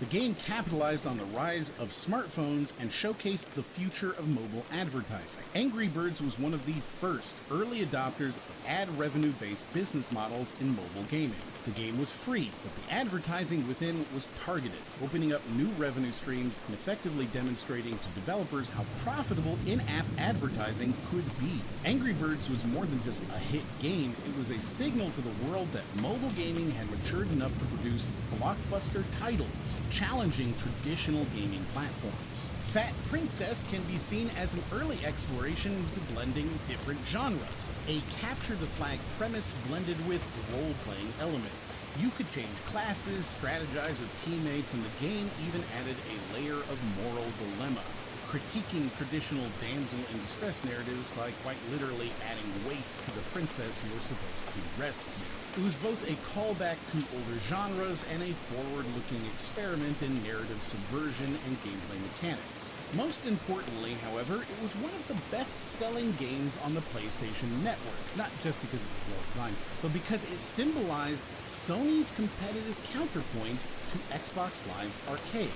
Fat Princess arrived at a time when Sony was still trying to establish the PlayStation Network as a formidable contender to Microsoft's online storefront, and boy, did it deliver. In a way, it validated the PSN store as a marketplace for original, high-quality titles. Lastly, PlayStation Home. This is the one platform amongst these that aimed to be more than just a game. It sought to become a virtual society. It was Sony's experiment in creating a digital ecosystem within its gaming universe. Even if it didn't fully succeed in terms of execution, it was a visionary step forward in imagining what integrated social experiences within gaming consoles could look like. It was a primitive version of a metaverse, long before terms like virtual reality became household names. Yeah, I know I do music, but let's just forget about the music from right now and just think about Soulja Boy telling me the gamers. What's up, everybody? Cody here from Video Game Blogger.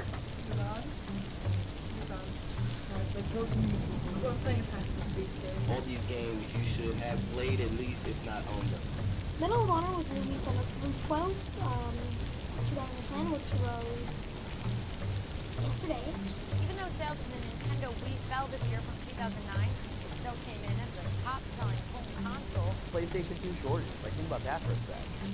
Like, what are you talking about? There is a product that is, like, ultra cool that I can't go buy in the store. Why not?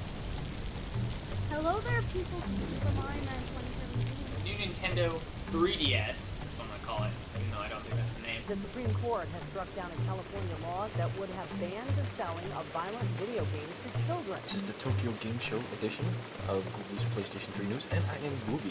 This is your new Xbox 360. Share this award with my inspiration, so if you don't mind, live via satellite, please welcome the amazing Spider-Man. In 2010, indie games continued their meteoric rise in popularity. Pioneering initiatives like the Humble Bundle burst onto the scene, offering a pay-what-you-want model that both appealed to gamers and supported indie developers. Kickstarter emerged as a funding avenue for games that traditional publishers had long deemed unmarketable. Even indie gems like Cave Story were grabbing their share of critical acclaim alongside major titles. With gaming innovation accelerating at breakneck speed, motion controls like the Kinect and PlayStation Move unlocked new gaming possibilities. So what did the average gamer think about the future of video games in 2010?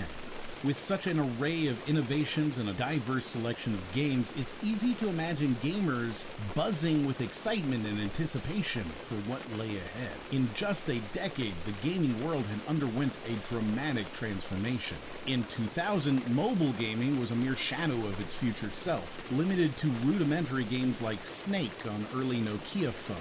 games. But the 2007 iPhone release transformed mobile gaming forever. Social media platforms like Facebook also offered new opportunities, with games like Farmville and Mafia Wars amassing millions of daily active users. Back in 2000, the gaming industry was still reveling in the 3D graphics introduced during the late 90s. By 2010, technology had advanced, allowing for more realistic graphics, enhanced physics engines, and the integration of sophisticated artificial intelligence. That same decade witnessed the rise of online gaming, with multiplayer-focused titles like Counter-Strike, EverQuest, and Diablo 2 leading the charge. By 2010, online gaming had exploded in popularity, thanks to seamless multiplayer experiences offered by services like Xbox Live and the newly revealed PlayStation Network, and digital distribution platforms like Steam dominating game sales. The introduction of paid multiplayer services like PlayStation Plus and Xbox Live Gold had both positive and negative aspects. On the positive side, these services provided a stable and secure environment for online multiplayer gaming, offering free games monthly and gave subscribers access to exclusive discounts. On the downside, these services essentially put multiplayer gaming behind a paywall, which was a departure from the previous norm where multiplayer was a standard feature included with the purchase of a game. This meant that players had to pay an additional fee on top of the cost of their games and consoles to play with others online. Adding more costs to multiplayer gaming, EA's Project $10 came to fruition in 2010, with many in the industry jumping on board. This initiative was a form of digital rights management, introduced to restrict access to certain online content and combat the second-hand purchase of games. Online passes were single-use codes that granted access to multiplayer modes and other online content. They served as a revenue stream for publishers and encouraged players to buy new copies of games to access full content. Critics, however, argued that online passes might limit essential functionality and prevent the resale of video games. How did the indie game scene reshape the overall gaming landscape from 1980 to 2010? How did the rapid advancement of technology mold gaming experiences and expectations, and what challenges did the industry grapple with in trying to cater to the desires of both casual and hardcore gamers? The concept of open-world games wasn't particularly new. Games like Grand Theft Auto and Assassin's Creed had already acclimatized gamers to expansive settings. But Red Dead Redemption changed the calculus on how to populate that open world. Until then, open-world games often sacrificed depth for breadth. They were big, but often shallow. In Red Dead Redemption, every NPC felt lived in, each with their own history and personality. Towns had dynamics, decisions had consequences. Essentially, Rockstar brought a level of granularity and detail to the world that wasn't just ornamental, but structural. It contributed to the gameplay, the narrative, and the overall immersive experience. And we can't ignore the significance of the morality system. Now, karma systems existed before, but none had been woven so intrinsically into the game's fabric. It didn't just affect dialogue or endings, it influenced how NPCs reacted to you, what missions you could undertake, and even the game's economy. It was a full-bodied representation of choice and consequence that many games have tried to emulate since, but seldom with the same finesse. Unlike many other open-world games that rely on cutscenes or dialogue to convey their story, Red Dead Redemption used the environment itself as a narrative device. The transition from the lawless, untamed landscapes of New Austin to the more industrialized, conflict-ridden Nuevo Paraíso didn't just represent a change in scenery, it encapsulated the overarching theme of the Wild West's decline and the inevitable march of civilization. Here, the world wasn't just a playground, it was a character, a storyteller, and a critic all rolled into one. Of course, the year 2010 isn't just a timestamp, it's context. We were well into the 7th console generation, with the PlayStation 3 and Xbox 360 being at their peak. It was a time when consoles began to rival PCs not just in graphics, but in their ability to create complex complex, dynamic worlds. The success of Red Dead Redemption reaffirmed that console gaming was not merely catching up to its PC counterpart, but in some aspects, surpassing it, pushing both platforms towards a future where the delineation became increasingly blurred. Yet despite these groundbreaking elements, one aspect that often escapes criticism is the controversial issue of retailer-exclusive pre-order bonuses. The rise of retailer-specific pre-order incentives, while lucrative for both developers and retailers, raised serious concerns about consumer access to complete content. In order to snag all of Red Dead Redemption's pre-order bonuses, one would have to purchase the game from 11 different retailers, costing a staggering $659.89 at the minimum. And that's for 17 pre-order bonuses distributed across 9 countries, making up 11 unique editions. This practice, championed by retailers as adding consumer value, is seen by many gamers as a divisive strategy that fragments the game experience and arguably exploits the fan base. Such practices are on top of other monetization strategies like online passes and the emerging trend of card packs, or loot boxes, which have garnered much attention in sports games but haven't become ubiquitous in other genres yet. BioWare wasn't the new kid on the block, far from it. They'd already earned a reputation for groundbreaking RPG titles like Baldur's Gate, Dragon Age, and of course, the original Mass Effect. But Mass Effect 2 was something else. It took lessons from its predecessors and scaled up the ambition to an unprecedented level. Where the original Mass Effect served as a template, the sequel polished every facet of that blueprint to a nearer sheen. When you talk about memorable characters in gaming, names like Garrus, Thane, and Jack come up, and they all come from Mass Effect 2. Each squad member had a loyalty mission that wasn't just a side quest, it was a journey into their psyche. These missions weren't mere filler, they were critical to the end game. Whether your team survived the suicide mission depended on your decisions during these character arcs. Not only did this heighten player investment, but it also added substantial replay value. It's not hyperbole to say that the character depth in Mass Effect 2 became the benchmark for subsequent RPGs. Now, branching narratives were hardly new in 2010, but BioWare took the concept to a new zenith by creating a complex tapestry of choices with actual consequences. It wasn't just about being a paragon or a renegade. Your decisions had both immediate and delayed repercussions that echoed throughout the game and even into the third installment. The branching narrative was a narrative web, entangling players in its ethical quandaries and interpersonal dramas. By forcing players to make meaningful choices, Mass Effect 2 created a gameplay environment that felt more nuanced and far less binary than many other RPGs at the time.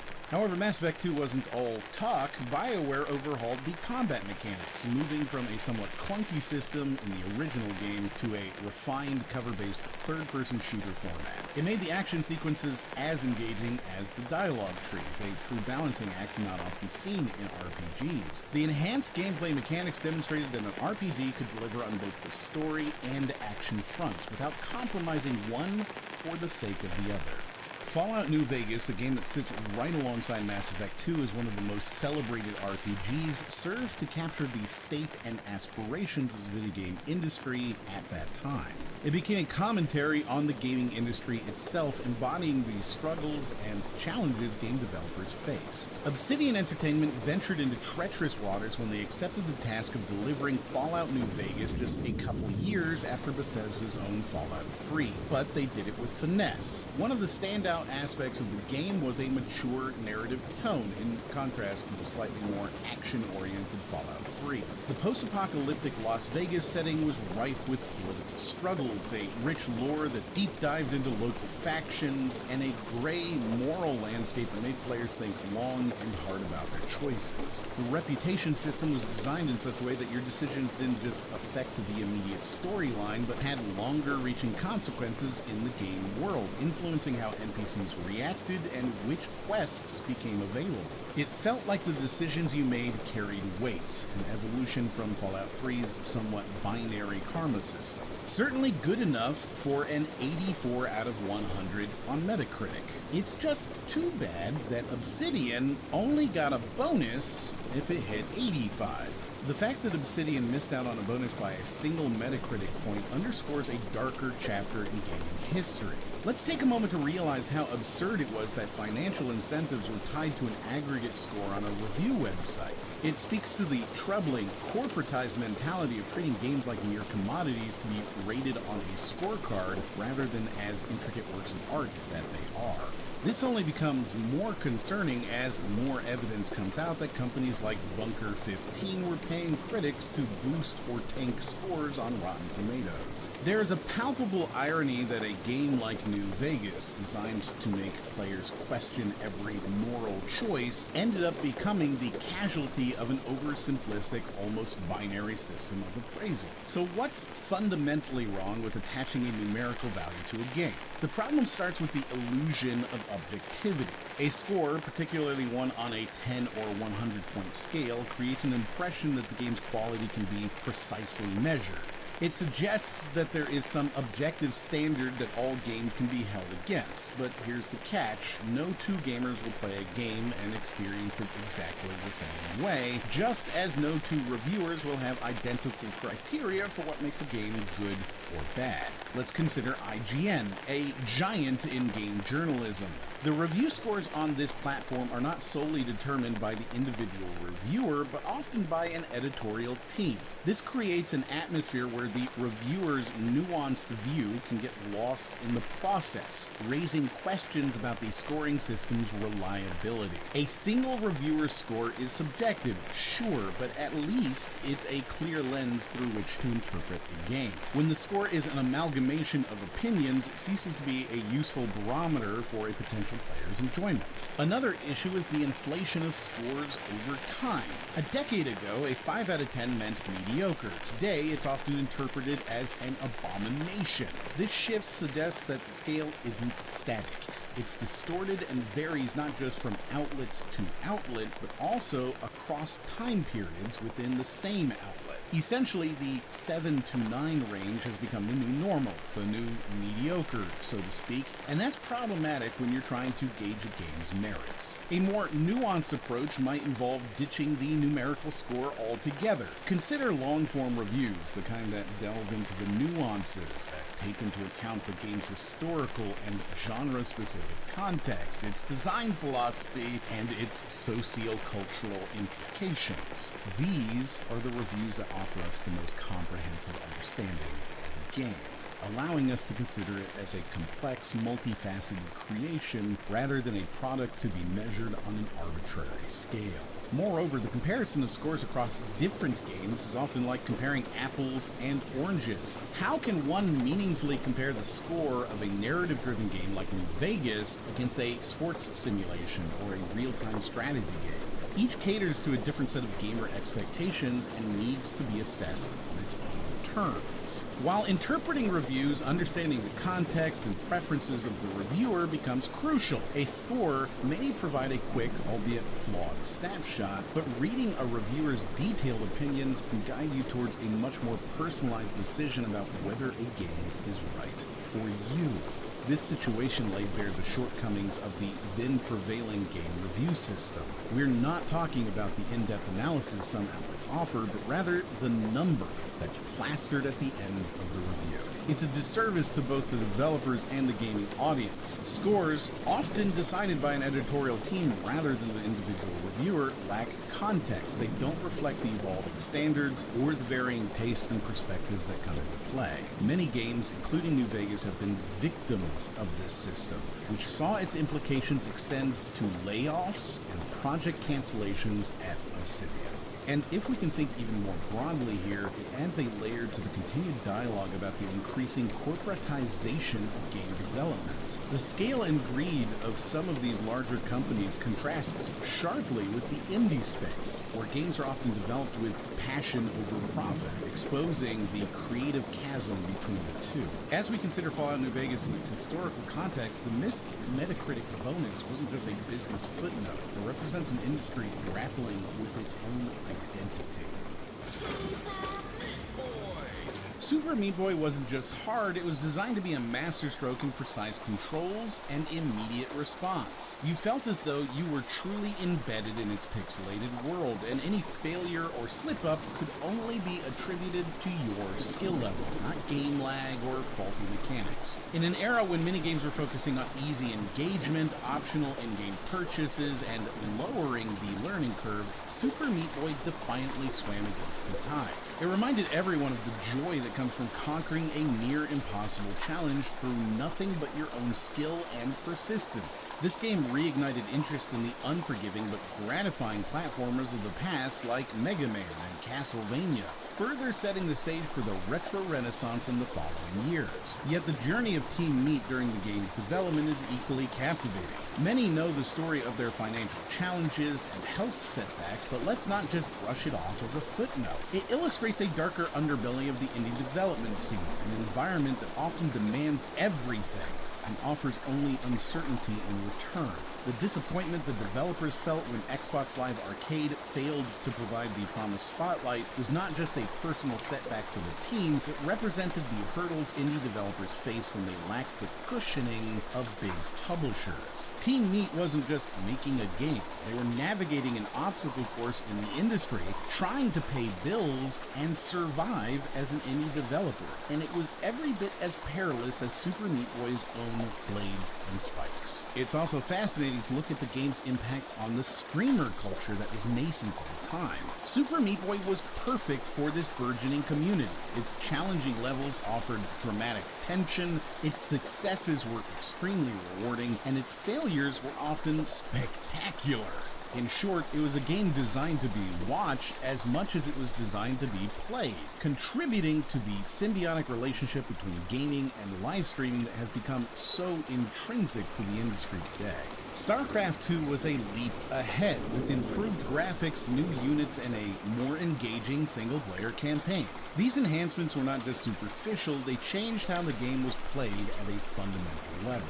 For instance, the game mechanics and the nature of unit interactions were so tweaked that players had to unlearn some Brood War habits to master StarCraft II. It almost felt like switching from chess to 3D chess. It didn't just add new layers, it altered the core gameplay experience. In a way, that's an inevitable consequence of any sequel that aims to innovate, but it also means it's going to alienate some die-hard fans who loved the first installment exactly as it was. Also, a big change, with the game's close integration with Battle.net, piracy became less of an option. This may sound like a win for Blizzard, but it came at the expense of the game's grassroots appeal, especially in places like Korea's PC bombs. These gaming cafes had to pay per seat for StarCraft II, making them less inclined to offer the game when cheaper or even free alternatives were available.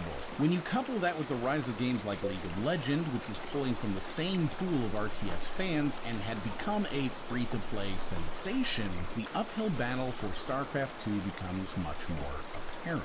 Then there was the messiness involving KESPA, the Korean Esports Association. After a protracted legal battle with Blizzard over Brood War, KESPA wasn't eager to jump into an even tighter legal framework. Instead of promoting the new game, they were actively campaigning against it, which left StarCraft II with a stigma in the esports community. It became the game of has-beens, populated by players considered lesser than those who stayed with Brood War. The game found itself facing an existential crisis before it even had a chance to establish its own identity. StarCraft II was heavily geared towards competitive 1v1 play, which, while exhilarating, may not be everyone's cup of tea. In Brood War, custom games and team plays offered a less intense but equally engaging experience. By focusing so much on competitive play, StarCraft II inadvertently narrowed its appeal, making it less accessible to newcomers or casual players who may find 1v1 too daunting. StarCraft II would serve as a powerful reminder of the challenges that come with trying to follow up on a genre-defining game.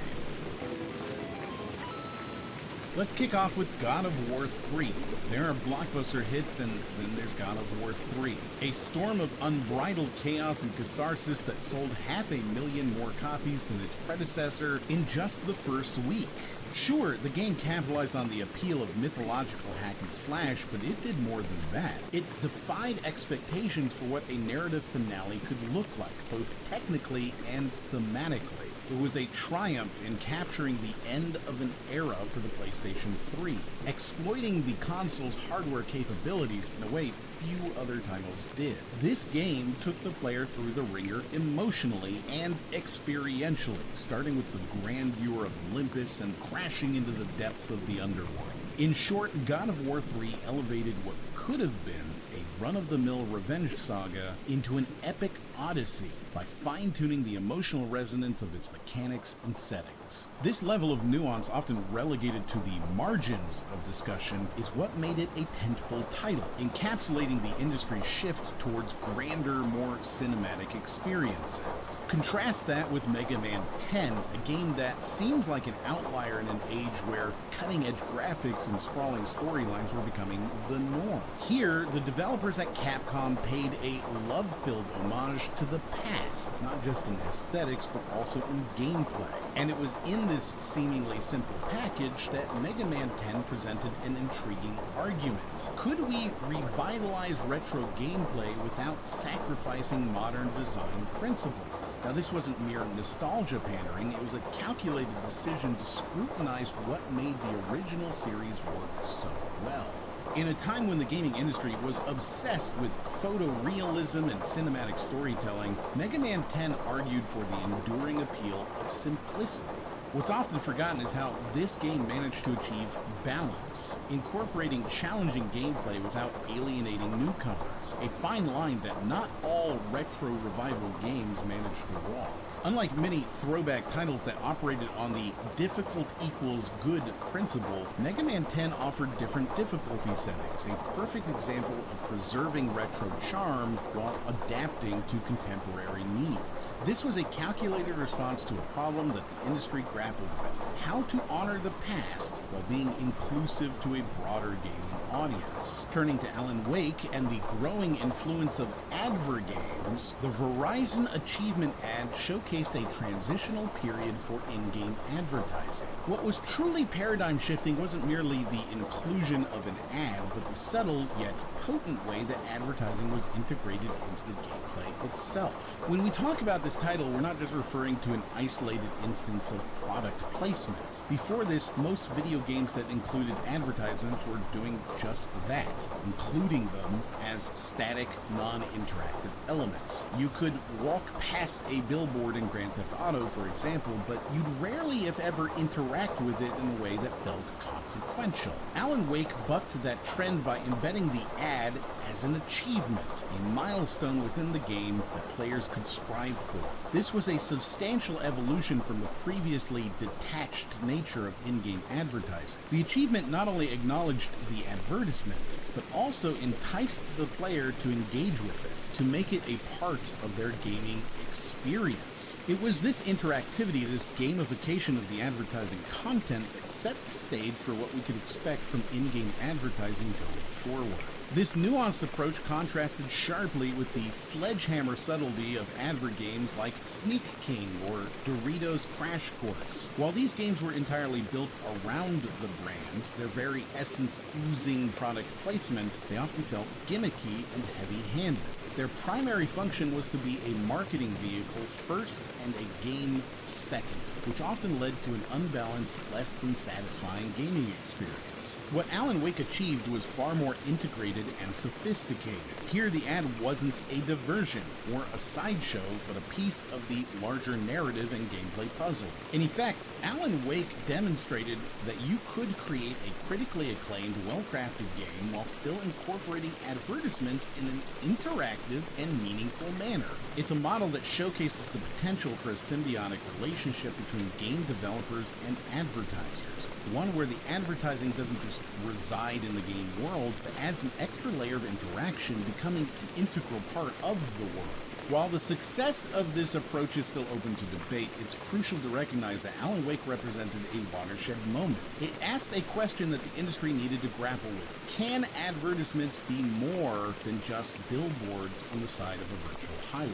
Can they be milestones, elements of gameplay, even narrative devices? And as we ponder these questions, it's worth noting that what Alan Wake offered was an alternative to the advert games of its time. One that could enrich both the business of gaming and the art form itself. It showcased a way to uphold the integrity of the game's design while still providing opportunities for revenue generation beyond the conventional channels. With Metroid Other M, the real story isn't its failure, but rather its ambitious attempt to break from the mold. Yoshio Sakamoto's desire for a cinematic and seamless experience was nothing short of groundbreaking for a Nintendo title. But this ambition came with pitfalls, the most significant being the conflict with Nintendo's established philosophy of gameplay over narrative. The process was further muddled by the involvement of Team Ninja, injecting the DNA of their action-heavy style into a franchise not traditionally known for that. Perhaps the most telling example of its overreach was how the game's focus on cinematics led it to exceed the storage limits of a single-layered Wii disc, a hurdle that forced the team to make some painful cuts. The upshot?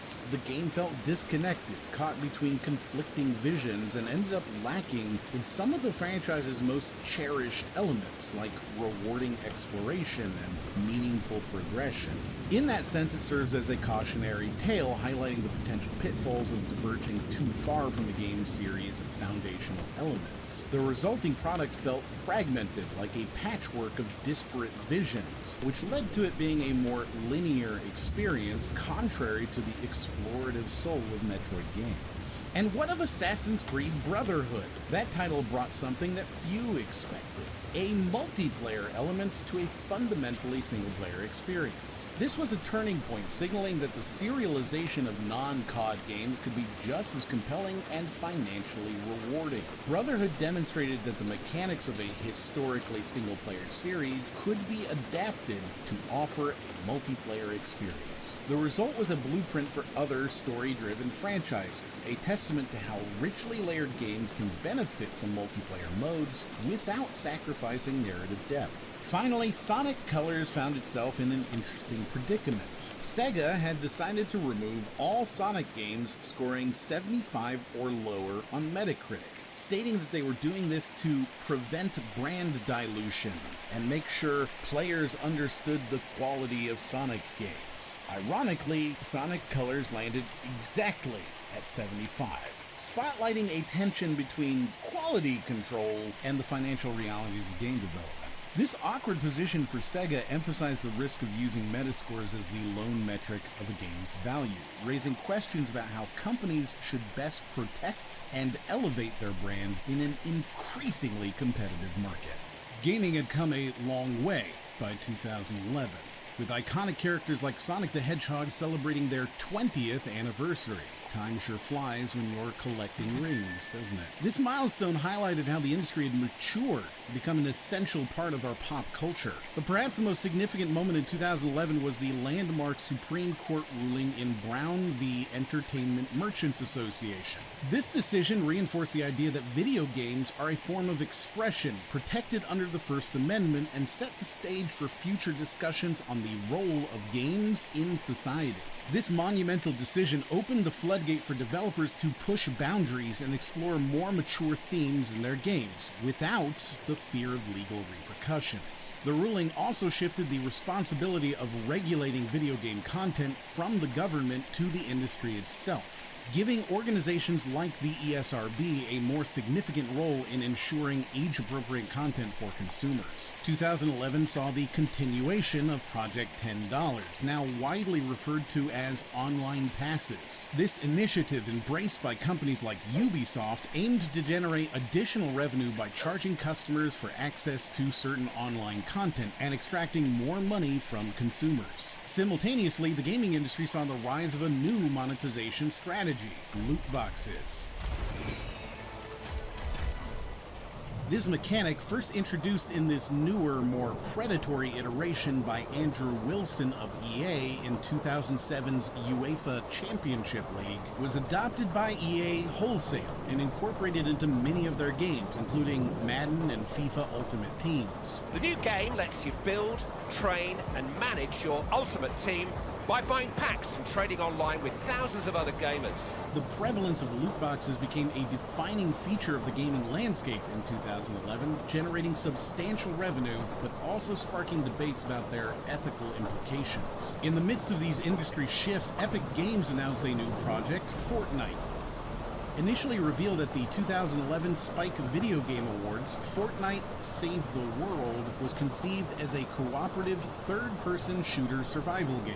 At that point, Epic was primarily known for their work on Gears of War, despite their earlier creations like Unreal and Jazz Jackrabbit. The announcement of Fortnite marked a new direction for the company, although the game's full potential would not be realized until later years. However, 2011 was not just a year of innovation and growth for the gaming industry, it was also a year of controversy and conflict. The PlayStation Network was hacked in response to Sony's lawsuit against George Geohotz Hotz, a hacker who had successfully jailbroken the PlayStation 3 firmware. This lawsuit, which centered around jailbreaking and reverse engineering, sparked a massive online backlash after Geohotz released a viral rap diss track. Let's take us out of the courtroom and into the streets. I'm a beast, at the least you'll face me in the Northeast. Anonymous, the hacker collective, threatened to take action. And a little over a week later, one of the largest DDoS attacks in the world started, aimed at Sony, leading to a significant data breach of over 77 million users' accounts and a prolonged 23-day outage of the PlayStation Network. Sony failed to inform users of the massive data breach for almost a week, which eventually forced them to offer free identity theft protection and cost them over $170 million. So with this newfound freedom in mind, how do you think developers took advantage of the opportunity to create more daring content? And how has this ruling influenced the perception of video games as an art form rather than just mindless entertainment? A lot of you might point to the expansiveness of Skyrim's world as its primary draw, and you wouldn't be wrong, but it's not just the size of Skyrim that makes it unique. It's how alive the world feels. The cities and towns have their own economies, politics, and conflicts. Inhabitants go about their daily lives, some of them even having family squabbles right in front of you. And let's not overlook the day-night cycle and dynamic weather patterns. Such environmental dynamics affect not only the aesthetics, but also NPC behaviors and even some quest outcomes. What's often glossed over in modern conversation is Skyrim's implementation of Radiant AI and Radiant Storytelling. The Radiant AI system allows NPCs to have goals, schedules, and even rudimentary decision-making abilities. This often means NPCs will engage in behavior without specific scripting, leading to organic, unpredictable encounters. On the storytelling side, Radiant quests ensure that the game generates tasks dynamically based on various factors, including your progress in the game, your location, and even the NPCs you've interacted with. Such innovation breathed life into the side quests, making the world of Skyrim less like a static theme park and more like a living, breathing entity. You weren't just another cog in the machine, you were actively affecting the gears and levers of Skyrim's complex social fabric. Additionally, the depth of character customization. Not only could you design your character's physical appearance in meticulous detail, but the game also allowed for an incredibly varied set of playstyles. Skills were divided into various paths like magic, combat, and stealth, each with its own extensive skill tree. Instead of forcing you down a set path, the game encouraged experimentation, allowing for a hybrid playstyle that could be continuously tweaked and refined. This was a significant departure from the more rigid class systems in previous Elder Scrolls titles, and it set a new standard for flexibility in RPG character development. Many titles were leaning into DLC as significant extra content, but also sometimes as a cash grab. Skyrim took a rather balanced approach. Its DLC packs like Dawnguard and Dragonborn were comprehensive, almost like traditional expansion packs, offering new storylines, characters, and locations. It felt less like piecemeal and more like genuine extensions of an already vast world. On the surface, Skyward Sword was every bit the quintessential Zelda experience. It had the dungeons, the puzzles, and the elaborate boss fights. Yet it's fascinating to see how this entry in the Zelda franchise clashed with contemporaneous trends, particularly with another mammoth that year, Skyrim. Skyrim and Skyward Sword couldn't be more different in their approach to player agency and world building. While Skyrim provided an open canvas encouraging exploration, Skyward Sword was like a guided tour, beautiful but controlled. Shackled by the limitations of the Wii, it looked inward, revisiting tried and true Zelda elements and presenting them through a new lens. Motion controls that were, to put it mildly, a divisive aspect of the game. The Wii's limitations were glaring, with imprecise Wiimote controls resulting in simplistic enemy combat. This approach was at odds with the industry's leanings towards intricate gameplay mechanics. While it provided a new dimension to the game, it was often more cumbersome than revelatory. The technological constraints of the Wii acted as a bottleneck, stifling the grand ambitions of a franchise known for setting benchmarks rather than following them. The soundtrack, while fulfilling, didn't soar to the memorable heights of previous Zelda titles. But why? The answer lies within the complex relationship between the game's mechanics and its storytelling ambitions. Skyward Sword tried to stitch together a grand narrative tapestry focusing on the origins of Link and Zelda, and in that quest, its orchestral tones often felt like an afterthought rather than an integral part of the story. For a franchise lauded for its music, this couldn't just be a misstep, it was a symptom of a broader creative struggle. The game's linearity, coupled with the ornamentation of its aesthetics and mechanics, led to a sense of extravagance without substance. It was like an exquisite meal with too many flavors. Impressive, but overwhelming. This propensity for excess is particularly evident when you consider how previous Zelda titles such as Ocarina of Time or Majora's Mask hinged on fewer but more impactful elements to drive their narratives and gameplay. In the aftermath of Skyward Sword's release, the game found itself in a peculiar space. A commercial success with a dedicated fan base, yet marred by critiques that couldn't be dismissed as mere quibbling. The divided reception and the obvious constraints of the hardware acted as a catalyst for introspection within the Zelda development team. As they grappled with divergent feedback, they knew that they stood on the precipice of a defining decision. And so, they ventured into the wild, uncharted territory, embarking on a quest to reimagine the very fundamentals of the series. The lessons from Skyward Sword gave birth to an entirely new vision, a game that would later defy convention and elevate the Zelda experience to unprecedented heights. In doing so, it became both a farewell to an era and a prelude to a new beginning, making it one of the most transformative entries in the history of the franchise.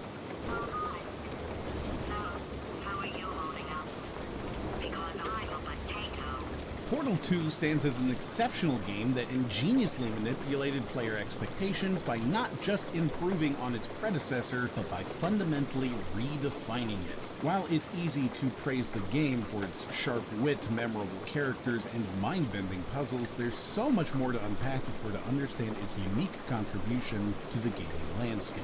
Big AAA titles were taking the world by storm with expansive open worlds, while mobile games were beginning to make serious economic inroads. Portal 2 offered something different, something that didn't fit neatly into the established paradigms. It was a puzzle platformer with a tightly woven narrative, a real outlier. One underemphasized aspect of Portal 2 is how it masterfully incorporated elements of the emerging field of environmental storytelling. The dilapidated chambers and eerie aesthetic of the Aperture Science Facility were meticulously crafted to convey a story without the needs for conventional cutscenes or dialogue. The eerily empty halls and the abandoned test chambers silently conveyed the game's world building. allowing players to piece together the history of Aperture Science and its descent into chaos. In doing so, Portal 2 made each puzzle a narrative experience, something that went beyond just reaching from point A to point B. And let's not overlook the game's approach to cooperative gameplay, which was one of the most transformative features it brought to the table.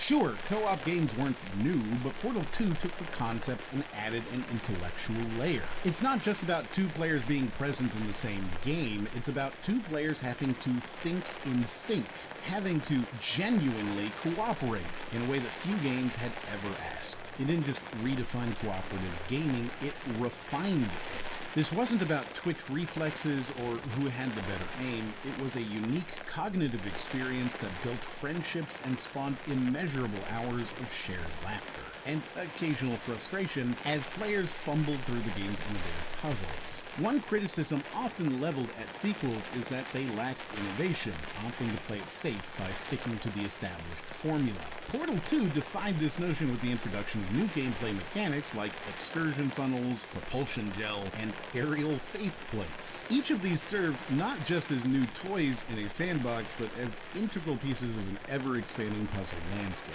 These additions were more than just tools to navigate space, they were fundamental shifts in how players had to perceive and interact with the environment. This game dared to blend humor, existentialism, and even moments of horror. Gladys and Wheatley stand as some of the most memorable video game characters, offering levity and yet adding depth to the game's storyline. The audacity to craft a puzzle game that's not just about solving puzzles, but also about questioning the human condition sets it apart. From its cryptic storytelling to its punishing difficulty, Dark Souls has cemented its place not only as a significant moment in gaming history, but also as a cultural phenomenon. Players were seeing lots of narrative-driven experiences with cinematics and heavily scripted sequences. Dark Souls did the complete opposite by stripping away almost all conventional storytelling techniques. It was all about show, don't tell.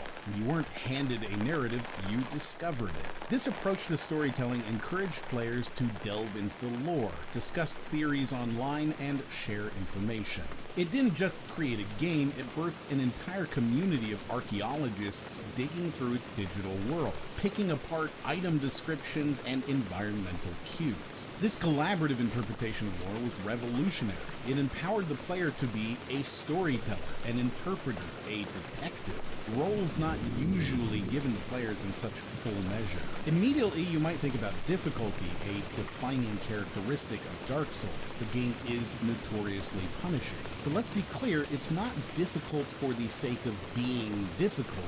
It's challenging to demand mastery. Death in Dark Souls is a learning experience. You learn about enemy patterns, environmental hazards, and of course, your own limitations. This punishing design philosophy became a prominent feature not just in From Software's future titles, but also influenced a generation of games that wanted to capture the same magic. You can trace the DNA of Dark Souls in titles like Hollow Knight, Neo, and even more narrative-focused experiences like The Last of Us, where difficulty and player skill are interwoven with the storytelling. It was a title that redefined what challenge in video games could mean, inverting the perception that difficulty is just an arbitrary barrier, and instead making it a substantive part of the experience and helping take another step towards birthing its own genre, the Souls-like. One of the most influential aspects of Dark Souls, however, is its online multiplayer system, specifically its blend of cooperative and competitive gameplay elements within a primarily single-player experience. Messages left by other players, appearing as scrawled glyphs around the ground, could offer valuable advice or intentionally mislead. Invading phantoms could disrupt your progress at any time, making even safe zones feel fraught with tension. In the twilight years of Bungie's tenure over Halo, Reach emerged as their swan song. Their departure symbolized the end of an era, closing a chapter that had begun a decade earlier. Bungie's desire to chart new horizons and retain their creative autonomy led them towards Destiny and a partnership with Activision. Yet, Microsoft had too much invested in the Halo franchise to let it wither. Enter 343 Industries, a studio assembled from the ground up with the sole purpose of taking Halo into the future. The transition, however, was not without its challenges. While many of Bungie's core team had moved on, some chose to remain, now working under the 343 banner. This blending of old blood with new brought both continuity and fresh perspective, but also led to internal debates about the franchise's direction. Bungie's approach to Reach was emblematic of a team knowing they were passing the torch. They sought to push boundaries, perhaps even more than in previous titles. The result was a game that both revered the series' heritage and boldly charted new territory. As 343 took over, they faced an unenviable task. They were simultaneously architects and archaeologists, crafting the future while excavating the past. Their every move was scrutinized, compared, and often critiqued. However, beneath this pressure was a team deeply passionate about Halo, its lore, and its legacy. The evolution seen in Reach provided invaluable lessons for 343. It showcased the dangers and opportunities inherent in tampering with a beloved formula. On one hand, it demonstrated that innovation could breathe fresh life into a series. On the other, it underscored the importance of understanding, respecting, and balancing the desire of both new and veteran fans. The period surrounding Reach was transformative for Halo. It was a time of farewells and new beginnings, of risks and rewards. Through this tumultuous transition, one thing remained clear: the resilience of the Halo universe and its ability to adapt, innovate, and captivate. Both Bungie's audacity with Reach and 343's commitment to the franchise exemplified the spirit of Halo. A universe always in flux, but one that continues to shine brightly in the vast expanse of gaming history. The rise of Call of Duty, particularly the Modern Warfare and Black Ops series, had introduced a fresh, high-octane gameplay that was rich in customization, speed, and quick-fire engagements. This drew in millions, establishing a new paradigm for multiplayer shooters. No longer was it sufficient for games to offer mere arena shooter experiences. Players now demanded depth, progression, and a sense of continual achievement. The arena shooter, once the reigning monarch, now had to prove its relevance in a world where players hungered for continual progression and rapid engagements. Faced with this new landscape, 343 Industries confronted profound questions about Halo's identity. Should it cling to its arena shooter roots, characterized by balanced starts and map control, or should it adapt, incorporating elements that appealed to the broader FPS audience? Halo 3 was often heralded as the zenith of the Halo multiplayer experience. For many, its unadulterated arena combat was Halo in its purest form. With Reach, Bungie had incorporated abilities like sprint, jetpacks, and armor lock. For some purists, this was a dilution of what made Halo, Halo. Given this sentiment, 343 felt an inclination to revert, to bring Halo back to what it was during its Halo 3 days. The abilities in Reach, in their perspective, were divergences, not the mainstay. However, there was a massive miscalculation in this strategy. While the hardcore may have been vocal about their desire for a return to roots, the numbers told a different story. Reach, with all its changes, had a player base that dwarfed its predecessor. This wasn't a small minority to be ignored, it was a thunderous majority. By pandering to hardcore fans, 343 risked alienating this vast player base. The waters were further muddied by the involvement of certain affinity in the development of Halo Anniversary. While 343 Industries was the face of the franchise, certain affinity played a significant role behind the scenes. Their influence was palpable, and the subtle shifts in game design and mechanics showcased a different interpretation of what Halo could be. The post-Bungie era was a time of tumult for the Halo franchise. Navigating the choppy waters of fan expectations, industry trends, and internal visions was no small task. 343 Industries, despite their genuine passion and dedication, found themselves at the crossroads more than once, trying to discern the path forward. The challenge was not just understanding what Halo was, but envisioning what it could become. The balance between innovation and tradition is delicate, and the journey of Halo post-Reach is a testament to this intricate dance. Many people, even today, watching this very video, likely still don't know that the Wii U was a completely new console, and not just a gamepad add-on to the Wii. On the other hand, the PS Vita suffered from an identity crisis as it tried to compete with the rise of mobile gaming. The cross-buy initiative also meant that you had to download the Vita games onto proprietary, expensive memory sticks. The Vita did not have an SD slot, which meant the gamers were forced to purchase these proprietary memory sticks in order to enjoy the full benefits of the cross-buy initiative. This was a point of contention for many, as these memory sticks were not only expensive, but also necessary to fully utilize the Vita's capabilities. Despite their setbacks, these consoles did pave the way for innovations that would later be embraced by other platforms. As these new consoles struggled to make a splash, PC gaming was experiencing a renaissance. Titles like League of Legends, World of Tanks, World of Warcraft, and Crossfire dominated sales charts, proving that PC gaming was far from dead. This resurgence can be attributed to several factors, including the advent of digital distribution platforms like Steam, which made it easier for gamers to access a vast library of games, and the rise of free-to-play and multiplayer online games that fostered thriving communities. 2012 also saw the release of The Witcher 2, a game that many gamers might not even be aware of because the Witcher series started at 3. However, the most exciting development in 2012 was the meteoric rise of esports. Major milestones like the 2005 $1 million CPL tournament won by Fatality and the 1997 Red Annihilation competition won by Dennis Fong had already set the stage. Then, the launch of Twitch catapulted it into the mainstream, and now, with a mainstream audience that was hungry for gaming content, esports was primed to explode.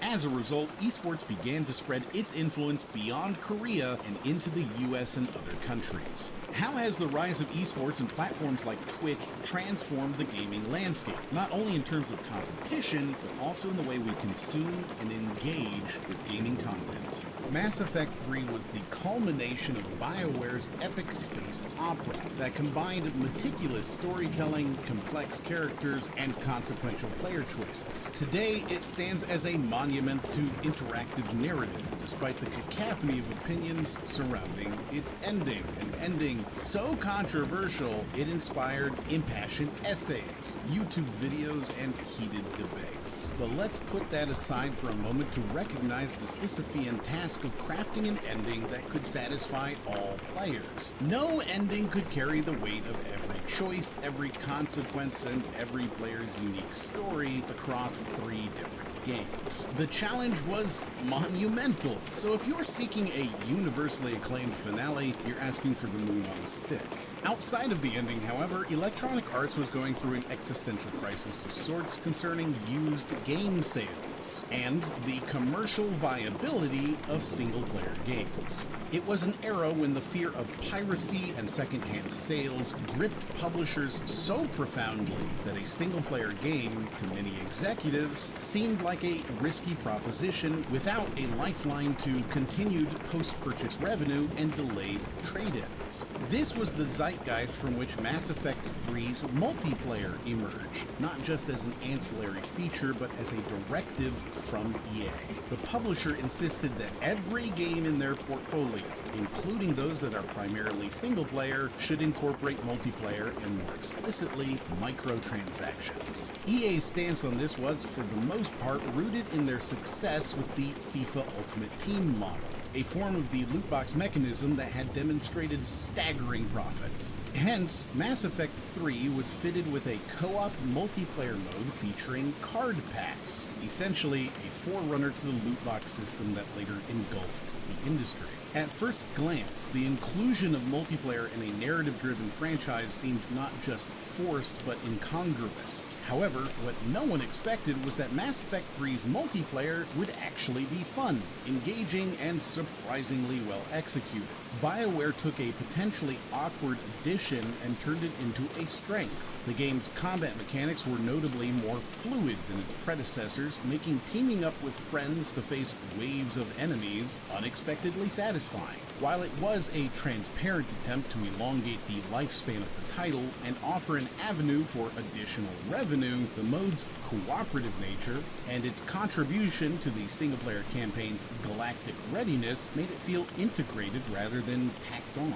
The system of loot boxes, or card packs as they were known, allowed players to unlock various items, from potent weapons to new character classes. What's fascinating is how the card packs leveraged a blend of excitement and anticipation, mirroring the act of unwrapping trading cards or Magic the Gathering packs. There was an element of randomness where unlocking an Asari Adept or a Krogan Soldier felt like hitting a mini jackpot. This freemium-style microtransaction in a full-priced game wasn't yet part of the mainstream debate. The primary focus remained on the single-player narrative and its controversial conclusion. In retrospect, Mass Effect 3's implementation of card packs served as a template for EA, later manifesting in other franchises like Battlefield and the ill-fated Star Wars Battlefront 2.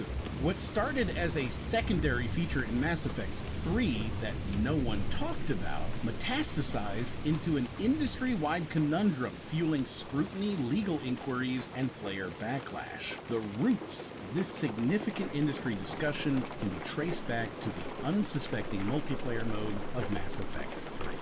When Forbes listed 1991's Battletoads as one of the 5 video game franchises that need to come back from the dead, the magazine didn't merely suggest a revamp. It recommended that a modern Battletoads should maintain its core mechanics of side-scrolling, but adopt the contemporary 2.5D style, not unlike what was employed in games like Mark of the Ninja. This wasn't a lone voice. Complex, Maxim, and Game Revolution echoed these sentiments. Why, you might ask? Well, there was a genuine yearning for games that offered a balanced blend of nostalgia and modern mechanics. This was the era of indie titles like Fez and Braid that conjured 8-bit and 16-bit memories while infusing modern sensibilities into gameplay. So the climate was ripe for the re-entry of a title like Battletoads, which had always straddled the line between infuriating and exhilarating. However, Battletoads didn't just have mainstream journalism singing its praises. The gaming community took part in elevating its profile through an unexpected route, pranking the Pawn Stars TV show. Over.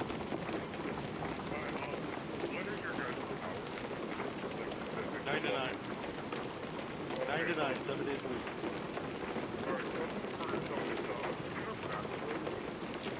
No, your mom came down and she sucked us dry on the last one. And then she gave Jumley a head job.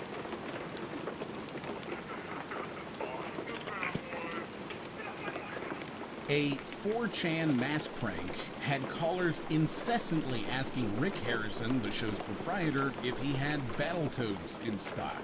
This act might seem trivial, but it brought Battletoads back into the cultural dialogue in a way that was both mischievous and oddly fitting for a game that itself had a cheeky sense of humor. There's something about the irreverence of that prank that embodies the essence of the Battletoads experience: audacious, unexpected, and deeply communal.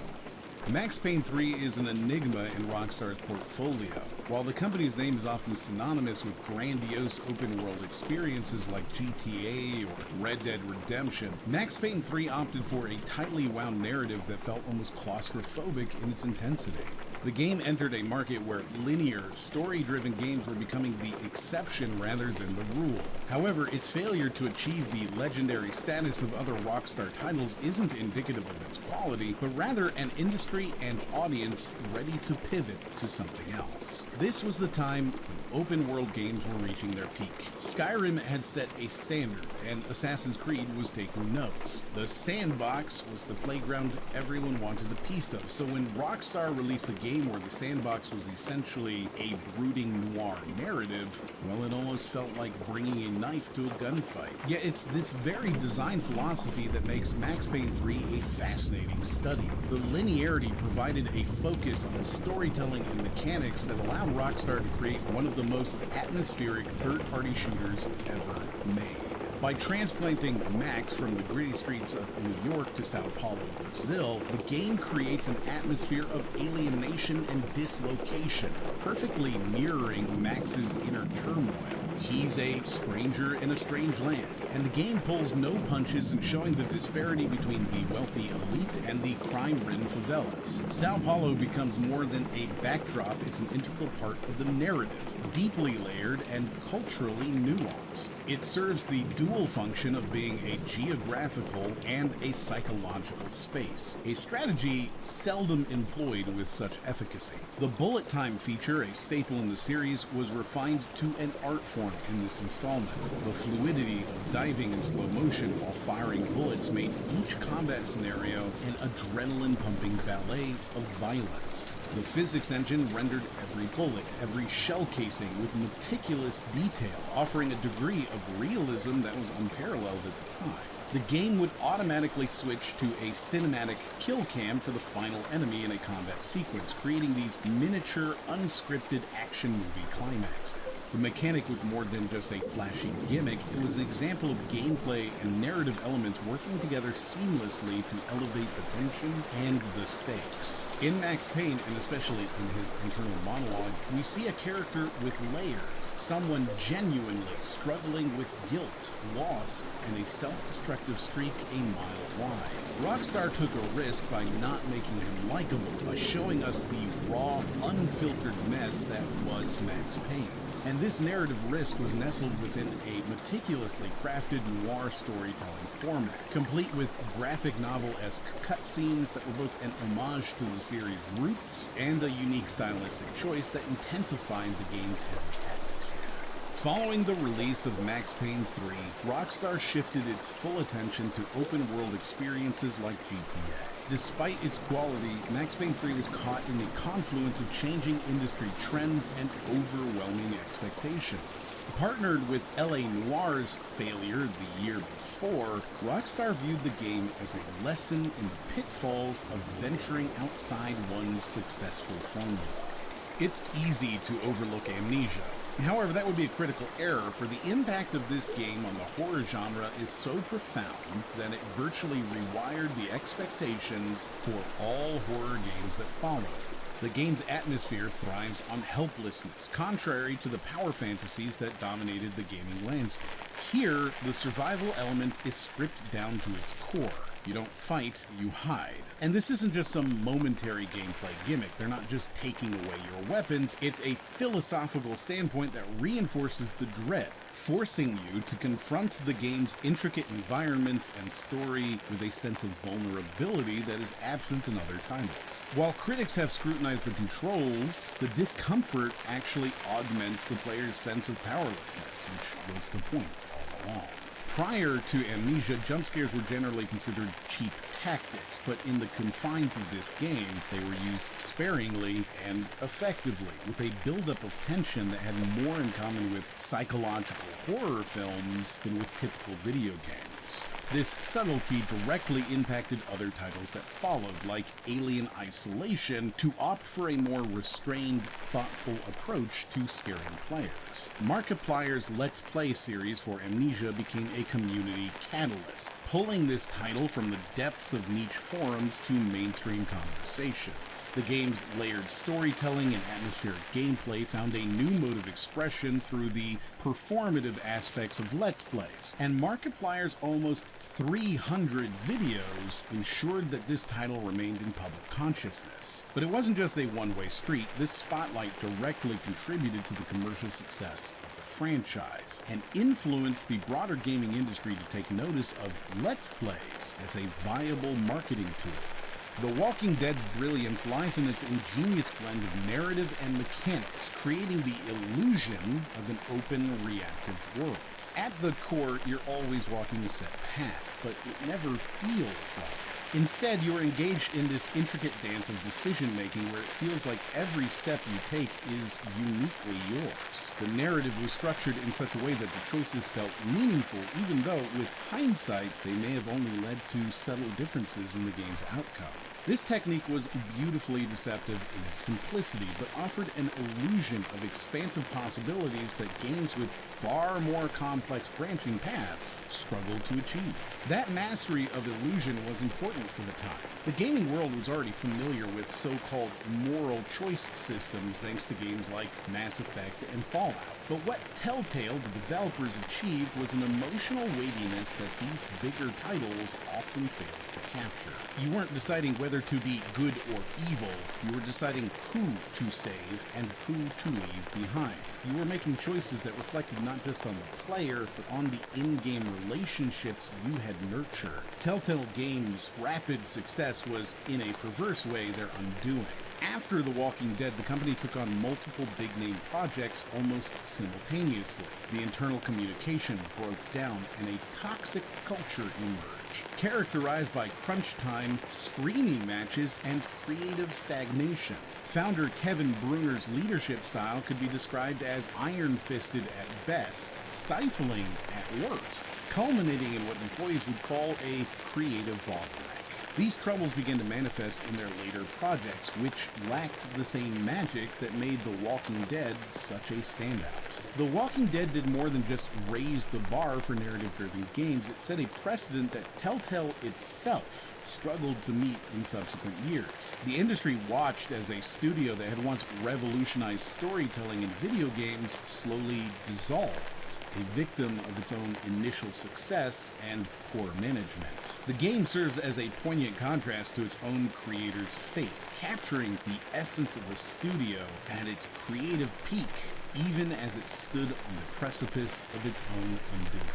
When Bungie handed over the reins of the Halo series to 343 Industries, it wasn't just a transfer of a title, it was an invitation to innovate. And 343 Industries, in their quest to carve out their own unique space in this expansive universe, sought a deeper exploration into characters and narrative. One might say where they truly ventured into new territory was their ambitious, albeit dense, incorporation of the Halo universe's vast mythology. For longtime fans, the richness and complexities they added could be an intellectual treat, but for newcomers, it felt like diving into a novel halfway through. This focus on established mythology and complex terminology was both its strength and its pitfall. As rich as the Halo universe is, leaning too heavily into its intricate lore risked alienating players, especially ones just there to shoot things. Narrative-driven games were gaining traction. Players sought deeper, more immersive experiences. 343 Industries recognized this trend and aimed to develop a more interconnected narrative, not just confined to Halo 4, but to be part of a multi-game arc. This was evident in their intentional connectivity to media like the Forerunner saga and Kilo 5 trilogy novels. It's quite the endeavor, isn't it? Yet no game is without its trials. The growing pains of 343 Industries are well documented. From a modest dozen to nearly 200 employees, each with a different vision for the game. Stories of hiring people who weren't fans of the game because they believed they could improve it is a testament to the diverse viewpoints that contributed to Halo 4. The challenges of rapid expansion, reshuffling production pipelines, and fostering a unified company culture cannot be understated. If we zoom out, we see a studio striving for perfection, adapting to challenges, and ultimately delivering a game that never could have lived up to the standards the gaming world put on. City of Heroes was the superhero MMO that fans didn't just play, they lived in it. It had already been around for nearly a decade, but it was this year when its servers were finally shut down. The collective outcry that ensued wasn't mere nostalgia. The game had organically grown a government of sorts. Players had mayoral roles. There were recognized alliances and hierarchies, and even economics discussions about the in-game currency markets. The community reaction was nothing short of a full-blown grassroots campaign. Petitions flying left and right, even illegal third-party servers cropping up. This uproar wasn't just about a game, it was about an ecosystem of player stories, alliances, and fan-created content that had evolved over the years. It offered a glimpse into the emotional investments players can have in an online world, underlining the concept of MMOs not just as games, but as virtual societies with real emotional stakes, and serves as one of the most important examples for why game preservation is so important. What's especially riveting here is the community's resilience. In the face of potential legal challenges and the towering might of intellectual property rights, players have come together to run multiple private servers, each offering varied experiences, whether it's reliving the classic game or partaking in fan-generated content, and hosting over 100,000 players. This isn't just a tribute, it's a testament to the robust collective memory of a digital society. Psychonauts is a game that demonstrates the incredible power of a second win. Its resurrection via Humble Bundle showcased something crucial about the gaming industry: the ability for a game to transcend its initial commercial failings through the sheer force of its artistry and innovation. Not only did Psychonauts find financial redemption, but it also highlighted the rising power of digital distribution channels to give overlooked classics a new lease on life. XCOM Enemy Unknown was not just another turn-based strategy game, it was one of the early viral hits that had the internet collectively holding its breath in anticipation. In an era when streaming and Let's Plays were just gaining traction, this game was perfectly designed for shareability. It provided unique, gripping narratives in every playthrough, becoming the stuff of legend on forums and social media, turning permadeath from a gameplay mechanic into an emotionally narrative tool, a sort of virtual Greek tragedy played out in real time. Knights of the Old Republic 2 is a shining example of how a community can pick up the pieces when a game launches in a terrible state. The truncated development schedule imposed by LucasArts prior to KOTOR 2's release in 2004 led to a game that felt unpolished and broken. The Sith Lords Restored mod not only completed the game, but also spotlighted how fan efforts could essentially become co-authors of the game's narrative, something that's become increasingly common in the age of early access and open beta testing. The efforts to restore the game by fans show the potential for communal stewardship art in gaming, a fascinating dialogue between creators and consumers that's unique to this medium. It's also an uncomfortable but critical lesson in the consequences of unrealistic corporate deadlines. Zombie U is an intriguing anomaly in the context of the Wii U's life. It was an M-rated, grim experience on a console that was largely marketed for its family-friendly fare. But it didn't just shoehorn traditional gameplay into a new control scheme. It integrated the Wii U's gamepad into its core mechanics. This wasn't just about adding a second screen, but enhancing the suspense by making you look away from the primary display, making every action, like rummaging through your bag, fraught with tension. This title stood out as a moment of clarity that third-party developers could indeed produce remarkable experiences on the platform, giving hope to a device that was struggling for its place in the market. And then there's To the Moon, a small project by Can Gao that punched far above its weight. This is an RPG Maker game made for a few dollars by a single man over the course of about a year that goes on to win Game of the Year awards and won Best Story against Catherine, Ghost Trick, Phantom Detective, Portal 2, and Xenoblade Chronicles. Before To the Moon, RPG Maker was often associated with hobbyist projects, lacking in polish or depth, but this game turned those assumptions on their head, proving that the engine could be a vehicle for nuanced, emotionally impactful storytelling. It wasn't just that it won awards, it was that it fundamentally redefined what was considered possible within the constraints of amateur game development tools. 2013 shook up the gaming world and changed the way we think about top-selling games. Mobile games skyrocketed in popularity, with Candy Crush Saga and Puzzles & Dragons each raking in a mind-boggling $1.5 billion. This shift in sales figures and gaming habits signaled that mobile gaming was no longer a niche market, but a force to be reckoned with. The accessibility, convenience, and snackable nature of these games, combined with the sheer number of people carrying smartphones, opened up gaming to a much wider audience. In turn, this challenged the industry to rethink game design, monetization strategies, and the overall gaming experience. Enter also the Dragon. Chinese gaming companies like Tencent started making serious waves in the gaming world, competing with the established giants from the US and Japan. This newfound competition added a layer of dynamism to the industry, pushing developers to up their game, explore new markets, and consider collaborations to stay competitive. Esports, too, continued its meteoric rise, with the international 2013 Dota 2 Championship boasting record-breaking numbers and a staggering $40 million prize pool. This growing popularity further legitimized esports as a serious competitive scene and provided more opportunities for players, teams, and businesses to invest and capitalize on this growing market. Amidst all this excitement, the 8th generation console was unveiled, promising to redefine the gaming experience. These shiny new machines sparked the imagination of gamers and developers alike. While video games have often been critiqued as inferior to film or literature when it comes to narrative engagement, The Last of Us was one of the few titles that made even the skeptics reconsider. The story of Joel and Ellie navigating a post-apocalyptic world was unflinching in its depiction of human vulnerability. Most games provide you with a veneer of invincibility. Here, every action, every bullet, every makeshift weapon was a desperate scrabble for survival. That desperation resonated on a deeply emotional level, bolstering the already well-crafted narrative. The story didn't just move you, it made you weigh your decisions, immerse yourself in your actions. Joel and Ellie felt like fully realized characters, not just pieces moving across a board.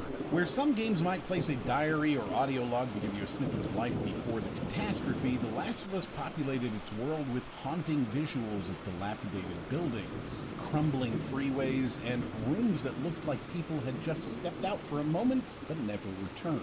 The environment conveyed a constant low-grade sense of dread and loss, reinforcing the game's themes in ways that were often more poignant than any dialogue could be. By avoiding explicit exposition, the game encouraged players to become active participants in the storytelling process, piecing together fragments to create a more vivid, personal narrative. The Last of Us challenged the traditional gaming binary of hero-villain or paragon-renegade choices. You weren't just picking dialogue options or making overt moral choices that would lead to alignment shifts or different endings. The game embedded its ethical quandaries in the gameplay and narrative so organically that sometimes you didn't even realize a moral crossroads was upon you until you were already past it. There are many arguments happening even still about whether Joel is a good or a bad person.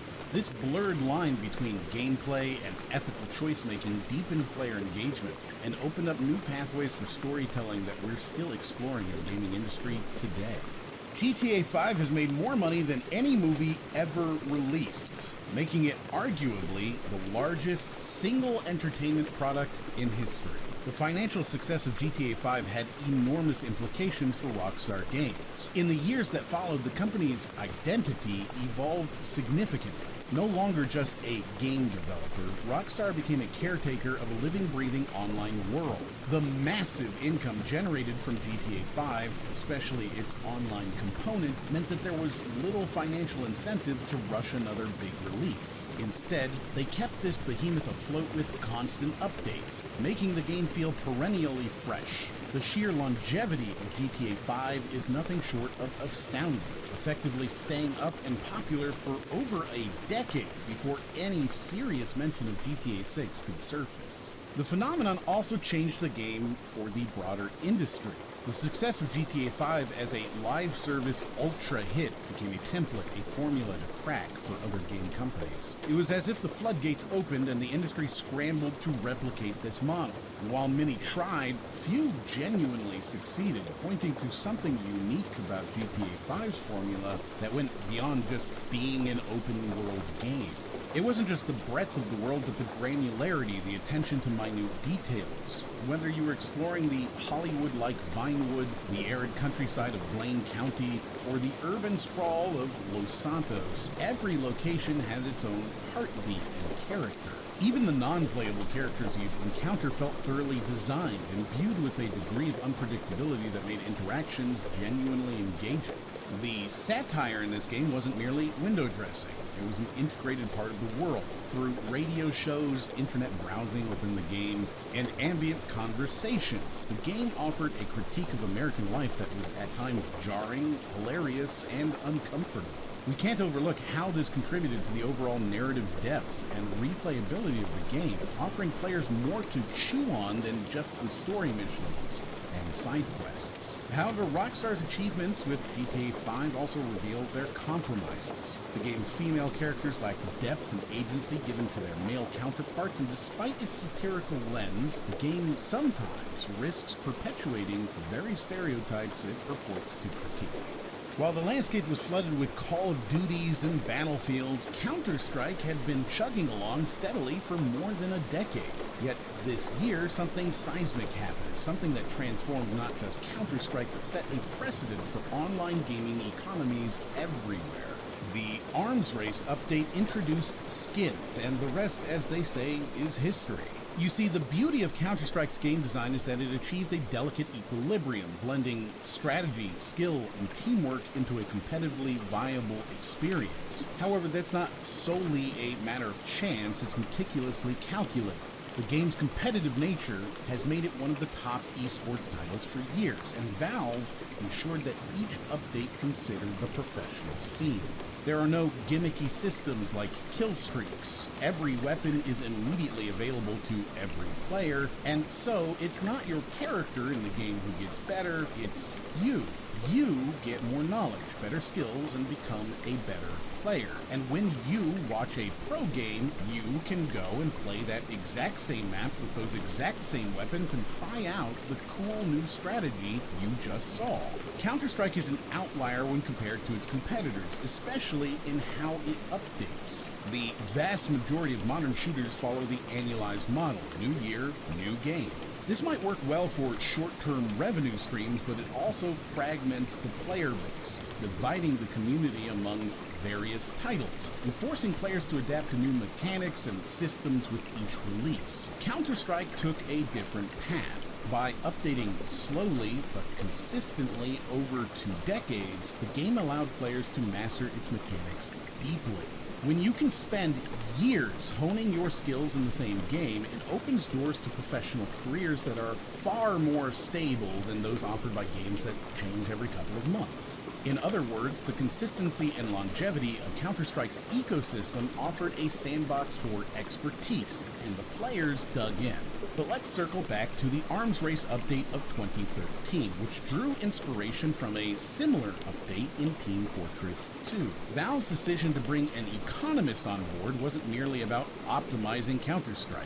It was a fundamental shift in how we should understand the economy of the video game.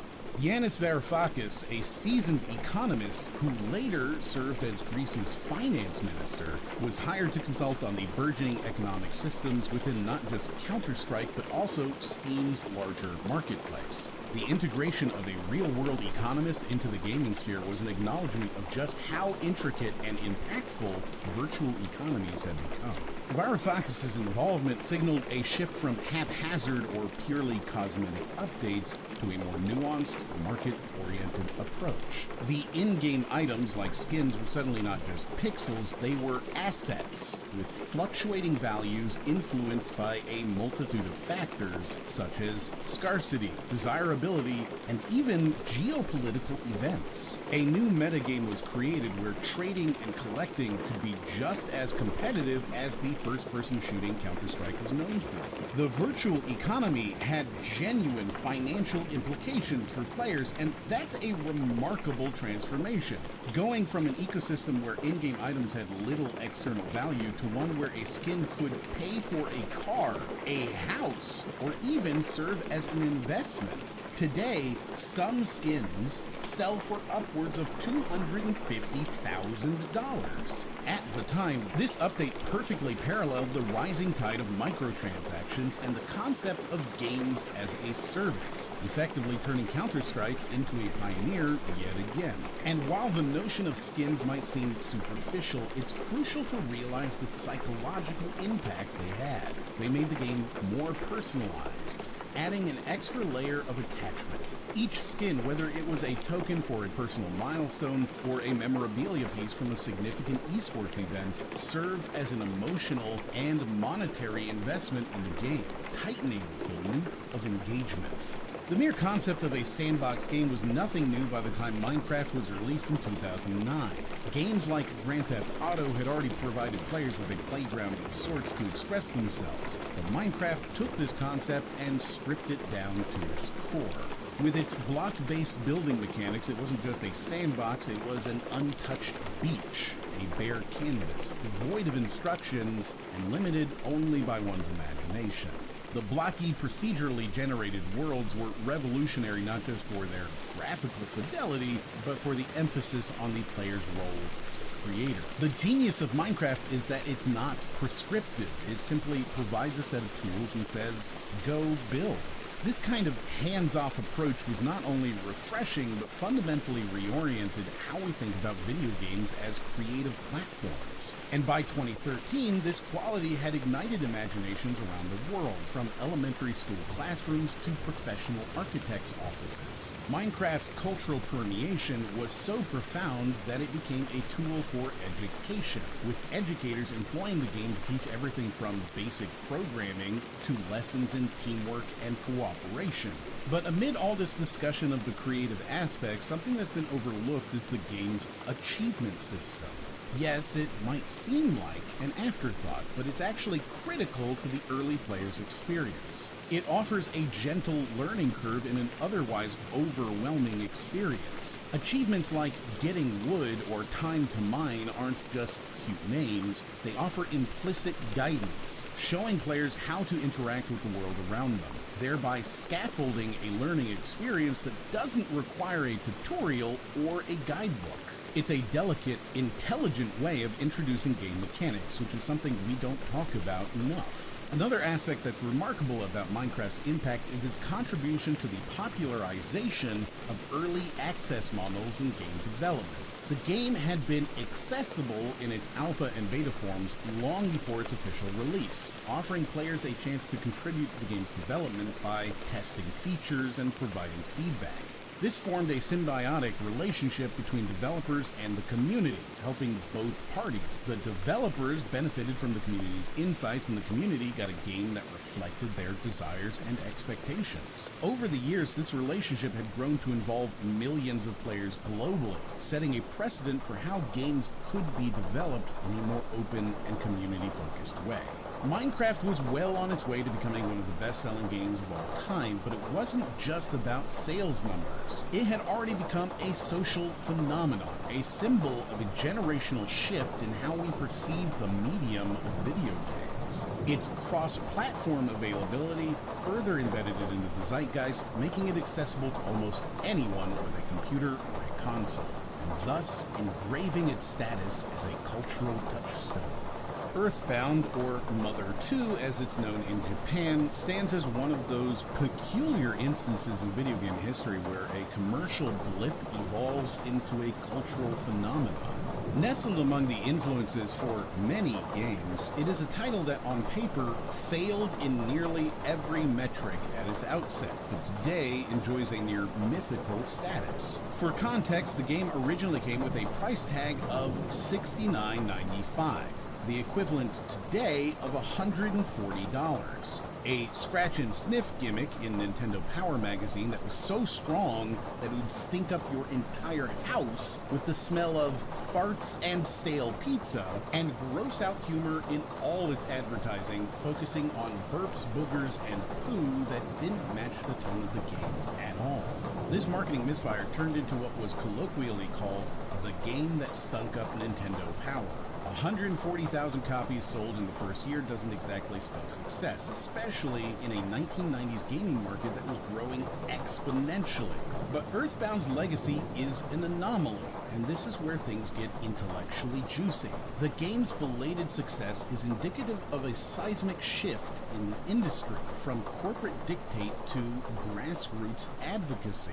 The fans, YouTubers, and retro aficionados were the catalyst for its eventual release on the Wii U Virtual Console, where it became a bestseller. This people-driven resurrection was almost foreshadowing the Kickstarter trends and consumer influence that was also becoming prevalent. However, the game's poor American reception had long-term ramifications for Nintendo's marketing strategies. The company became notoriously hesitant to put advertising dollars behind lesser-known titles, or, in the case of Mother 3, to release them in the States at all.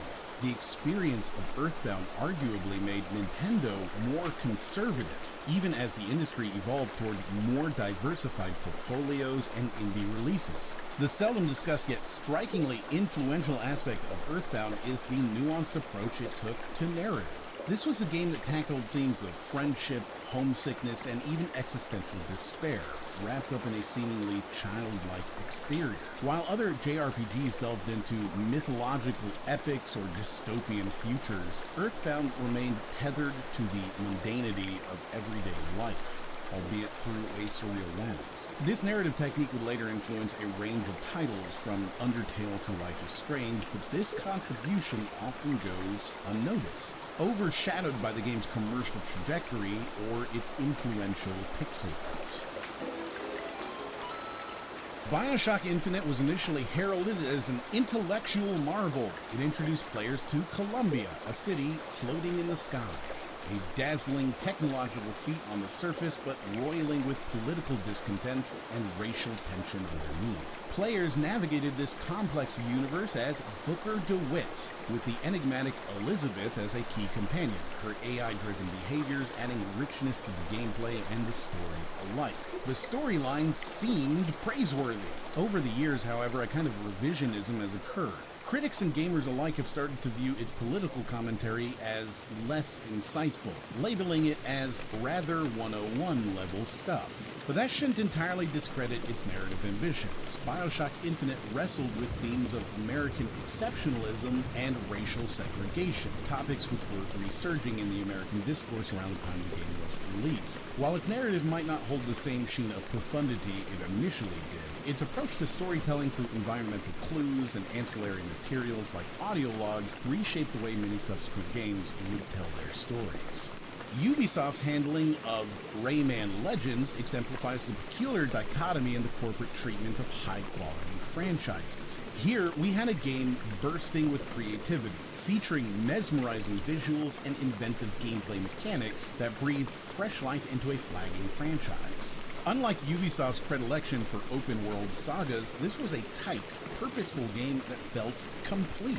The game promoted an inclusive form of co-op where players of varied skill levels can genuinely collaborate without feeling like one was carrying the other. Despite its critical acclaim, Rayman Legends fell by the corporate wayside. Ubisoft's apparent sidelining of the game, despite its quality, speaks to a wider industry trend, a shift away from games as artistic endeavors and towards games as mere content delivery platforms. Ubisoft seemed to pivot its focus to more financially lucrative ventures, thereby reflecting a broader industry trend of sidelining ingenuity in favor of marketability.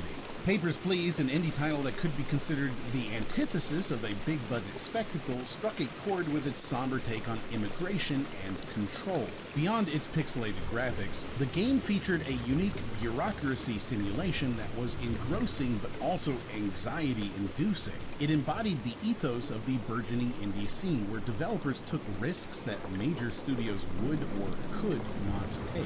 What's forgotten is how it not only ushered a wave of indie games into the spotlight, but it also inspired a whole subgenre of titles focusing on moral choices and mundane tasks, proving that a compelling experience isn't solely the domain of AAA titles. A resurgence in lesser-known franchises also materialized, epitomized by the revival of the Shantae series. Shantae's return on the 3DS Virtual Console didn't just breathe life into a dormant franchise, it set a precedent for the possibilities of what a virtual console could do for game preservation and franchise revitalization. Shantae's vibrant art style and intricate level design made players and critics alike recognize way-forward technologies as a serious player in the industry, and its re-release serves as a testament to how the right platform at the right time can turn a nearly forgotten title into a cult classic. Halo Spartan Assault deserves a mention, though perhaps not for reasons that do it many favors. Landing on Windows Phone first was a commercial misstep given the platform's meager market share. However, what's most worth examining is its role as a cautionary tale. It showcased how a storied franchise could easily lose its way by entering genres and platforms that neither suit the series nor its audience. The game's obscurity today serves as a cautionary footnote, almost like a hidden lesson about franchise management and the risks of brand dilution. 343 Industries, the caretakers of Halo, were clearly using the brand recognition to sell what was otherwise an uninspiring game. They simply slapped their names on the box. Ni no Kuni, Wrath of the White Witch, served as a cultural bridge, introducing Western audiences to Studio Ghibli aesthetics and storytelling while simultaneously resuscitating the then languishing JRPG genre. The game's use of familiar yet richly developed turn-based mechanics wrapped in a Studio Ghibli art style almost functioned as a cultural handshake between Eastern and Western gaming philosophies. One underappreciated aspect of the game was its implementation of an AI-controlled companion system that encouraged players to think beyond their own character, thus elevating the standard turn-based combat into a multi-dimensional strategic endeavor. 2014. Gone are the days when a billion-dollar valuation was considered impressive. With an $82 billion market value, gaming had become a global cultural phenomenon, attracting new players who are adapting and redefining what it means to be a gamer. China emerged as the second largest gaming economy, surpassing Europe and Japan, and nipping at the heels of the United States. This rapid ascent signaled the diversification of the gaming industry, opening up new markets and opportunities while increasing the competition between regions. Nintendo remained a force to be reckoned with, launching the new 3DS and Amiibo to keep fans engaged and excited. These mid-generation upgrades showcased the company's commitment to innovation, further cementing their position as a key player in the industry. But it wasn't just the usual suspects making waves. In the realm of indie gaming, a quirky title known as Octodad was making a splash, effectively creating a new genre, the physics game. Jackbox Games released the first of their party packs, marking a significant moment in social gaming. Amazon and Facebook made significant strides, ensuring their stake in the lucrative gaming market. Amazon's acquisition of Twitch catapulted them into the realm of live streaming, while Facebook's purchase of Oculus solidified their investment in the future of VR gaming. These tech giants entering the gaming sphere brought new resources, perspectives, and strategies, ultimately pushing the industry to evolve and adapt. However, as gaming transitioned towards the mainstream, it also underwent a process of political and ideological polarization. A significant manifestation of this is Gamergate, a moment that sparked enduring debates and left a lasting mark on the gaming community. This shift in gaming's culture is a reflection of broader societal polarization, catalyzing debates around inclusivity, representation, and the intersection of politics and the gaming world. Considering the stark divisions surrounding these topics, any omission in discourse might inadvertently incite a wave of comments on this very long video, mirroring the unrelenting and persistent attention that these subjects invariably attract. As we reflect on this whirlwind of a year, how has China's rise as a gaming superpower shaped the global market and gaming culture? What long-lasting effects have Nintendo's innovations and the entrance of tech giants like Amazon and Facebook had on the industry? And how has the polarization and politicization of gaming influenced the way we perceive and discuss games and gaming culture? Hearthstone did something incredibly savvy. It piggybacked on the lore and characters from World of Warcraft.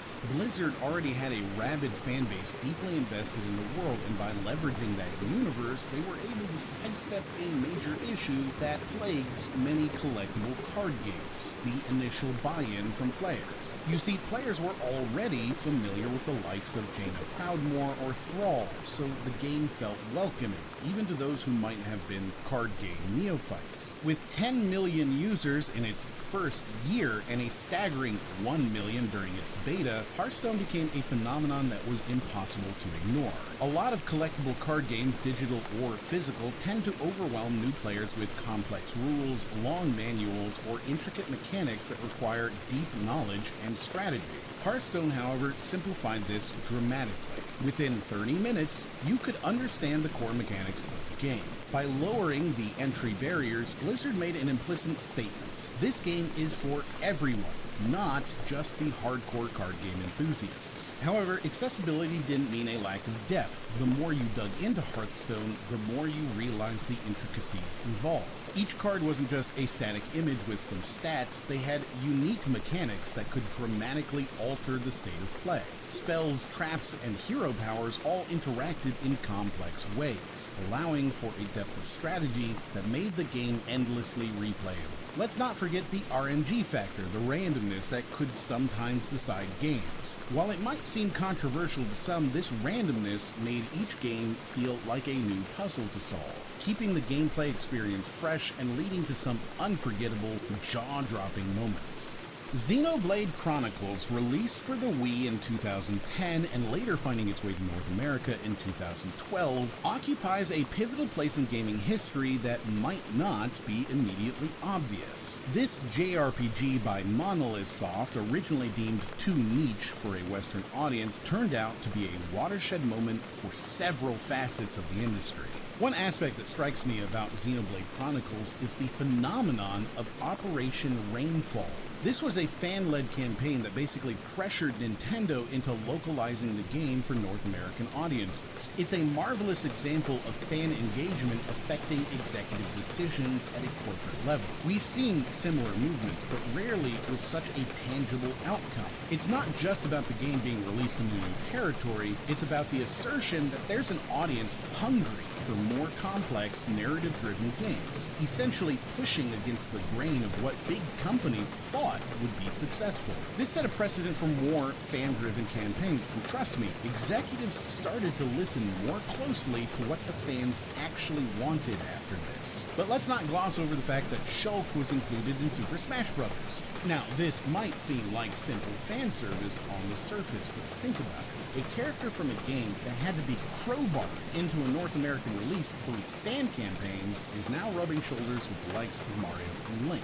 It's almost a Cinderella story for the ages. The inclusion of Shulk did two things. It validated the Operation Rainfall campaign, saying, yes, your voices matter, and it introduced a whole new cohort of players to the Xenoblade universe. Xenoblade Chronicles initially seemed like an outlier in the grand Nintendo schema, hailing from a company known more for its high-fidelity JRPGs than the traditional platformers and action games that Nintendo popularized. But what's fascinating is how much Xenoblade Chronicles influenced one of Nintendo's crown jewels, The Legend of Zelda: Breath of the Wild, a title often cited as the pinnacle of open-world game design. Xenoblade wasn't just a precursor to Breath of the Wild, it served as a blueprint, an incubator of ideas that were adopted and refined.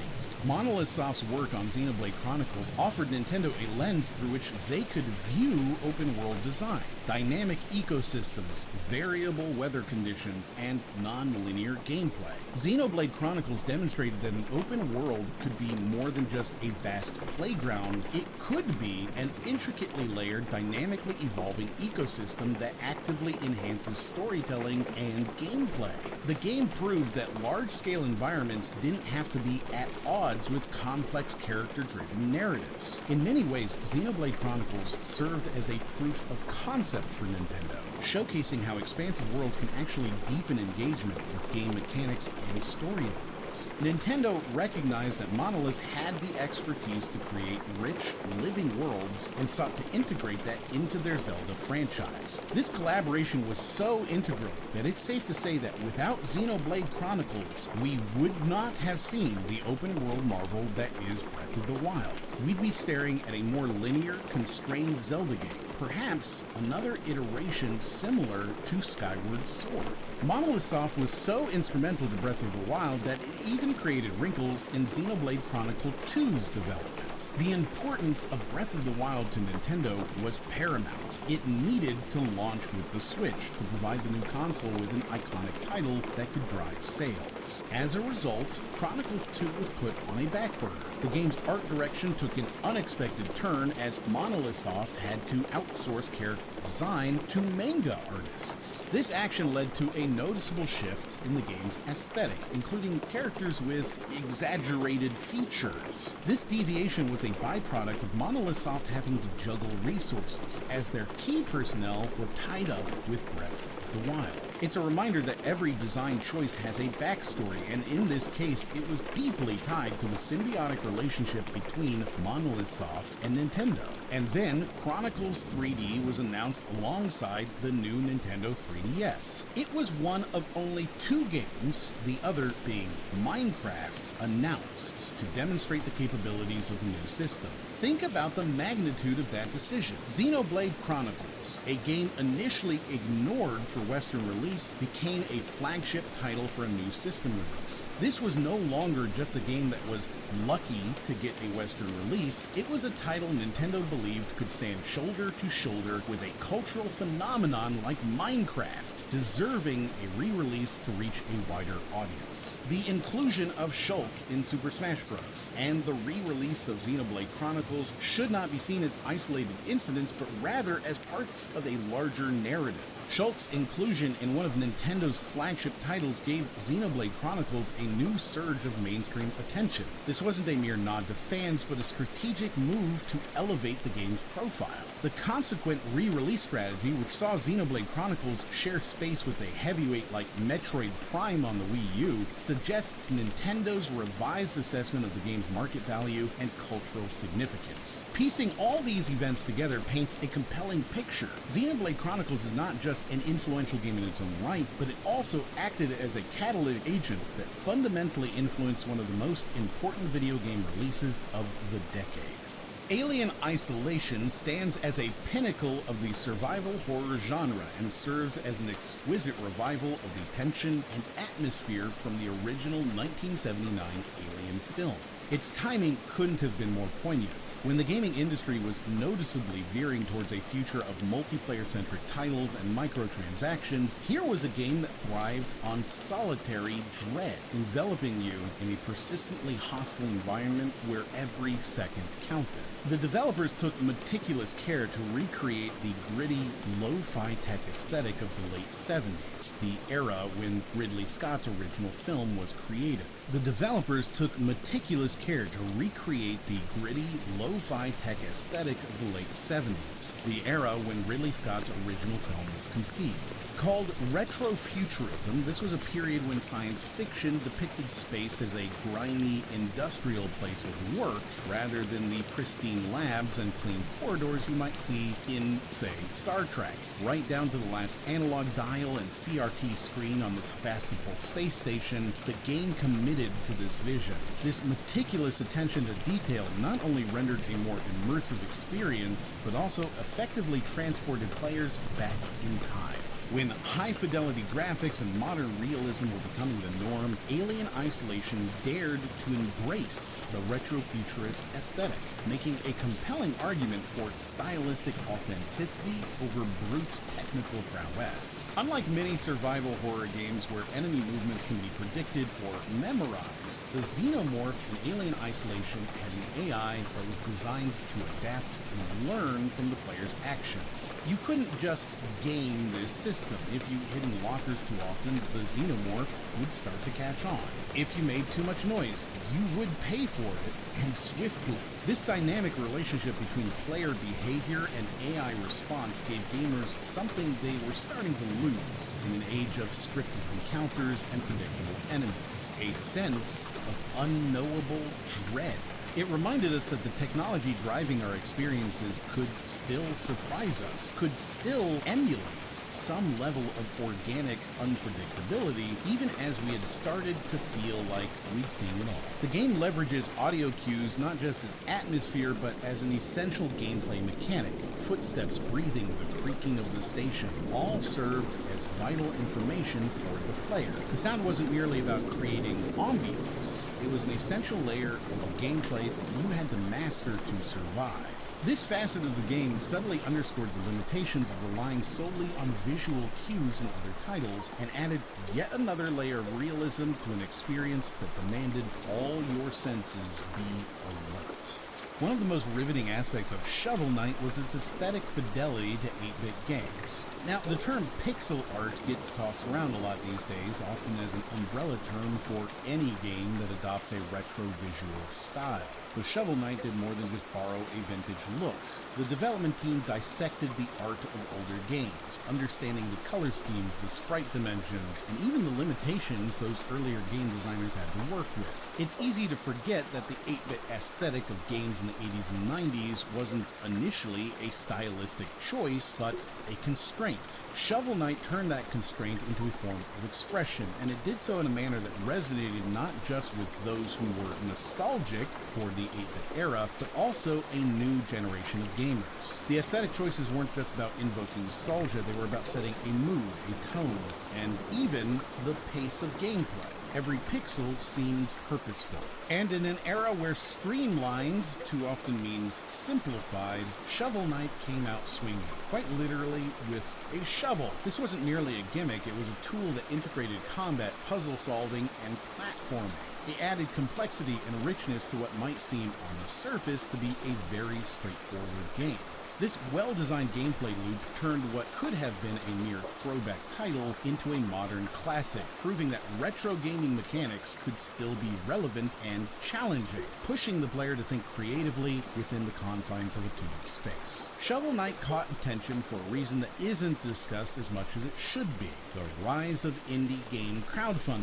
This was in the thick of the Kickstarter era for video games. Titles like Shovel Knight not only validated crowdfunding as a viable development route, but also set the standard for what backers should expect from a crowdfunded project. Its success was a vindication of direct consumer-to-creator relationships, circumventing traditional publishing gatekeepers.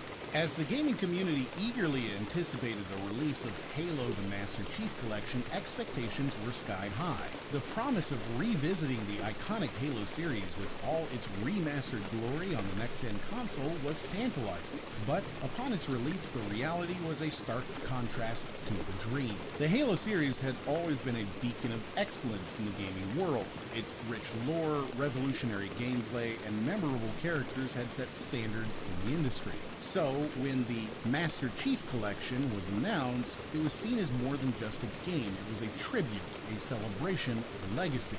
But as players booted up the game, excitement quickly turned to frustration. The launch was, to put it bluntly, a disaster.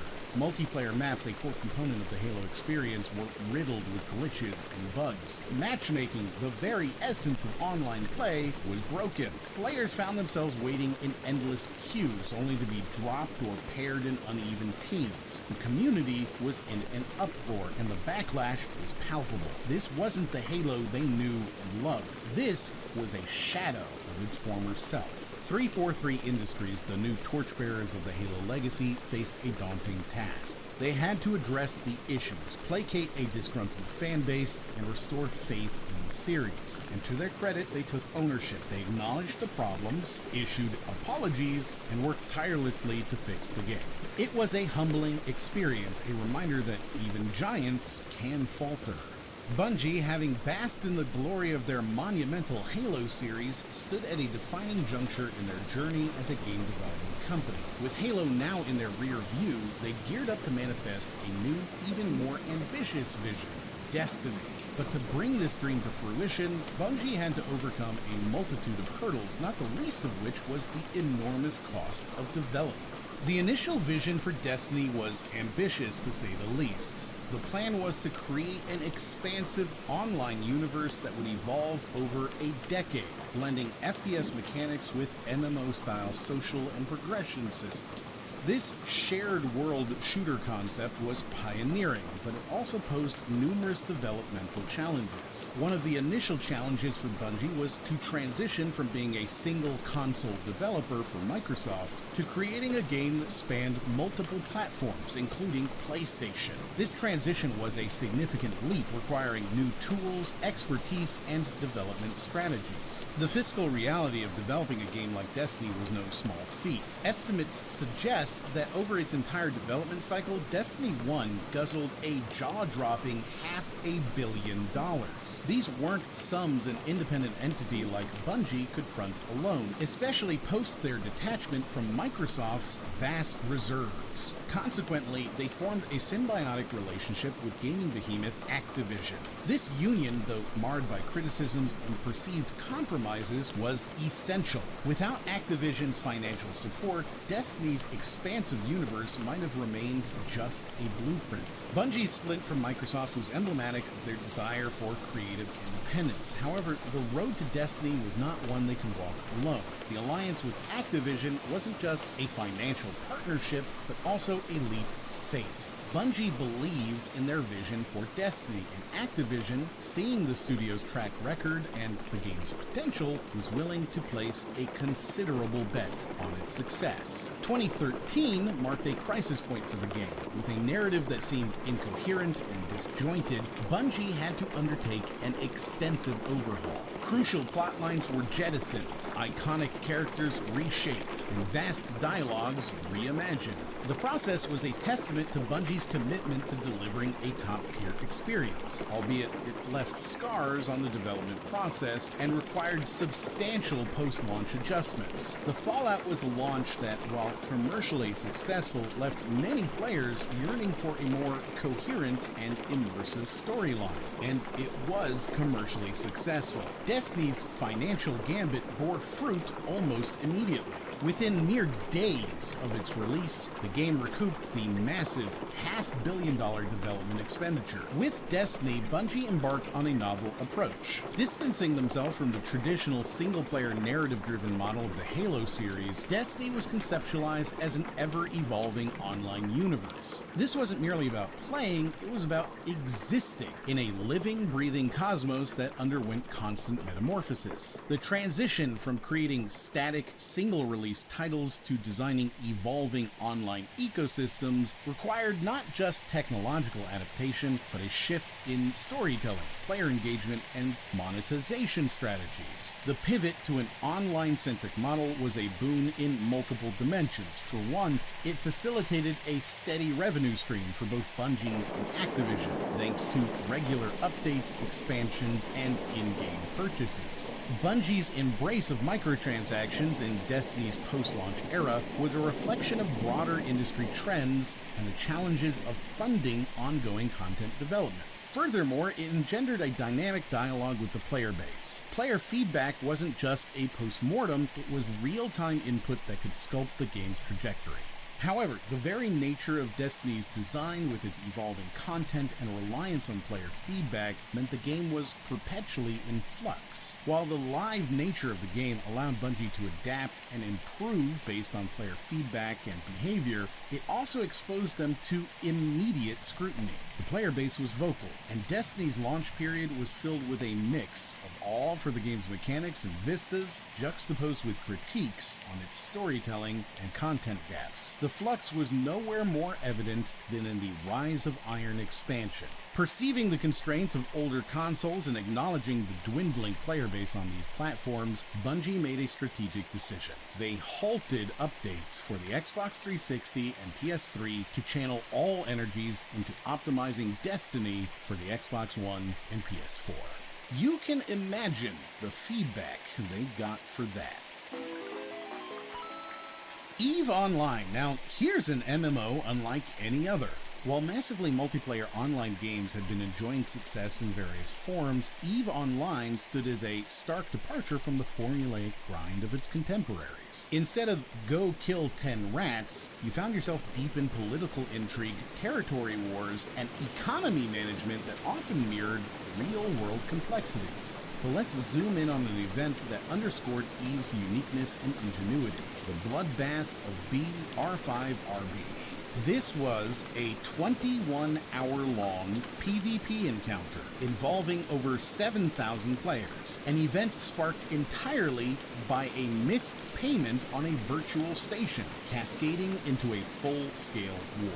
But the bloodbath wasn't just an anomaly or a flash in the pan, it was the natural culmination of years of intricate player politics, alliances, and economic systems. The event showcased how EVE Online transcended traditional gaming boundaries, becoming a digital stage for human social phenomena. The most fascinating part? The economic repercussions. The destruction of ships and assets in the bloodbath had real-world financial equivalents, placing a numerical value on the collective endeavors and conflicts of its players. An estimated in-game loss equivalent to $330,000 in real-world money.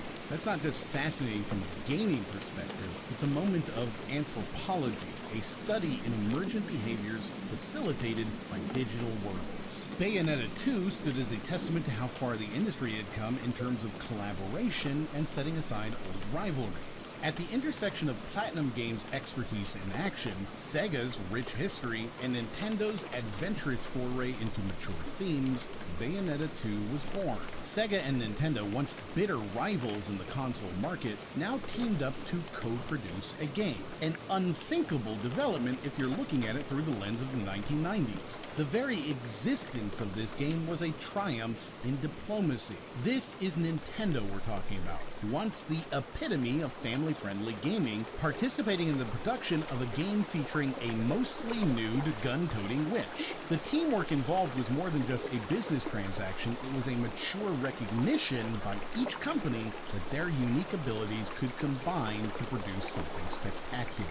It also spotlighted how far Nintendo was willing to go to diversify its game library, acknowledging the necessity for more mature, complex narratives and themes in an industry that was rapidly outgrowing its youthful past. This becomes especially interesting when you consider that Bayonetta 2 performed only adequately in terms of sales, yet its quality and audacity fortified it as an enduring staple in action gaming. The Wolf Among Us solidified itself as a milestone in episodic storytelling. It was a swan song of sorts for Telltale Games, who were riding high on the success of its episodic story games, especially after The Walking Dead. The Wolf Among Us can be seen as the zenith of the narrative richness that Telltale could achieve, a high point before the series of unfortunate events and mismanagement that led to their decline. The Wolf Among Us provided a multi-layered narrative experience that was indicative of what episodic storytelling could offer: deep character development, morally great choices, and a serialized format that left players eagerly awaiting the next installment. Its art style, dialogue options, and plot structure serve as a case study for effective episodic storytelling. But sadly, this quality level wasn't to be sustained in Telltale's future releases, making this title an artifact of sorts, a monument to a style and an era. It's a sobering look back, considering what happened to Telltale, but the game remains a critical touchpoint for narrative design. In an industry saturated with action-packed shooters and sprawling open worlds, this was a game that dared to be intimate, that dared to invest in the power of story. Old School RuneScape's 2013 release is a gripping study in the power of nostalgia and community involvement. This wasn't just a reskin or a minor update, it was a faithful restoration of a game as it existed in 2007. The decision to do this didn't come from the developers out of the blue, it was a democratic process where players voted for the game they wanted. Over 450,000 players cast their votes, effectively reviving the RuneScape they loved. This was more than just a reboot, it was almost like a protest vote against the direction modern MMOs were taking, often loaded with microtransactions and endless uninspired quests. It's an instance of the gaming community essentially saying, this is the game we want to play. And it's not merely a remaster, it replaced RuneScape in the hearts and minds of many players. The phenomenon also demonstrated the power and direction a dedicated fanbase could imprint on a game's development, something we can't overlook when considering the landscape, where player feedback started becoming increasingly integral to a game's lifecycle. Then we have Threes, a mobile game that became a sacrificial lamb in the discussion about originality and plagiarism within the gaming industry. This mobile game wasn't just addictive and engaging, it also became the unfortunate victim of the clone wars in the mobile space, a sector of the industry that was making a massive amount of money, often at the expense of original ideas. Just a month after Threes was released, 2048 took the scene and took much of the credit. This scenario uncannily mirrored the early 1980s video game market, where cloning was rampant. Remember the influx of breakout clones? It raises questions about intellectual property and the ethics of game design. But Threes was more than just a victim. It became a rallying point for discussions about originality, integrity, and the need for proper crediting in game development. 2015, PC gaming roared back to life, generating a staggering $32 billion in sales, while mobile games followed closely behind with a cool $25 billion. Digital sales skyrocketed, not only surpassing the billion-dollar mark, but reaching an impressive $4 billion. The top-selling games are all now on PC and mobile platforms, signaling a shift in gamers' preferences. This shift towards mobile gaming sent shockwaves throughout the industry, with companies adapting and evolving to stake their claim in this booming market. Sony sold Sony Online Entertainment. Sega continued to scale back its Western business, and Nintendo announced a partnership with mobile game developer DNA, hinting at a mobile-focused future that was seemingly cemented when they announced a mobile form factor console. The industry had grown so vast that many developers celebrated 20-year milestones, while others faced mergers, shutdown, and acquisitions too numerous to list in this video. Sometime around 2015, people start to realize that there's a significant retro gaming movement happening as well. No one's really sure when it started, but suddenly gamers are very interested in 20 or 30-year-old classic games. The prices of them start to go up. Game collecting is becoming serious business, and some games are selling for very high prices. Virtual reality emerged as the next frontier for gaming, with companies like Oculus and PlayStation investing billions into development, and Steam announcing its Steam VR platform and rumored high-end headset. With the industry buzzing about the potential of VR, gamers eagerly awaited the arrival of immersive, boundary-pushing experiences that would redefine what it means to play a game. Everyone is quietly confident that VR won't be a replay of the Kinect and PlayStation Move. It wasn't just about the games themselves, but also the merchandise that came along with them. Funko Pop, a company known for creating pop culture collectibles, started releasing their products this year. These collectibles quickly gained popularity with their stylized designs and wide range of characters from various franchises. Expensive franchises like Star Wars, Marvel, and Harry Potter. In the midst of all of this, a bizarre development in the film Pixels. Hubert, a character from the classic arcade game, was revealed to be a gendered sexual being that could have viable children with humans, which is now canon. So thanks for that, Sony Pictures and Adam Sandler. Controversies like review bombing captured headlines as Titan Souls and Skyrim faced waves of negative reviews due to various disputes. This phenomenon highlighted the growing power of online communities and the potential for coordinated efforts to shape public opinion and influence the success of a game. Speaking of which, don't forget to hit the like button and share this video somewhere on Discord, Facebook, or Reddit. How has the resurgence of PC gaming influenced game design and distribution? What lessons can we learn from the mobile gaming boom and the challenges faced by companies like Sony, Sega, and Nintendo? When discussing the Legend of Zelda series, it's all too easy to let Ocarina of Time steal the limelight. Yet what immediately followed that epic was not just a sequel, but a thematic revolution that echoes through time. Majora's Mask. The arrival of Majora's Mask on the 3DS wasn't merely an exercise in high-definition resurfacing. It was an event that recaptured the collective imagination. This reimagined classic with its updated graphics and fine-tuned gameplay reminded us all why Majora's Mask had held its ground in the gaming canon. Gamers who had never played the original found themselves enraptured by its depth and innovative mechanics, while veterans returned to experience the magic anew, as if meeting an old friend but seeing them with fresh eyes. What amplified this resurgence was Nintendo's strategic move to offer the original Majora's Mask on the Virtual Console for just 150 coins. It was a bold maneuver, putting this iconic game right at the fingertips of a generation that may have missed its original release. This wasn't merely smart marketing, it was a democratic act that suddenly thrust Majora's Mask back into the zeitgeist. With this move, Nintendo opened the floodgates for conversations around the game's themes, mechanics, and storytelling.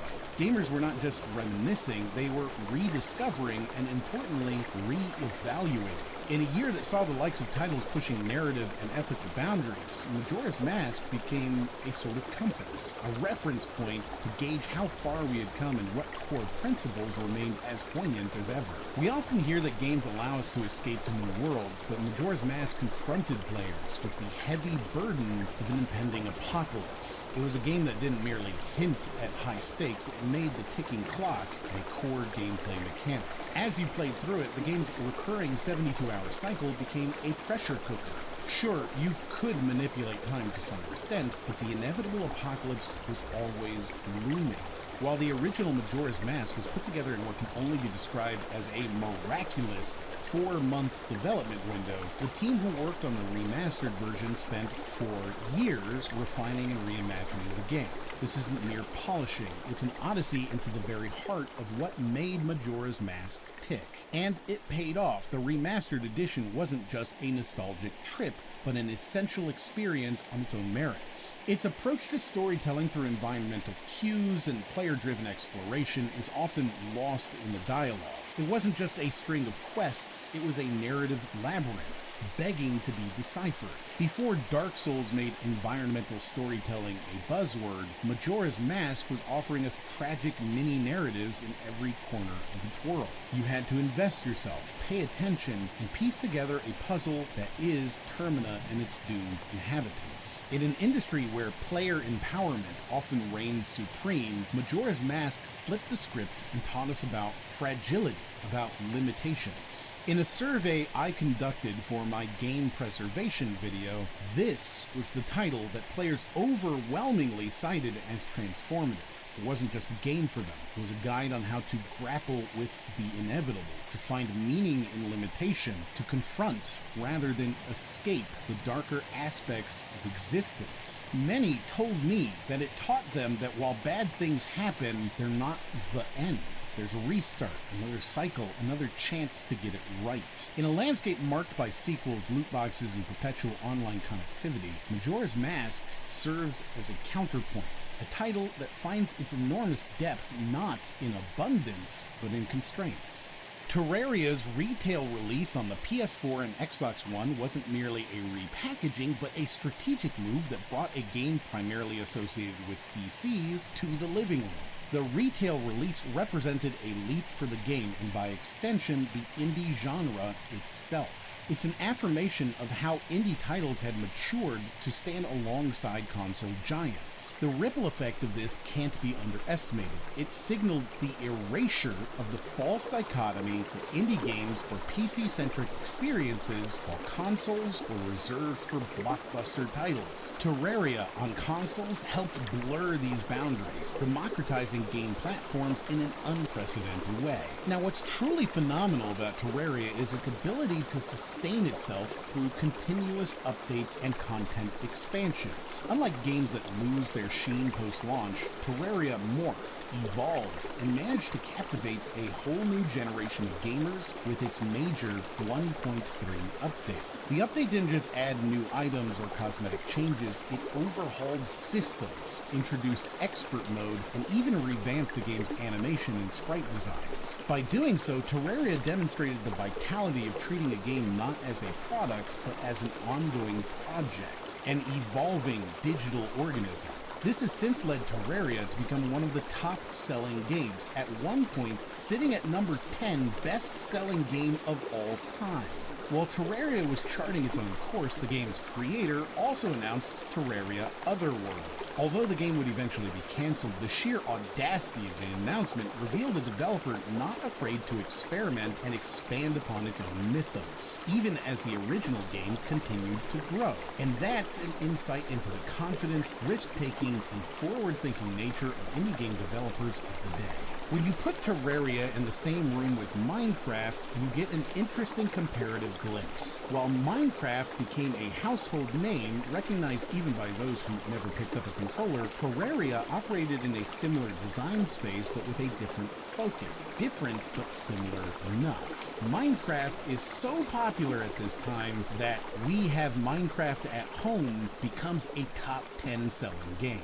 Rocket League. It's soccer, but with cars. This straightforward concept masked an underbelly of nuanced physics and meticulously designed game mechanics. Psyonix had built on their earlier experience with Unreal Tournament 2004, specifically the Onslaught mode. The vehicular combat elements from that era were elegantly repurposed into a soccer-like setting. Anyone familiar with Unreal Tournament could see the genealogy, yet the experience felt novel. Interestingly, Rocket League's successful blend of disparate elements wasn't an overnight success. The game's precursor, supersonic acrobatic rocket-powered battle cars, was a mouthful to say and equally cumbersome to market. So why did Rocket League succeed where its verbose predecessor stumbled? It comes down to understanding your strengths and pivoting when necessary. Psyonix realized their original game had a cult following for its core mechanics. People enjoyed the vehicular mayhem infused with soccer.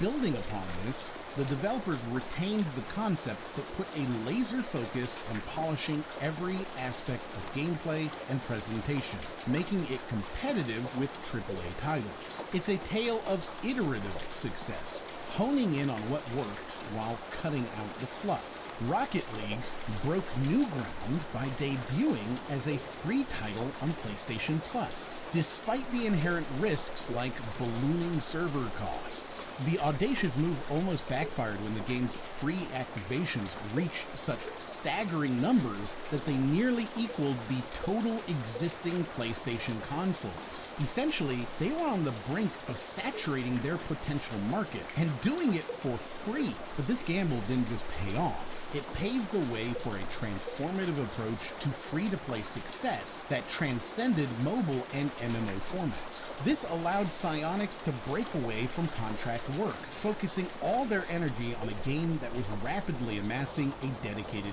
following.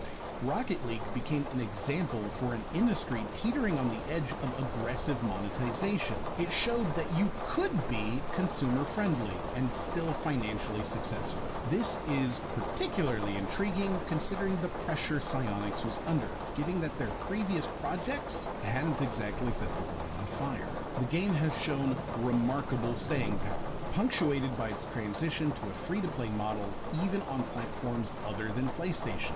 It has woven itself into the very fabric of esports, becoming a staple that stands shoulder to shoulder with juggernauts like League of Legends and Counter-Strike. When the word Halo is mentioned, many recall epic battles, iconic characters, and masterfully crafted narratives. The series, under Bungie's tenure, had set a gold standard. By the time Halo 5 was announced, expectations had already been tainted by the memory of Halo 4, which, while a solid game in its own right, lacked some of the distinctive magic Bungie had infused into the series. And then there was the troubled launch of the Master Chief Collection, which left a sour taste in the mouths of fans. The issues that plagued its online functionality, something so fundamental to the Halo experience, made many wary of what was to come. As anticipation built, Halo 5 began to shape up as a potential redeemer. When early gameplay footage and promotional materials were unveiled, it offered the community a glimpse, a beacon of hope that perhaps, just perhaps, the franchise would return to its golden era. And to sweeten the pot, the remastered version of Halo 2 was also announced alongside Halo 5, a nod to a beloved classic. But upon release, it became immediately evident that Halo 5 was a mixed bag. Its campaign, a fundamental pillar of the Halo experience, was met with criticism. Instead of the dramatic storytelling, deeply woven lore, and captivating character arcs that players expected, many felt that the plotline failed to captivate in the same way previous titles had. With a fractured narrative and lack of genuine emotional pull, it fell short. While the multiplayer was lauded, its initial offerings were leaner than expected. There was an evident lack of playlists, a belated Forge mode, and the pace of updates was sluggish. Even when updates were rolled out, they came riddled with bugs and glitches. The disconnect between the developers and the competitive scene also left pro players disgruntled, with gameplay changes often misaligned with their preferences. The vision of creative director Tim Longo, who favored squad-based gameplay experiences, shines through. The introduction of Blue Team and the establishment of Fireteam Osiris, even after numerous iterations and changes, underscored a desire to give players a narrative that was multifaceted, allowing them to explore the vast Halo universe from different vantage points. But somewhere along the line, this vastness, this ambition, led to a narrative that many felt lacked focus and coherence. If we examine the announcements of Final Fantasy VII Remake, Kingdom Hearts 3, The Last Guardian, and Shenmue 3, they share a common thread of rekindling nostalgia while offering the promise of innovation. Each of these games had predecessors that were not just products, but events in gaming history, delivering seismic shifts in narrative design, gameplay mechanics, and graphical fidelity. The announcements of these titles wasn't simply about game trailers or developer interviews. They acted as social touchstones, evoking community discussions and speculative debates that lasted for years. The idea of remaking Final Fantasy VII wasn't just about enhanced graphics and gameplay, it tapped into a collective memory of the game's 1997 release. A revolutionary juncture in RPG storytelling and technological capability.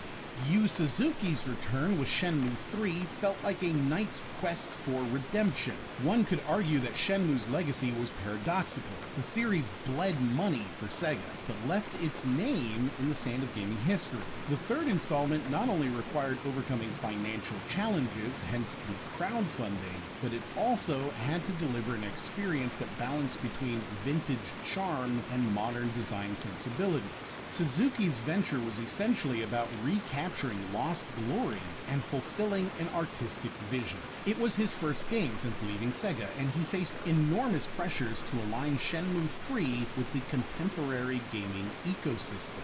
Suzuki's attempt to crowdfund the third installment was not just a fundraising effort, it was a referendum on his initial vision. Fallout Shelter offered a lesson in unexpected places. A lawsuit against Warner Brothers for allegedly stealing its game design brought to light the precarious nature of innovation and the vulnerability of intellectual property in the mobile gaming world. The lawsuit wasn't just a legal scuffle, it revealed a harsh landscape where an original game could be dissected into its core mechanics, replicated, and then sold without missing a beat. compete. This was eerily similar to the Threes and 2048 debacle, where a unique and intelligent game was cloned to produce a simpler, more viral experience. Fallout Shelter's predicament underscores how intellectual property can become a battlefield, even in a medium designed for diversion.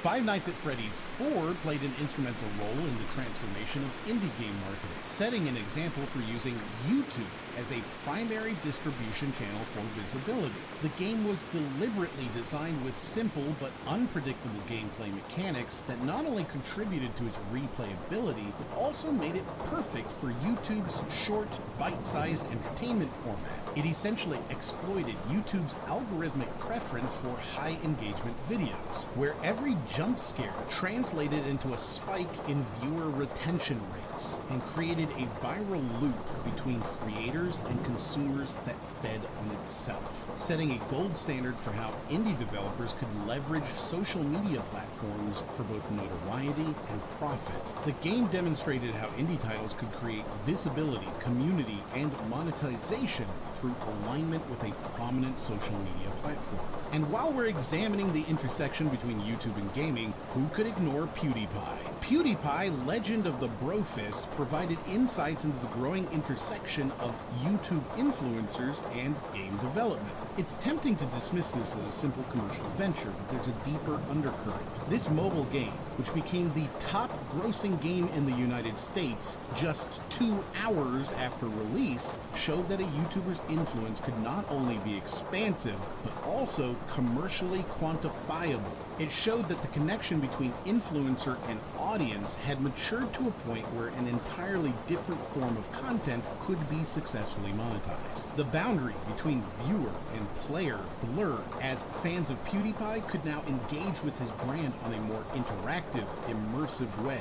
The game exemplified how an influencer's brand could be extended to other platforms in a way that feels organic to the audience. Life is Strange, meanwhile, was a time-traveling odyssey that was less about manipulating time and more about the emotional gravitas of choices in a volatile world. The game defied the typical protagonist mold, giving players a lens into the experience of Max Caulfield, a teenager with a complicated life and a time-bending ability. The game tackled heavy themes like friendship, adolescence, and moral dilemmas, all from the perspective of a teenage girl, a far cry from the industry's often one-dimensional protagonists. Max Caulfield's time rewinding ability wasn't merely a cool game mechanic, it was intrinsically tied to the narrative, creating moments where the player had to think deeply about the moral implications of their choices. It belonged to a wave of games featuring non-traditional protagonists, thereby widening the narrative possibilities of the medium.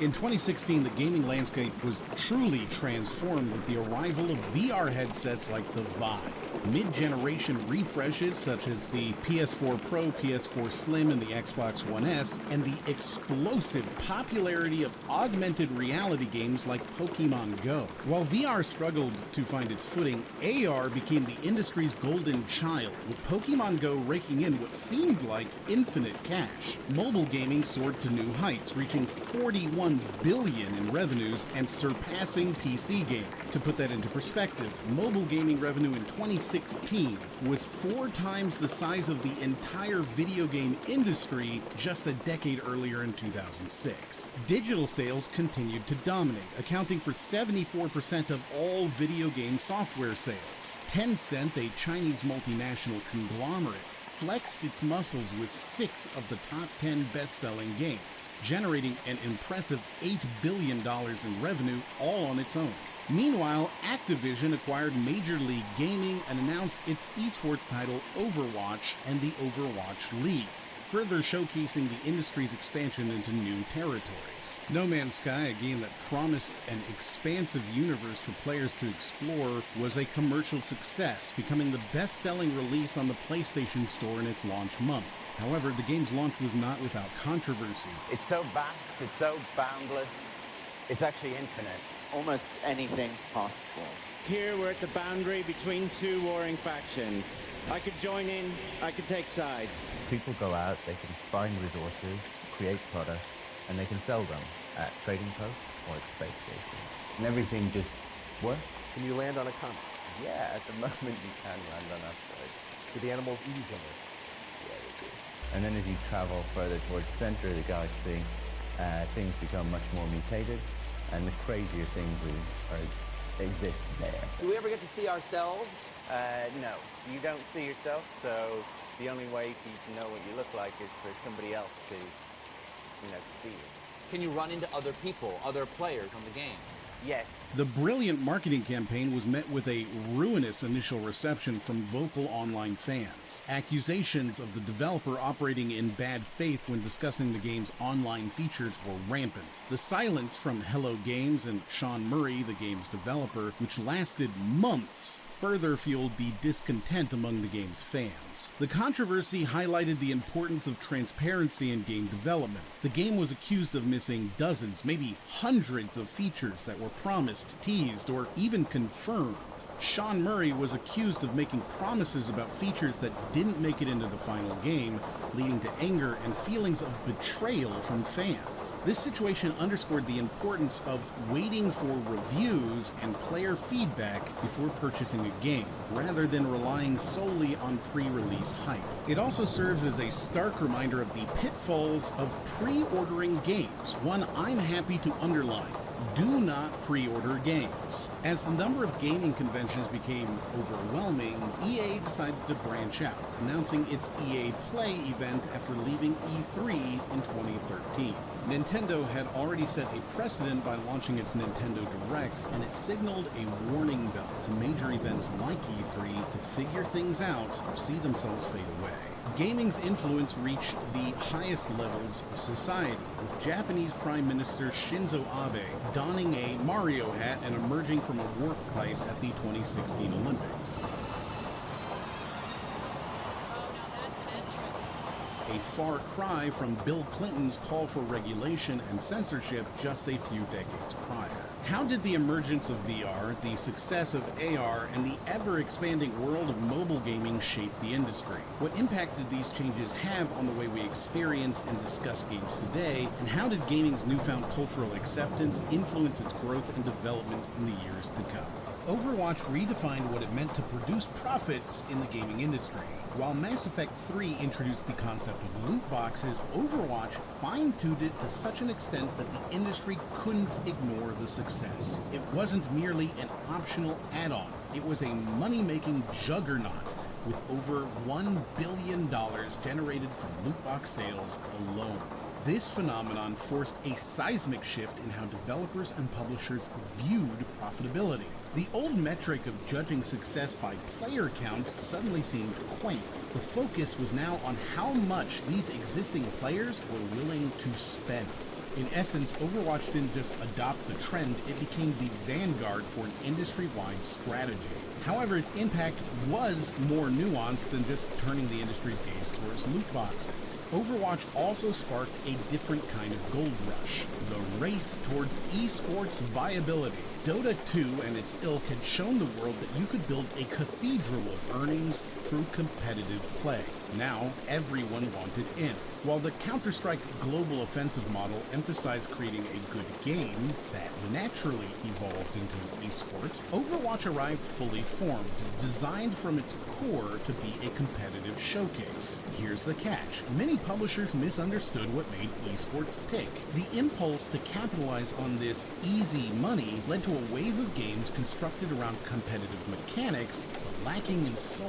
Gamers are intuitive. They want quality gameplay before a game can even qualify as a sport. It seems that Blizzard did not pay close enough attention to the cautionary tale of its own push to make Heroes of the Storm an esports phenomenon.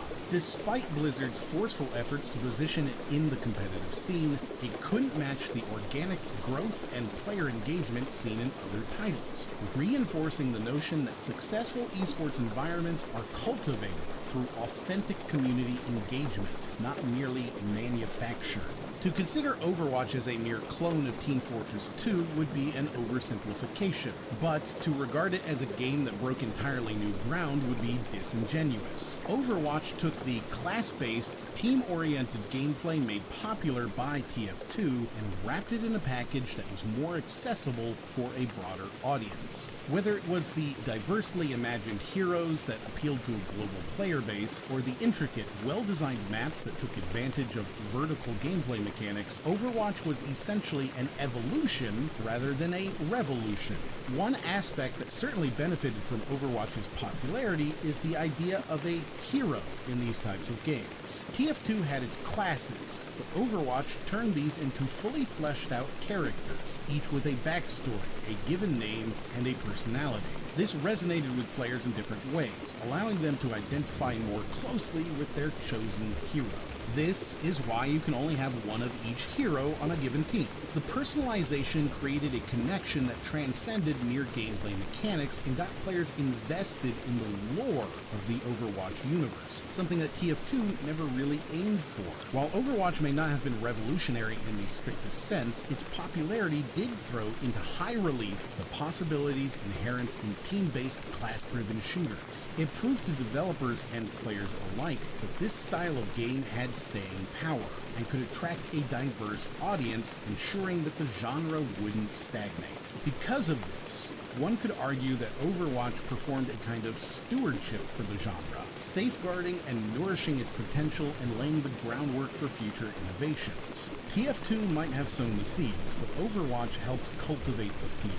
Despite its trailblazing success, I should note the perplexing decision by Activision to essentially destabilize Overwatch's competitive scene with the announcement of Overwatch 2. While sequels are hardly new in the gaming world, this move seemed to serve no other purpose than to convert a population of paid players into an ongoing stream of paying players. It's a case study in how not to handle a sequel in a genre that thrives on consistency and balance, and it diluted the focus of a game that had built its brand on being tightly focused and fiercely competitive. The remarkable thing about Undertale is that it lets you resolve conflicts through non-violent means. In an era where the spectacle of visuals and the thrill of combat often overshadowed narrative and choice, Undertale shifted focus. Combat encounters could be manipulated in such a way that allowed for peaceful resolutions. You could talk your way out of a fight, offer a compliment, or even engage in a jokey interaction. This approach resonated with players weary of hack-and-slash dynamics and those looking for a different type of challenge, a moral or ethical one. And the shift in focus wasn't trivial. It was a pointed critique of a genre that often emphasizes combat as the primary or even sole method of interaction. Now, Undertale's non-violent path wasn't just a narrative alternative, but also a mechanical one, forcing players to understand the unique personalities of each enemy to spare them effectively. Your interaction with the game's codes and mechanics, as well as your emotional investment in the characters, becomes far more complex. This blurring of lines between game mechanics and narrative content became an example for many games that followed, whether consciously inspired by Undertale or not. It established that story elements could be deeply integrated into gameplay mechanics in a meaningful way, allowing for a richer, more nuanced gaming experience. A rarely acknowledged but critical aspect of Undertale's design is its meta-commentary on player agency and the act of playing a video game itself. This game records your choices, even after you've restarted, offering you new dialogue and altering the experience based on your previous actions. This serves as an implicit commentary on the linearity and artificiality of many video games that allow you to simply restart and choose differently with no consequences. In doing so, Undertale directly engaged with the concept of save scumming and replaying games to get the, quote, best ending. turning these mechanics into both a narrative and moral choice for the player.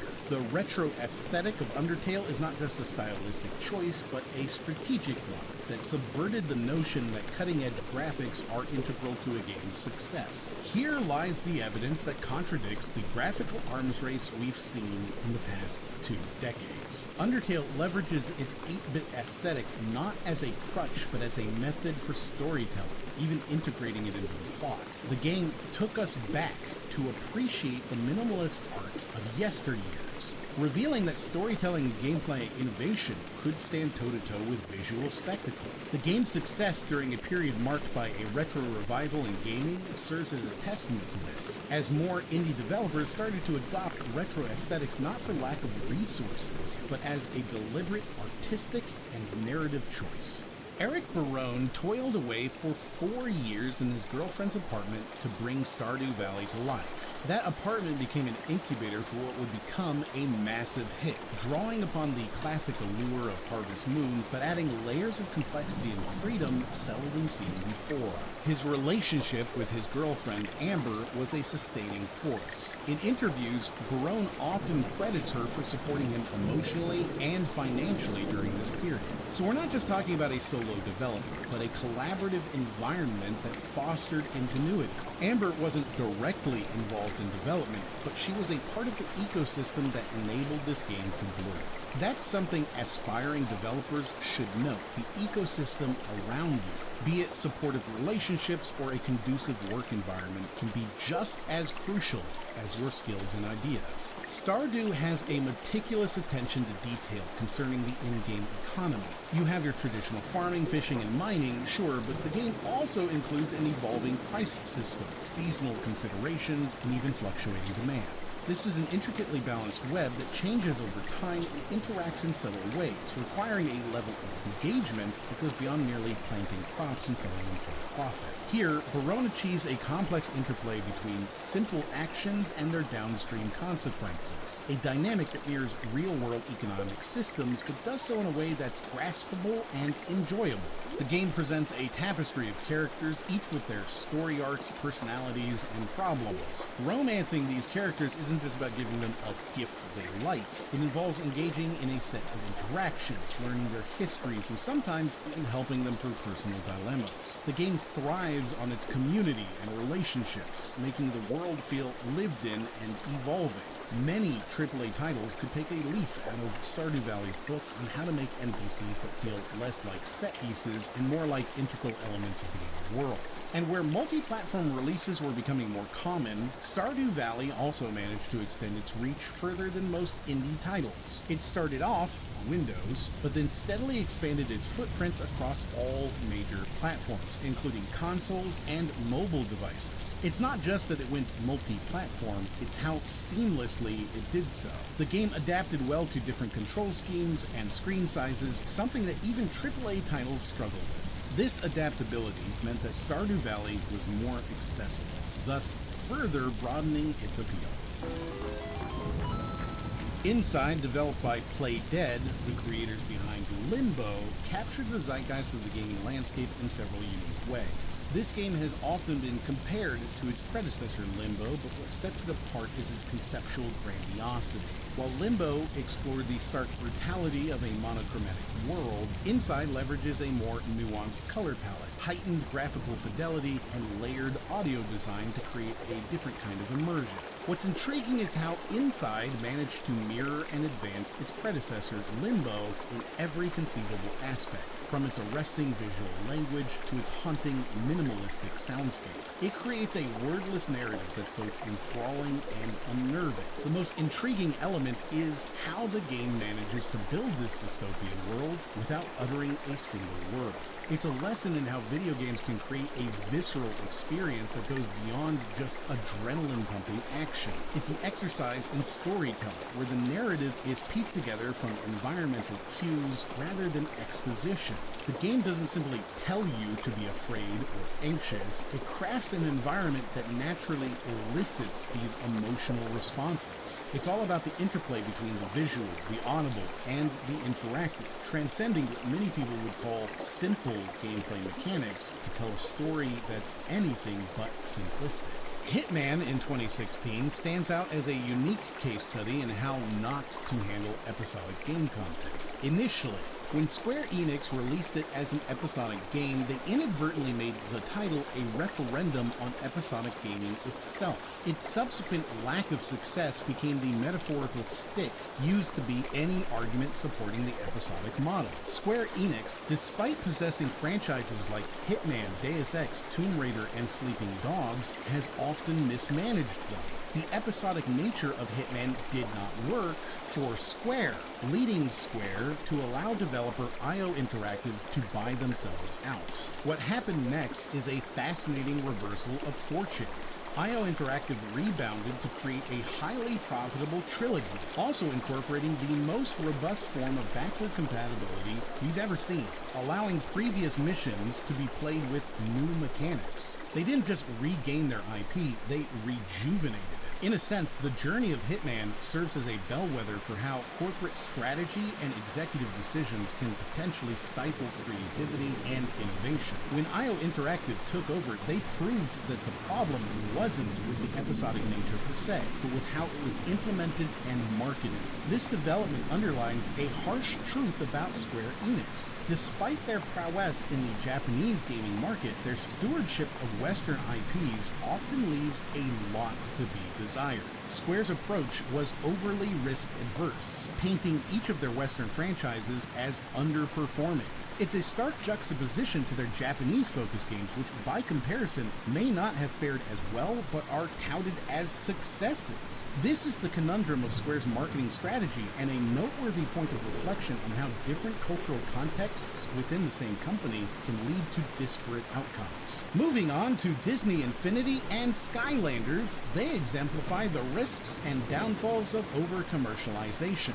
These games didn't just represent a fad, they were the culmination of a decade-long push to integrate physical merchandise with interactive media. These franchises brought physical toys into the gaming space, a unique bridge between two different forms of play. While their initial entry into the market showed promise, the requirement for an ever-expanding collection of toys became burdensome for consumers. Over time, this blend of physical and digital began to wane. Even Nintendo's Amiibos, which benefited from a massive pre-existing fan base, couldn't escape the pitfalls of this model entirely. Fast forward to today, every gamer's shelf is populated with